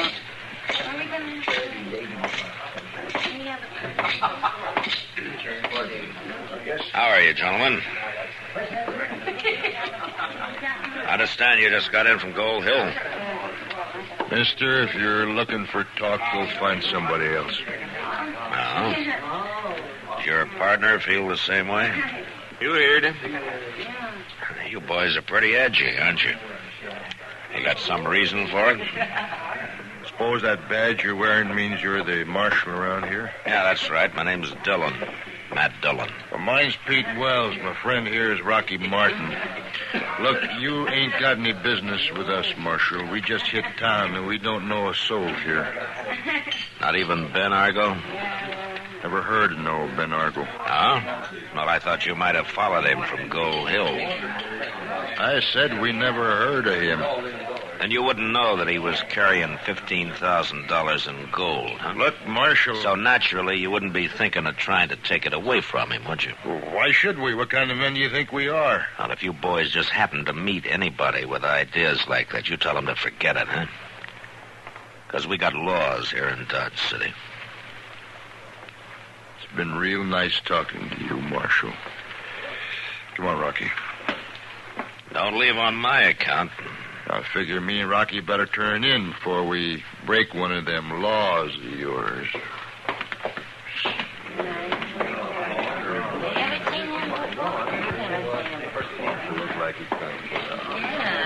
That fella up to something? I don't know for sure, Jonas, but they're lying. And Ben Argo was lying, too, and I'm not just sure why.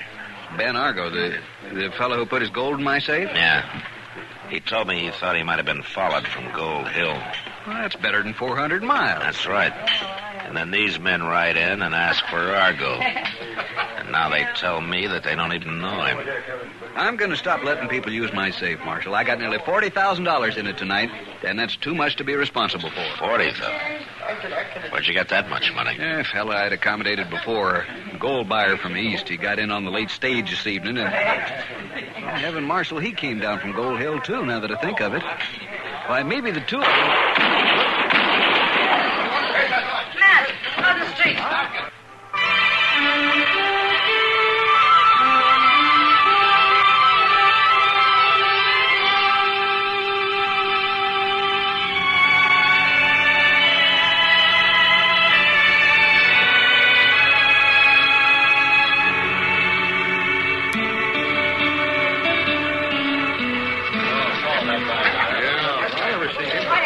Let me through here, will you, please? Hey, get out of the way. Will you let me through, please? Told you somebody followed me, Marshal, and they jumped me, the two of them, right here in the street. All right, Argo. Let me have a look at him. Must have figured I was packing that gold around with me. Yeah. Well, that's one of them fellas who was in the Long Branch, Mr. Dillon. His name's Martin, according to his partner. Let's turn him over, Chester. Yes, sir. You want me to go see if Doc's left yet, Mr. Dillon? There's no hurry, Chester. You mean he's dead? Yeah. Where'd the other one go, Argo? Dang if I know. Just lit out like a scared rabbit. He didn't have such an easy mark as they thought, I reckon. Have you ever seen him before? Why, sure, up around Gold Hill. Other one's name is Pete Wells. Got a bad reputation up there. Is that so? Huh. Well, they ain't prospectors, never done a day's work in their life. Just rob off of them it does. Well, they missed this time. Yeah, but it's luck is all. I just got a glimpse of them when they stepped out of those shadows over there, and that give me just enough edge to beat them. I see. Hadn't it been for that, I'd be the one laying dead right here in the street. Yeah. I had a hunch somebody was going to make a try for that gold. Well, I guess the next thing to do is to round up Pete Wells. One kill in a night is enough. You figure he's still hanging around somewhere? I wouldn't be surprised. Going to try to get even. Marshal, I ain't safe here. I'm not going to wait until morning. I'm going to pull stakes and ride out of here tonight. Maybe that's what he wants you to do. No, it ain't. It's the last thing he'd be looking for. And when he does find out, he won't know which way I headed. Now, it's up to you. Yeah, I'll be out of here in 10 minutes, Marshal. Provided you find that storekeeper for me so I get my gold out of his safe. And I'll have to look around for him. May take a little time. All right, Mr. Dillon, I thought he was back there. Chester, suppose you stay with Argo in case Pete Wells has another try at him, huh? All right. Well, it won't take long, will it, Marshal?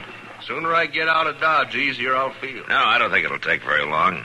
Suppose you and Chester meet me over at Jonas's store in about 30 minutes.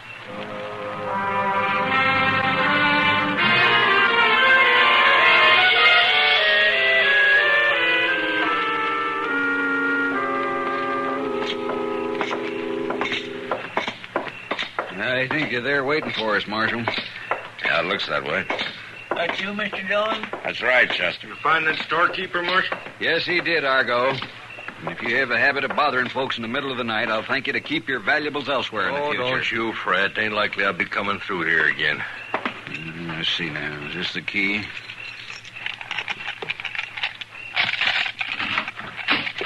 Come in, gentlemen.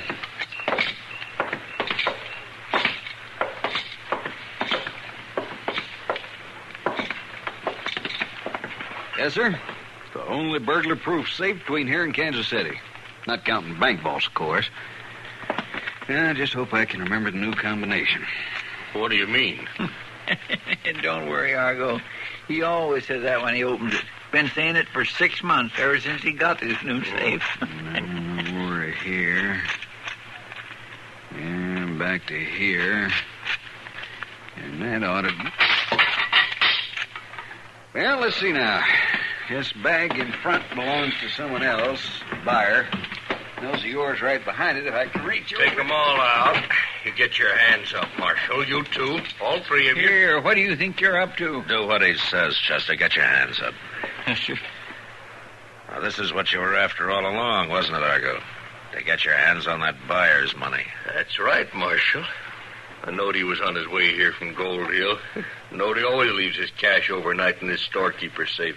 So you put that gold of yours in the safe so you'd have a reason to get Jonas to open it later. You figure things out just fine, Marshal. After it's too late to do any good.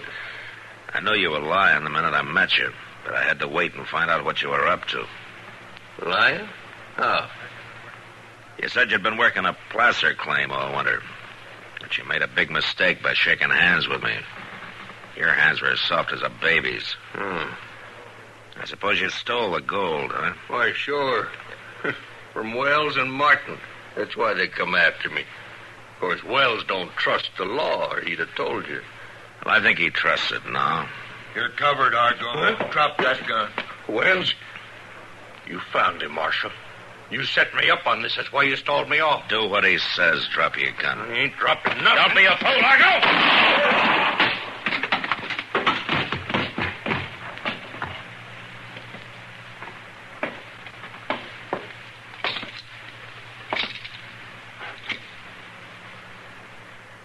There wasn't nothing else to do, Marshal. No, there wasn't. He didn't give Rocky no chance at all. Before he tried that kind of fool move, he ought to have remembered Rocky. He remembered, all right. That's why he tried to kill you. You bet he remembered.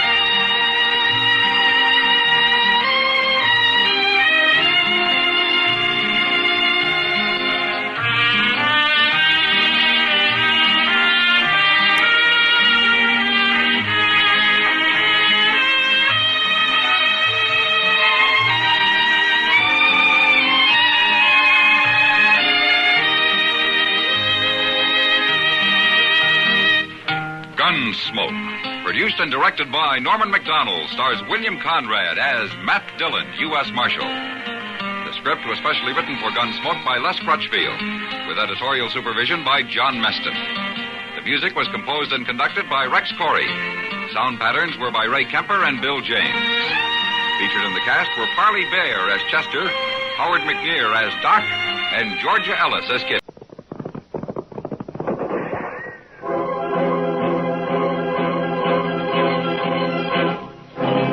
Throughout Kansas and in the territories on west, there's just one way to handle the killers and the spoilers. And that's with a U.S. Marshal and the smell of Gunsmoke. It's here, a new kind of low-priced car. The exciting 53 Plymouth, completely new, completely beautiful.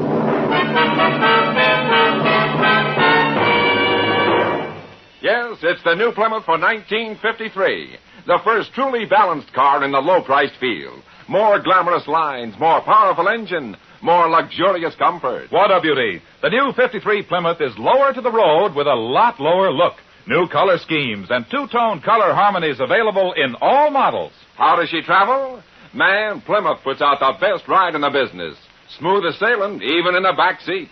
And the Plymouth engine's been stepped up to 100 horsepower for pickup with plenty of flash. Visibility? Say, there's a one-piece curved windshield, a new type with no troublesome distortion, and you sit chair height in a Plymouth, so you get the full benefit of Plymouth's new down-sweeping hood. You really see right down in front of your car. Bigger side windows, too, and a huge wraparound rear window, so everyone gets a view as big as all outdoors. The new 53 Plymouth's an exciting car, any way you look at it. A great advance in car value at no advance in price. In fact, 4 new Plymouth models actually cost less than last year. So don't put off seeing it. Meet the new 53 Plymouth at your nearby Plymouth dealers. If you go in tomorrow, you may win one free in the big Meet the New Plymouth contest.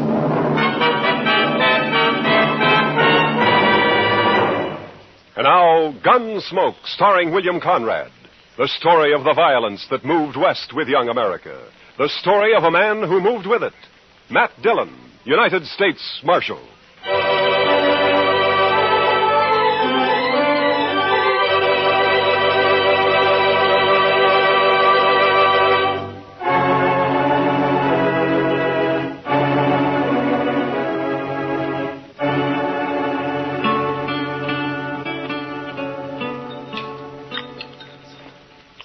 The cook sure must have had a bad night, Mr. Dillon. Well, how do you figure that, Chester?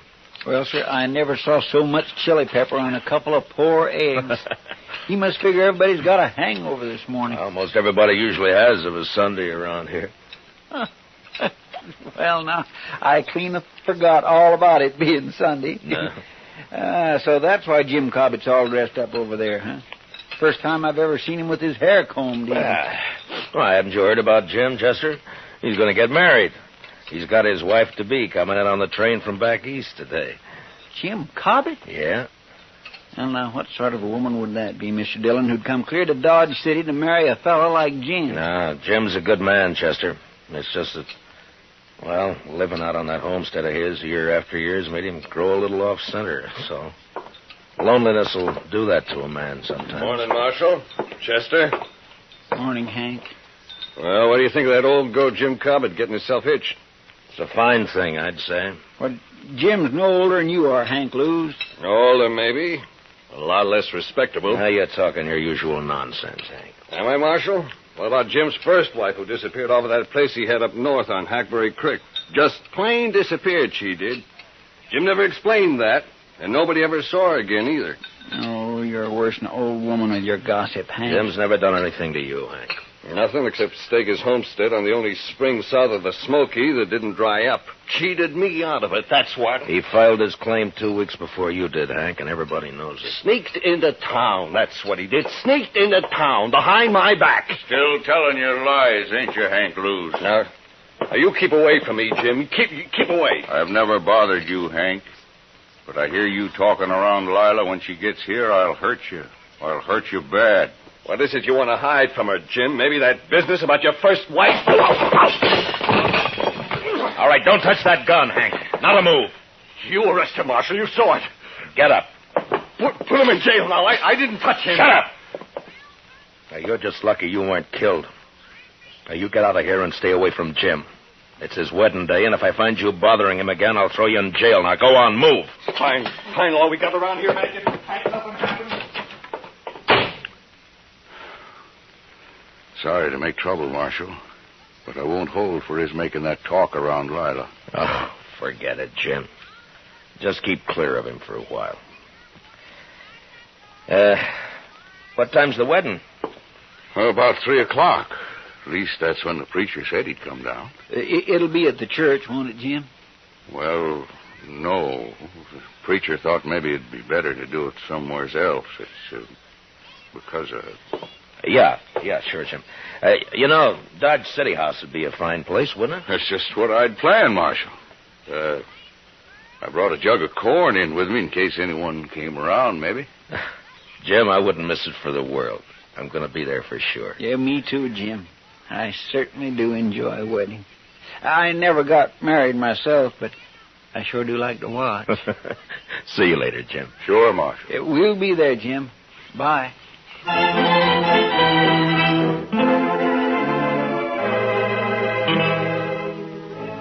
Jim's bride, Lila, turned out to be a handsome, high-strung woman with nervous black eyes and a manner that bespoke a gentle breeding and background. I watched her, and I wondered how she'd ever make out in this crude, raw country she'd chosen to come to. It was never mentioned how she and Jim had got together, but the few friends who gathered for the wedding didn't care. We were all pleased that Jim finally had a wife to break the loneliness that he'd set upon himself for so long. And after the brief ceremony at the Dodge City House, we told him so. Well, it's about time, Jim. If you don't mind my saying so, ma'am, you should have filed on him long ago. Why, yes. I mean, of course. Open the jug on the table there, Si. It's good corn. Well, thank you, Jim. My throat is mighty dusty. Help yourselves to the liquor, boys. Thank you. Well, congratulations, Jim. And Miss Cobbett, my best wishes to you, ma'am. Thank you, Marshal Dillon. Now, you make Jim bring you to town and see us once in a while. He never came in much when he was alone out there. Oh, I'm sure he will, Marshal. I sure hope so, ma'am. Help yourself to the jug there, Chester. Well, thank you, Jim. If I can get it away from Si long enough, I will. You stay in here tonight, Jim? Well, no, Marshal. I brought the wagon on account of Lila here, and it's a slow way of traveling. Take a day and a half at best. But where will we sleep tonight, Jim? Oh, I've got some blankets, Lila. We'll be fine. You mean out on the prairie? Well, sure. We'll bed down in the wagon if you're afraid of snakes. Oh, snakes can't get to you if you're in the wagon, ma'am. But what about everything else? Indians. No Indians have been seen around here for months, I know. Oh, no, you're wrong, Jim. A man from Walnut Creek told me he run into some Pawnees a couple weeks ago. Only about a dozen, though. Pawnees? Well, they didn't bother him, did they, Si? No, they didn't, Marshal. Yeah. You see, Lila? Well, they didn't bother him because he saw him first. He hid himself under a bank in the creek. Are there many Indians around? Oh, no, very few, man. Well, the Army's been after him pretty steady ever since them Crows raided the Gillette place. The Indians been making themselves scarce last few months. What happened at the Gillette place? They had a little trouble, that's all, Lila. Little trouble. They killed Bob and rode off with Mrs. Gillette and the child, that's all. Oh, no. Si, why don't you go get yourself another drink, huh? Yeah, well, I was just thinking about doing that. Well, no, I suppose it'll be easier on Mrs. Gillette once she learns to talk Crow, but still, it's a hard life on a white woman, suddenly being made a squaw. Oh. The jug's almost empty, Si. You better hurry, huh? By golly, hey, fellers, I got another swatter coming. Liquor's working on the side, Lila. Don't pay no mind. Jim, is it true what he said about that poor woman? Now, Lila, don't you fret about that. Is it true? I want to know, Jim. Yes. Jim, if you stayed in Dodge City tonight, well, you could start out before dawn tomorrow. And maybe No, Marshal. Jim thinks it's best we leave tonight. There's nothing to fear, Lila, but if you'd rather stay, we can... No, we'll go, Jim.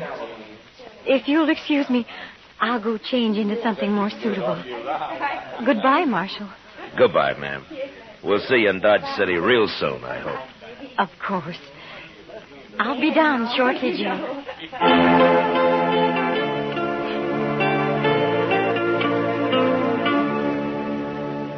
Maybe it was best that way for Lila to face out her first night on the prairie, not far from Dodge. Nothing would bother him that close to town, and it'd make it easier for her on the next night. And they left. And that's all we heard about them for, a month or so. Dodge City was fairly quiet, except for 1 week when a Texas herd arrived. 2 boys were killed the next night, and another a few days after. But then things cooled off and became peaceable again. Hank Lewis is in town, Mr. Dillon. Oh, no, Chester. Well, there ought to be a law against it, that's all. He said he was coming here to see you in a few minutes. Look, you talk to him, Chester. I think I'll go upstairs and pick on the doc for a while. Oh, he doesn't want to see me, Mr. Dillon. I'll send him up when he comes. Chester, no. Yes, sir, but he'll ask me where you are, sir, and then what am I going to tell him? Marshal, I want to talk to you. Well, all right, Hank. Go ahead, talk. You think I was lying about Jim Cobbett, don't you? Well, listen to this, Marshal. Lila's disappeared, too. What? I saw it with my own eyes. I saw she isn't there. What are you talking about, Hank? I'm telling you, Marshal, Lila's gone, just like Jim's first wife up on Hackberry Creek. She's plain disappeared. Well, go on. Well, I got a runty bay mare that's always running off, and I rode by Jim's place to see if he'd seen her. Jim was just sitting there, and he hardly paid me any mind at all. He was all alone, and when I asked him about Lila, he just walked off, wouldn't say a word. Well, maybe she was just out on the prairie somewhere. Then she stayed a long time. I was back next day and still didn't see her. Stock's gone, too. When was this, Hank? About a week ago. Now, Marshal, I think you ought to get out... I do my own thinking, Hank. Well, all right. But you better get out there, Marshal. I've told you now. Yeah, you've told me, and you can forget it. Just stay away from the Cobbett place, you understand? All right, Marshal, I've done my duty. You better do yours. Goodbye, Hank. Well, Goodbye.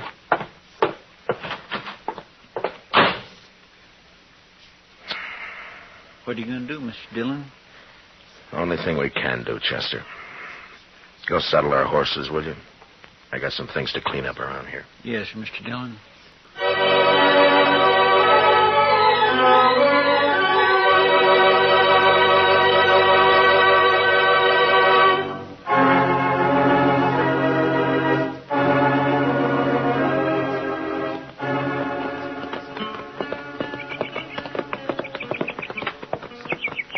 Sure looks quiet around here, Mr. Dillon. Yeah.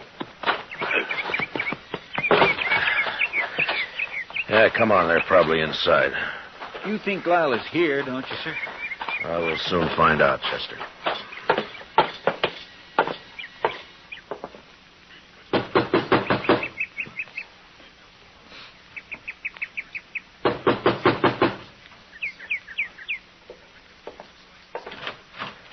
Hello, Jim.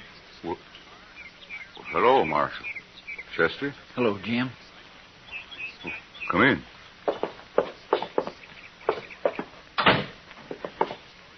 How have you been, Jim? Hank Lewis told you, didn't he, Marshal? Where is she, Jim? Hank Lewis said I killed her, didn't he, Marshal? Oh, now, Jim, you know I don't pay any attention to what Hank Lewis says.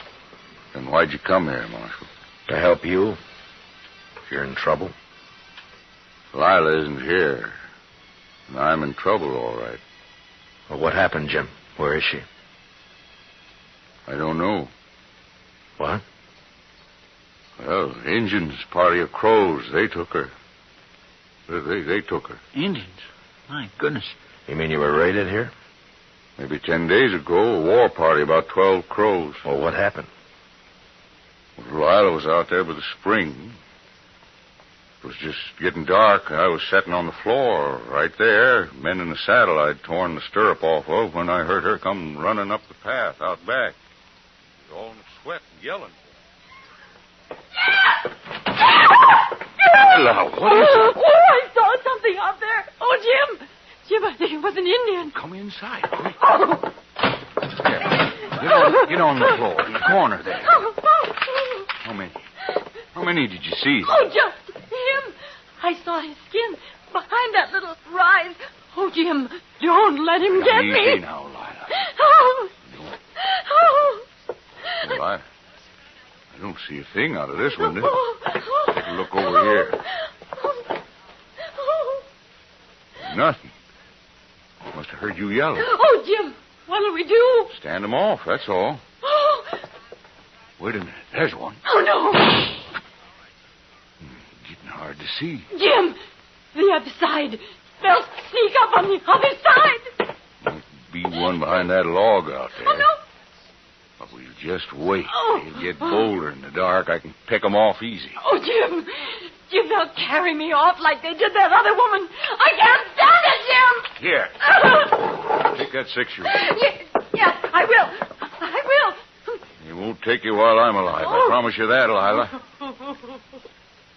Wait a minute. They're down at the corral. Oh, no. They're after our horses. That'll show them. Here he goes. There was one behind that log. Oh, Jim, I can't stand it. Yeah, they're sneaking up on us. We'll just wait. Let them get in the open. Wait till a little more. Then when they jump and run on us,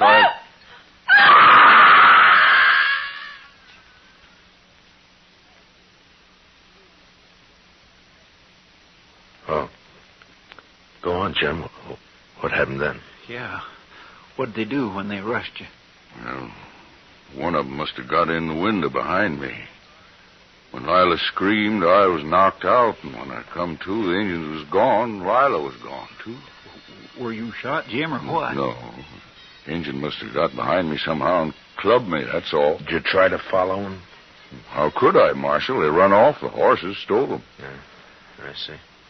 Anyway, I was out a long time. There wasn't a sign of anybody when I come to.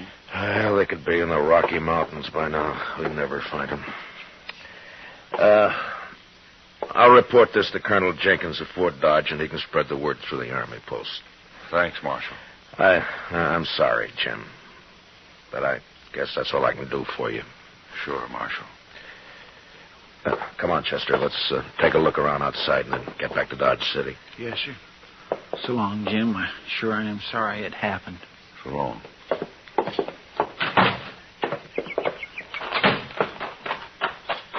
Jim's pretty broke up, Mr. Dillon. Yeah. That's terrible. And her a squaw now. Yeah. My, aren't those pretty, Mr. Dillon? What? Hey, that bunch of columbine there, growing right in a row. I think I'll just put one in my hat. No, wait a minute, Chester. Huh?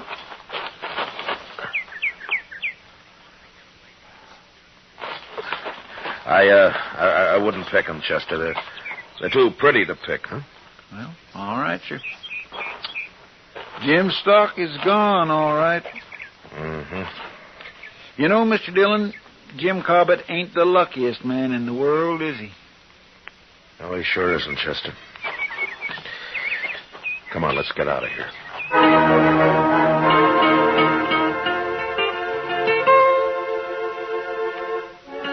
It was the day after we got back to Dodge City that the trouble started, as I expected it would. Chester spread the story about the Indians kidnapping Lila Cobbett, and it wasn't long before some of the men began to question it. And a group of them, headed, of course, by Hank Lewis, came to see me. Marshal, we want to know when you're going to arrest him. Hank, it'd be better if you'd let somebody else do the talking. Your record against Jim Cobbett's pretty strong. Marshall's right, Hank. You always did talk too much anyway. I want justice done, that's all, and I mean to get it. Oh, shut up, Hank. Marshal, Hank sort of talked us into thinking you don't aim to do anything about Jim Cobbett. Is that true? Well, what's your idea, Merritt? Go out there and arrest him and find Lila's body if you can. You think Jim murdered her, is that it? Looks that way. You sure don't believe his story, do you, Marshal? No, not all of it. Jim did her in just like his first wife, that's what. It's a sure thing, Marshal. No Injuns would have stolen the woman and left Jim lying there without scalping him. Injuns just being made that way. Merritt, I don't know what happened out there, but I'm going to find out. Then what are you waiting for, Marshal? The doc. The doc? What's he got to do with this? Well, Miss Prillifew had a baby this morning. The doc was up all night, and he's sleeping today. We're going to ride out to Jim's tomorrow. Well, I don't know what you need the doc for, but we'll wait and ride out with you. You won't ride anywhere, Hank. When I need a posse, I'll ask for it. And I don't want a single man of you anywhere near the Cobbett place. Is that clear? Well, all right, now get out of here. I got work to do.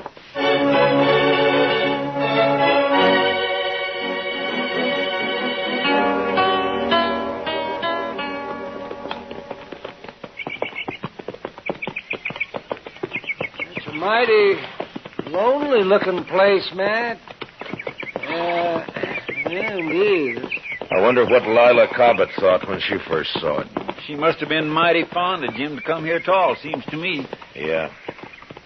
Well, I hope Jim's still there. Isn't that him there? Down by the corral there, isn't it? Oh, yeah. He's got a new horse.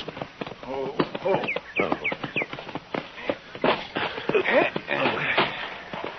Hello, Jim. What are you doing here, Doc? I had to bring the doc, Jim, to perform a sort of autopsy. Autopsy? On Miss Cobbett. It's necessary, Jim, or I wouldn't do it. Marshal? Now, don't do it, Jim. You wouldn't have a chance. No. Take his gun, Chester. Yes, sir. All right, Jim, let's you and me go on into the house, huh? I don't imagine you want to watch this. Well, where is it, man? You want to tell him, Jim? Over there, under that row of columbine. Well, So, that's why you wouldn't let me pick any, Mr. Dillon. I watered the ground a lot to make it hard. It was a good job, Jim. Come on, let's go in the house. Shovel's out back of the corral. I'll get it. Well, all that water and it didn't do any good.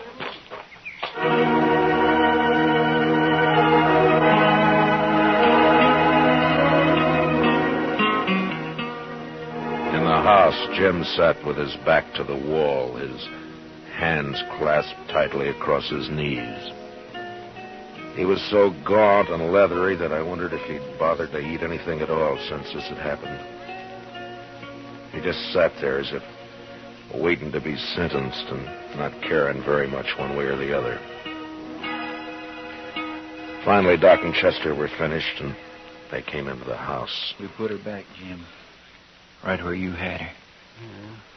And it wasn't easy, Matt. Yeah, I know. But what did you find? Well, she was killed by a .45. Fired at close range. Bullet entered her head just under... Never mind, Doc. Jim's gun here is a .45, Mr. Dillon. You want to tell us about it, Jim? You think I killed her, Marshal? Well, it looks that way, Jim. But I still can't believe it. Thank you, Marshal. If you did it, Jim, you're going to hang for it. The crows didn't attack the house, Marshal. They never aimed to. They just dodged around out there, some of them, to cover for the ones that ran the stock off. They didn't want to fight, just to stalk. Yeah, it's happened before. Lila screamed and screamed. I guess she went kind of crazy. Then I heard a shot. First I thought she was shooting at the engines. Then I saw her on the floor there. I didn't care after that. They could have come right in there. They could have done anything they wanted. I didn't care. You had given her your 6-gun, is that it? Yes. The crows didn't bother you after that? They just took the horses and left? I didn't care about them. I buried Lila out there right away. And I sat there on the ground all night. Everything had been all right, Marshal, but when Hank Luce came by, I got scared. I didn't want to talk to him, but I knew what he'd say. So, I put water on the grave and tried to hide it. Except for the flowers I'd planted. I just couldn't not have planted flowers there. He's telling the truth, Matt. Yeah, Jim isn't lying. No, sir, he certainly isn't. There's no reason I know of why Jim should stand trial. What about Hank Lewis, Mr. Dillon? He'll make trouble. The three of us here have heard the story and seen the evidence. Hank's talk doesn't mean a thing. I have no cause to arrest Jim. Then I can go, Marshal. Go? Go where? I don't want to live here anymore. It's like the other place up north after my first wife rode off. She just said goodbye and rode off one day. I was ashamed of that, so I never told nobody what happened. I left the place. Like I'm leaving this one.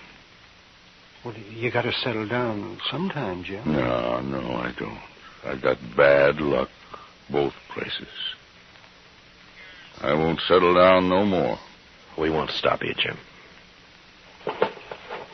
I think I'll go now, Marshal. I don't want to spend another night here. I'll get my things together. Yeah. We'll wait outside. Come on, Chester. Doc.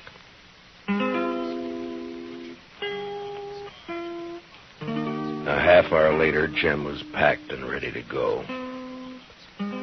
Silently, he shook hands with each one of us and then mounted and rode off. Yeah, the prairie had dealt hard with Jim Cobbett, but the man was too tough and dry not to survive somehow.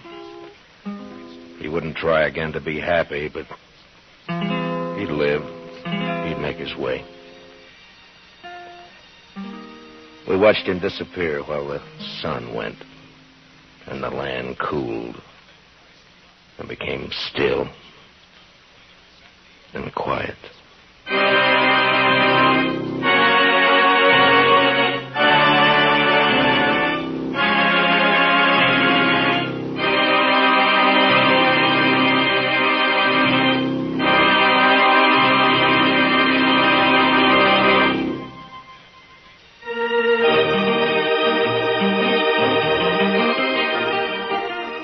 Gunsmoke, under the direction of Norman Macdonald, stars William Conrad as Matt Dillon, U.S. Marshal. Tonight's story was specially written for Gunsmoke by John Meston, with music composed and conducted by Rex Corey. Featured in the cast were John McIntyre and Jeanette Nolan, with Paul Dubois, Jack Crucian, and Harry Bartell. Harley Bayer is Chester, and Howard McNear is Doc.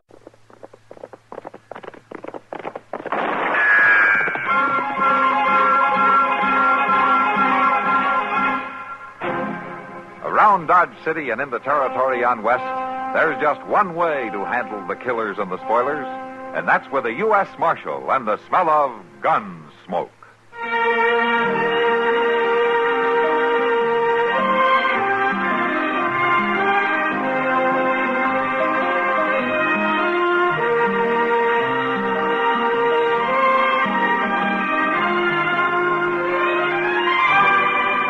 Gunsmoke, starring William Conrad, the story of the violence that moved west with young America, and the story of a man who moved with it. I'm that man, Matt Dillon, United States Marshal. The first man they look for and the last they want to meet. It's a chancy job, and it makes a man watchful and a little lonely.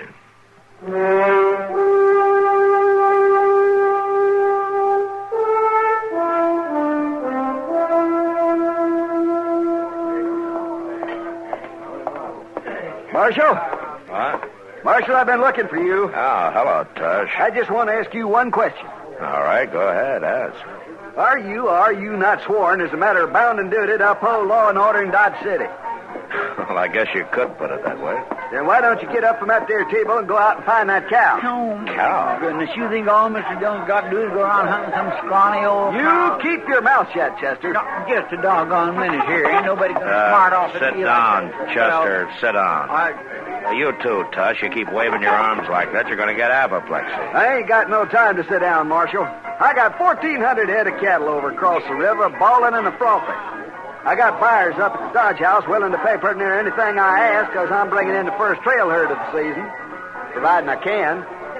Marshal, you've got to find out what happened to Oney Hager and that gall-dying cow of his. Well, how do you know anything has happened to him? They ain't at that shack of his, neither one of them.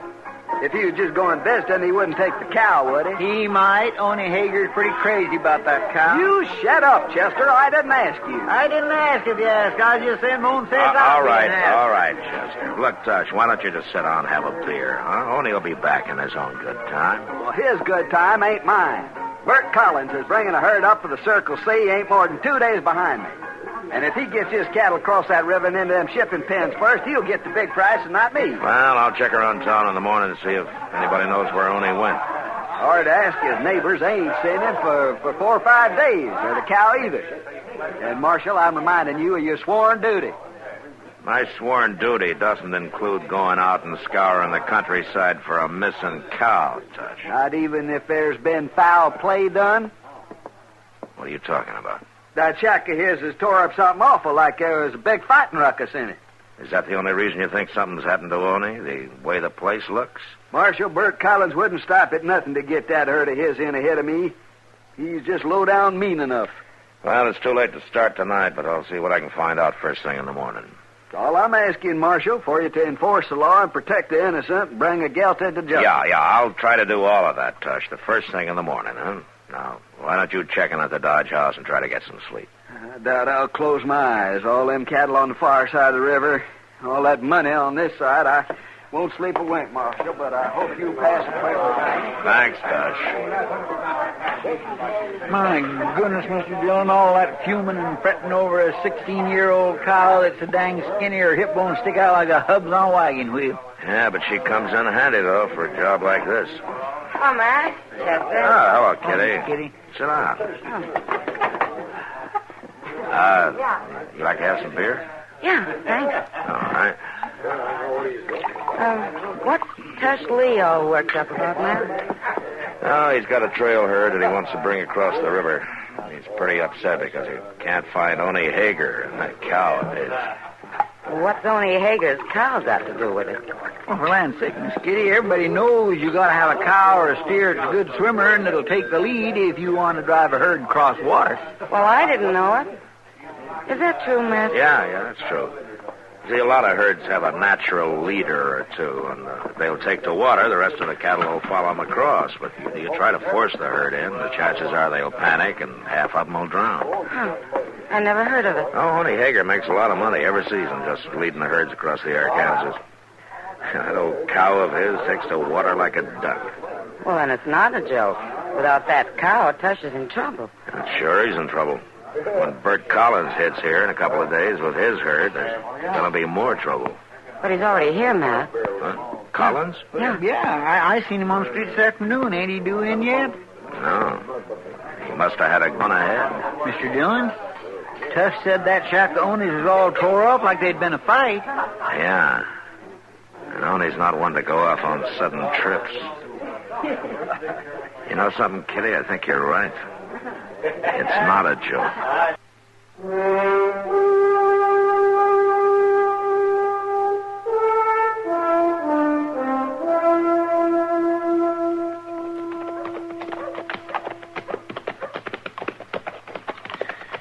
It sure is good to get back, Mr. Dillon. I'm terrible hungry. Matt!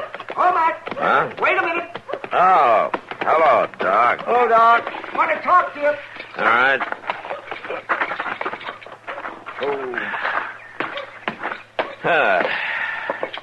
Chester, you go on ahead if you want. I'll meet you at the restaurant, huh? Well, I am feeling pretty empty, Mr. Dillon. Yeah, I'll go on in. I'll see you later, Doc. Yep, right, Chester. What's on your mind, Doc? Well, Matt, what are you planning to do today? Work, same as the other 6 days every week. Work? Oh, work. You mean sitting down there in that jail office with your feet on the desk? No, not today, Doc. I gotta track down a cow. A cow? A cow, that. Say, Matt, you come along with me. Oh, where? But I gotta look in on a couple of patients out toward Kiowa Meadows.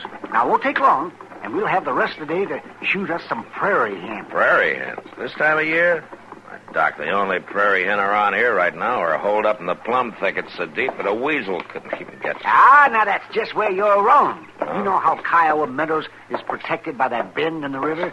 Those high bluffs on the north side there? Oh, yeah. And these last few weeks, it's been mighty warm for this time of year. Yeah. Well, it's made a kind of a fall spring out there in the meadow. Now, the way I hear it, it's just as green as May, with a stand of young clover coming up there, and wild timothy and buffalo grass, and the prairie hens are just swarming. You know something? That's possible, Doc. I remember something like that happening a few years back. Well, come on, then. Let's get out there and get at it.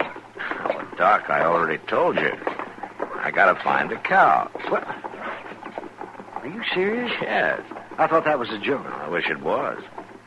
Say, you haven't seen anything of Oni Hager, have you? You mean Oni's cow? Uh-huh. Oh, my. That old bag of bones. Well, if that old bag of bones doesn't turn up pretty quick, it's going to cause the worst fight that this town's ever seen. Oh, fight. Now, who'd say I would have bothered to fight over that scrawny old walking carcass, huh? Except Oni, of course. No, not Oni. A couple of pretty tough boys named Bert Collins and Tush Lee. See, Oni's disappeared, and that's the trouble. Tush thinks that Collins has had something to do with it. I'm not too sure, but what he may be right. Eh? Well, what do you mean? Well, Chester and I just got back from a look at Oni's shack this morning. There's been a fight in it, all right. The cook stove's knocked over. Table's smashed. No sign of Oni or the cow anywhere. Oh, well, gee, Matt, maybe he went on a trip. He took his cow along? Oh, well, no. See, Matt, if anyone's done something to poor old Oni, they ought to be hung. I feel the same way, Doc. He's got his faults, but he's a harmless old coot, and he never did any hurt to anybody in his whole life.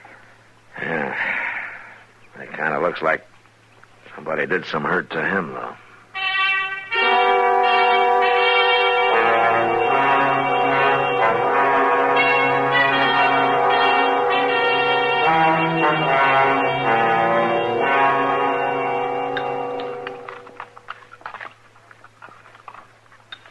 I just don't seem to have no appetite at all lately, Mr. John. Yeah, I noticed that, Chester. You only had 6 eggs.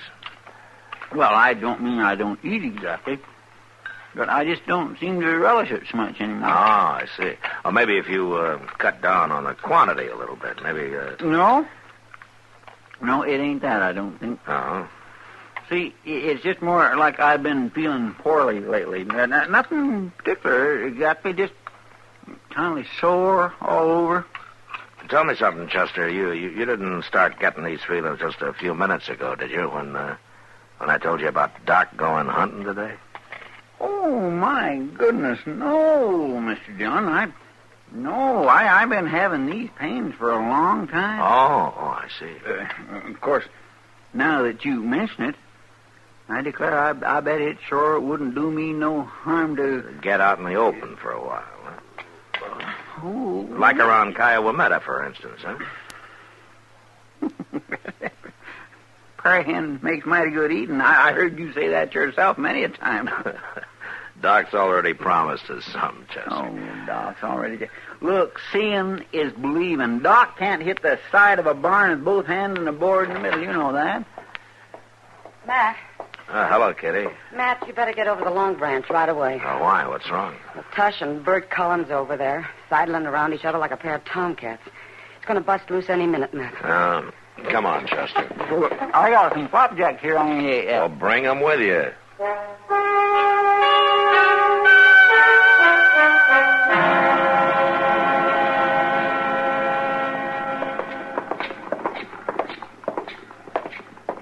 Ain't ought to say nothing about nobody. There they are, Mr. Dillon. Everybody knows what kind of people some people are, and with them kind, proving ain't needed. Well, now, man had never had no friend his whole born days. Shouldn't ought to expect nobody here to agree with him. Matt, if we get another mirror broke this month, we might as well close up. We'll see what we can do, Kitty. You stay here, Chester. Yes, sir. I'm saying you made off with Oni Hager and that cow of his, and more than likely you done him in. Now, that's a lie. And I'm going to break you in pieces for it. Well, you can start whenever you're All ready. right, hold it, both of you. Huh? Well, there's your murderer, Marshal. Do your duty now. Marshal. A man shouldn't ought to go telling lies about somebody, had he? What are you doing in town, Collins? I thought your herd was still a day or so south of the river. Well, I rode in ahead. Wanted to talk to them cattle buyers. Come in to steal that cow and murder Oney Hager. That's what he done. Have you seen Oney, Collins? Why'd I want to see him? I got 2-3 good swimmers in my herd. You gonna arrest him or ain't you, Marshal? I'm afraid I haven't got much reason to, Tush. All right. I'm gonna take the law into my own hands. I wouldn't advise that, Tush. I give you your chance, Marshal. If you ain't gonna do your job, I'm gonna bring my boys into town. We'll do it for you. Tush, come back. Well, now. Crazy fool. A man is going to be attacked. He shouldn't ought to just stand around and do nothing to protect himself, should he? Now, wait a minute, Wait Collins. nothing. I'm going to camp and get some of my boys, Marshal. Doggone old cow sure is causing a lot of trouble, ain't she, Mr. Dillon? Yeah. And it's going to get worse.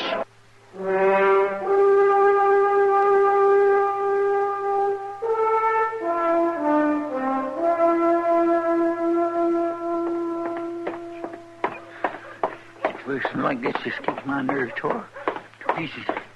It's just awful. Mr. Dillon? Mr. Dillon? Shut the door, Chester. Oh, yes, sir. Mr. Dillon, what are you aiming to do? Sit here and digest my breakfast? Why? But they're going to be at it any minute now. Who is? Tush Lee and Bert Collins, you ain't forgot about them, have you? No, but I wish I could. Well, they're in town right now, both of them, and they got their men with them. Yeah, I know. Well, if you already know, why don't you do something? Like what, Chester? Well, my land, you could... At least you could go... Well, maybe if you couldn't do that, you...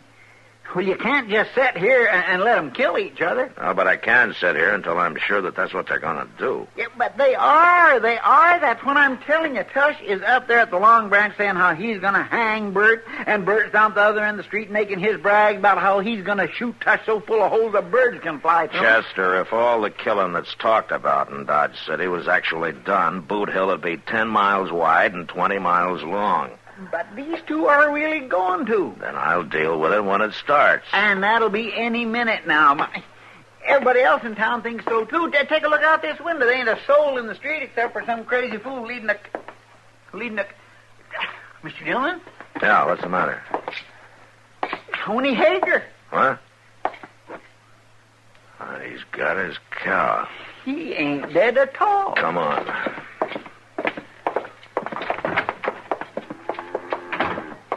Hey, Oney! Wait up a minute, will you? And look, there's Tush at the door of the Long Branch there. Yeah. There comes Collins and his men. It's him. Morning, Marshal. Chester. Oh, Oney. It's looking up to be another mighty pleasant day now. Or wouldn't you say so? Yeah. It's a fine, fine day, Oney. Where have you been? You know, me and Ida Bell here has been up to Kiowa Meadows for a few days. Kiowa Meadows? Oh, my goodness, it's just like spring up there. It's all new grass and fresh clover, and Ida Bell ain't at nothing but dry feed all winter. It's just done her a world of good. Ain't that right now, dearie? Tush! What? Come on out here. You too, Collins. And both of you come alone. You had any excitement around town while I've been gone, Marshal? Excitement? Oh, no. None to speak of, Oney. Things have been pretty quiet. Oney, did you see any prayer hen up in Kiowa Meadows? Oh, my, yes. There was just scads of them. I'm mighty glad you got away from him, Oney. Did he hurt you bad? Oh, now shut up and listen to me, both of you. Before you start taking the law into your hands again, Tush, you better stop and think for a minute. Oney's only been away on a little trip. Collins here had nothing to do with it. What? It's true. Tell him, Oney. Well, I don't know what you're talking about, but me and Ida Bell's been up to Kiowa Meadows. Well, there you are, Tush. Like I told you. Well, how was I to know? Well, you didn't know. And it's like I said, a man hadn't ought to say what he ain't sure of. I reckon I was kind of in the wrong, all right. Well, that's for dang sure. And you made me look real bad, Tush. Yeah, I guess I did. Bert, I might set up drinks if you was a mind to. All right. You ain't got to say that but one time. Let's go. Honey, will you have that cow down the river in a couple hours? I got a job for her. Well, I'm mighty sorry, but Ida Bell can't do no swimming today. She can't? Well, why not? Well, she ate too much green clover, and she ain't going to be fit to go in the water before tomorrow. Tomorrow may be too late. Oh, forget it. Throw your herd in with mine. We'll swim them across together. Well, Then we'll hold out for the same price with them cattle buyers. Fair enough. All right. Come on. Let's get that drink. Okay. Say, Oni. Yeah? If you went off on a trip on your own choice, now how come your house was all tore up so bad that way? Yeah? Well, that was on account of Ida Bell. She didn't know where we was going, and she put up an awful ruckus before I convinced her. But it wasn't the barn that was tore up, it was the house. Well, of course it was. Where do you expect me to keep her, outdoors? No, Oney. Nobody would expect you to keep that cow any place except right in the house.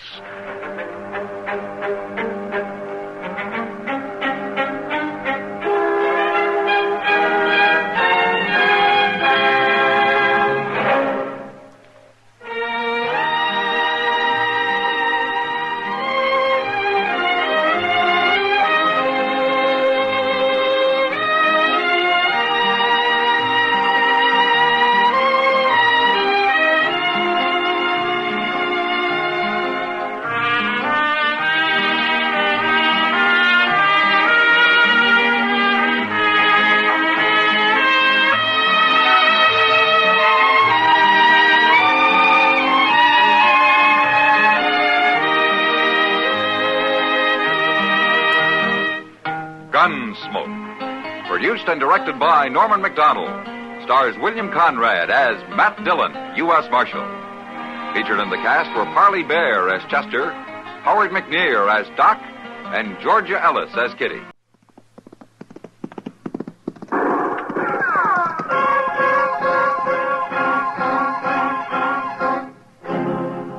Around Dodge City and in the territory on West, there's just one way to handle the killers and the spoilers, and that's with the U.S. Marshal and the smell of gun smoke.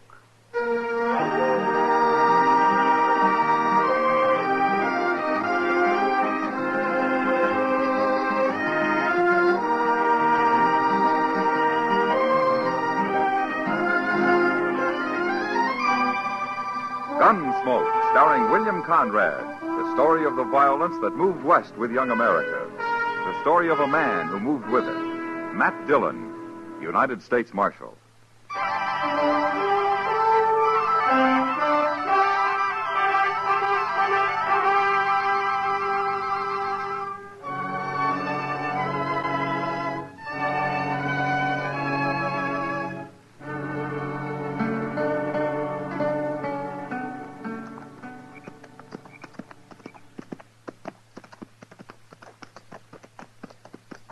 Hey, Gorse. Yeah? There's no moon tonight. What of it? It's spooky when there's no moon. You afraid of something, Marlowe? Of me? You. What are you afraid of? Of course, I ain't been much afraid of anything since the second battle of Bull Run. That so? Oh. I took my first bullet at Manassas Gap. I thought sure I'd die, but I didn't. That's nothing. When I got shot on the Chattahoochee River over in Georgia, I knew I wouldn't die. How'd you know? I just knew, that's all. Weren't you afraid? Afraid of what? Dying.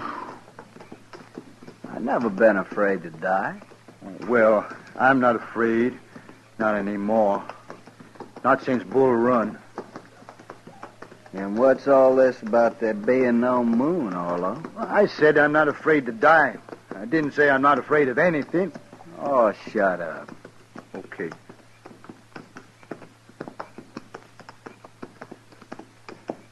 Hey, Gorse.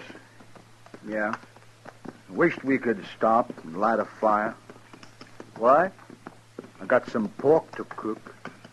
Now listen here, Orlo. You trying to tie the rope around your own neck? No. And eat your meat raw, you hear? Raw meat gives me the bellyache. You needn't worry about that, Orlo. Those people back in Dodge, they got a cure for bellyache. They have? They have. A lariat rope over the limb of a cottonwood tree. Oh, they ain't going to catch us. They will if you go building bonfires all over the prairie to cook your dang pork with. Well, I'll just build a little bitty Indian fire, Gorse. Oh, shut up.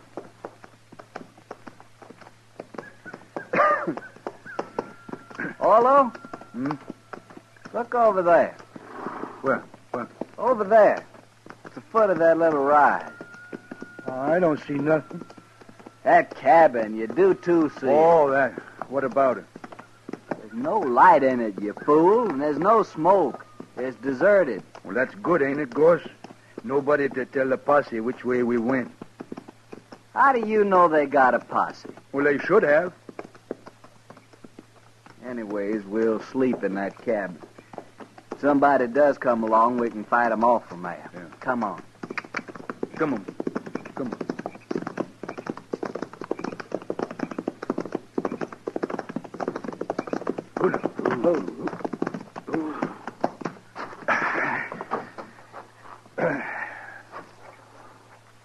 It's big, ain't it, Gorse?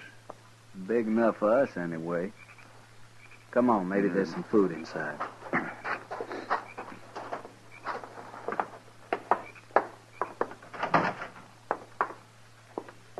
Hey, wait. There's a horse in here. He must have got in and the door blew shut, poor thing. Well, get him out. Yeah. Easy, boy. Easy now, son. Easy, boy. I got him. Now, outside, fella, outside. Come on. Yeah. Hey, that's funny. What's funny? That horse. He's all wet with lather. Lather? Hold it right there. Hey, there's somebody in there. Now get your hands up. What?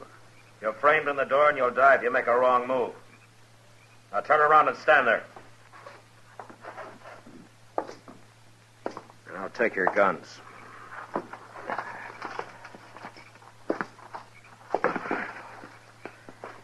Who are you, mister? All right, get outside. Slow.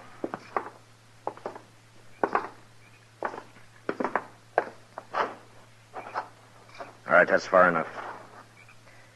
Now you can turn around. All right, you, what's your name? Orlo. Orlo what? Just Orlo. And you? William Goss, but I don't use the William. I'll remember that. Look, mister, we don't mean no harm. We just thought your cabin was deserted and we could sleep in there tonight. It's deserted, but you won't be sleeping anywhere tonight. Now, mister, you got no right You'll to... sleep in Dodge when we get there. Oh, no. No, we can't go back to Dodge. No? Why can't you? Well, you see, we shot a man that day. Orlo. This morning it was. Orlo, you shut up. But, Gorse, you know we can't go back. I'll shut you up. Hold it, Gorse. Well, he always did talk too much. The war made him like that, mister. He was all right before the war. So they say, anyway. Now, listen to me, both of you. This isn't my cabin. It isn't.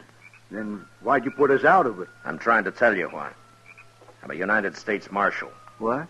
Oh, Gorse, we got caught. You're both under arrest for murder. Well, I'll be. So that's why his horse was hot. He'd been chasing us, Gorse. How could he have been chasing us? He was in front of us. I've been on your tail ever since you ran out of Dodge. The trail you were following led right here, so I made a circle and waited for you. Does that explain things? Hey, that's pretty smart, isn't it, Gorse? We was riding too slow. Yeah. But if I'd known what I was following, I think I'd have just ridden up behind and yelled at you to stop. We'd have run. Now explain something to me, will you? What are you men? We're just friends. Yeah, me and Gorse been friends for a long time. No, that's not what I meant. Look, you shot that store clerk in Dodge and you killed him. But you're sure not gunmen, and you're not bandits. Now, what are you? We're broke. We needed some money. But he wouldn't give it to us. He grabbed a gun instead out under the counter. And he'd have shot us with it, too. We had to kill him. That's all there is to it, Marshal. Not quite, I'm afraid. You killed a man, and I'm taking you in for murder. They're going to hang us? Not they. The law, maybe. But you'll get a fair trial. Won't matter. We done it. We'll hang. Yeah, you're right, Gus. We'll hang, sure. I don't know. I suppose you'd have killed somebody sooner or later. All right, get your horses. Ain't you going to handcuff us or nothing? Why? Oh, no reason, Marshal. I was just asking. I thought so. All right, come on. It's a long ride to Dodge.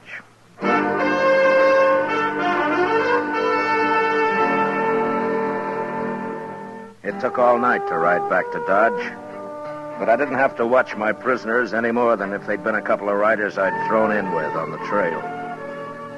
Maybe it was all their years in the war, in the Army, that made them do whatever I, as a marshal, told them to do. The idea of not obeying me never occurred to them. Next morning, I had Chester lock them up, and then I went off to get some sleep. About noon, I got up, ate something, and dropped into the Texas Trail. Sit down, Matt. Yeah, sure, Kitty. I hear you brought in those murderers. Yeah, I did. Well, aren't you glad? Yeah, sure, Kitty. I'm glad. Well, they're the ones, aren't they? You got the right men. Yeah, they're the ones. They did it. Matt, sometimes I don't know... Kitty, they're just a couple of not very bright men who've had too much war. I guess they just got used to killing. I don't think it means anything at all to them. Well, then they're not mean, and they're not vicious. They're just kind of loco. Well, that's what makes them dangerous, I guess. Marshal Dillon? Yeah. I hear you brought in 2 men this morning, Gorse and Orlov. No? How do you know their names? Well, everybody does by now. Yeah, I suppose so. They didn't do it, Marshal. What? They're innocent. They didn't kill that clerk. Who are you, mister? My name is Blaine, George Blaine. All right, Blaine, what's this all about? Oh, what I said, Marshal. They're innocent. You see, I and Ned and Lou, well, over there at the bar, we saw them just leaving Kelly's stable when that shooting took place. Would you swear to that in court? Why, sure, Marshal. How come you arrested them anyway? Well, I'll tell you, Blaine. They shot a man. Nobody saw that killing. Look, I don't know who you are or what your interest in this is, but they admit killing that clerk. So why don't you just go back and join your friends at the bar and forget about it, huh? No, Marshal, we won't forget about it. You shouldn't have arrested those men. And what's more, we're going to see to it they don't stay arrested. Oh? You want to see to it right now, Mr. Blaine? No. No, there are other men around here interested in justice, Marshal. And I think we'll talk to them first. Don't do it, Blaine. Don't get anything like that started here in Dodge. See you later, Marshal. Who is he, Kitty? I don't know, Matt. He and his 2 friends came in on the Santa Fe from St. Louis a couple of days ago. That's all I know. I wonder what they got in mind. Oh, they've been drinking. It's just talk, Matt. Yeah, maybe. I'll see you later, Kitty. So long. Hurry back, Matt.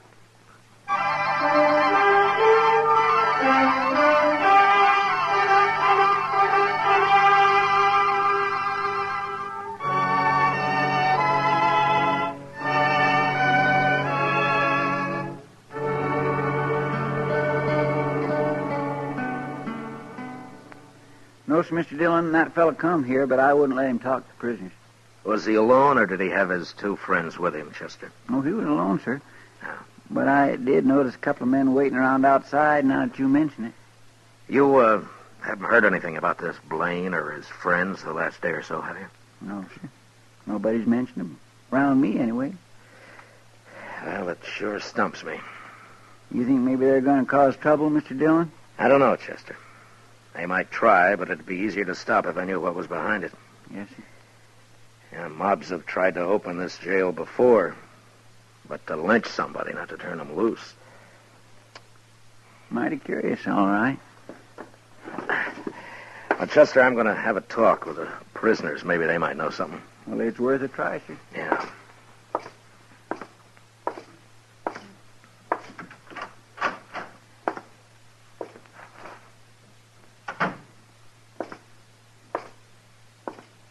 Hey, Gorse, it's the marshal.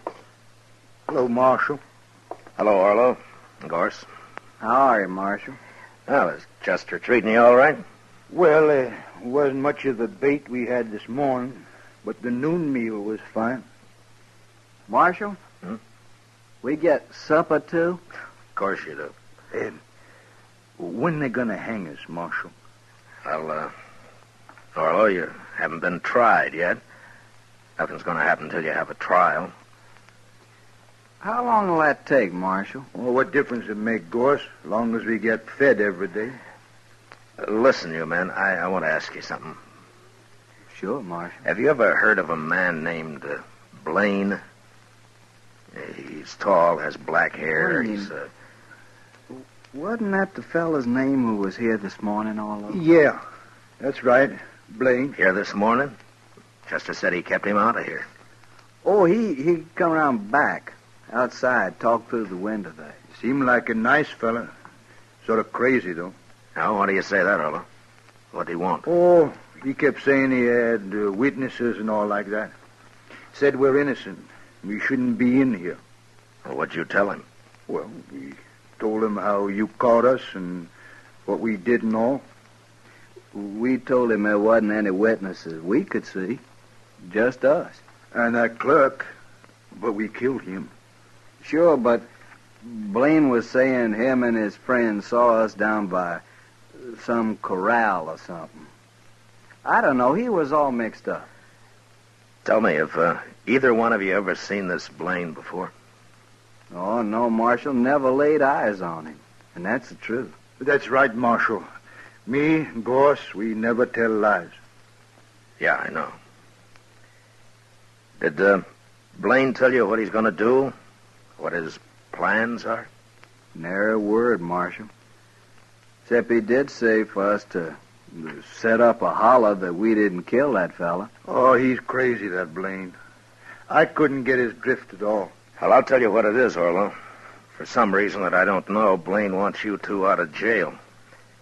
He may come here with a mob and try and get you out. Well, he can't do that. We're under arrest here. Yeah, I know. But he might try. What'll we do about it, Marshal? Nothing, of course, nothing. I'll handle it. You sure, Marshal? Let me know if you need anything, huh? Oh, we're fine, Marshal. Thanks just the same. Sure. Okay. I'll see you later, then.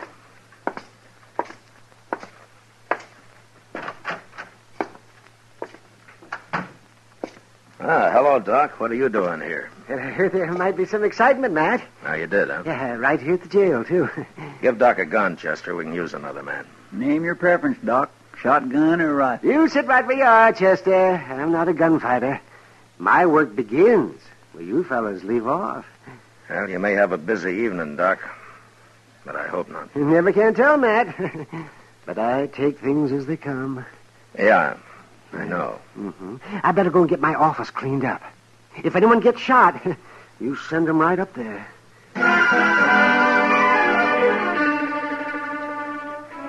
It doesn't improve a man's temper to spend the afternoon sitting around and waiting for a mob to form. A mob that's going to head his way when it gets its spirits high enough. Chester and I didn't talk much. We just sat and waited.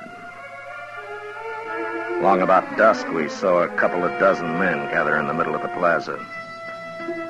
And then Blaine appeared, and he began haranguing them. And the crowd grew. In a little while, it started moving down Front Street, down toward the jail, and us. Looks like everybody in Dodge is taking an interest, Mr. Dillon. We'll use shotguns, Chester. I never saw a mob yet that was eager to jump a shotgun. Yes, sir.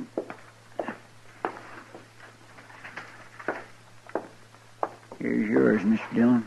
Yeah, thanks. Well, let's go meet him outside, Chester. All right, sir.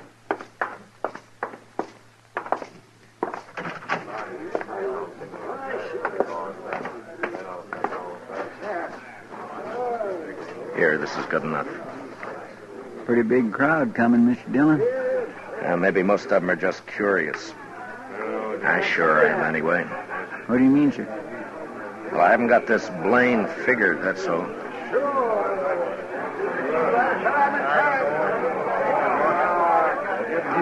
All right, hold it, man. Hold it, man. I'll see if I can talk some sense into the marshal first. Well, Marshal, I was right. There seem to be a lot of men in Dodge interested in justice. We want Orlo and Gorse out of that jail, Marshal. We want them freed. Aren't you going to say anything, Marshal?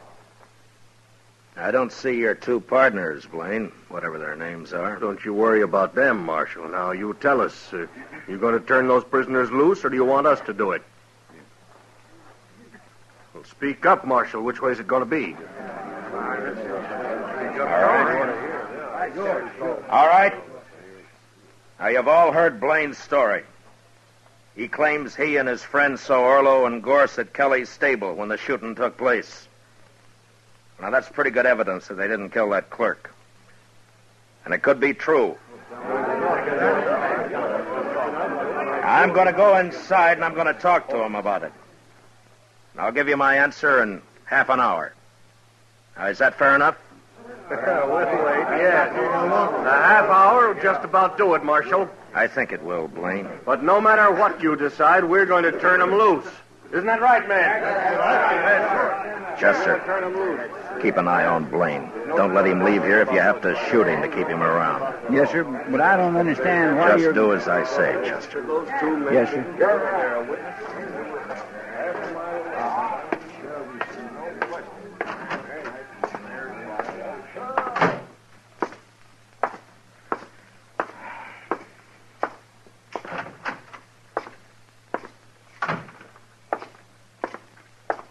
What's doing, Marshal? I don't know, Gorse, but I just might find out. This Dodge is a mighty strange place, wanting to turn prisoners loose. Yeah. I'll be back soon.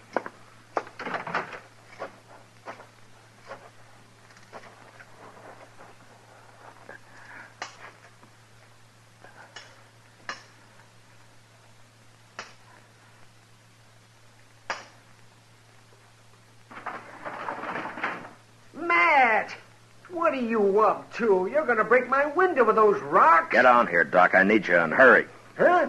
Oh, why, sure, man. Stand under the window here, and I'll climb down on top of you. It's only a few feet. Okay. All right, come on, hurry. Yeah, well, what's this all about, Matt? Where we're going? We're going to the express company first. Well, what for? It's closed. Maybe not. It's not quite 6. Everybody in Dodge is out there in the street. I was watching from my front window. Not quite everybody, Doc. Blaine's 2 friends aren't there. Yeah, right. Well, what do you I'm working on a hunch, Doc. If I'm right, I want you as a witness. And we'll go back and show that mob what fools they are. Yeah, whatever you say, Matt. But I haven't got a gun. Don't worry, I'll do the shooting.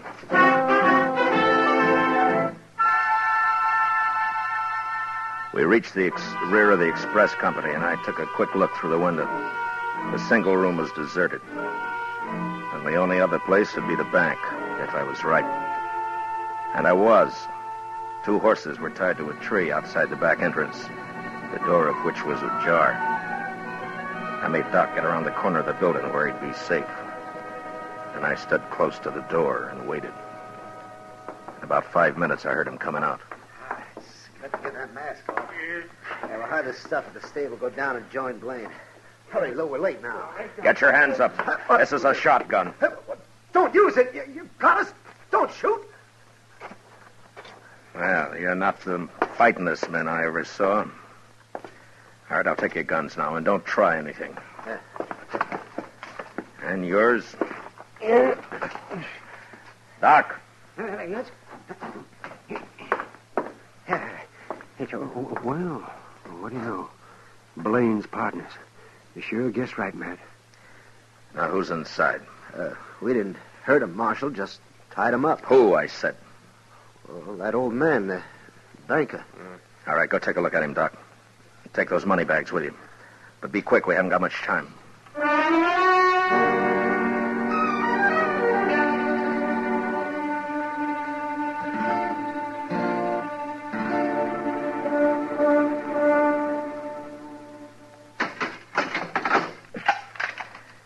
I'll have company for you shortly, gentlemen, so you just sit quiet, huh?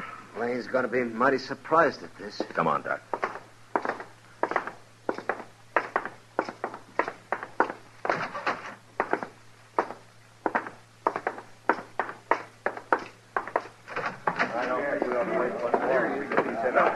My gracious, I thought you was never going to come out, Mr. Dillon. Well, Marshal, are you going to be smart? Are you going to turn him loose? You're under arrest, Blaine. What? Marshal, don't be a fool.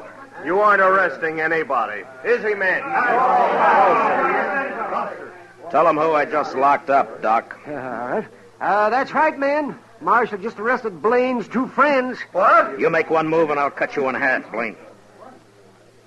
All right, go ahead, Doc. I was right there with him. Caught him up the street, raiding the bank. They're locked up inside right now. Oh, they're no friends of mine. We've been drinking together, that's all. And besides, I wasn't anywhere near that bank. I was right here. Yeah. You men saw me here. And you got nearly everybody else in town here, too, Blaine. So your partners could work unmolested. Take his gun, Chester. Yes, sir. All right. All right. All right, you men. Now, you've made fools enough of yourselves for one evening. Now, you go back where you came from and stay there. Now, go on. Inside, Blaine. Your friends are waiting for you.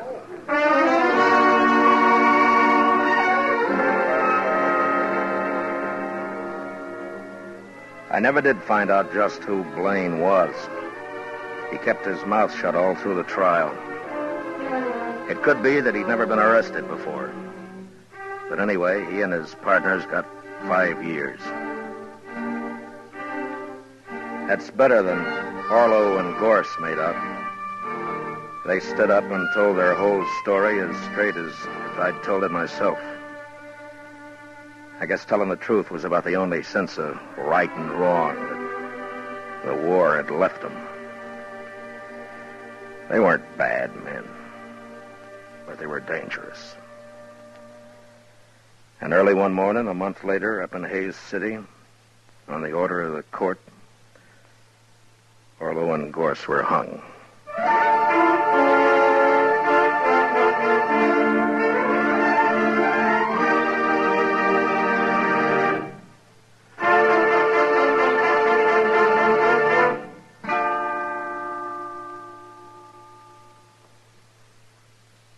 Gunsmoke, under the direction of Norman Macdonald, stars William Conrad as Matt Dillon, U.S. Marshal. Tonight's story was specially written for Gunsmoke by John Meston, with music composed and conducted by Rex Corey. Featured in the cast were John Daner and Harry Bartell, with Lawrence Dobkin and Lou Krugman. Parley Bear as Chester, Howard McNear as Doc, and Georgia Ellis as Kitty. Gunsmoke is heard by our troops overseas through the facilities of the Armed Forces Radio Service. Join us again next week as Matt Dillon, U.S. Marshal, fights to bring law and order out of the wild violence of the West in Gunsmoke.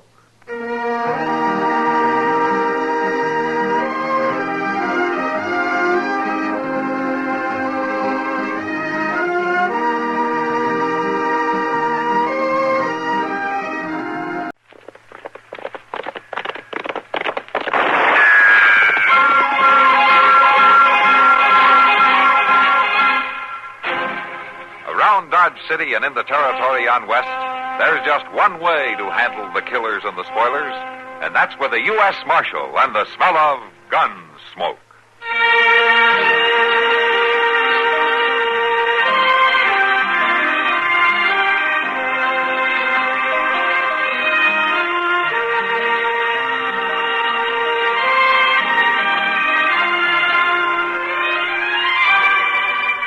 Gunsmoke, starring William Conrad. The story of the violence that moved west with young America. And the story of a man who moved with it. I'm that man, Matt Dillon, United States Marshal. The first man they look for and the last they want to meet. It's a chancy job, and it makes a man watchful and a little lonely.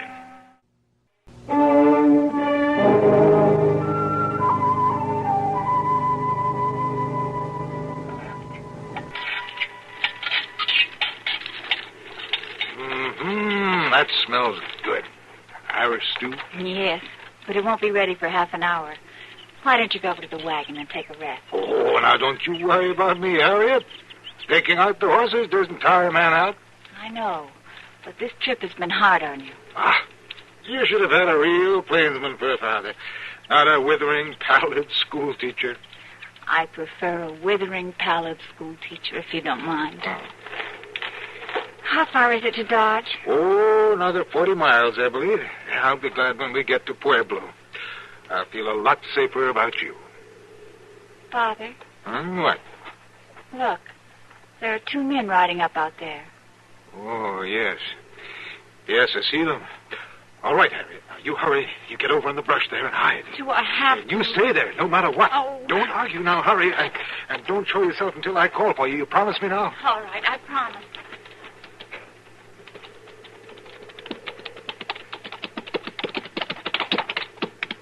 Oh, hello.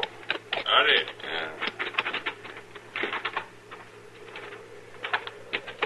You alone here? Yes, I'm alone. What's a man like you doing out here alone? Well, I'm a school teacher. I'm headed for Pueblo. A school teacher? Oh, ain't that something? What you got in that wagon, mister? Oh, well, nothing. I mean, just my personal belongings, that's all. Take a look. We wouldn't want to miss nothing. Now, you keep away from there. You got no right to go through my things. You just keep quiet, mister. No, I'll not have this. You just stand still. I'll have to rough you up good. You got no right. Here, looky here, dresses. What? Well, now, you got a woman with you? Oh. No, they're my wife's. She died on the way. No, that's too bad. Just about the size I like. And maybe he's lying. Maybe the woman's hiding somewhere. Let's take a look around. Oh, no, you don't. Look out!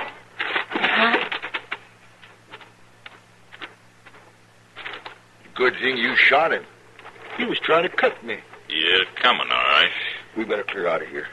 Yeah. You ain't got nothing we want anyway.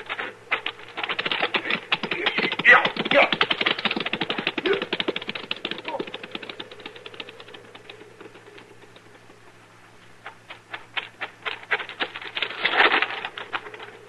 Father. Oh, no.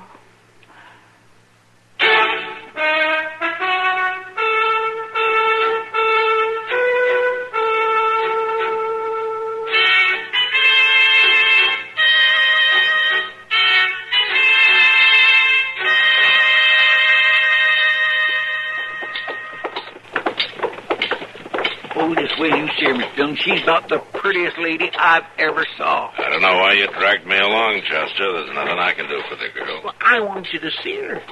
It ain't every day a lady walks in off the prairie and just ups and collapses in a body's arms. Oh, I sure am glad I was here in the Dodge House when she come in. You say Doc's up there now, huh? Yes, sir. It's that room up the top of the stairs. Why, she was just wore to a frazzle. And, Miss Dillon, you know what? She ain't got no friends here at all. Well, with you working for her, she'll soon know everybody in town, Chester. That's it.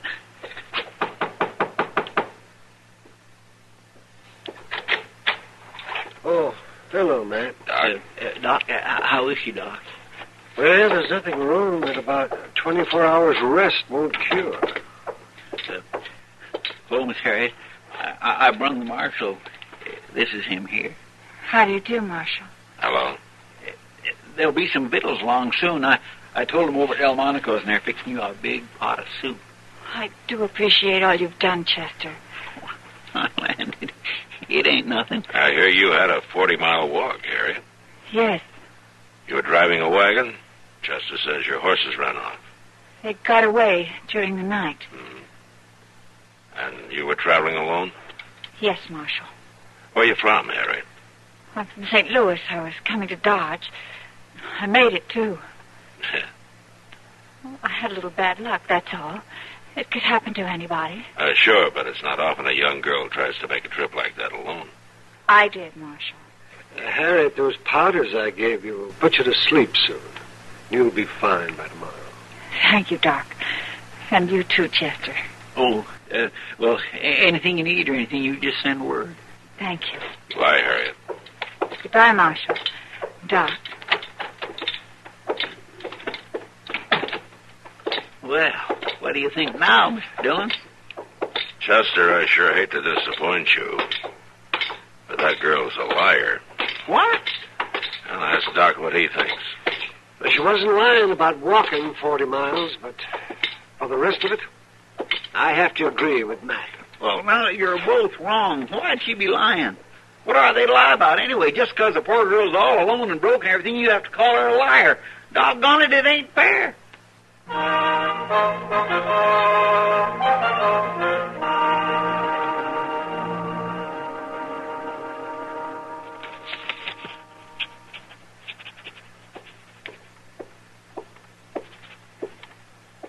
Hello. Hello. Are you Kitty Russell? Yes. They told me you were the owner of this place. That's right. My name's Harriet Horn. I'm looking for a job. Sit down. Thank you. I've heard about you. The marshal and Chester are friends of mine. Oh. Well, you look pretty good for a girl who arrived yesterday broke and on foot. Oh, I bought this just this morning on credit. Well, I'd say you're a good risk. But, Harriet, the Long Branch is no place for a girl like you. You don't think I can handle it? There are other jobs. Maybe I can help you find one. Chester was talking about this place. He said that sooner or later every man in the West comes here. What's that got to do with it? I want the job, Kitty. I've got to have it. You're looking for somebody, is that it? Yes. Well, maybe I know him. I'm looking for a husband, Kitty. All right, Harriet. You can work here. Thank you. But you're going to hate it. You're really going to hate it.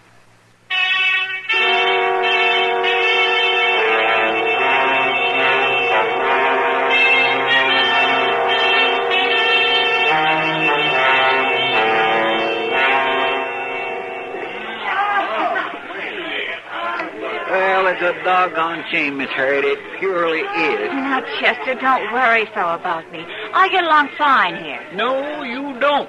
No lady like you couldn't. You tell Kitty that and she'll fire me. She should never let you come to work here in the first place, and I told her so, too. Chester. What's the matter? You know those men coming over to the bar? Them two? Why, that's Dan Scorp and Webb Hogler. And one's no better than the other, neither. What do you care about them? Huh? Why, I don't. But I've got to talk to them, Chester. What in the world for? I'm supposed to be working here, you know. Well, I'm a customer, too, ain't I? You're a friend, Chester. Now, please excuse me. Well, forevermore. Hello, gentlemen. Huh? Here. Come on, have a drink. Barkeep, bring us a glass here. Hey, you're new here, ain't you? Yes, my name's Harriet. You should come in more often. Well, never mind here, Harriet. I'm the one who asked you to have a drink. I've only been here a couple of days. I hope you're not just riding through. No, we'll be here while we drift in and out, you know. Good. In and out. This town needs some real men. Well, lady, you're talking about me, ain't you? What do you mean? I'm talking about both of you. Come on now, let's find a table. It's cozier, don't you think? It could be without him. I like both of you. Now, come on. Okay. The Hogler here ain't got no manners at all, Harriet. You can't stand him very long. I'll put money on how long she can stand me. Oh, you men, you're always betting on everything.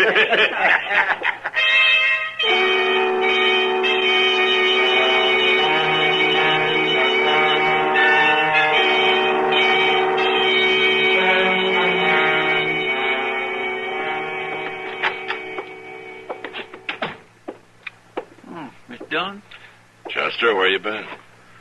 Oh, just dogging around town. I was over at the Long Branch for a little bit. Things pretty quiet, are they? Mr. Dillon, how could a lady like Harriet Horn walk up to men like Dan Scorp and Webb Hogler and start acting real friendly with them? Scorp and Hogler? At the Long Branch? Yes, sir. I swear I just don't really believe I heard it. Well, just what was she telling them? Oh, I don't know. She played up the first one and then the other. Is she still at the Long Branch? Nope, that was over an hour ago. She's at her room now. I'll see you later.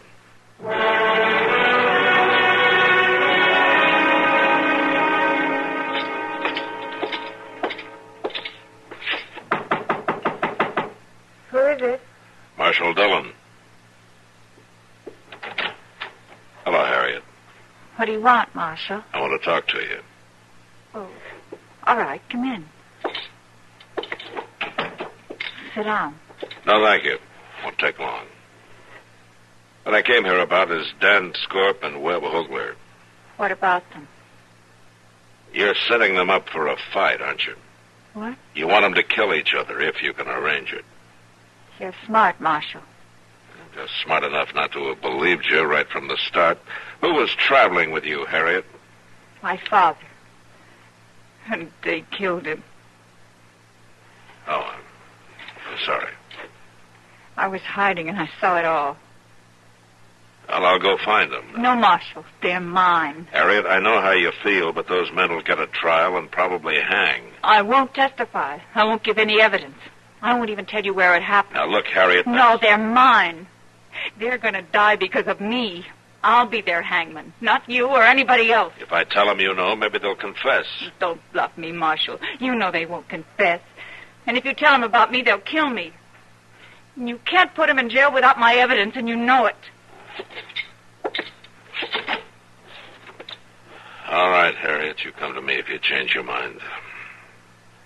But in the meantime, remember, this isn't your kind of a game. You can get hurt. Bad.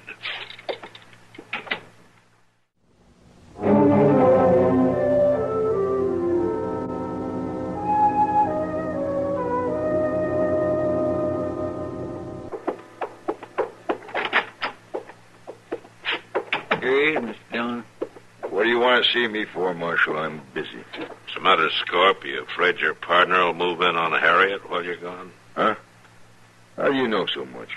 I can understand Hogler getting taken in by her. He hasn't had as much experience as you've had. What are you talking about? Harriet's new here, Scorp, but she's smart. Right off, she's getting a couple of men to fight over her. That'll set her up good, won't it? That'll make her talked about, important. Like I say, she's smart. What's your interest, Marshal? I don't like gunfighting, Scorp, even among your kind. You put things mighty straight, don't you? You know I don't like either you or Hogler. I'm trying to stop a fight for the sake of the law, not to save either of you. By golly, Marshal. Man just has to believe you. I'll let Hogler have her. Like you say, he's a younger man than I am. Yeah. Thanks. Yeah. What do you think, Mr. Dillon? Chester, you had a good sleep last night, didn't you? Yes, sir, I did, and a little nap this morning, too. Well, you hang around. Keep an eye on Harriet as best you can without anybody knowing it. From now on. From now on till when? I don't know. But you better get started.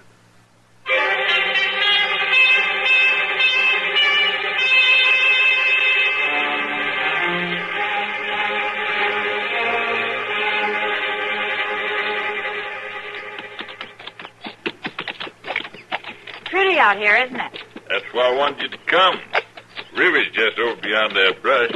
Let's get down. Oh, we can't stay. I promised Dan Scorp I'd have dinner with him at Delmonico's at 1 o'clock. Well, it ain't hardly noon yet. We got plenty of time. Well, all right, but just for a few minutes. Sure, come on. Yeah. You want to walk over and look at the river? No, I don't have that much time. What's bothering you, Harriet? Nothing. You worried Scorp might take it wrong if you're late? Oh, of course not. I told him we were going for a ride this morning. Sure you did. What do you mean by that? Well, looks like we got company. What? It's Dan Scorp. It sure is. Dan, what are you doing here? Harriet? You aren't jealous because I'm here with Webb, are you? Oh, I ain't jealous. No reason I should be jealous. Is there, Hogler? None I know of. We've been partners a long time. No gal can bust us up. Not hardly. But I sure don't like being used by a gal, do you? Anybody tries it ought to be taught a lesson. What are you two talking about? Scorp, did you tell everybody we was leaving town? Everybody I run into, I told them you and me was headed for Wyoming territory. Good. And when Harriet turns up missing, they'll think she run off with us of her own free will. Makes sense. She sure put on a good show of liking us. You're not going to kidnap me. You tell her, Hogler. Harriet, did you ever hear the Comancheros? No. They're renegades. We'll run into them when we get down into the Panhandle country. I'm not interested. Oh, that don't matter. They'll take you. White woman fetches a good price. Especially a pretty one. You're crazy, both of you. You get mounted, Harriet. You run out of here and leave me alone, both of you. You ever been whipped by a rope, Harriet? What? If you don't get on that horse, I'll whip you good. And tie you up and dump you. All right, hold up there. Well, hello, Marshal. What's going on here, Scorp? Nothing, Marshal. And what are you doing with that rope? Kidnapping me. They said they'd sell me to some renegades. Harriet, you sure tickle me. You never know what she's going to do next, do you? Don't listen to the marshal. You ready to play it my way, Harriet? Yes, arrest him. What are you talking about? You two killed a man on the prairie about a week ago. What? It was Harriet's father. She was hiding. She saw the whole thing. Get him over here. Don't try it. Hey, you killed him. He didn't even have a chance to draw. He was going for his gun. Now, you drop your gun to the ground, Scorp. No. No, you ain't taking me in, Marshal. Is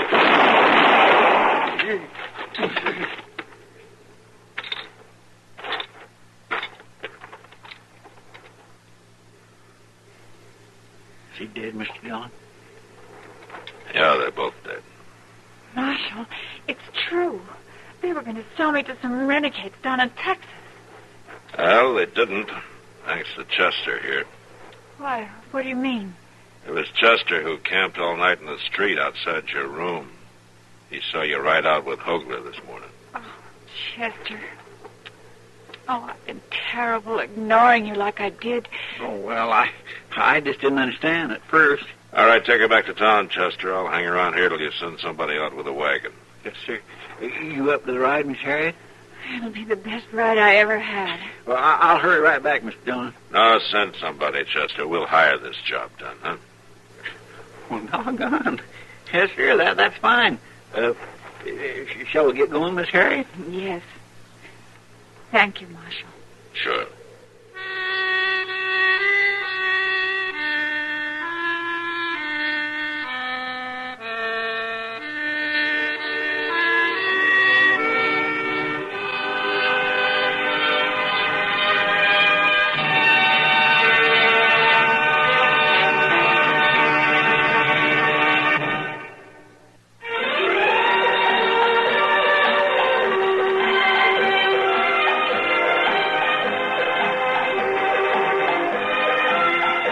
Gunsmoke.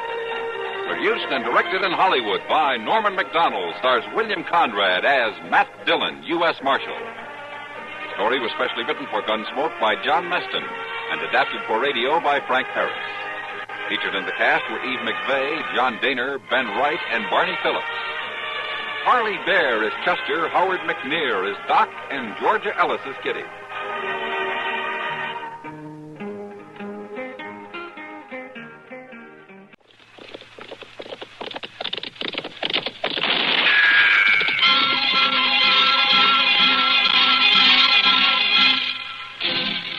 Around Dodge City and into territory on west, there's just one way to handle the killers and the spoilers, and that's with a U.S. Marshal and the smell of gun smoke.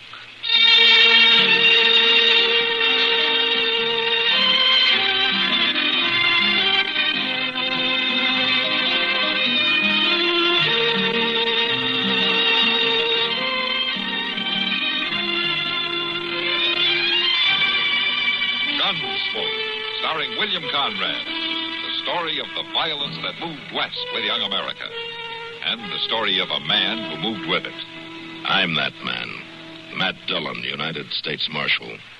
The first man they look for and the last they want to meet. It's a chancy job, and it makes a man watchful and a little lonely.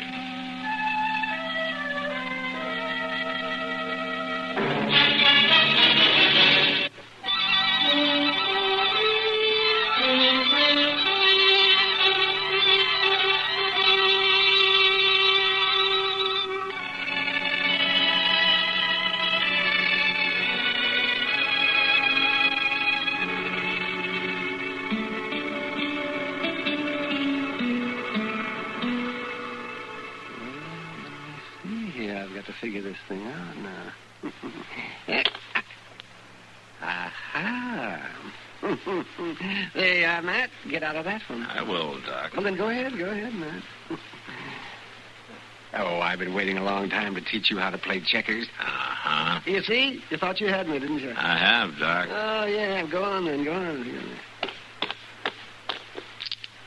How's that? Where'd you see that one? Well, then, wait. You're beat, Doc, and you know it. Just a moment now.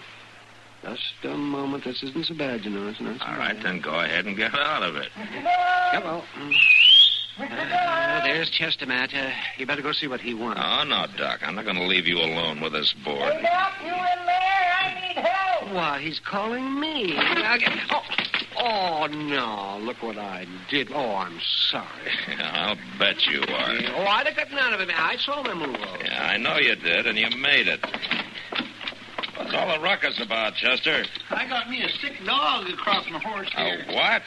A sick dog. Yeah, I'm going back in. Stick around, Doc. He's an awful sick dog. You gotta help. Yeah, what's the matter? Somebody shoot him? No, he's been up against some wolf bait. Well, my goodness, Chester, I'm not a veterinarian. Doc, this dog's sicker than a pig. He's about to die. No. Hey, you want him up in your office, Doc? No, I don't want him up there. Oh, Doc. Well, of course, a paying customer might see me working on him here, and I... Oh, all right, come on. Grab a hold there, Doc. I got this end. Oh, now, them snarls and bites don't mean nothing. He's been doing that at me all the way back from Spiny. Put him down, Chester. He'll bite you the way you handle him. Well, Here, boy. Mm-hmm. There we are. That's fine. Take it easy. That's all. That's good, man. Who's going to pay for this, Chester? I've only had a $15 week so far. Well, why don't you see if you can save him first, Doc? Oh, I'll save him, if it's what you say it is. It's strychnine poisoning. Somebody open the door, will you? Open the door, Chester. I'll take him on in there. That's right. And shut the door, Chester. I will. And that's it, man. That's fine, easy. Take it easy now, boy. That's a boy. Hey, this is Spiny Murphy's dog, isn't it, Chester? I'm going to keep him, Mr. Dillon. I said this is Spiny Murphy's dog, isn't it? It looks more like a wolf than a dog. Easy there, boy. Just take it easy. Chester. Yes, sir? Does Spiny Murphy know that you got his dog? No, sir. Well, I mean, I don't know what... Will you two get out of here? Let a man prostitute his talents in peace? Take it easy, Doc. I got me a name for him. Pal. Oh, pal. Oh, that's very original, Chester, yeah. Go on, wait outside, the both of you. Poor dog. Here. You know, Chester, this could spell trouble for you. How do you mean? Well, you know Miss Murphy beats up on Spiny every now and then. Yes, sir. Well, Miles told me yesterday that Spiny was in his store. And she beat up on him again? Miles said he could hardly walk. She's a downright mean woman, ain't she? I don't know how any man stays married to one like that. That's not the point, Chester. It ain't. Spiny got that dog for protection from her. Well, I've been wanting me a dog for a long time, Mr. Dillon. Yeah, I know, but don't take that one. Yeah, but if Spiny poisoned him, then he don't deserve it. Well, maybe it wasn't Spiny. Oh? Maybe it was his wife. Well, are you saying I shouldn't have tried to save him? No, you'd have to do that, but you expect her to thank you when you bring him back? Well, she'd not. Well, then, she wouldn't get after me, would she? She will if you bring the dog back. And I will if you don't.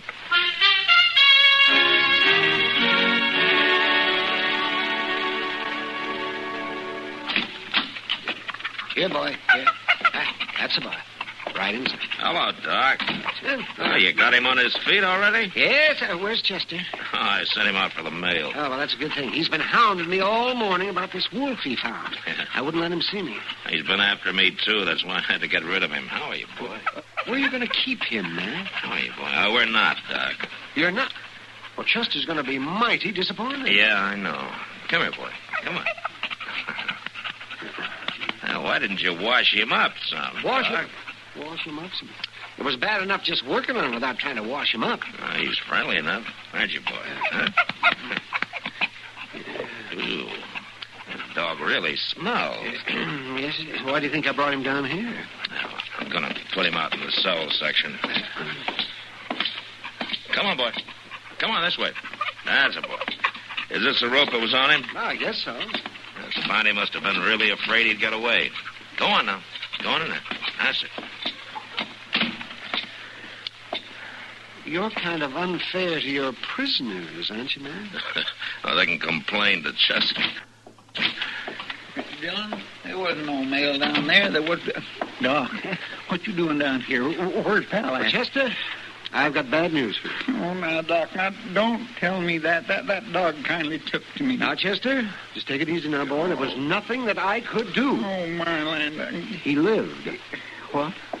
Where's he at? He's out back. But I wouldn't go out there, Chester. Oh, Pal, Doc, you're a wonder. Watch it, Chester.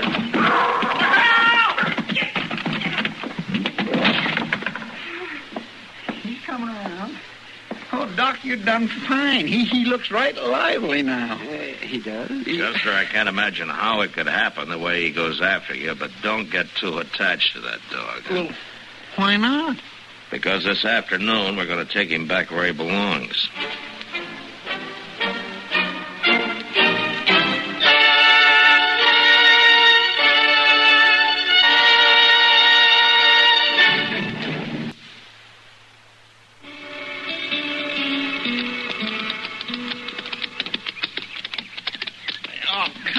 Pal, don't drag back that way. Mr. Dillon, it just don't seem right somehow. What doesn't, Chester? What we're doing here. Leading this poor old dog right back into the trouble that got him the way I found him. And I'm going to try to put a stop to that. Well, Miss Murphy don't seem to be the appeasing kind, if you ask me. Maybe I can get Spiny to prefer assault charges against her this time. Now, you know he won't do that. He's a scare to her. Well, if it was a case of wife beating, I'd be jailing him without charges. Well, I guess you would at that. There it is, Mr. Dillon. Yeah. There's smoke coming up. Somebody's home. Let's leave our horses here, huh?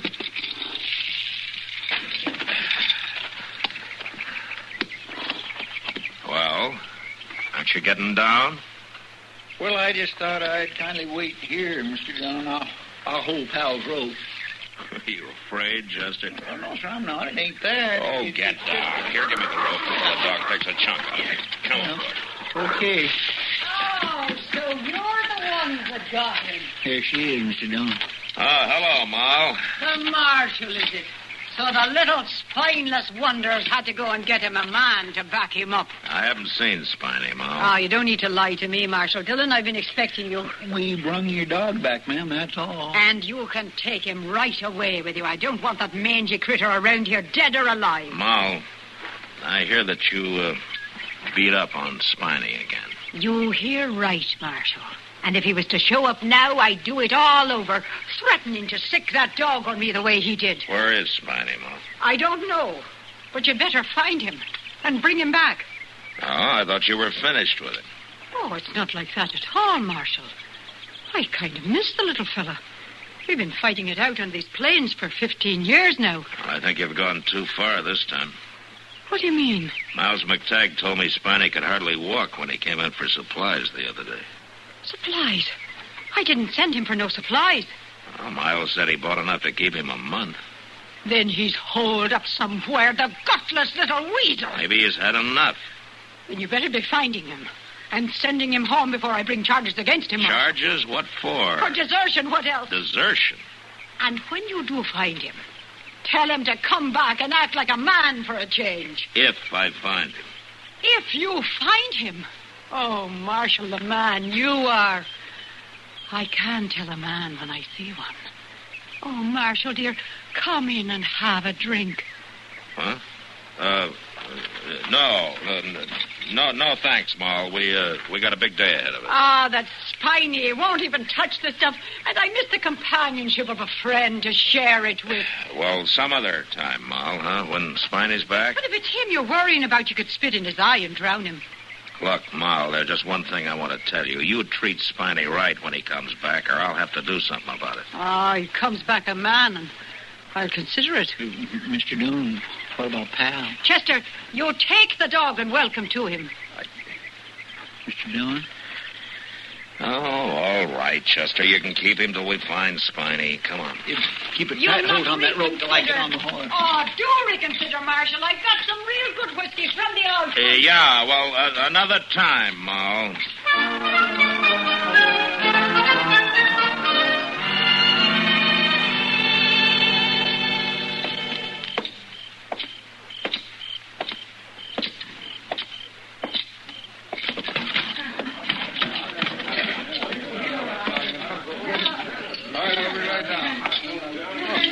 Evening, Marshal. You in for your glass of rye? Oh, not right now, Sam, thanks. Matter of fact, I'm looking for Kitty. Huh? She was here just a minute ago. Oh, there she is, Marshal, over there by the piano. She's talking to Mr. McTaggart. Oh, yeah, I didn't see her. Thanks, Sam. Yeah.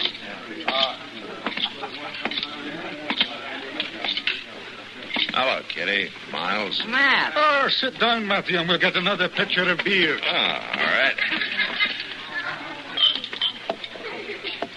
Matt, I hear Chester's got Spiney's dog. Well, either that or the dog's got him. I'm not sure which. He told me he's put him in a cell over there, and he's training him like Spiney did. Chester training him? You don't sound convinced. Kitty, that dog can't stand Chester. Maybe Chester tries too hard.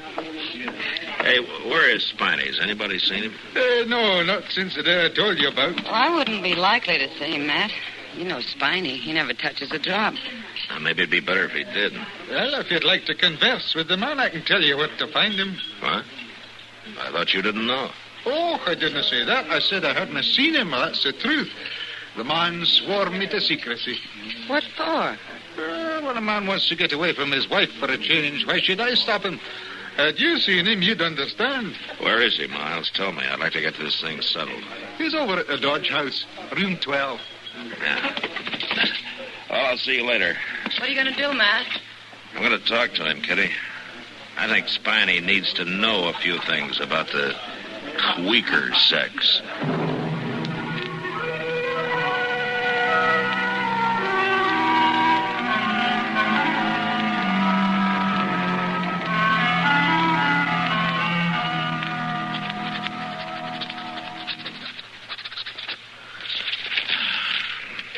Here, Chester, put this with tomorrow's mail, will you? I gotta get all this paperwork done tonight. Dillon? Yeah, what is it? What did Spiny say when you talked to him? Chester, I got work to do. If you're gonna drag her on like that, go to bed. Well, maybe I will just rest a bit. That's better.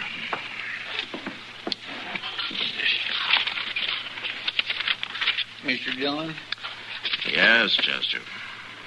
The last dog I had, I wasn't but 9 years old. One day a bear reached out of a hickory tree and grabbed him, and that was the last of him. Oh, that's too bad. Yeah, just an old pal was dead. Didn't Spiny say nothing? Look, Chester, we didn't talk about the dog at all. Spiny's got other problems. Now, maybe he'll let you keep him. I don't know. He will? I said maybe, Chester. But why? That dog won't even let you pet him. Well, he did once today. Yeah, and I saw you hiding the wound. Where you got him now? Outside. I tied him to the hitch rack out back. I better go bring him in. Don't get hurt. Oh, you know, he ain't gonna hurt me. Now, let's see.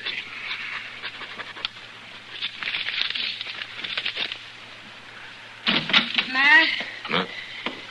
Kitty, what is it? Matt, you won't believe this, but Spiney's drunk. Spiny? He's wild drunk, and he's heading out to fix Moll. That's what he said. He was going to fix her good. Well, I wouldn't worry about it, Kitty. Ma can take care of herself. Well, Mr. Dillon, he's gone. Somebody's untied him. Pal's gone. Matt, he meant it. Yeah, I guess Spiny's really going after her this time.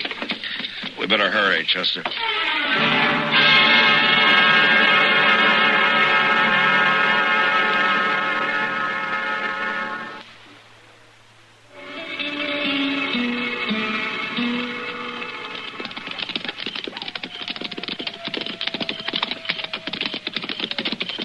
All right, this is close enough.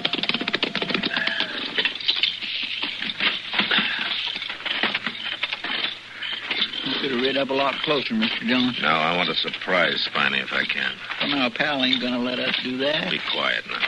Well, I've had all I'm going to take from you. Spiny Murphy, you've been drinking.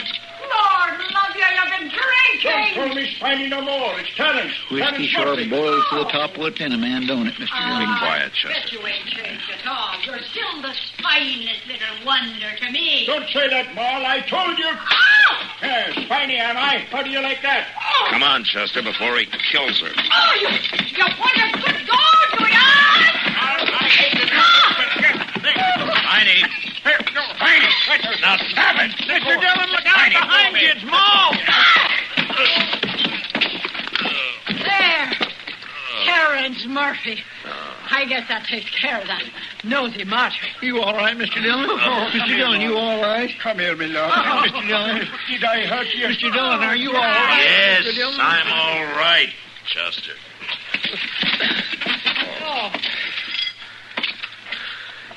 Ma, I ought to put you under arrest. You too, Spiny. Who are you calling Spiny? This is my husband, Terrence Murphy, you're addressing, and you'll not be arresting anybody here tonight, Marshal Dillon. I don't see pal around no Oh, more. forget it, Chester. Come on, let's get out of here. Spiny, Mr. Murphy, could I have your dog now? Well, you're welcome to him, Chester, if you can find him. What? He heard some wolves and ran off from me on the way out here. Oh. I said let's get out of here, Chester. Oh, Terrence, darling, come and let us have a drink.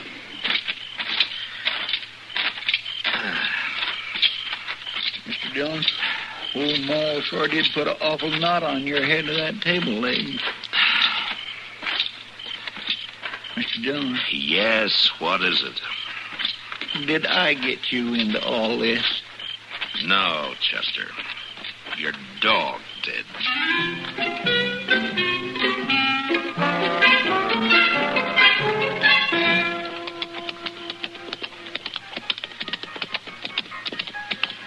By jing, I sure am going to miss pal. I don't know, Chester, the way that dog went after you. Well, you don't understand. I don't, huh? I wouldn't want a dog treated me the same way he done everybody else. Oh, pal sure didn't do that.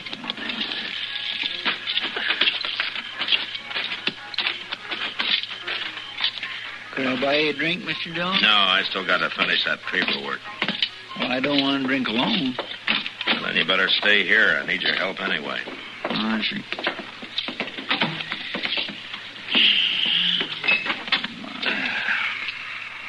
Well, come on, Chester. You can start sorting out this stuff. All right, I will, but first I think I better go clean up the cell section.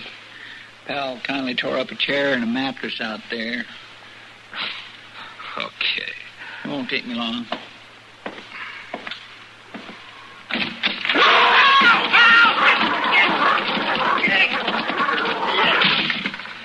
Mr. Dillon? Mr. Dillon! Yes, I heard him, Chester. Mr. Dillon! Mr. Dillon, pal came home.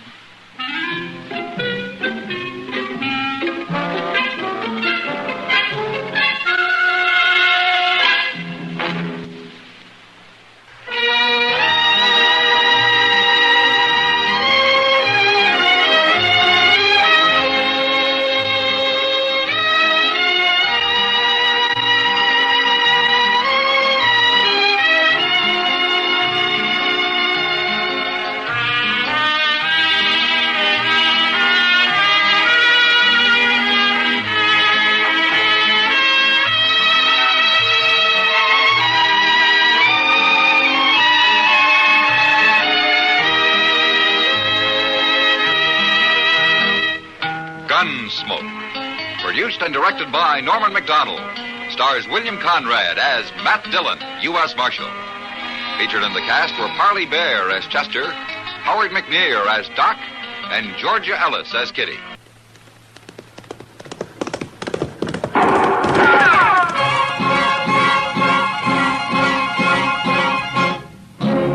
Around Dodge City and in the territory on West, there's just one way to handle the killers and the spoilers, and that's with a U.S. Marshal and the smell of gun smoke.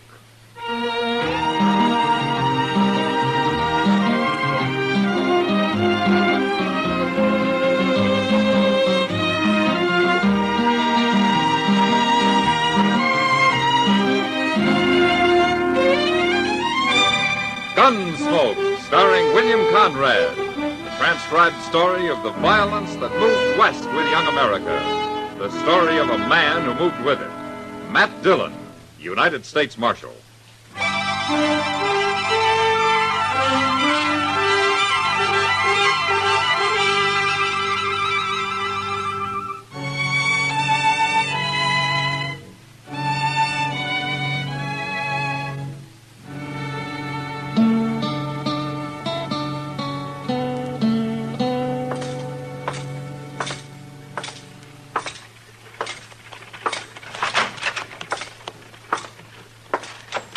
Good morning, Chester. Morning, Mr. Dillon.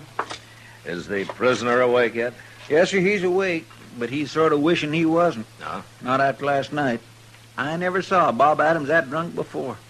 I gave him some coffee a little while ago, and you know what, Mr. Dillon? He wouldn't drink it before he poured about a spoonful of tobacco in it. That's mule skinner style, Chester. My. Bring him out here, huh? Yes, sir. Come on out into the sun, Adams. It's time to own up to your dark and evil ways. Well, I sure must have been drunk if I let you throw me in jail, Chester. I didn't throw you in jail. He did. But I could have. Well, howdy, Marshal Dillon. I thought you was out of town. Well, I got back late last night, Adams. Just in time to stop you from blowing the roof off the Olive Braganza. Oh, well, I don't even remember. Whoa. There's your gun. You turning me loose? You didn't commit any crimes. You were just getting worked up to some. Oh, well, thanks for stopping me, Marshal. I guess I was a little wild. Too much to celebrate, that's what. Oh, what were you celebrating anyway? Well, selling out. Selling out? Yeah. You mean you sold your freight business? Both wagons and all my mules, the whole caboodle. Yes, sir, I sold out just like everybody else. What? It happened while you was away, Mr. Dillon. Every freighter in town has sold his outfit to a man called Ivy from St. Louis. We all got a good price for him, too. More than he was worth. Well, what's this Ivy going into the freighting business so heavy for? Says he wants to invest all his money in one business, not scattered around. Well, what are you and the other men going to do now that he's bought you out? Oh, we'll blow our money for a while and then probably go to work for Ivy. You know how it is. Only man who hasn't sold out's Joe Trimble. And that's just because he won't get back to town till today sometime. There's nothing wrong with Ivy, Marshal. He's as nice a fellow as you ever met. But I don't much like that man he has following him around all the time. Cam Spiegel. No, I don't like him neither. Did you say Cam Spiegel? That's right. Where are they staying? At the Dodge House? Why, Marshal, what's wrong? I don't know, Adams. But if this Ivy has Cam Spiegel with him, there's plenty wrong.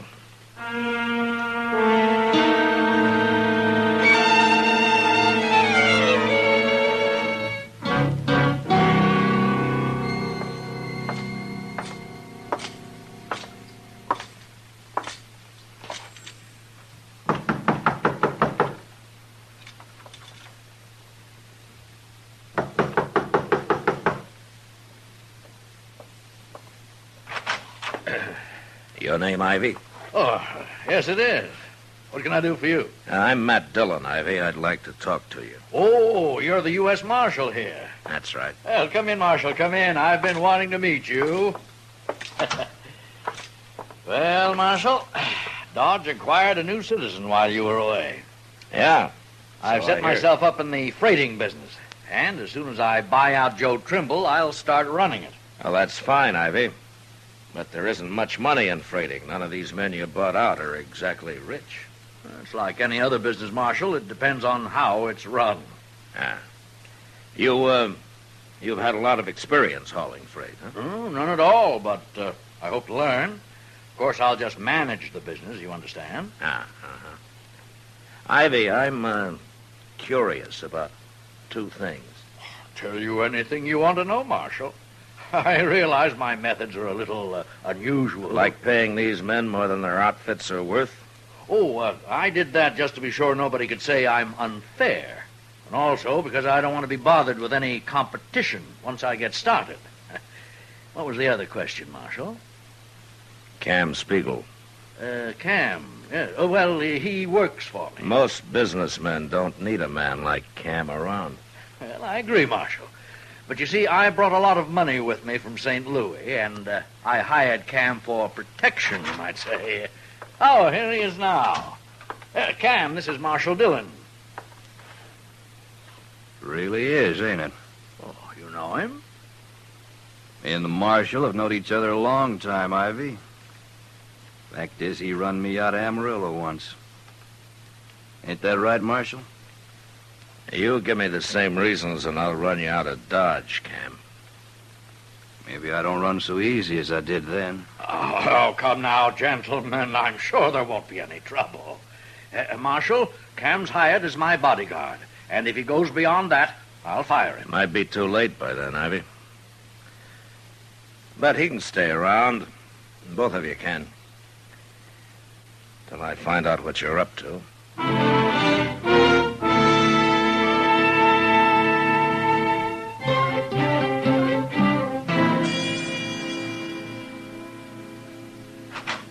Mr. Dillon? Yeah, what is it, Chester? Joe Trimble just pulled into town. He's with his wagons outside here. He'd like to talk to you. Oh, okay.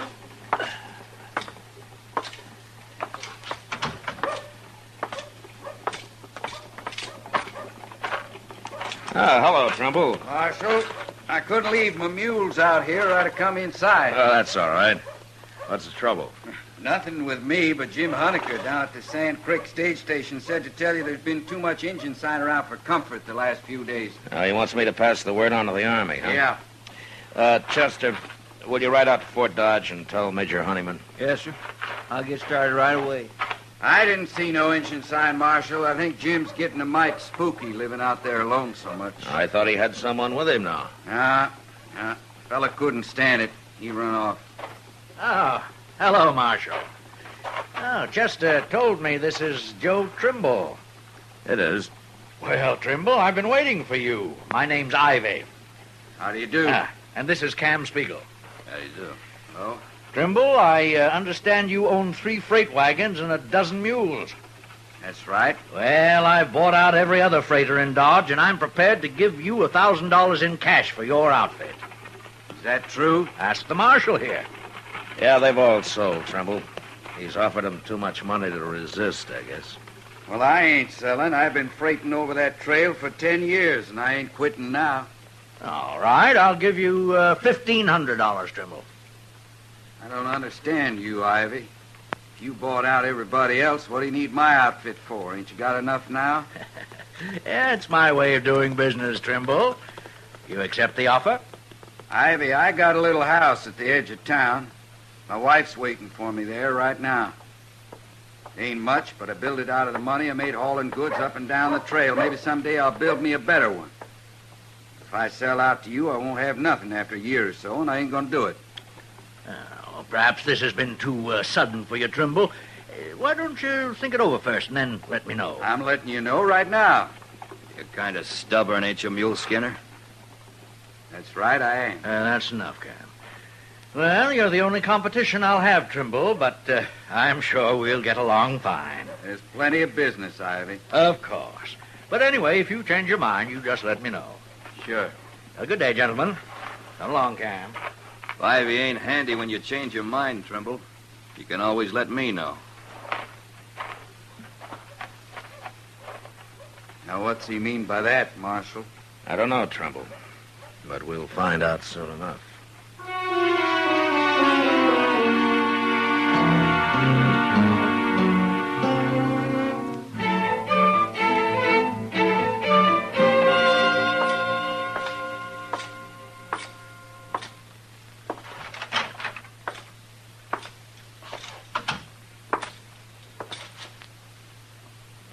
Chester, what are you doing? What is all this? Curtains, Mr. Dillon. Curtains? Well, what for? Well, sir, a girl I know got some new ones, and she gave me these, and I thought nailing them up would make this place a little more inviting, if you know what I mean. A jail inviting? Oh, well, Mr. Dillon, I don't aim to hang none in the I cell. don't aim for you to hang them anywhere. Now pull them down and throw them out. Yes, sir. But that little girl's sure going to be mighty disappointed. She threw them out herself, didn't she? Thrills. Marshal? Oh, hello, Chester. Hello, Trimble. You want to buy some... Chester. Marshal, you know what that man Ivy's done now? What, Trimble? Well, you remember yesterday how he tried to buy me out, and I couldn't understand why he needed every last freight outfit in Dodge? You know now, huh? I sure do. Marshal, just this morning, Ivy's doubled the usual prices for freighting. Doubled? That's what he did. Every merchant in town's hopping mad about it, too. They all come to me and want me to do all their freighting, but of course I can't. Not with only 3 wagons. Yeah. So that's Ivy's way of running a business right. He come to see me, too. Well, what'd he want? He said if I doubled my prices, too, then everything'd be fine. But if I didn't, it'd be unfair competition for him. You gonna do it? Of course I ain't. I'm an honest man, Marshal. Then you're in trouble. Bad trouble.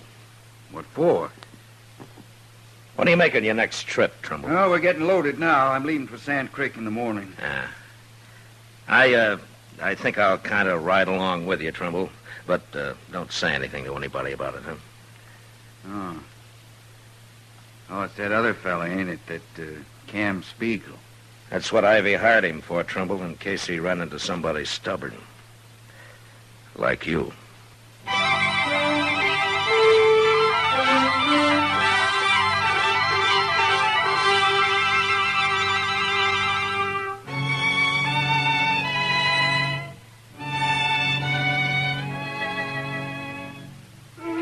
It wouldn't be much trouble to hide out with a rifle somewhere along the trail and shoot a teamster off his wagon. And since it was so easy, I figured that was how Ivy would tell Cam Spiegel to get Trimble out of the way. So I took my horse and went along on the trip to Sand Creek. As it turned out, I might as well have stayed in Dodge. In fact, it had been better if I had. We made Sand Creek all right, and a few days later, early one morning, we were almost back to Dodge when we saw Chester riding out of town to meet us. Hey, he's riding like a big wind, Marshal. Any time his horse isn't walking slow, Chester's in a real hurry, Trimble.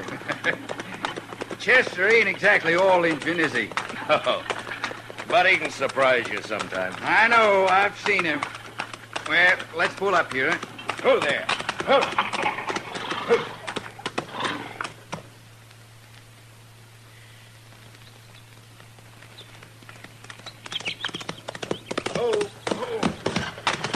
I was hoping I'd find you close by. Is there anything wrong, Chester? Yes, sir, there sure is.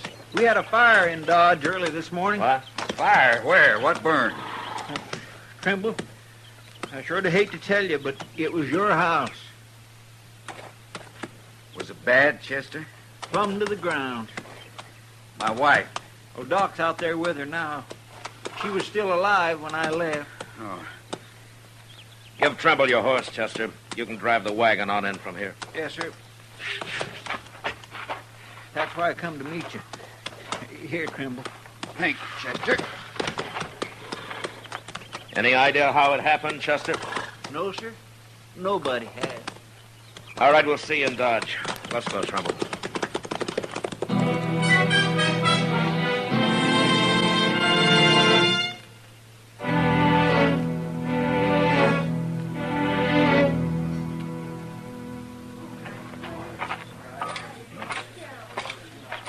Doc? Is that her, Doc? I just now covered her up, Trimble. She's dead. I did everything I could. Sure. Sure, of course you did, Doc. I don't know how she lived as long as she did. They weren't able to get her out soon enough, Trimble, but She was so far gone when they did. Well, she didn't suffer much. You can be sure of that. She must have been awful scared, though. Now, you leave her to me now, Trimble. I'll take care of her and let you know when you can come and get her. She was asleep when it happened, or she'd have had no trouble getting out. Yeah, she was asleep, yes. And how'd the fire get started? She couldn't have spilled nothing. Well, I don't know, Trimble. Nobody does. Doc, who saw the fire first? Oh, some cowboy, Matt. They say he rounded up a few men from out of the oasis, but there was nothing they could do. He didn't know there was anybody inside the house. Trimble. You out here too, Ivy? I came as soon as I heard about it. In fact, I was at the oasis when that rider reported it. The other men can tell you. Okay, what I care. You have my deepest sympathy, Trimble. Now, if there's anything I can do... No, nothing. You can do something for me, Ivy. For you, Marshal? Yeah. Where's Cam? Why, he's right over there. Call him. Well, all right. Oh, Cam. Cam. What do you want, Ivy? Nothing, but Marshal Dillon seems to. He does, huh? Where were you when you heard about the fire, Cam? I was in bed, Marshal. Who woke you up? Nobody. I heard people shouting. I got up. Anybody see you? I don't know. Why should they? Ivy. Yes, Marshal. You still want to buy Trimble's outfit?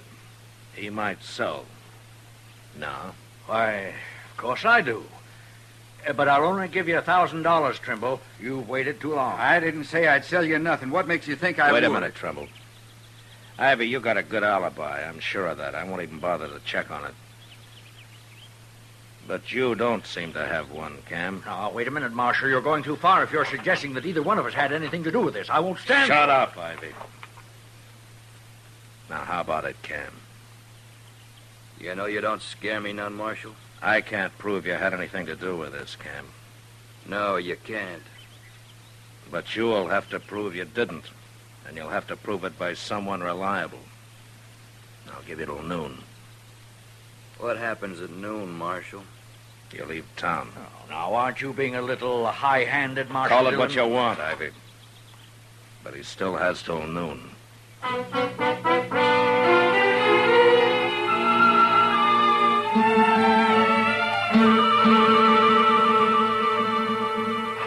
Matt? Yeah, what is it, Kitty? Matt, look at this. Huh? That's $300. Uh-huh. What's this for? I want you to take it and give it to Cam Spiegel. Cam? I got it from him. Along with a hint that if I didn't take it, I'd end up in a ditch with a bullet in my head. Oh. You were supposed to be with Cam last night, is that it? That's it. And the idea is that if I alibi for him, you'd believe it. Oh, Cam's right, Kitty, I would. And it's up to you how you get the money back to him, Matt. But couldn't you stuff it into a shotgun and give it to him that way? I've often said it's a good thing you're not a man, Kitty. If I were, I probably wouldn't be any better than the rest of you.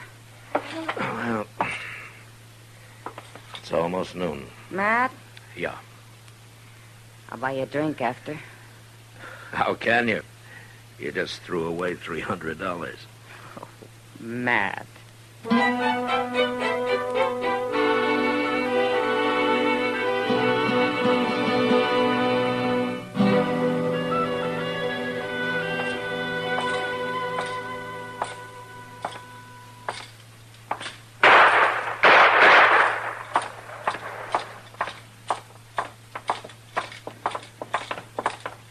Mr. Dillon? Did you see it, Chester? Right in the Longhorn there. Trimble come in, tried to shoot Cam Spiegel, and Cam killed him. Trimble drew first, Mr. Dillon, but he just wasn't fast enough. Get out of the way, Chester. Yes, sir.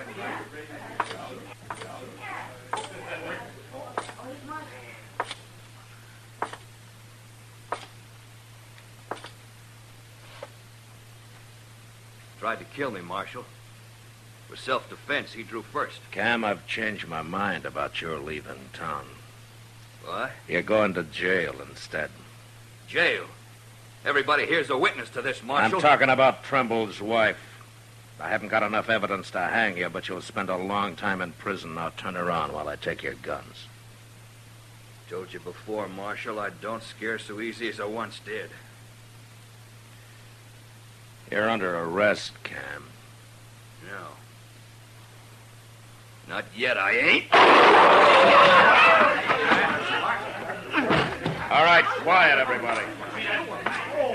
I said quiet, everybody. Ivy, come over here.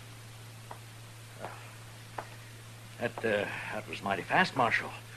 But he had it coming. He shouldn't have tried to draw on you.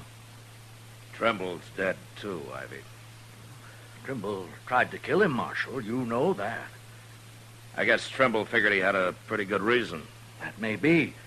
But you can't prove I had anything to do with it. If I could, I'd throw you in jail. But I'm not even going to run you out of town.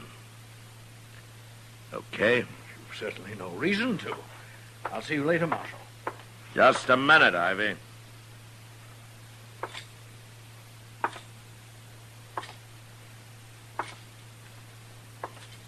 Here. Here's $300 Cam gave to Kitty to alibi for him. Somehow she didn't want to do it. I don't know anything about it. Why, give it to me. Take it, Ivy. It was your money in the first place. Cam was just working for you. I won't stand for this, Marshal. You've no right. You know, the Trimbles were pretty well liked around here, Ivy. You just might get out of town alive. If you hurry.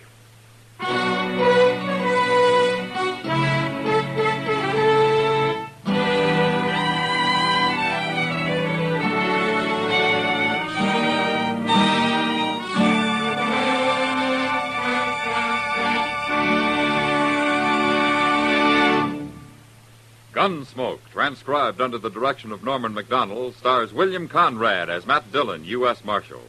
Tonight's story was specially written for Gunsmoke by John Meston, with music composed and conducted by Rex Corey. Featured in the cast were Joseph Kearns, Herb Ellis, Vic Perrin, and Jack Crucian. Parley Bear is Chester, Howard McNear is Doc, and Georgia Ellis is Kitty. Gunsmoke has been selected by the Armed Forces Radio Service to be heard by our troops overseas. Join us again next week as Matt Dillon, U.S. Marshal, fights to bring law and order out of the wild violence of the West in Gunsmoke.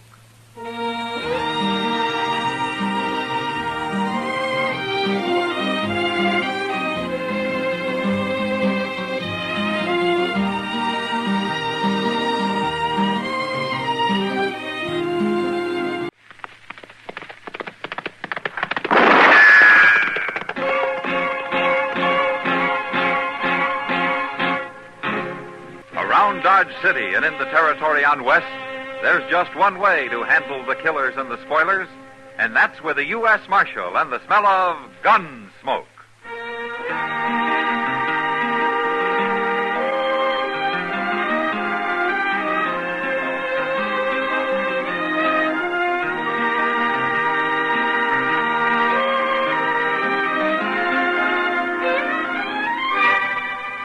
Gunsmoke, starring William Conrad, the transcribed story of the violence that moved west with young America, and the story of a man who moved with it.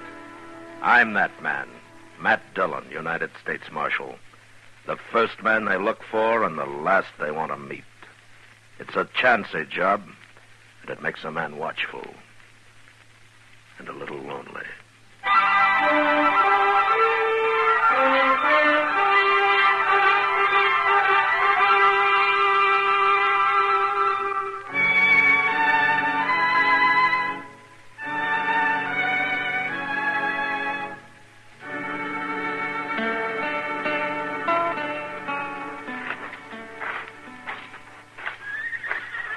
Say, look in the window over there. In the restaurant, Mr. Dillon. What? Doc's got himself a girl. What? Well, I'll be... I never saw her before, Chester. He's waving at us. He wants us to come in. Oh, all right. Look, you come in and say hello and then go on out of the telegraph office, huh? Might be important. Okay, sir. That girl must be a real good friend, Mr. Dillon, if Doc's buying her dinner. Yeah, if he is. Well, he better be. Hey, she ain't half ugly. I wouldn't put it exactly that way to her. Oh, well, hello there, Matt. Chester. Hello, Doc. Well, Abby. Abby, this is Marshal Dillon. And Chester Proudfoot. Abby Twilling. How do you do, gentlemen? Miss Twilling. How do you do? Sit down, sit down. Well, thank you, Doc. Well, I'll be back directly, Doc. I got to go across to the depot. There's a telegraph waiting for Mr. Dillon. I'll be here, Chester. Okay, sir. I'll hurry. Doc's been telling me about you, Marshal. Oh? Oh, now, don't look at me like that now, Matt. And she wants to know all about Dodge. And I've been trying to tell her what to expect. Well, in Dodge, you can expect almost anything, Miss Twilling. So I hear. But Abby's seen her share of violence, Matt. She was a nurse in the war. Oh? Well, that's how I met Doc. We worked in the same hospital for nearly a year. Oh, best doggone nurse I ever saw. Yeah, I'm trying to talk her into settling down here. Old Dodge could use somebody like her. Are you moving on, Miss Twilling? Why, I haven't any plans, Marshal. I've been working in St. Louis, but it's lonely, and I got restless and decided to ride the Santa Fe as far west as it goes. I'm on sort of a vacation, you might say. Somebody on the train mentioned my name, and she looked me up right off. Well, it's been a long time, Doc. Oh, yeah, too long. Oh, you stay here, Abby. We'll keep you busy. Oh, yes, and who knows, maybe we'll even find you a husband. My, I'm sorry. Oh, that's all right, Doc. You see, my husband was killed in the war, Marshal, the first year. That's why I went into nursing. Oh, I see. Well, I think I'd better get back to the hotel. Yeah, I'll take you, Abby. Yes. You're going to wait here for Chester, Matt? Oh, he's coming now. It is a pleasure to meet you, Miss Twilling. Thank you, Marshal. Good night. Good night. I'll see you later, Doc. Sure, Matt. This way, Abby. Well, Chester. Miss Twilling, Doc. Well, I got it, Mr. Dillon. Here you are. Oh, thanks, Chester. Sit down while I read it. Who's it from? It's from Wyatt Earp out in Arizona. Tis? Is he coming here? No. No, it says, Coney Thorne released from state prison last week. I hear he's looking for you, so you better go on wearing that gun a while longer. Good luck, W. Earp. Who's Coney Thorne, Mr. Dillon? What's he want of you? I expect he wants to kill me, Chester. What? What for? Well, I arrested him out in Arizona a long time ago. He was one of the suspects in the stage holdup. So I had to bring him in, even though I thought he had nothing to do with it. Well, then why'd he go to prison? Well, I wasn't on the jury, Chester. And anyway, I left that part of the country before he was tried. I heard later that he was sent to prison. Well, you didn't have nothing to do with it. Now, I arrested him. And according to this telegram, he thinks I had a lot to do with it. And he's really coming here, huh? Coney Thorne wasn't a bad man, Chester. But prison may have changed him some.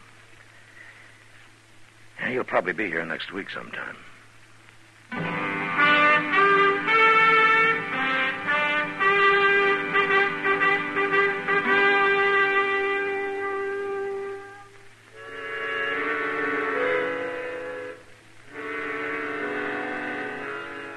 There were a lot of things I didn't like about being a lawman, and having to face a man who was out purely for revenge was one of them. It didn't matter what his reasons were. When Coney Thorne arrived, I'd have had to shoot it out with him. A man who'd traveled all the way to Dodge City from Arizona wasn't going to be put off by argument. However, a week passed, and he didn't show up, and I began to hope that maybe he had changed his mind. Until one day when I was sitting with Kitty watching the crowd from the porch of the Dodge house. Well, must be supper time. Here comes the noon stage. The way he's driving those horses, he shouldn't be late. He's never been on time yet unless there was an Indian scare going on. Not many passengers. 3. No, another one getting out. Yeah. All strangers. No, not all of them, Kitty. Not to me. What? That last man that got out. I've been waiting for him. Coney Thorne? Well, I might as well get this over with right now. Look, Kitty, you better go inside, huh? Yeah, I sure will. Good luck, Matt. Yeah.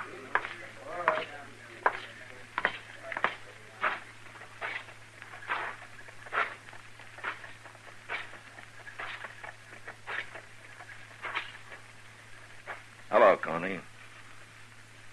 Dillon? What took you so long? I was expecting you last week. How'd you know I was coming? You must have told somebody. You got friends everywhere, ain't you, Marshal? I never thought you had anything to do with that hold-up, Coney. I told you at the time I was sorry I had to take you in. I've been 5 years in prison, Marshal, no matter what you thought. I'm not apologizing. But you're free now, Coney. Why do you want to die? What makes you think I'm going to die? Well, a man in prison doesn't get much chance to handle a gun. You must be pretty rusty by now. A lot of ways to kill a man, Marshal. In the back? Think about it. Now, you've changed, Coney. You were a man once. 5 years in prison, Marshal, wasn't any good. Nearly went crazy. I would have till I got to thinking about who put me there.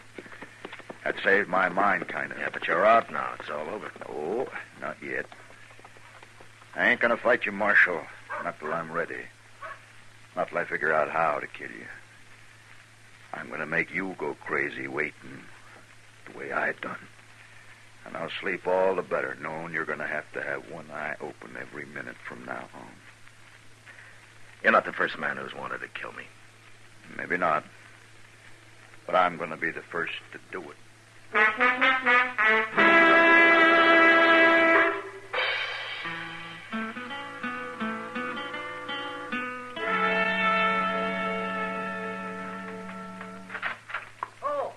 Good morning, man. Hello, Doc. Well, how come you're up so early? Well, I got a call last night, Matt, about 3 o'clock. A fellow over at the Dodge House was keeping everybody awake. Huh? Well, it sounds more like they should have called me. No, he wasn't drunk, Matt. He was delirious. It was brain fever, most people call it. Oh? Well, I couldn't leave him there alone, so I got Abby Twilling to take a room next to his. The first chance you got, you put her to work, huh? Well, a man that sick has to have care, Matt. You talk like he's going to die. Not with Abby working on him. No, he isn't. Well, that's fine. Yeah, the man's name is Coney Thorne, Matt. What? Yeah, he won't be up and about for another week, though. Yeah, I thought he looked sick when he got off the stage yesterday. Well, he was. Now, maybe it was the fever that made him talk like he was planning to shoot me in the back. What's that? Yeah, I wasn't like Coney. He was never that kind of a man. Good morning, Mr. Dillon. Doc. Oh, good morning, Chester. Oh, where'd you get that mail at this hour? It ain't mail, Doc. It's a telegraph here, Mr. Dillon. Sometimes I wish they'd never invented the telegraph. And maybe it's Washington, Matt, offering you a raise. If they'd send me last month's check by mail, I'd be satisfied.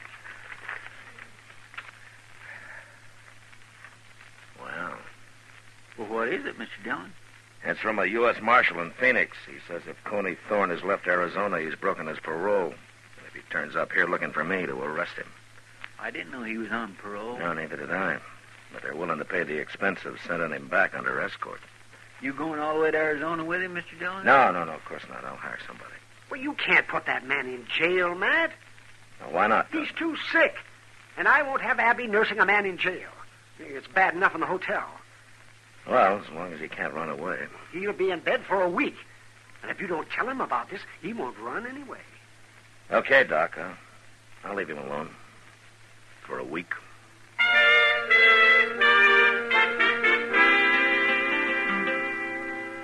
I kept track of Coney's progress through Doc. And the rest of Dodge did, too.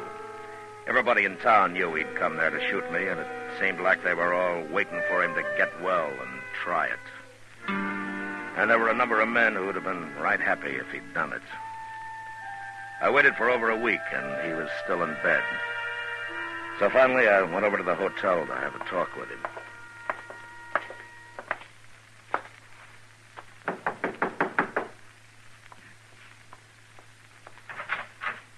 Oh, Marshal Dillon. Hello, Abby. Can we come in? Why, of course. Come in. Thank you. Hello, Chester. Hello, Miss Twilling. Now, where's your patient? Oh, this is my room, Marshal. He's right through there. I have it arranged this way so he won't be disturbed. Now, is he still sick, Abby? He's better. Well, Doc says that he could get up. Please, Marshal, give him a little more time, a couple of days. It's very important. It is? I know what he came here for. It doesn't matter to you if he stays in bed a while longer, does it? No, but if he's well, why are you keeping him in bed? It's good for him. Coney needs a rest like this. You've no idea how much he needs it.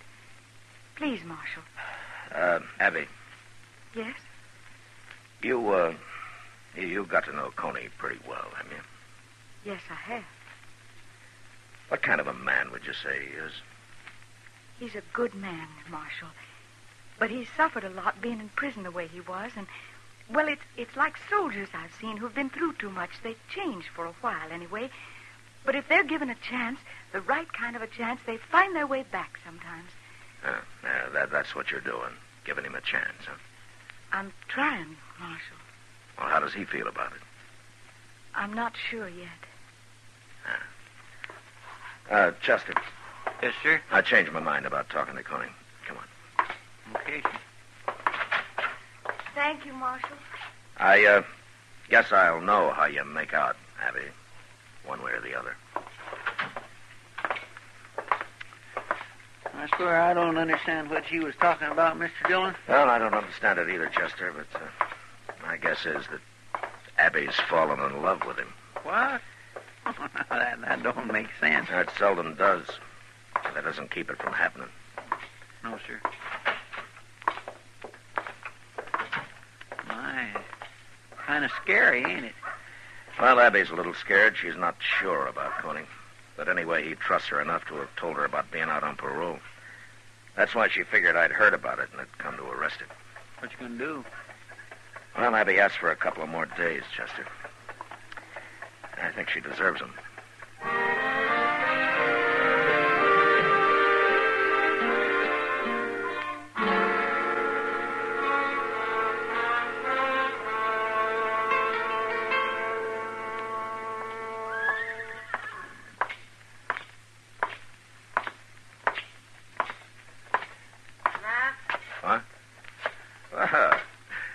Evening, Kitty.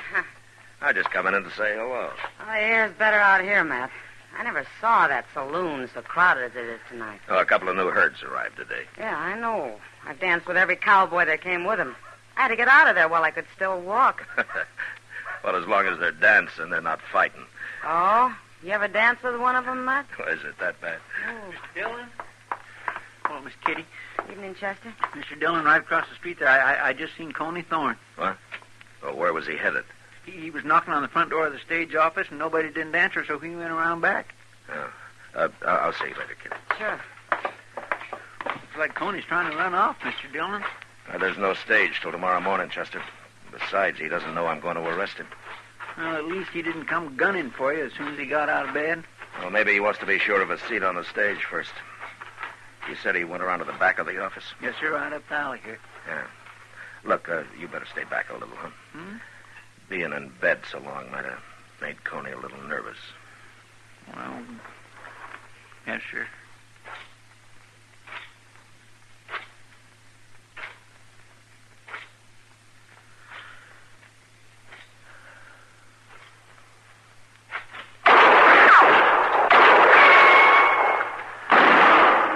Chester!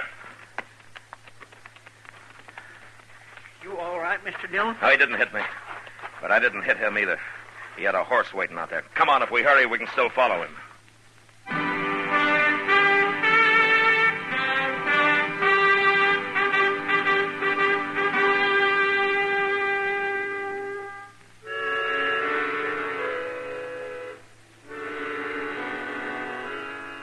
With the full moon to help us, Chester and I didn't have much trouble staying on Coney Thorne's trail once we hit it. We pulled up now and then and listened, and we could hear his horse running hard, not too far ahead of us. But he didn't run long. Coney had made a poor choice in the mount that he'd stolen, and had sold on him within an hour. We found the horse standing riderless with his head down, his legs weak and quivering. That poor horse is plumb bedrock, Mr. Dillon. He ought to be shot. Never mind the horse, Chester. Let's find Coney. He can't be very far. There's no place to hide out here. There's something over there, Chester. Off to the left there. It ain't moving. Yeah, let's take a look. Look, you ride straight from here, and I'll come in on an angle. Okay, sir.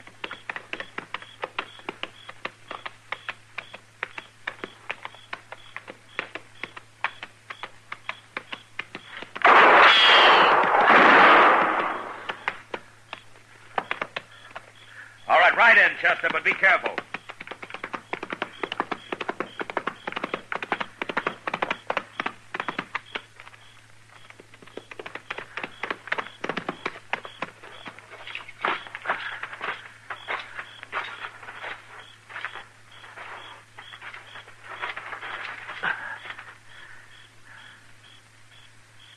Is he dead, Mr. Dillon? I don't know, Chester, but he's all through shooting. Yeah, Chester. Yes, sir. Been down here, take a look. Why, that ain't Coney Thorne. No. You ever seen this man before? No, sir, I don't know who it is. He ain't dead. No, but he's bleeding pretty bad. I'm afraid he soon will be. Who are you, fella? Hey, what's your name? Marshal. Yeah, that's right. I'm the marshal. Now, why did you try to shoot me back in Dodge tonight? Can't do nothing to me now. No harm in talking.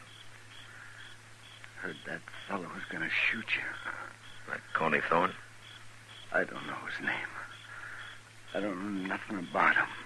Well, then what's he got to do with your trying to shoot me? Nothing. Only I figured I could do it, and they'd blame him. Oh, why? I never saw you before. Why did you want to shoot me? Kill a marshal? That'd be pretty good, wouldn't it? Kill a marshal? Yeah. Yeah, that'd be pretty good. Didn't work. You killed me.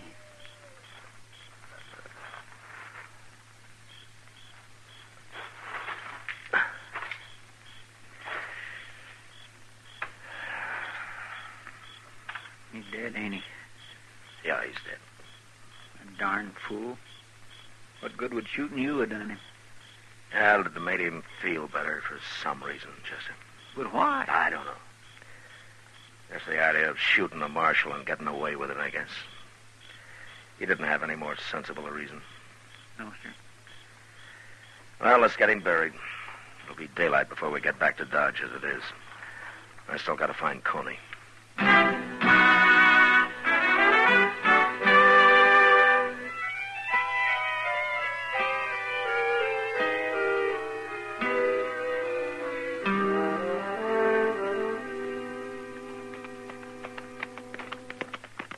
There's the stage. Mr. Dillon is just about to leave. We got back just in time. Now, why would Coney be taking the stage? He hasn't finished his business here yet. No, but he was trying to get into the office when I seen him last night. By heaven, there he is. Yes, sir, and Abby, too. Now, what are they up to? Now, let's ask him.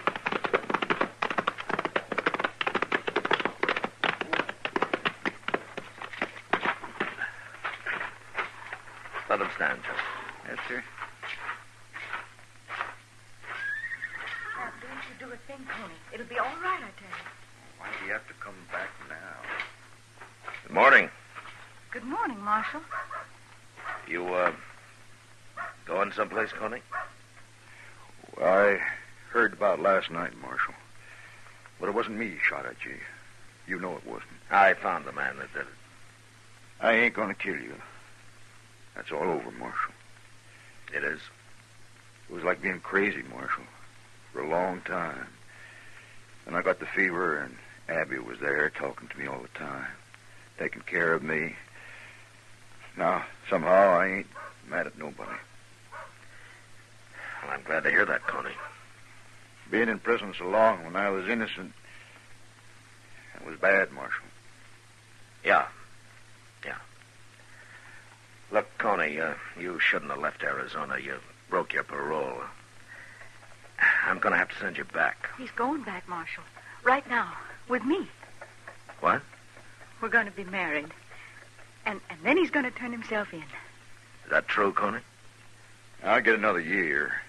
But Abby says it's the only way. You're going to get married, huh? We'll make out, Marshal. But please don't arrest him here. Let him go alone with me. It isn't much. You can give him that. Chester. Yes, sir? Go over to the telegraph office and write something out and send it to the marshal in Phoenix, huh? Well, what'll I say? Tell him thanks for the warning. And tell him if Coney Thorne did leave Arizona and came here to shoot me, I'd arrest him quick. But knowing Coney, I think he's learned his lesson. He's got more sense. Yes, sir. Now get going. All of you.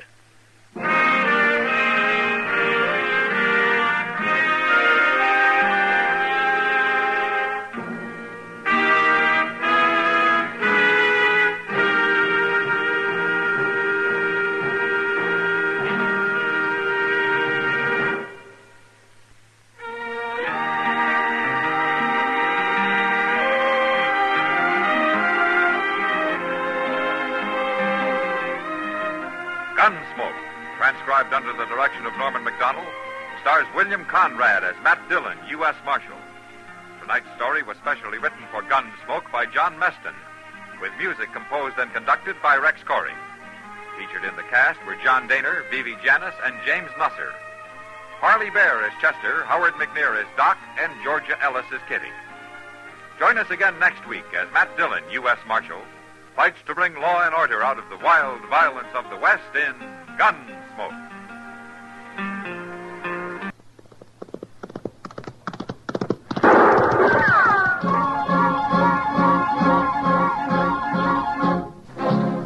Around Dodge City and in the territory on West, there's just one way to handle the killers and the spoilers, and that's with a U.S. Marshal and the smell of Gunsmoke.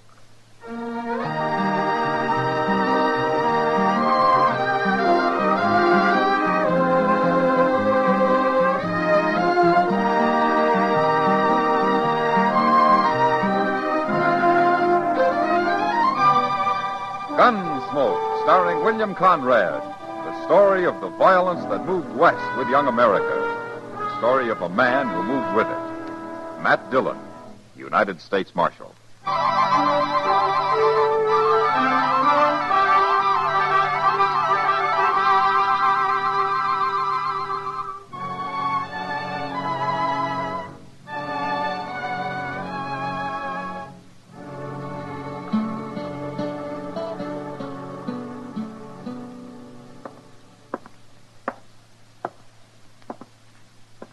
Barkeep. Well, what'll it be, stranger? Nothing. What? I don't drink. Is that what you come in here for, to tell me you don't drink? I didn't come in here to tell you nothing, Barkeep. You won't be the first stranger in Dodge I've had to straighten out. Which one of these men is the marshal? Marshal? The marshal. I was told I'd find him here. He's here. He's sitting right behind you, so don't start nothing. Oh. Is that him, sitting right there? That's him. Well.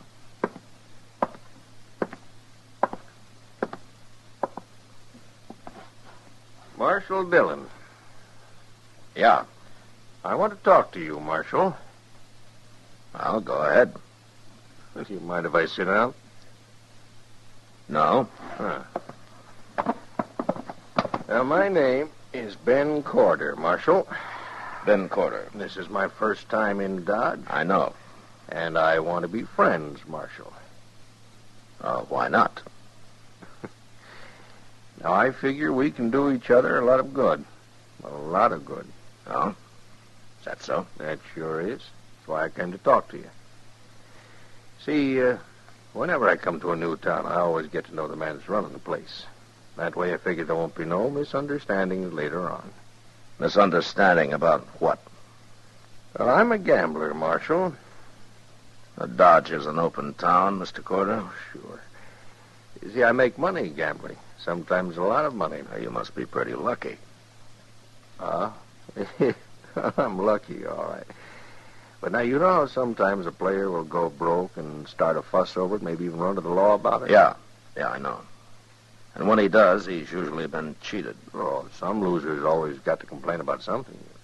Is that what you came to tell me, Mr. Corder? Oh, Marshal, you know what I'm talking about. Now, you take care of the troublemakers, and I'll take care of you. Say, a quarter of the profits, huh? Let me explain something to you, Mr. Corder. If a man loses his money gambling, I figure that's his lookout. But I still don't allow any crooked games in Dodge because sooner or later they lead to killing. So you run your game straight, or out you go. That's not friendly, Marshal. Now, you've made one mistake, Mr. Corder, trying to bribe me. You make another and you're through here. For good. Oh, you're one of the hard-nosed lawmen, eh? You'll find out soon enough, mister. Will I? Now, I've got an idea that I can persuade you yet, Marshal.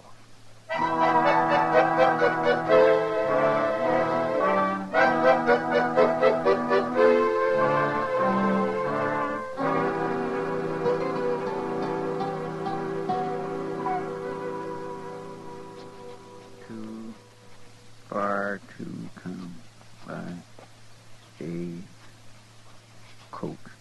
K-O-C-H-E-D-E-N-I.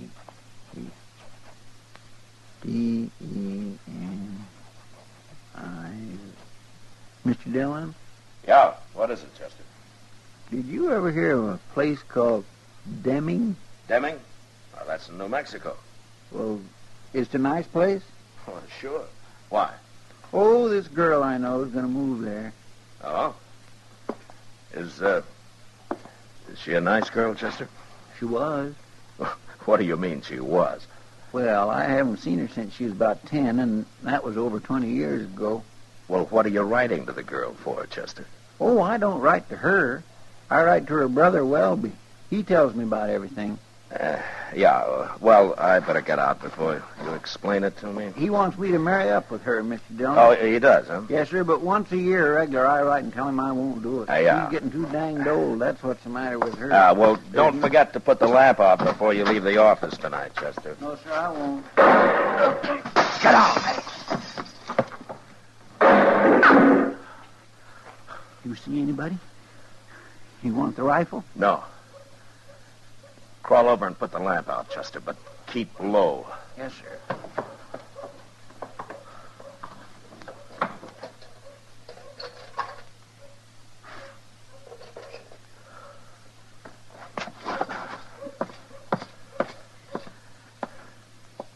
All right, we'll wait here a minute. He'll get away. Well, he had a rifle, Chester, and he was in the alley right across the street. It was mighty poor shooting. That's all he wanted to do was scare me. Oh, then it was that gambler you told me about. Corder, huh? Yeah, maybe. But I can't prove it. Well, you sure ought to do something about it. I am. Gonna get something to eat. What? Well, you go out and drop the word here and there about me getting shot at. But why? Just do it, Chester. Yes, sir. I'll be around later.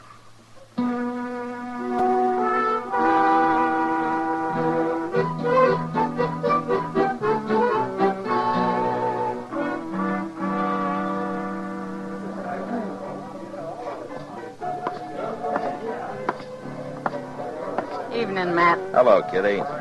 You, busy? No? Sit down. Thank you. I heard about you getting shot at tonight. Well, I've been shot before, Kitty. Oh. And I suppose I shouldn't worry about it. Now, Kitty, don't start that. It's just luck you weren't killed years ago, Matt. It stopped being luck, Kitty, when I learned how to handle a gun myself. Sure. And anyway, somebody has to enforce the law, don't they? Well, that's the way I look at it. I'm sorry, Matt.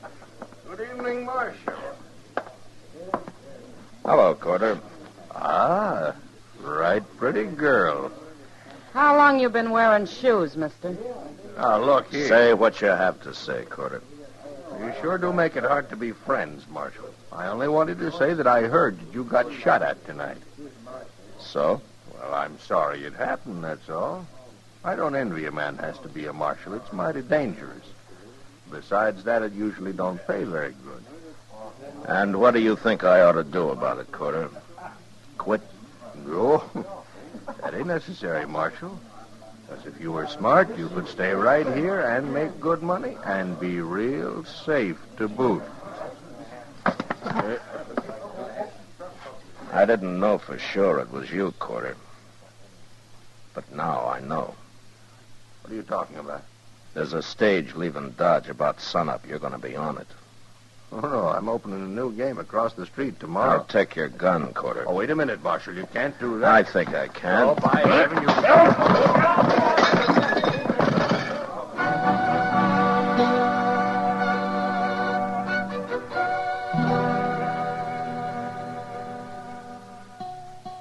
Corder went to bed early that night, in jail.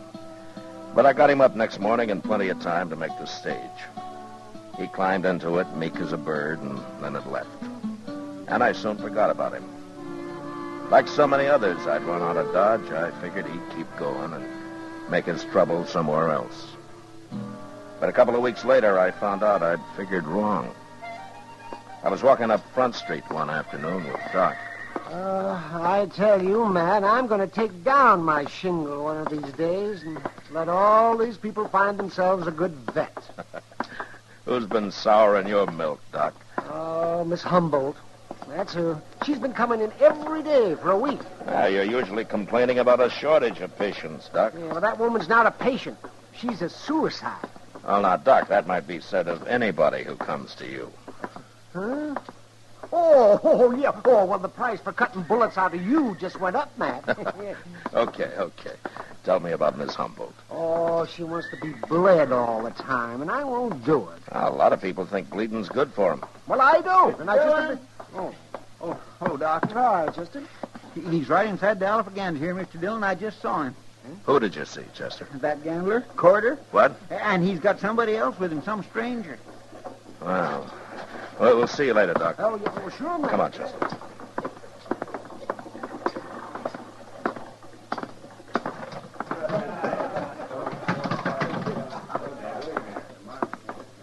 There they are. At the bar, Mr. Dillon. Well, I'll be... There he is, Toke. That's him. Him? I'm back, Marshal. Brought a man with me to sort of look after my interests. You won't buffalo him so easy. Hello, Toke. You really the marshal here? Didn't Corder tell you? He didn't mention no name. What are you talking about? Toke Moreland and I are old friends, Corder. We worked and rode a long time together. In fact, we went through quite a lot. Didn't we, Toke? Too much, Matt. Remember? Yeah, I remember. You're marshal now, huh? And you've sold your gun to Corder here. Is that right? That's right. So you're here to kill me? Yeah. I'm here to kill you.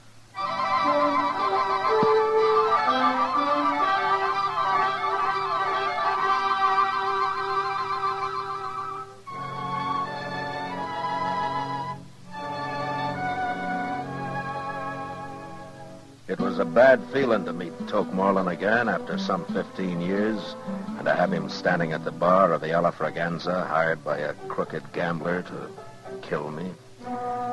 Toke and I had run horses together over in Colorado, until the night we rode into La Junta and got taken by a drunken mob and beaten half to death.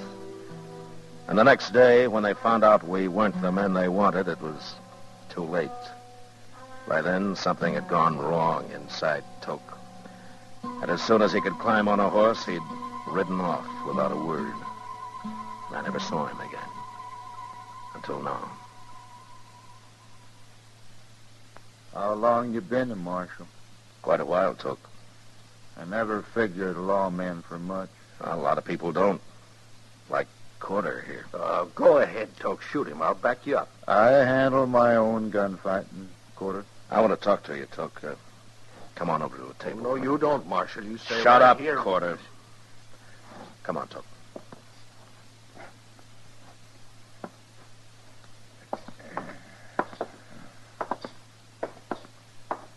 Sit down.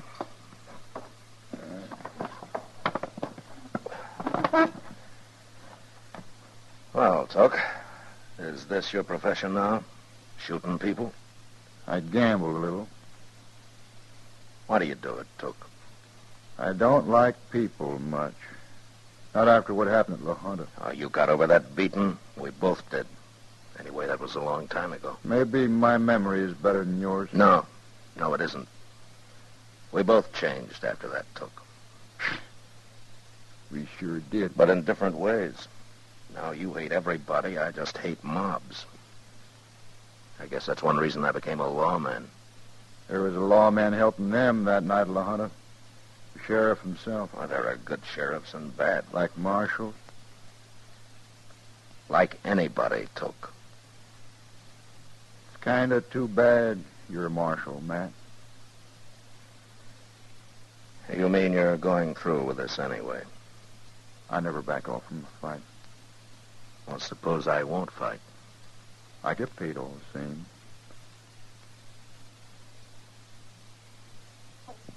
But you'll have to get out of Dodge. You think I'll do that? No. But I'll give you 24 hours to worry it around. All right, Toke. That gives you 24 hours, too.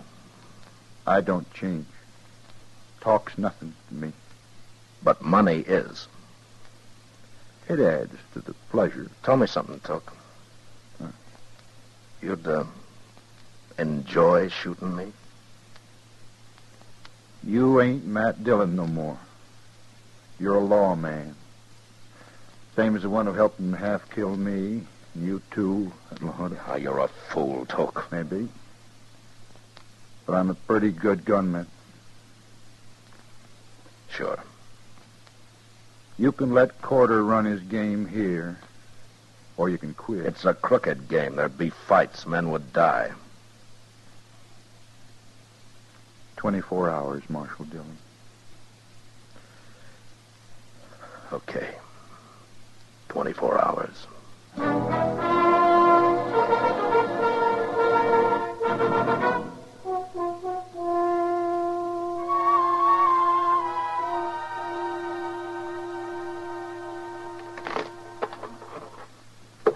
Your cut, Chester. You sure you don't want to stop, Mr. Dillon? Just because I've been losing? It could be a bad omen, especially today. That's like I told Kitty, Chester. I don't depend on luck. Oh, well. You two still playing cards? Oh, Doc. Doc, how many, Chester? One. Mm-hmm. Matt, you've been hiding out in here all day long while everybody's talking about how you let that gambler come back to town yesterday after running him out. And I don't like it. I'm taking 3, Chester. It'll all be settled tonight, Doc. Mm-hmm. Well, they're saying you're afraid of that gunman he's got with him, that Toke something. It's your bet, Chester. Doc, don't get drunk too early today, huh? We might need you. Oh, I quit. I can't even think to bet, Mr. Dillon. Okay, Chester. If there's anything I hate, it's a paid gunman. A paid gunman? Oh, so that's what he is. Ain't there no way at all to stop him, Mr. Dillon? How are you going to stop a man that kills just for money? Just for money? Hey, wait a minute. Doc, do you know where he is now? Really? Well, he was in the Texas Trail a little while ago, Matt. Good. I'll be back later.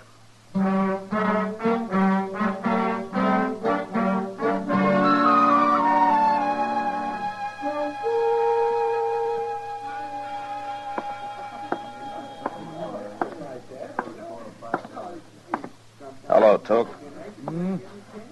Well, Marshal Dillon. Sit down, Marshal. You know Miss Kitty here? Hello, Matt. Kitty? I've been talking about you, me and Kitty. I'm talking about me, too. Good. That's what I want to talk about, Took. Me? Well, go right ahead.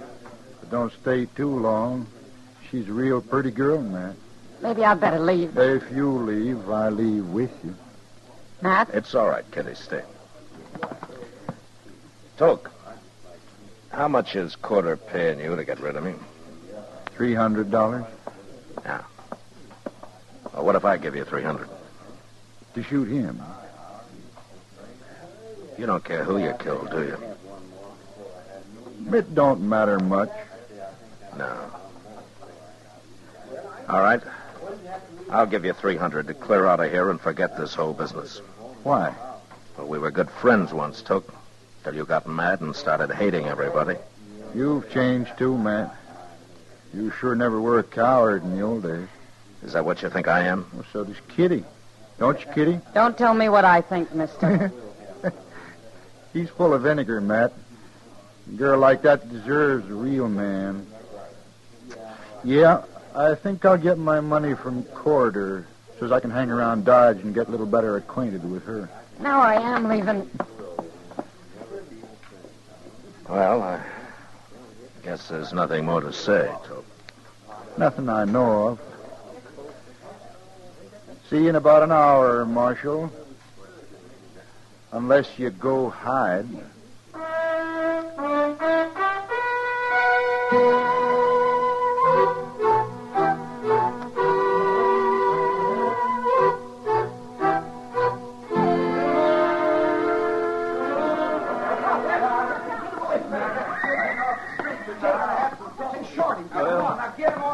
I told him, Mr. Dillon.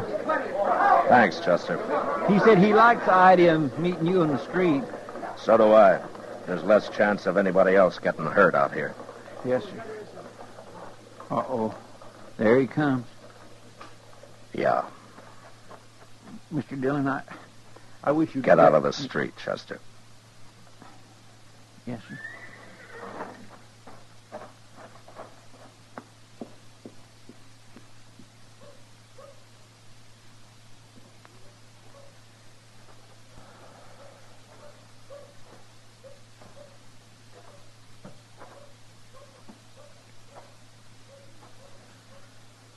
I guess you ain't a coward after all. Then get out of Dodge, Toke, and take Corder with you. Corder don't mean nothing to me. Does anything? Just killing people, especially lawmen. Okay, Toke. Go ahead. Watch me.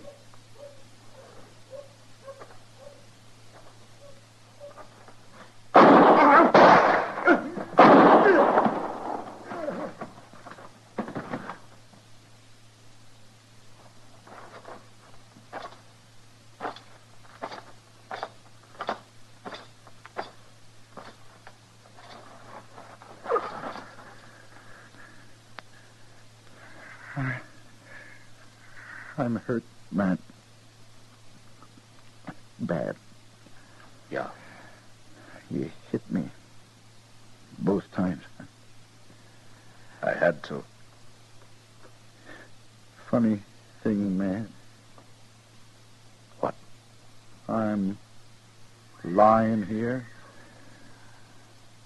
flooding inside, dying. But I ain't mad no more. I don't hate nobody. Toke, It's too late to do anything about it.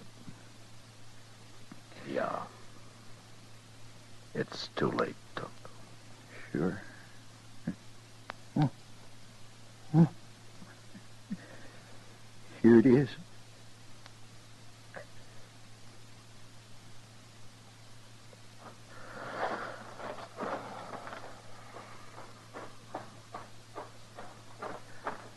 Chester. Yes, sir. Take care of him, will you?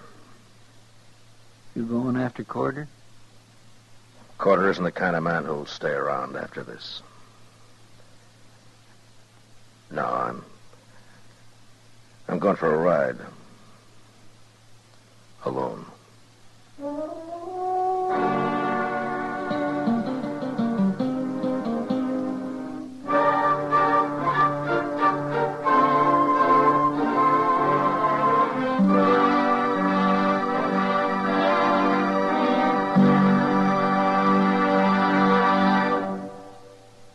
Gunsmoke, under the direction of Norman Macdonald, stars William Conrad as Matt Dillon, U.S. Marshal.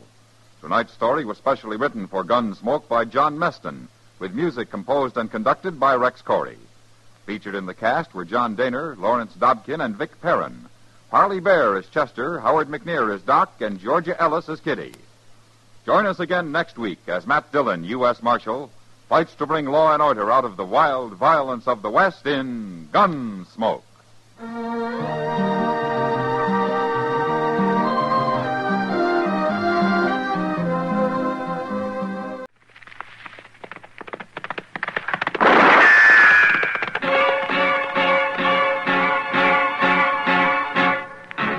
Around Dodge City and in the territory on West, there's just one way to handle the killers and the spoilers, and that's with a U.S. Marshal and the smell of Gunsmoke.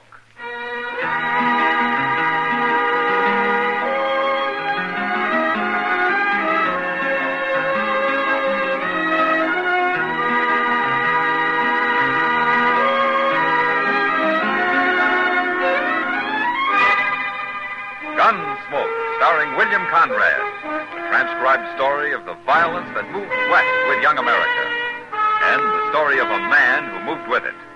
I'm that man, Matt Dillon, United States Marshal. The first man they look for and the last they want to meet. It's a chancy job, and it makes a man watchful and a little lonely.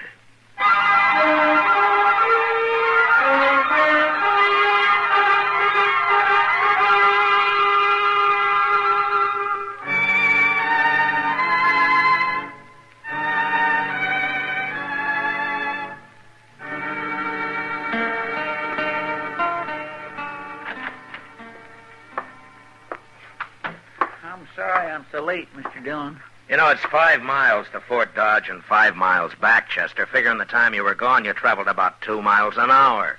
Well, Major Honeyman kept me waiting almost 3 hours, Mr. Dillon. Well, why didn't you leave the papers with the first sergeant? You told me to deliver them to the Major. Well, I should have explained, I guess. Well, that's all right. Me and the first sergeant enjoyed a couple of beers at the Sutler's. Oh. Well, I trust Major Honeyman didn't mind waiting. Him? Oh, no, sir. It was me, Mr. Dillon. You see, when I got there... It's all right. It doesn't matter. It's all right, Chester. It's all right. Wait. After all, it's a pretty hot day. Oh, hot ain't nothing like it. You know, sir, I was wondering all the way back, do you think maybe someday they'll invent a way to kind of cover up the sun a little? What? Who's they, Chester? Well, I don't know. The people that works on stuff like that. Them fellows that goes to school and all. You think they will? Well, I think any man that went to school very long ought to have more sense than to try to cover up the sun. Oh, well, I didn't mean all the way up. I meant just part of it. Oh, well, I can think of one man that's already done that. Really? Who's that? A fella called John B. Stetson. Oh, now, Mr. Dillon, I'm serious. So am I, Chester. Marshal Dillon? Hello. Jim Hill, Marshal, from Amarillo. How do you do? This is Chester Proudfoot. Chester? Glad to know you. I'm looking for a man, Marshal. Fella called Dan Gratt. You know him? No, never heard of him. Have you, Chester? Ain't no Dan Gratt around here. Well, he's coming here. Told one of his girls in Amarillo he was. I'll wait for him. What do you want him for, Hill? Murder? Murder? He shot 3 men in Amarillo. 2 of them in a fair fight, but he made a mistake with the last one. Gratt didn't know it, but the man wasn't even armed. A friend of yours? No, I didn't know him. Some gambler. Then why are you after Gratt? I thought maybe you'd heard of me, Marshal. I'm sheriff of Amarillo. Oh, I see. Well, it's been a long time since I've been in Amarillo. It's no quieter than it ever was. But it'll get worse if I don't stop men like Dan Gratt, no matter how far they run. You said he didn't know the man wasn't armed. Well, why would he be running? He found out after he'd shot him. They say it shamed him killing an unarmed man. One thing about Grad, Marshal, he ain't no coward. But he enjoys shooting people. He's a gunman. And I'll tell you something, Marshal. Dan Grad ain't well known, but he's about as handy with a gun as anybody in the state of Texas. Men who watched him say he's the fastest they ever saw, bar none. Well, I'll help you take him, Sheriff. I only come here to tell you what I was doing in Dodge, Marshal. I don't need no help. Well, he's just a murderer. Why take a chance? I'm pretty good myself, Marshal. I ain't afraid of him. Oh, okay. And if you run into him first, save him for me. I'd hate to have made the ride up here for nothing. I'm staying at the Dodge house, Marshal, if you want to find me. So long. So long. Mr. Dillon, I don't quite make him out. Oh, why not, Chester? Well, I mean not wanting you to help him. If it's true what he says about this Dan Grad. The sheriff's like a lot of men, Chester. He's too proud, too confident in himself. It'll get him in trouble someday. Yes, sir. It's a mistake some gunmen make, too. You mean like Dan Grad? Oh, I don't care about Dan Grad, Chester. It's Sheriff Hill I'm worried for.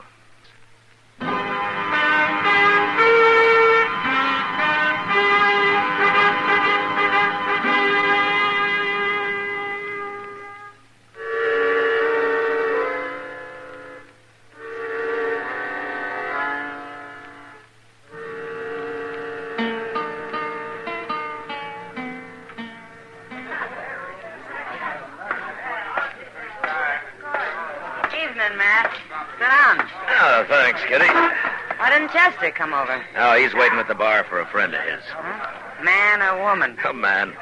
He owes Chester some money, he said. Then they won't be friends for long. That's only $2. I lost friends for less money than that. You must have lived among mighty poor people.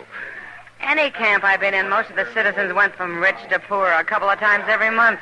Well, that beats working for a living. You believe that? Why don't you take up gambling, Matt? You know, sometimes I think that might be a good idea. Well, it's safer than what you're doing now. Instead of being safe, all I wanted, I'd take up raising hogs and potatoes, Kitty. That's about what I figured. They told me at the bar you was Marshal Dillon. Yeah, that's right. I just rode into town, Marshal. You're the first man I wanted to see. Well, what about? Like this, Marshal. I'm kind of free and easy in my ways. Sometimes people don't understand. Understand what? That they shouldn't try to stop me. Well, nobody's stopping you, stranger. You do whatever you want. Short of breaking the law. It's the law I'm talking about, Marshal.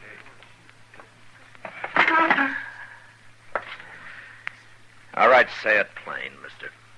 Sure. I get in a fight. I kill somebody. I don't want no trouble about it. That plain enough? Where are you from? Texas. Amarillo? How'd you know? The sheriff, Jim Hill, he's here waiting for you. Grat. Where is he? I don't know. He'll probably be in here later. Why don't you wait? No. I'll find him. And after I do, we'll talk some more, Marshal.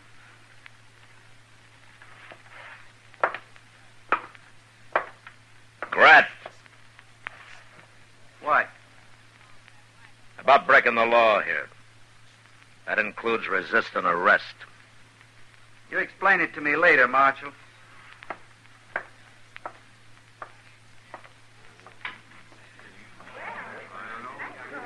Chester. Yes, sir, Mr. Dillon. Chester, go find Sheriff Hill and tell him Dan Grat's in town. The least we can do is warn him. Okay, sir. Where's your gun, Chester? My gun? Oh, it must be over at the office. I'll go right over and get it. You better find the sheriff first. And hurry. Yes, sir. I'll try the Dodge house. Can't you stop it, Matt? I can't interfere with another lawman, Kitty. I offered to help, but he wouldn't have it. Why not? You too proud? Yeah, that's right, Kitty. He's too proud. You think Grat's going to kill him? Well, I think he'll try. You don't like not being able to do anything about it, do you, Matt? No, Kitty, I don't. Yeah, you stay in here, Kitty. Grat found him, Mr. Dillon. Right there in the street. He yelled at him, and then he shot him. As soon as he turned around and got set. Oh, that Grat's the one fastest man I ever saw. I mean, he's just terrible Keep fast. out of the way, Chester. He's waiting for me. Yes, sir.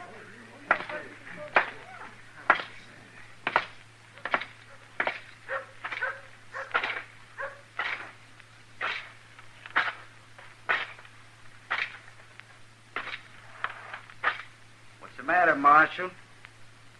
I break one of your laws? You just killed a man, Grat. He ain't the first man I've killed. Jim Hill was a lawman. He was here to arrest you for murdering an unarmed man in Amarillo. I didn't know he was unarmed. Your mistake. I'd have killed him anyway. I can kill anybody. Like you. Right now.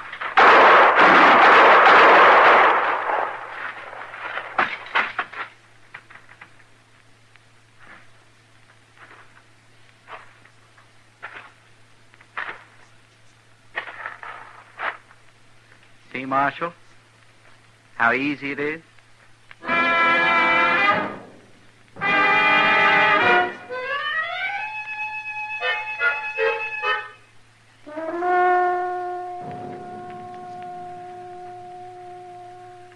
How is he, Doc? Well, I can't tell yet, Chester. Oh, Doc. He was hit in the head as well as the arm, Chester, and he's still unconscious. We'll know what damage it did when he comes to, and not before. I've done everything I can for him. Yeah, I know, Doc. Of course you have. Another fraction of an inch, he'd be dead now. As it is, he may be all right in 10 days. Well, who knows? I don't. Brad hit him first shot. I could tell. Mr. Dillon still got one off. I don't know why he had to miss him. Of course he missed him, Chester. Matt was out on his feet when he fired that shot. He dropped his gun before he fell. And who wouldn't with 2 bullets in his arm? Is it ruined, Doc? His arm? No, it's not ruined. It'll be stiff for a while. Doc? Mm-hmm. If I'd have tried to kill Grat if I'd have had my gun, I was going to pick up Mr. Dillon's and do it, but Grat kicked it away from me. It's a good thing he did. I wanted to kill him. I know, I know how you felt. It's a terrible thing watching a man like Mr. Dillon get shot that way, Doc. Of course it is, Chester, but killing Grat won't help him now. Well, if Mr. Dillon dies, I'll kill him. I'll get me a shotgun and I'll kill him. I'll blow him in half, then we'll see how doggone fast he is. No, calm down, Chester. You mustn't get... I tell you, you go put some coffee on the stove right over there, yeah? We'll both need it before the night's out. Okay, Doc. But I sure hate to think of Grat standing around at some bar bragging how he shot down Mr. Dillon.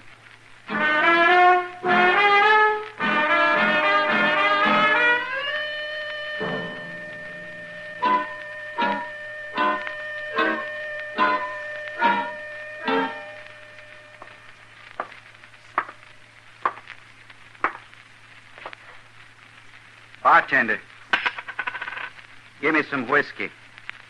Coming up. You're Dan Grat, huh? I don't know you, mister. No offense. I heard your name, Grat. Everybody's talking about you. What are they saying? How you shot the marshal and all. You're pretty fast, Grat. The man that beat me ain't found a father yet. How come you didn't kill the marshal? He's still alive? They say he is. Whiskey. What's this, bartender?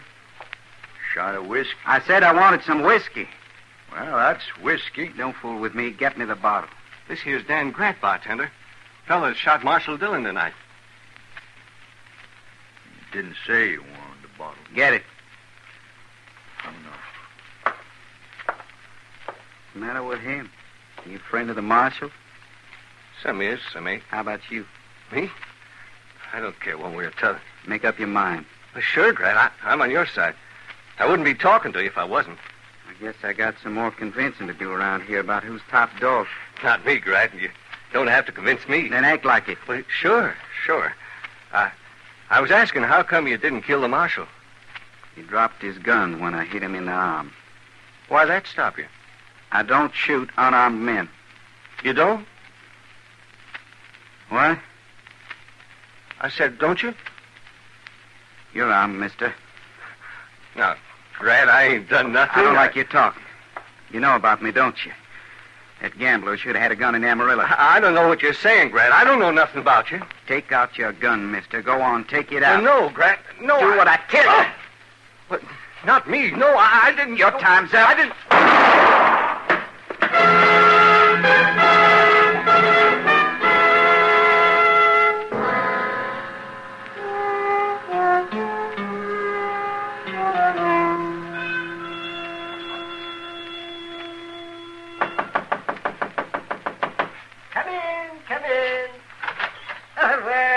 Kitty. Hello, Doc. Oh, Matt'll be glad to see you, Kitty. Is conscious? Oh, sure, he has been all morning, since about dawn. Of course, he slept some since then. Is he going to be all right, Doc? Kitty? Uh-oh, there's your answer. Let's go back and see him.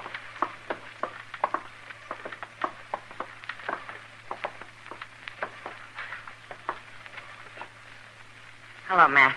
That's nice of you to come by, Kitty. I was going to make you some soup or something, but I thought I'd see what you wanted first. Oh, good. You know, that's been worrying me, Kitty. I was hoping somebody'd come by in time to keep me from being poisoned by Doc's cooking here. Oh, poison, but you watch what you're saying, Matt. I could decide you're too sick to eat. Yeah, I could. I could keep you starved for weeks. It wouldn't be worth it to you, Doc. Not with me taking up your bed the whole time.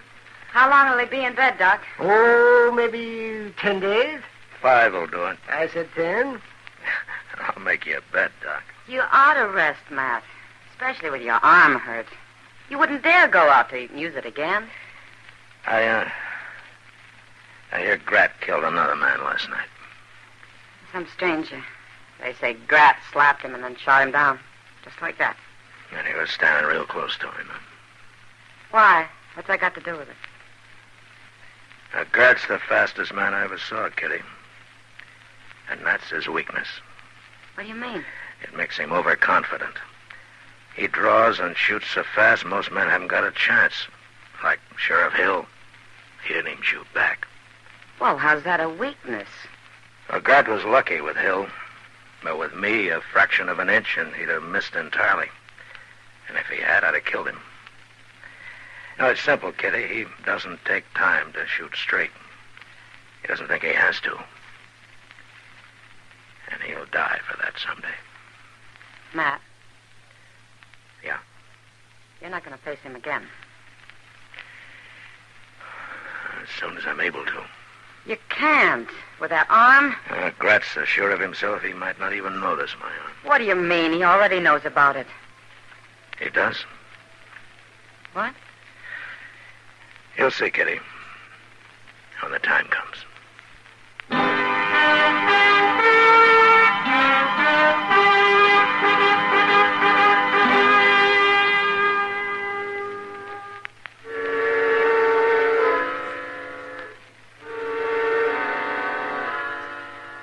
It made Doc awful mad, but 5 days later I got up. And then for the next week I spent every day down by the river, drawing and shooting. Drawing and shooting for hours on end. Doc told me I'd have a headache and the gunfire didn't help ease it, but I kept on. Grat found a fight and killed another man while I was at it. And I guess that spurred me some. Finally, I'd had enough, and I went into the office one noon where Chester was waiting for me. I declare, Mr. Dillon, your arm won't never heal if you keep working it so hard. Oh, my arm's in fine shape, Chester. I don't see how it could be. And I'm hoping Grat won't see how it could be either. I don't understand, Mr. Dillon. Grat's so sure of himself, I'm gambling he won't notice it. Notice what? My gun. Your gun? Why, you're wearing it in your belt, Mr. Dillon. What'd you do with your holster? It's hanging on the wall over there, Chester, where it's been all week. Well, forevermore. It's easier on your arm drawing it from your belt, is that it? Well, that's part of it, Chester. Have you seen Grat today? Yes, sir. This morning. Over at the Alafraganza, playing faro. Yeah. Chester. Go find him, will you? Yes, sir. But what'll I tell him? Tell him that I'm going to arrest him about sundown. Let's say 5 o'clock. And I'll start looking for him in the plaza. That way the word will get around and nobody but us will get hurt. I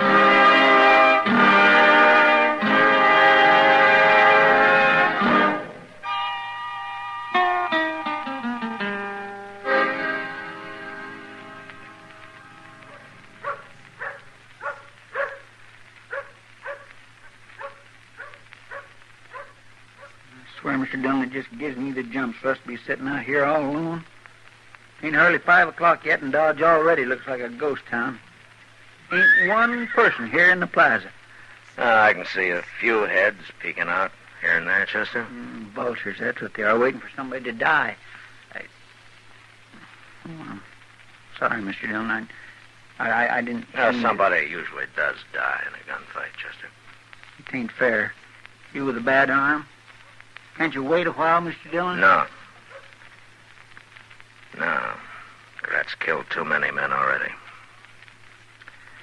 No, I've waited long enough. Well, I'll fight him. By golly, I will. I'll fight him. You would, wouldn't you, Chester? Yes, sir. Thank you.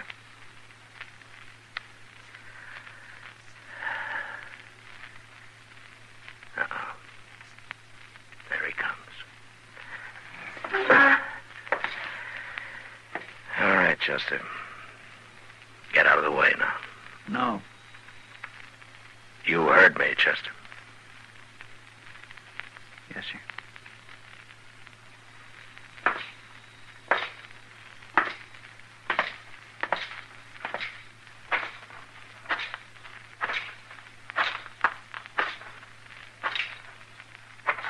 All right. That's far enough, Grat. I was just going to shake hands with you, Marshal.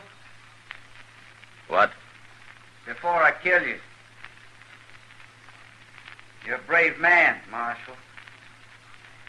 Shot you down once and you're back even before you're well. You're either brave or you're crazy. Doesn't matter, does it? No. I'll kill you anyway. You're pretty sure of that, aren't you, Grat? Why shouldn't I be? I already know I can outdraw you, even without your arm being bad. Yeah. Yeah, that's right. You can. Never saw a man wanted to die so much as you do. What's the matter with you, Marshal? Wait a minute. You ain't wearing a gun. It's stuck in my belt. Oh, yeah. Well, that'll make it even easier, won't it? Let's find out, Gratz.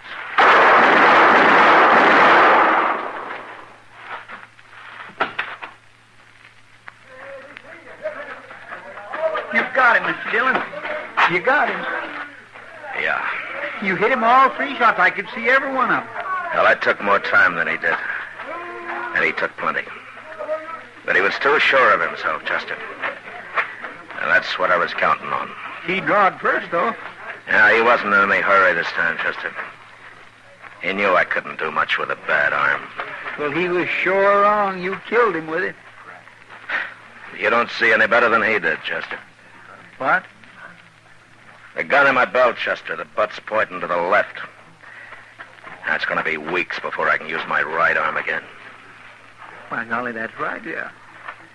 You use your left hand. It wasn't until I started to draw that he noticed it. And when he did, it gave me an extra second. And it cost him his life.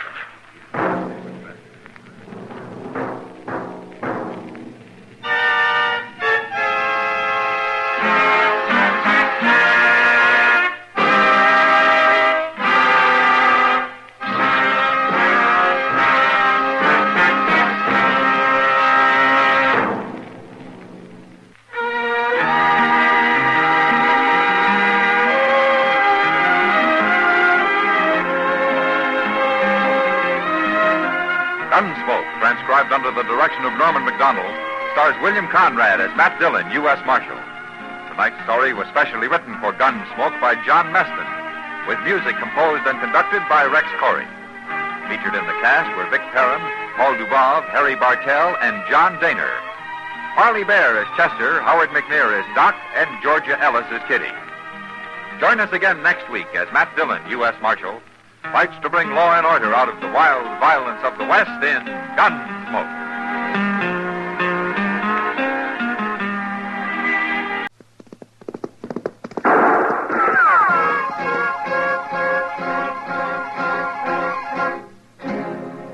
Around Dodge City and in the territory on West, there's just one way to handle the killers and the spoilers, and that's with a U.S. Marshal and the smell of Gunsmoke.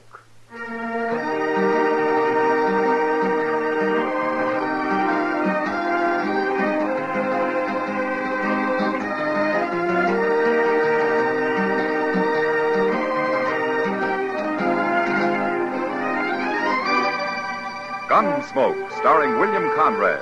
The story of the violence that moved west with young America. The story of a man who moved with it. Matt Dillon, United States Marshal.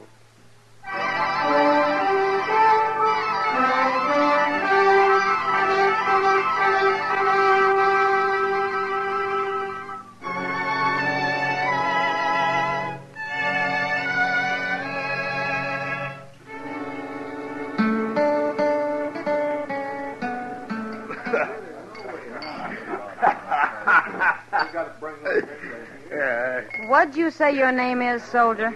Gallagher. That's my name. All right, Gallagher. Now, don't you think you've had enough? It isn't even night yet. I'll never have enough. You plan to show up at the fort this drunk? Lady, maybe I won't show up at the fort at all. Now, what do you think of that? Gallagher, you better start worrying about what Captain Shaw's going to think, not her. Hey, what are you doing here, Spear? I've been an hour looking for you all over Dodge. How'd you get that drunk in an hour, anyways? Drinking! Are you responsible for this? Oh, sure. The Indians pay me to keep you soldiers drunk. That ain't funny. He's a grown man, isn't he? That's not the point. What's the point? You shut up, Gallagher. We'll be an hour late now, and that's all Captain Shaw needs to fix us. Captain Shaw can go hang. You wasn't so drunk I'd leave you and just ride out alone. Yeah, that'd be just like you, Spear. Just like you. Come on, get up out of that chair. I'll drag you out. Oh, leave me be. Come on. I ain't have started here yet. Cut your peaches, gal. Thunder ain't rain. Shut up, Gallagher. Why don't you listen to your friend? You're just going to get into trouble here. Who's kissing your hand anyway? That's no way to talk. I'll kill you for that. Beat your drunk.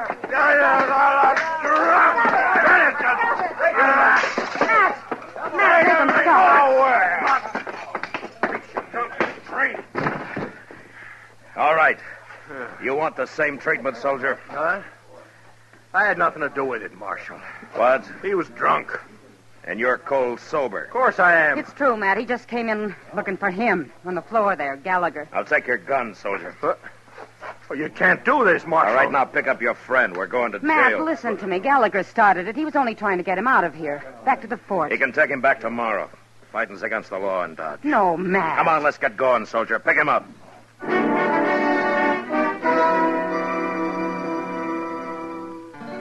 The past week, we'd had nothing but trouble in Dodge. Men had fought and gouged and knifed and shot each other that I began to wonder if they gave a thought to anything else in the world. It had set my temper on edge, and I suppose I'd become as bull-headed as they were. Anyway, I threw the soldiers in jail and went off to supper and forgot about them. For some reason, the town was reasonably peaceful that night. The change sort of took the edge off of me. Next morning, I felt half human for the first time in days. I turned that cowboy loose early, Mr. Dillon. He seemed tolerably repentant. Well, he should be, Chester. But those two soldiers look pretty glum. What are you going to do with them, sir? Oh, yeah. Well, you better go back and let him out, huh, Chester? We'll have the Army in here looking for him if we don't. Yes, sir.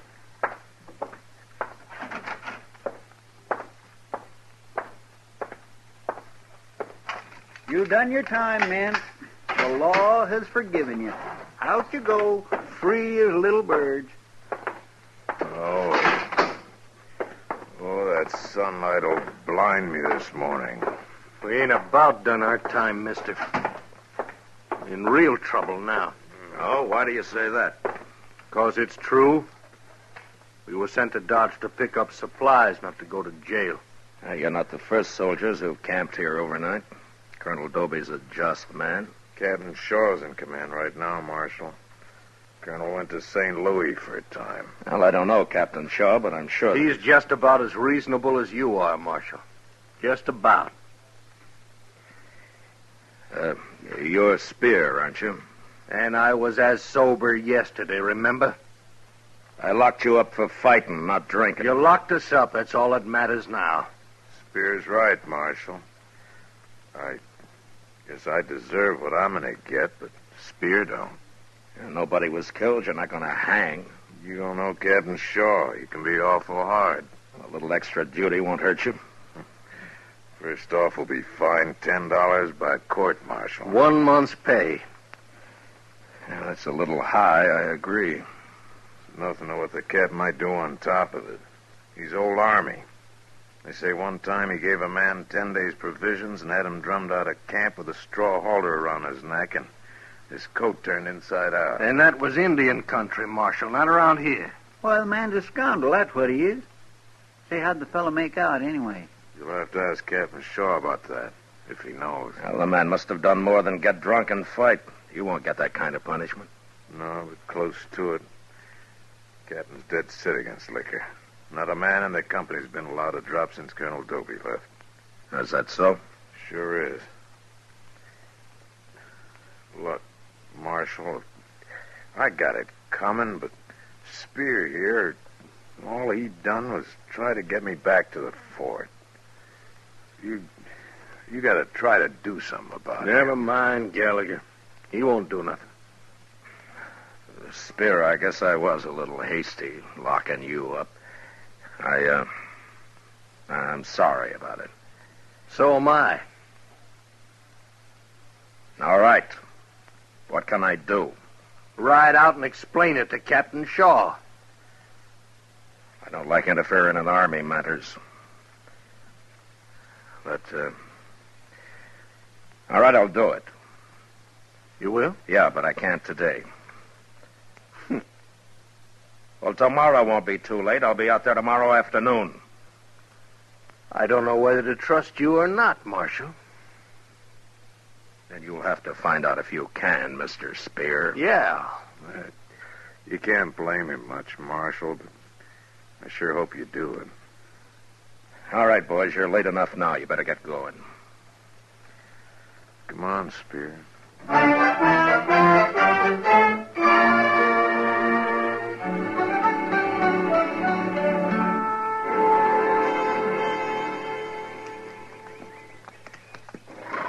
While you're talking to Captain Shaw, I think I'll go see the sutler, Mr. Dillon. He's an old friend of mine. All right, Chester. Name's Larson. Been selling goods to soldiers for 10 years that I know of. Say, I'll eat with him, too, in case you should get asked to supper. Oh, fine. Say, doesn't that look like Spear there? Where? Just outside the fort there, the man with the shovel. Oh, yeah. Say, what's he digging anyway? Come on, let's ride over there.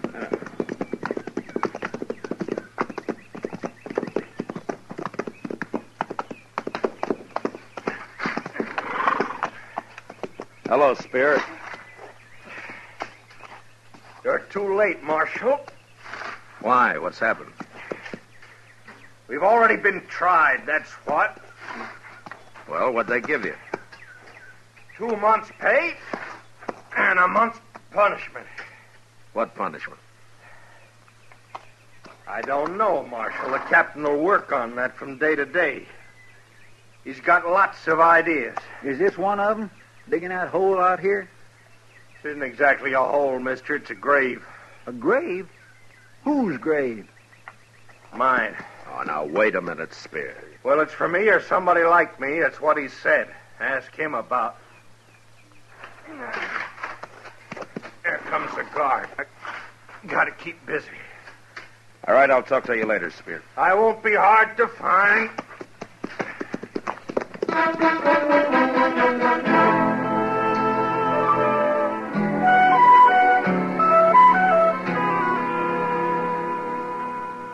And that's the whole story, Captain. I locked Spear up, too, and for no justifiable reason at all. He was fighting, wasn't he, Marshal? He was trying to get Gallagher out of there, that's all. I have already decided Gallagher's punishment will be the more severe. Yeah, but Spear doesn't deserve any punishment at all. Don't you see that? If I may ask, Marshal, what is your interest in this case? Look, I made a mistake, Captain. If I hadn't thrown Spear in jail, he'd be all right now. The man's been done an injustice. Not exactly. He'd been an hour late in any case. What? He and Gallagher had orders to report here to Lieutenant Adams at 6 o'clock. But at 6 o'clock, they were arrested in Dodge. If they had not been arrested, it would have taken them an hour to ride to the fort. Therefore, they would have reported in at 7 o'clock, 1 hour late. Oh, but Captain, Spear spent that hour trying to find Gallagher. A soldier must learn to take care of himself, Marshal. Evidently, Spear hasn't learned. So it's my duty to teach him. This just doesn't make sense. I am a soldier, Marshal. You are a civilian. I wouldn't expect you to understand. Anybody can understand what's just. The Army has its own justice, Marshal. Like making a man dig his own grave? Oh, you saw him. Of course. Gallagher's digging one behind the fort. Why? Sentimental reasons, I suppose. Of mine, to be sure. What does that mean? It goes back a long way, Marshal. You see, I served under General Winfield Scott at Veracruz in 47. And I remember an order he once sent down, and it concerned soldiers who'd been found drunk. Now, don't tell me General Scott had them shot. No. His idea was to impress upon the command that such a grave would be wanted sooner or later, either for the drunken man or for some drunken companion. And did the soldiers understand that? Soldiers understand orders, Marshal. Or they can be made to. Tell me, Captain, what do you think Colonel Doby would do about this? In Colonel Doby's absence, I am in command of this company. Then Spear will be punished even though he's innocent, huh? This is an Army matter, Marshal. Yeah. Goodbye. Goodbye, Marshal.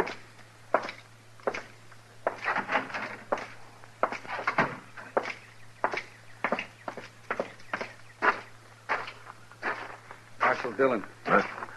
Yeah. I'm Lieutenant Adams. Oh, how do you do, Lieutenant? I'm the officer Spear and Gallagher were to report to night before last. Oh, yeah, the captain mentioned that.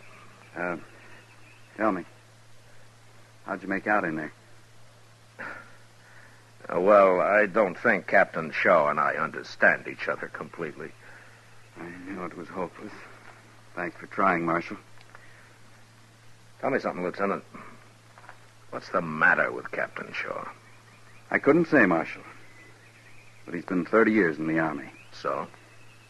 Colonel Doby's been in 10. Oh, I see. Will you join us at mess, Marshal? We eat in about 10 minutes. Oh, thank you very much. I'd like to, if you don't mind. Sorry I can't offer you a drink. Captain's orders. Yeah, I know. Lieutenant, when does Colonel Doby get back from St. Louis? We haven't heard. Soon, I hope. Yeah. You see, Gallagher can take it. He knows he's guilty, for one thing. Spear, I'm worried about. Already, he's not the same man he was. Yeah, I suppose he's lost faith in people. He was always a fine soldier. I just hope he can hang on long enough. No? Long enough for what? Oh, let's say long enough for Colonel Doby to get back before Captain Shaw drives Spear to something like... Come along, Marshal. We'll wash up.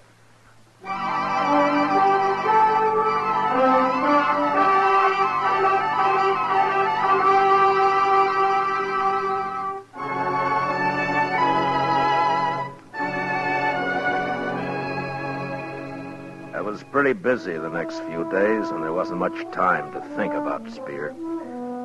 But when I did think about him, I got to wishing I'd never let myself be hired for this job. Nearly a week passed, and then one day, about noon, I went to the office and found Kitty waiting there with Chester. I told her you'd be along any minute, Mr. Dillon. It's nothing serious, I hope, Kitty. Well, it could be, Matt. She wouldn't tell me a word about it. I offered to help, but no, she said. She'd wait until you got here and then... All right, Chester. Well, Kitty. Matt, this morning, about 8 o'clock it was, I was... Wait a minute. Lieutenant Adams. Hello, Marshal. Chester. Hello, Lieutenant. This is Miss Kitty, Lieutenant. Oh, yes, of course. I didn't recognize you, Miss Kitty. That's all right, Lieutenant. I'll be brief, Marshal. It's about Spear. He's deserted. What? Last night, just before chow. How'd he get away? Well, Captain Shaw hasn't had those men guarded very close. They're still digging graves, and with only one guard for the two of them. Spear took off when the guard was at the back of the fort near Gallagher, and so... Well, have they found him yet? No. But the captain has the whole company out after him. I just posted a couple of men at the depot. Most everyone else is fanned out over the prairie, horseback. You think maybe the captain wanted him to run off, Lieutenant? Maybe that's why he made it so easy, huh? A lieutenant doesn't judge his captain, Marshal. But I'm worried about Spear. He might do anything now. Yeah. I knew you'd be interested, so I just dropped by to let you know what's happened. Well, thank you, Lieutenant. There's something else, Marshal. What? Captain Shaw has ordered me to search the town. Oh? He's sending me 2 more men. I hope you won't object. Well, ordinarily I would, but I understand. Thank you, Marshal. Goodbye, Miss Kitty. Goodbye. Chester? Bye, Lieutenant. Matt, that's what I came to tell you about. Spear's hiding in my room. What? Since when? This morning he showed up about 8 o'clock. Said he has to hide during the day. He promised to leave tonight. But why did he come to you?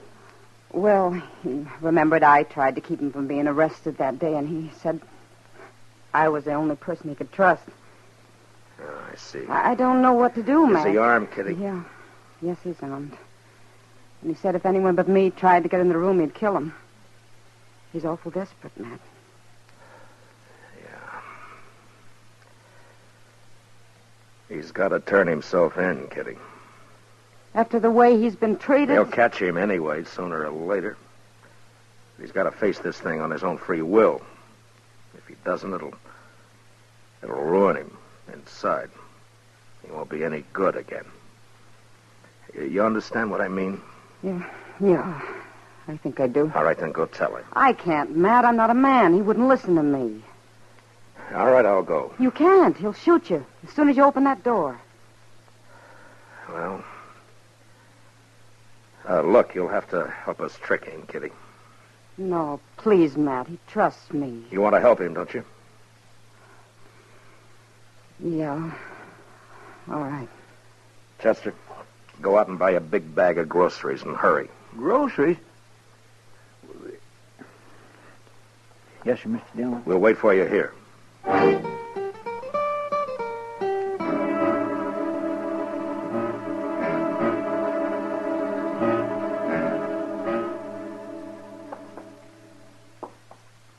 Stay off of your heels, Chester. Quiet. All right, you go ahead, Kitty. We'll be there when he opens the door. All right, Matt.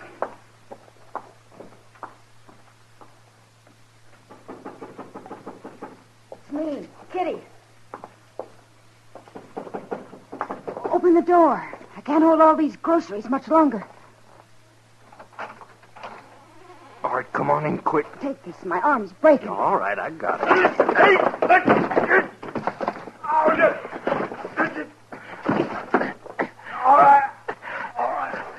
All right, close the door, Chester. Yes, sir.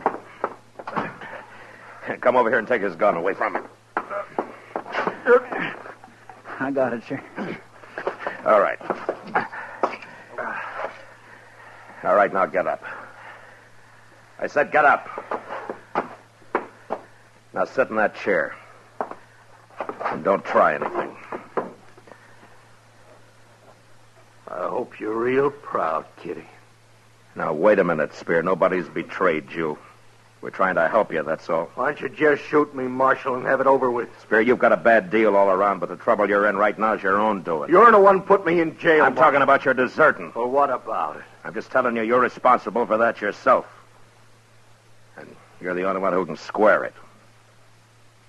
Give yourself up. Give myself up? You mean you're not taking me in? I got nothing to do with it. This is between you and the Army. Please, Spear, do it. He's right. You mean I can walk out of here right now? And you won't stop me? That's right. Why are you doing this, Marshal? Spear, I've been told that you're a good soldier. But right now you're in trouble. And you and I are both responsible for it. I shouldn't have thrown you in jail, and you shouldn't have deserted. Well, so? I'll do my part, and I think you'll do yours. You'll do yours by turning yourself in. I don't know, Marshal. Yeah, what, Chester? Down there in the street. Lieutenant Adams and 2 soldiers, and they're headed right in here. Give myself up, huh? You got it planned pretty neat, Marshal. Maybe the Army will give you a reward for this, huh?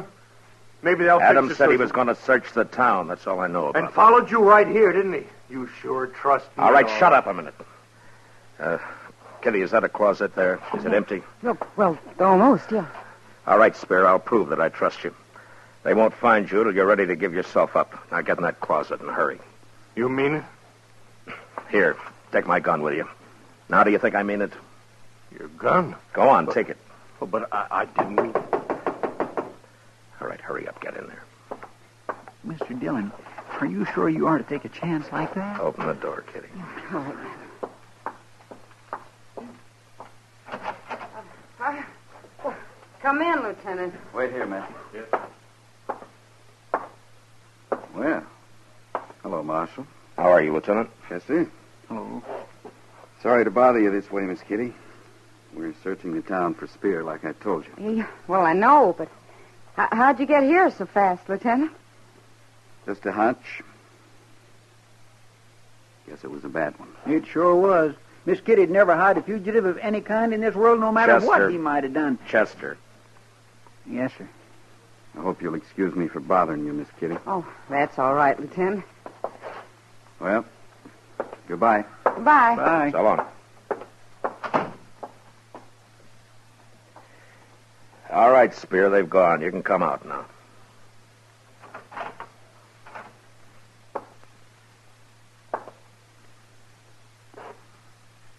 Well? Here's your gun, Marshal. Thank you. We'll leave you here, and I'll send Lieutenant Adams back alone. That is, if you've decided. Okay, Marshal. Oh, that's fine. You're doing the right thing, Spear. Chester, give him his gun. Yes, sir. Here you are. Thanks. Come on, Kitty. Chester. So, Marshal, Yeah? I'll be all right now, Marshal. No matter what that captain thinks of. Sure you will, Spear. Good luck to you. Thanks, Marshal. I thank you.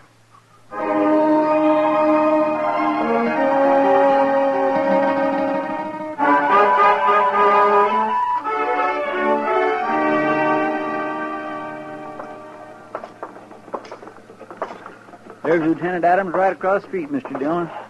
You and Kitty go on into the Texas Trail, huh? I'll join you later. All right, sir. Hurry back, Matt.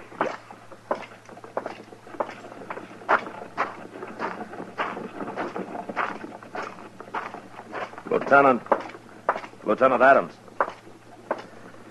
Yes, Marshal. Where are your men? Oh, they're scouting the Alafraganza there. I don't think they'll find him, though. You don't? No, I don't. I see you got your gun back, Marshal. You don't miss much, do you? I kind of wondered at first why you didn't have it upstairs, eh? And? Well, I don't suppose Captain Shaw'd much appreciate an officer who searched a room, didn't even bother with the closet, would he? Captain Shaw might not, Lieutenant, but I think Spear will. Is he waiting for me, Marshal? Mm-hmm. It was a mighty long chance you took. Yeah, it was worth it. Let me know how he makes out, Lieutenant. I sure will, Marshal. Especially seeing as how you kind of got a stake in him now. Well, so long. Goodbye, Lieutenant.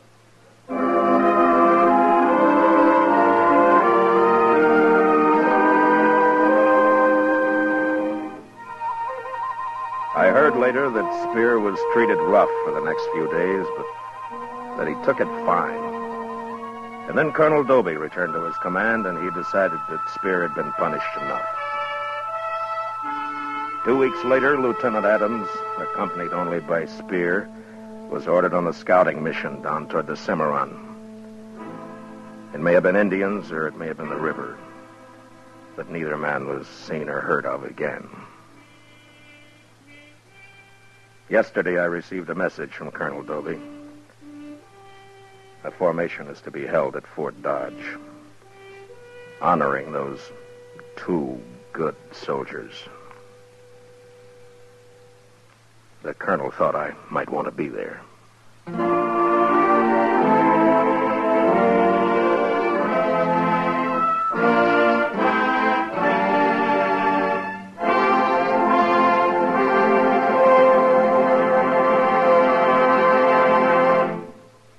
Gunsmoke, under the direction of Norman McDonald, stars William Conrad as Matt Dillon, U.S. Marshal. Tonight's story was specially written for Gunsmoke by John Meston, with music composed and conducted by Rex Corey. Featured in the cast were Lawrence Dobkin, Harry Bartell, Paul Frees, and Vic Perrin.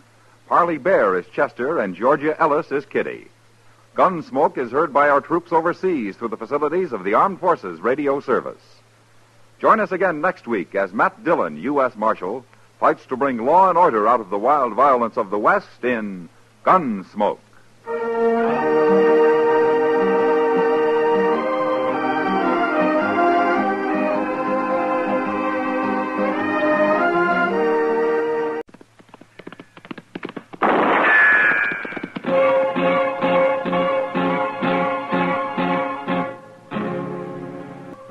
Around Dodge City and in the territory on West, there's just one way to handle the killers and the spoilers, and that's with a U.S. Marshal and the smell of gun smoke.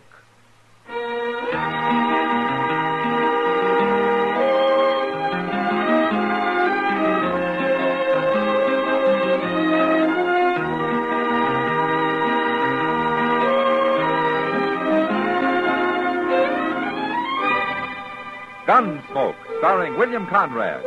A transcribed story of the violence that moved west with young America. And the story of a man who moved with it.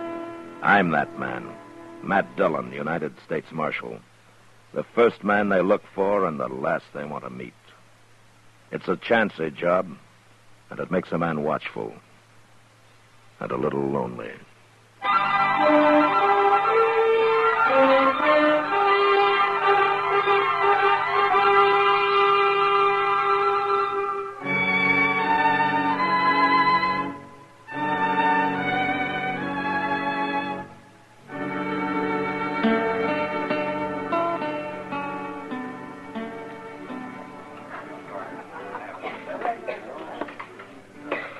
Barkeep, What'll it be, young fellow?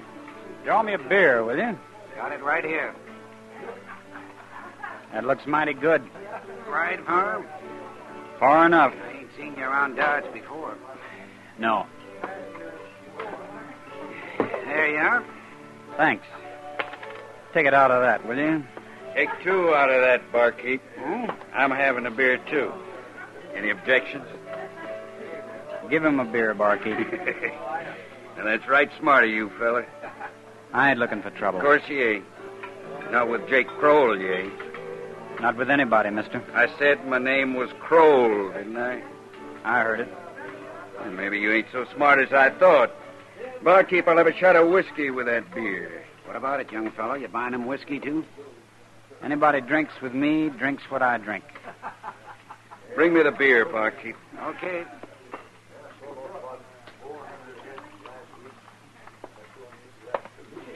Yeah?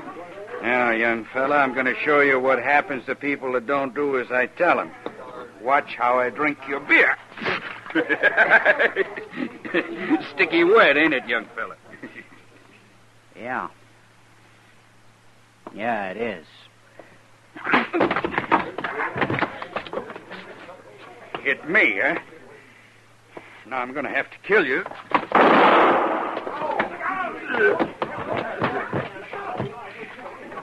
Killed him. Oh, Marshal Dillon. Oh? Did you see that, Marshal? Jake drew first, not the boy. Jake made him fight. He was bullying him right from the start, and then he drew first. I'll be witness to that. I saw it. I came through the door just as it happened. Good thing you saw it, Marshal. Give me your gun. What? That ain't right, Marshal. It was self-defense, pure and simple. I said give me your gun. Marshal, you ain't listening. It's okay, Barkeep. It's okay. Here's my gun, Marshal. My office is across the street. Let's go. It ain't fair, I tell you.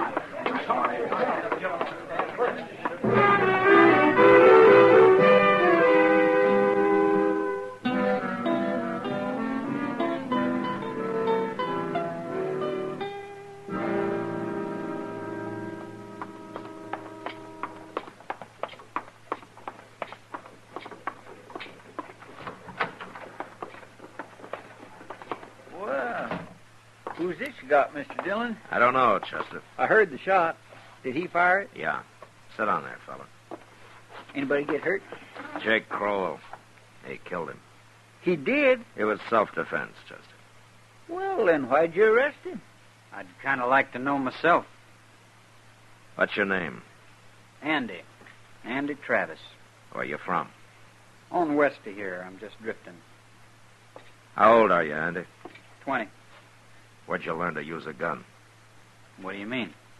Jake had his halfway out of the holster before you even started. He did? Well, say now, you must be pretty fast, He's man. real fast, Chester. That's why I brought him over here. What? I'm not arresting you, Andy. I wanted to see what you're like. What I'm like? Why? It happened to me once, Andy. And it's happening to you. Anybody that can use a gun the way you can has to make a choice. You can go on using it, or you can quit before you got blood all over you. I don't like killing people, Marshal. I've done it before. I had to, same as today. But I don't like it. How'd you get so good? Practice. All my life I've practiced. I don't know why. It was fun at first, but it ain't fun now. It just leads to trouble. That's all I ever got out of it. Trouble. Then why are you still wearing it? I don't know. I wouldn't feel right without it, I guess. Yeah. How long you been in Dodge, Andy? Just got here today. And you've already killed a man, huh? And the barkeep is going to tell everybody in town just how fast you are. And the first thing you know, you're going to have a reputation. It won't be very long before somebody tries to cut you down for it. You're going to have to go on killing the rest of your life. However long that is. It's too late already, Marshal. No, it isn't. You're not a killer, Andy. I know a killer when I see one. No. No, I'm sure not. But you're going to have to kill. One man after another. I know. Well, I'm not going to watch it. You take your gun off and you leave it off, or you get out of Dodge. You go do your killing someplace else. Marshal, you think I could find a job here?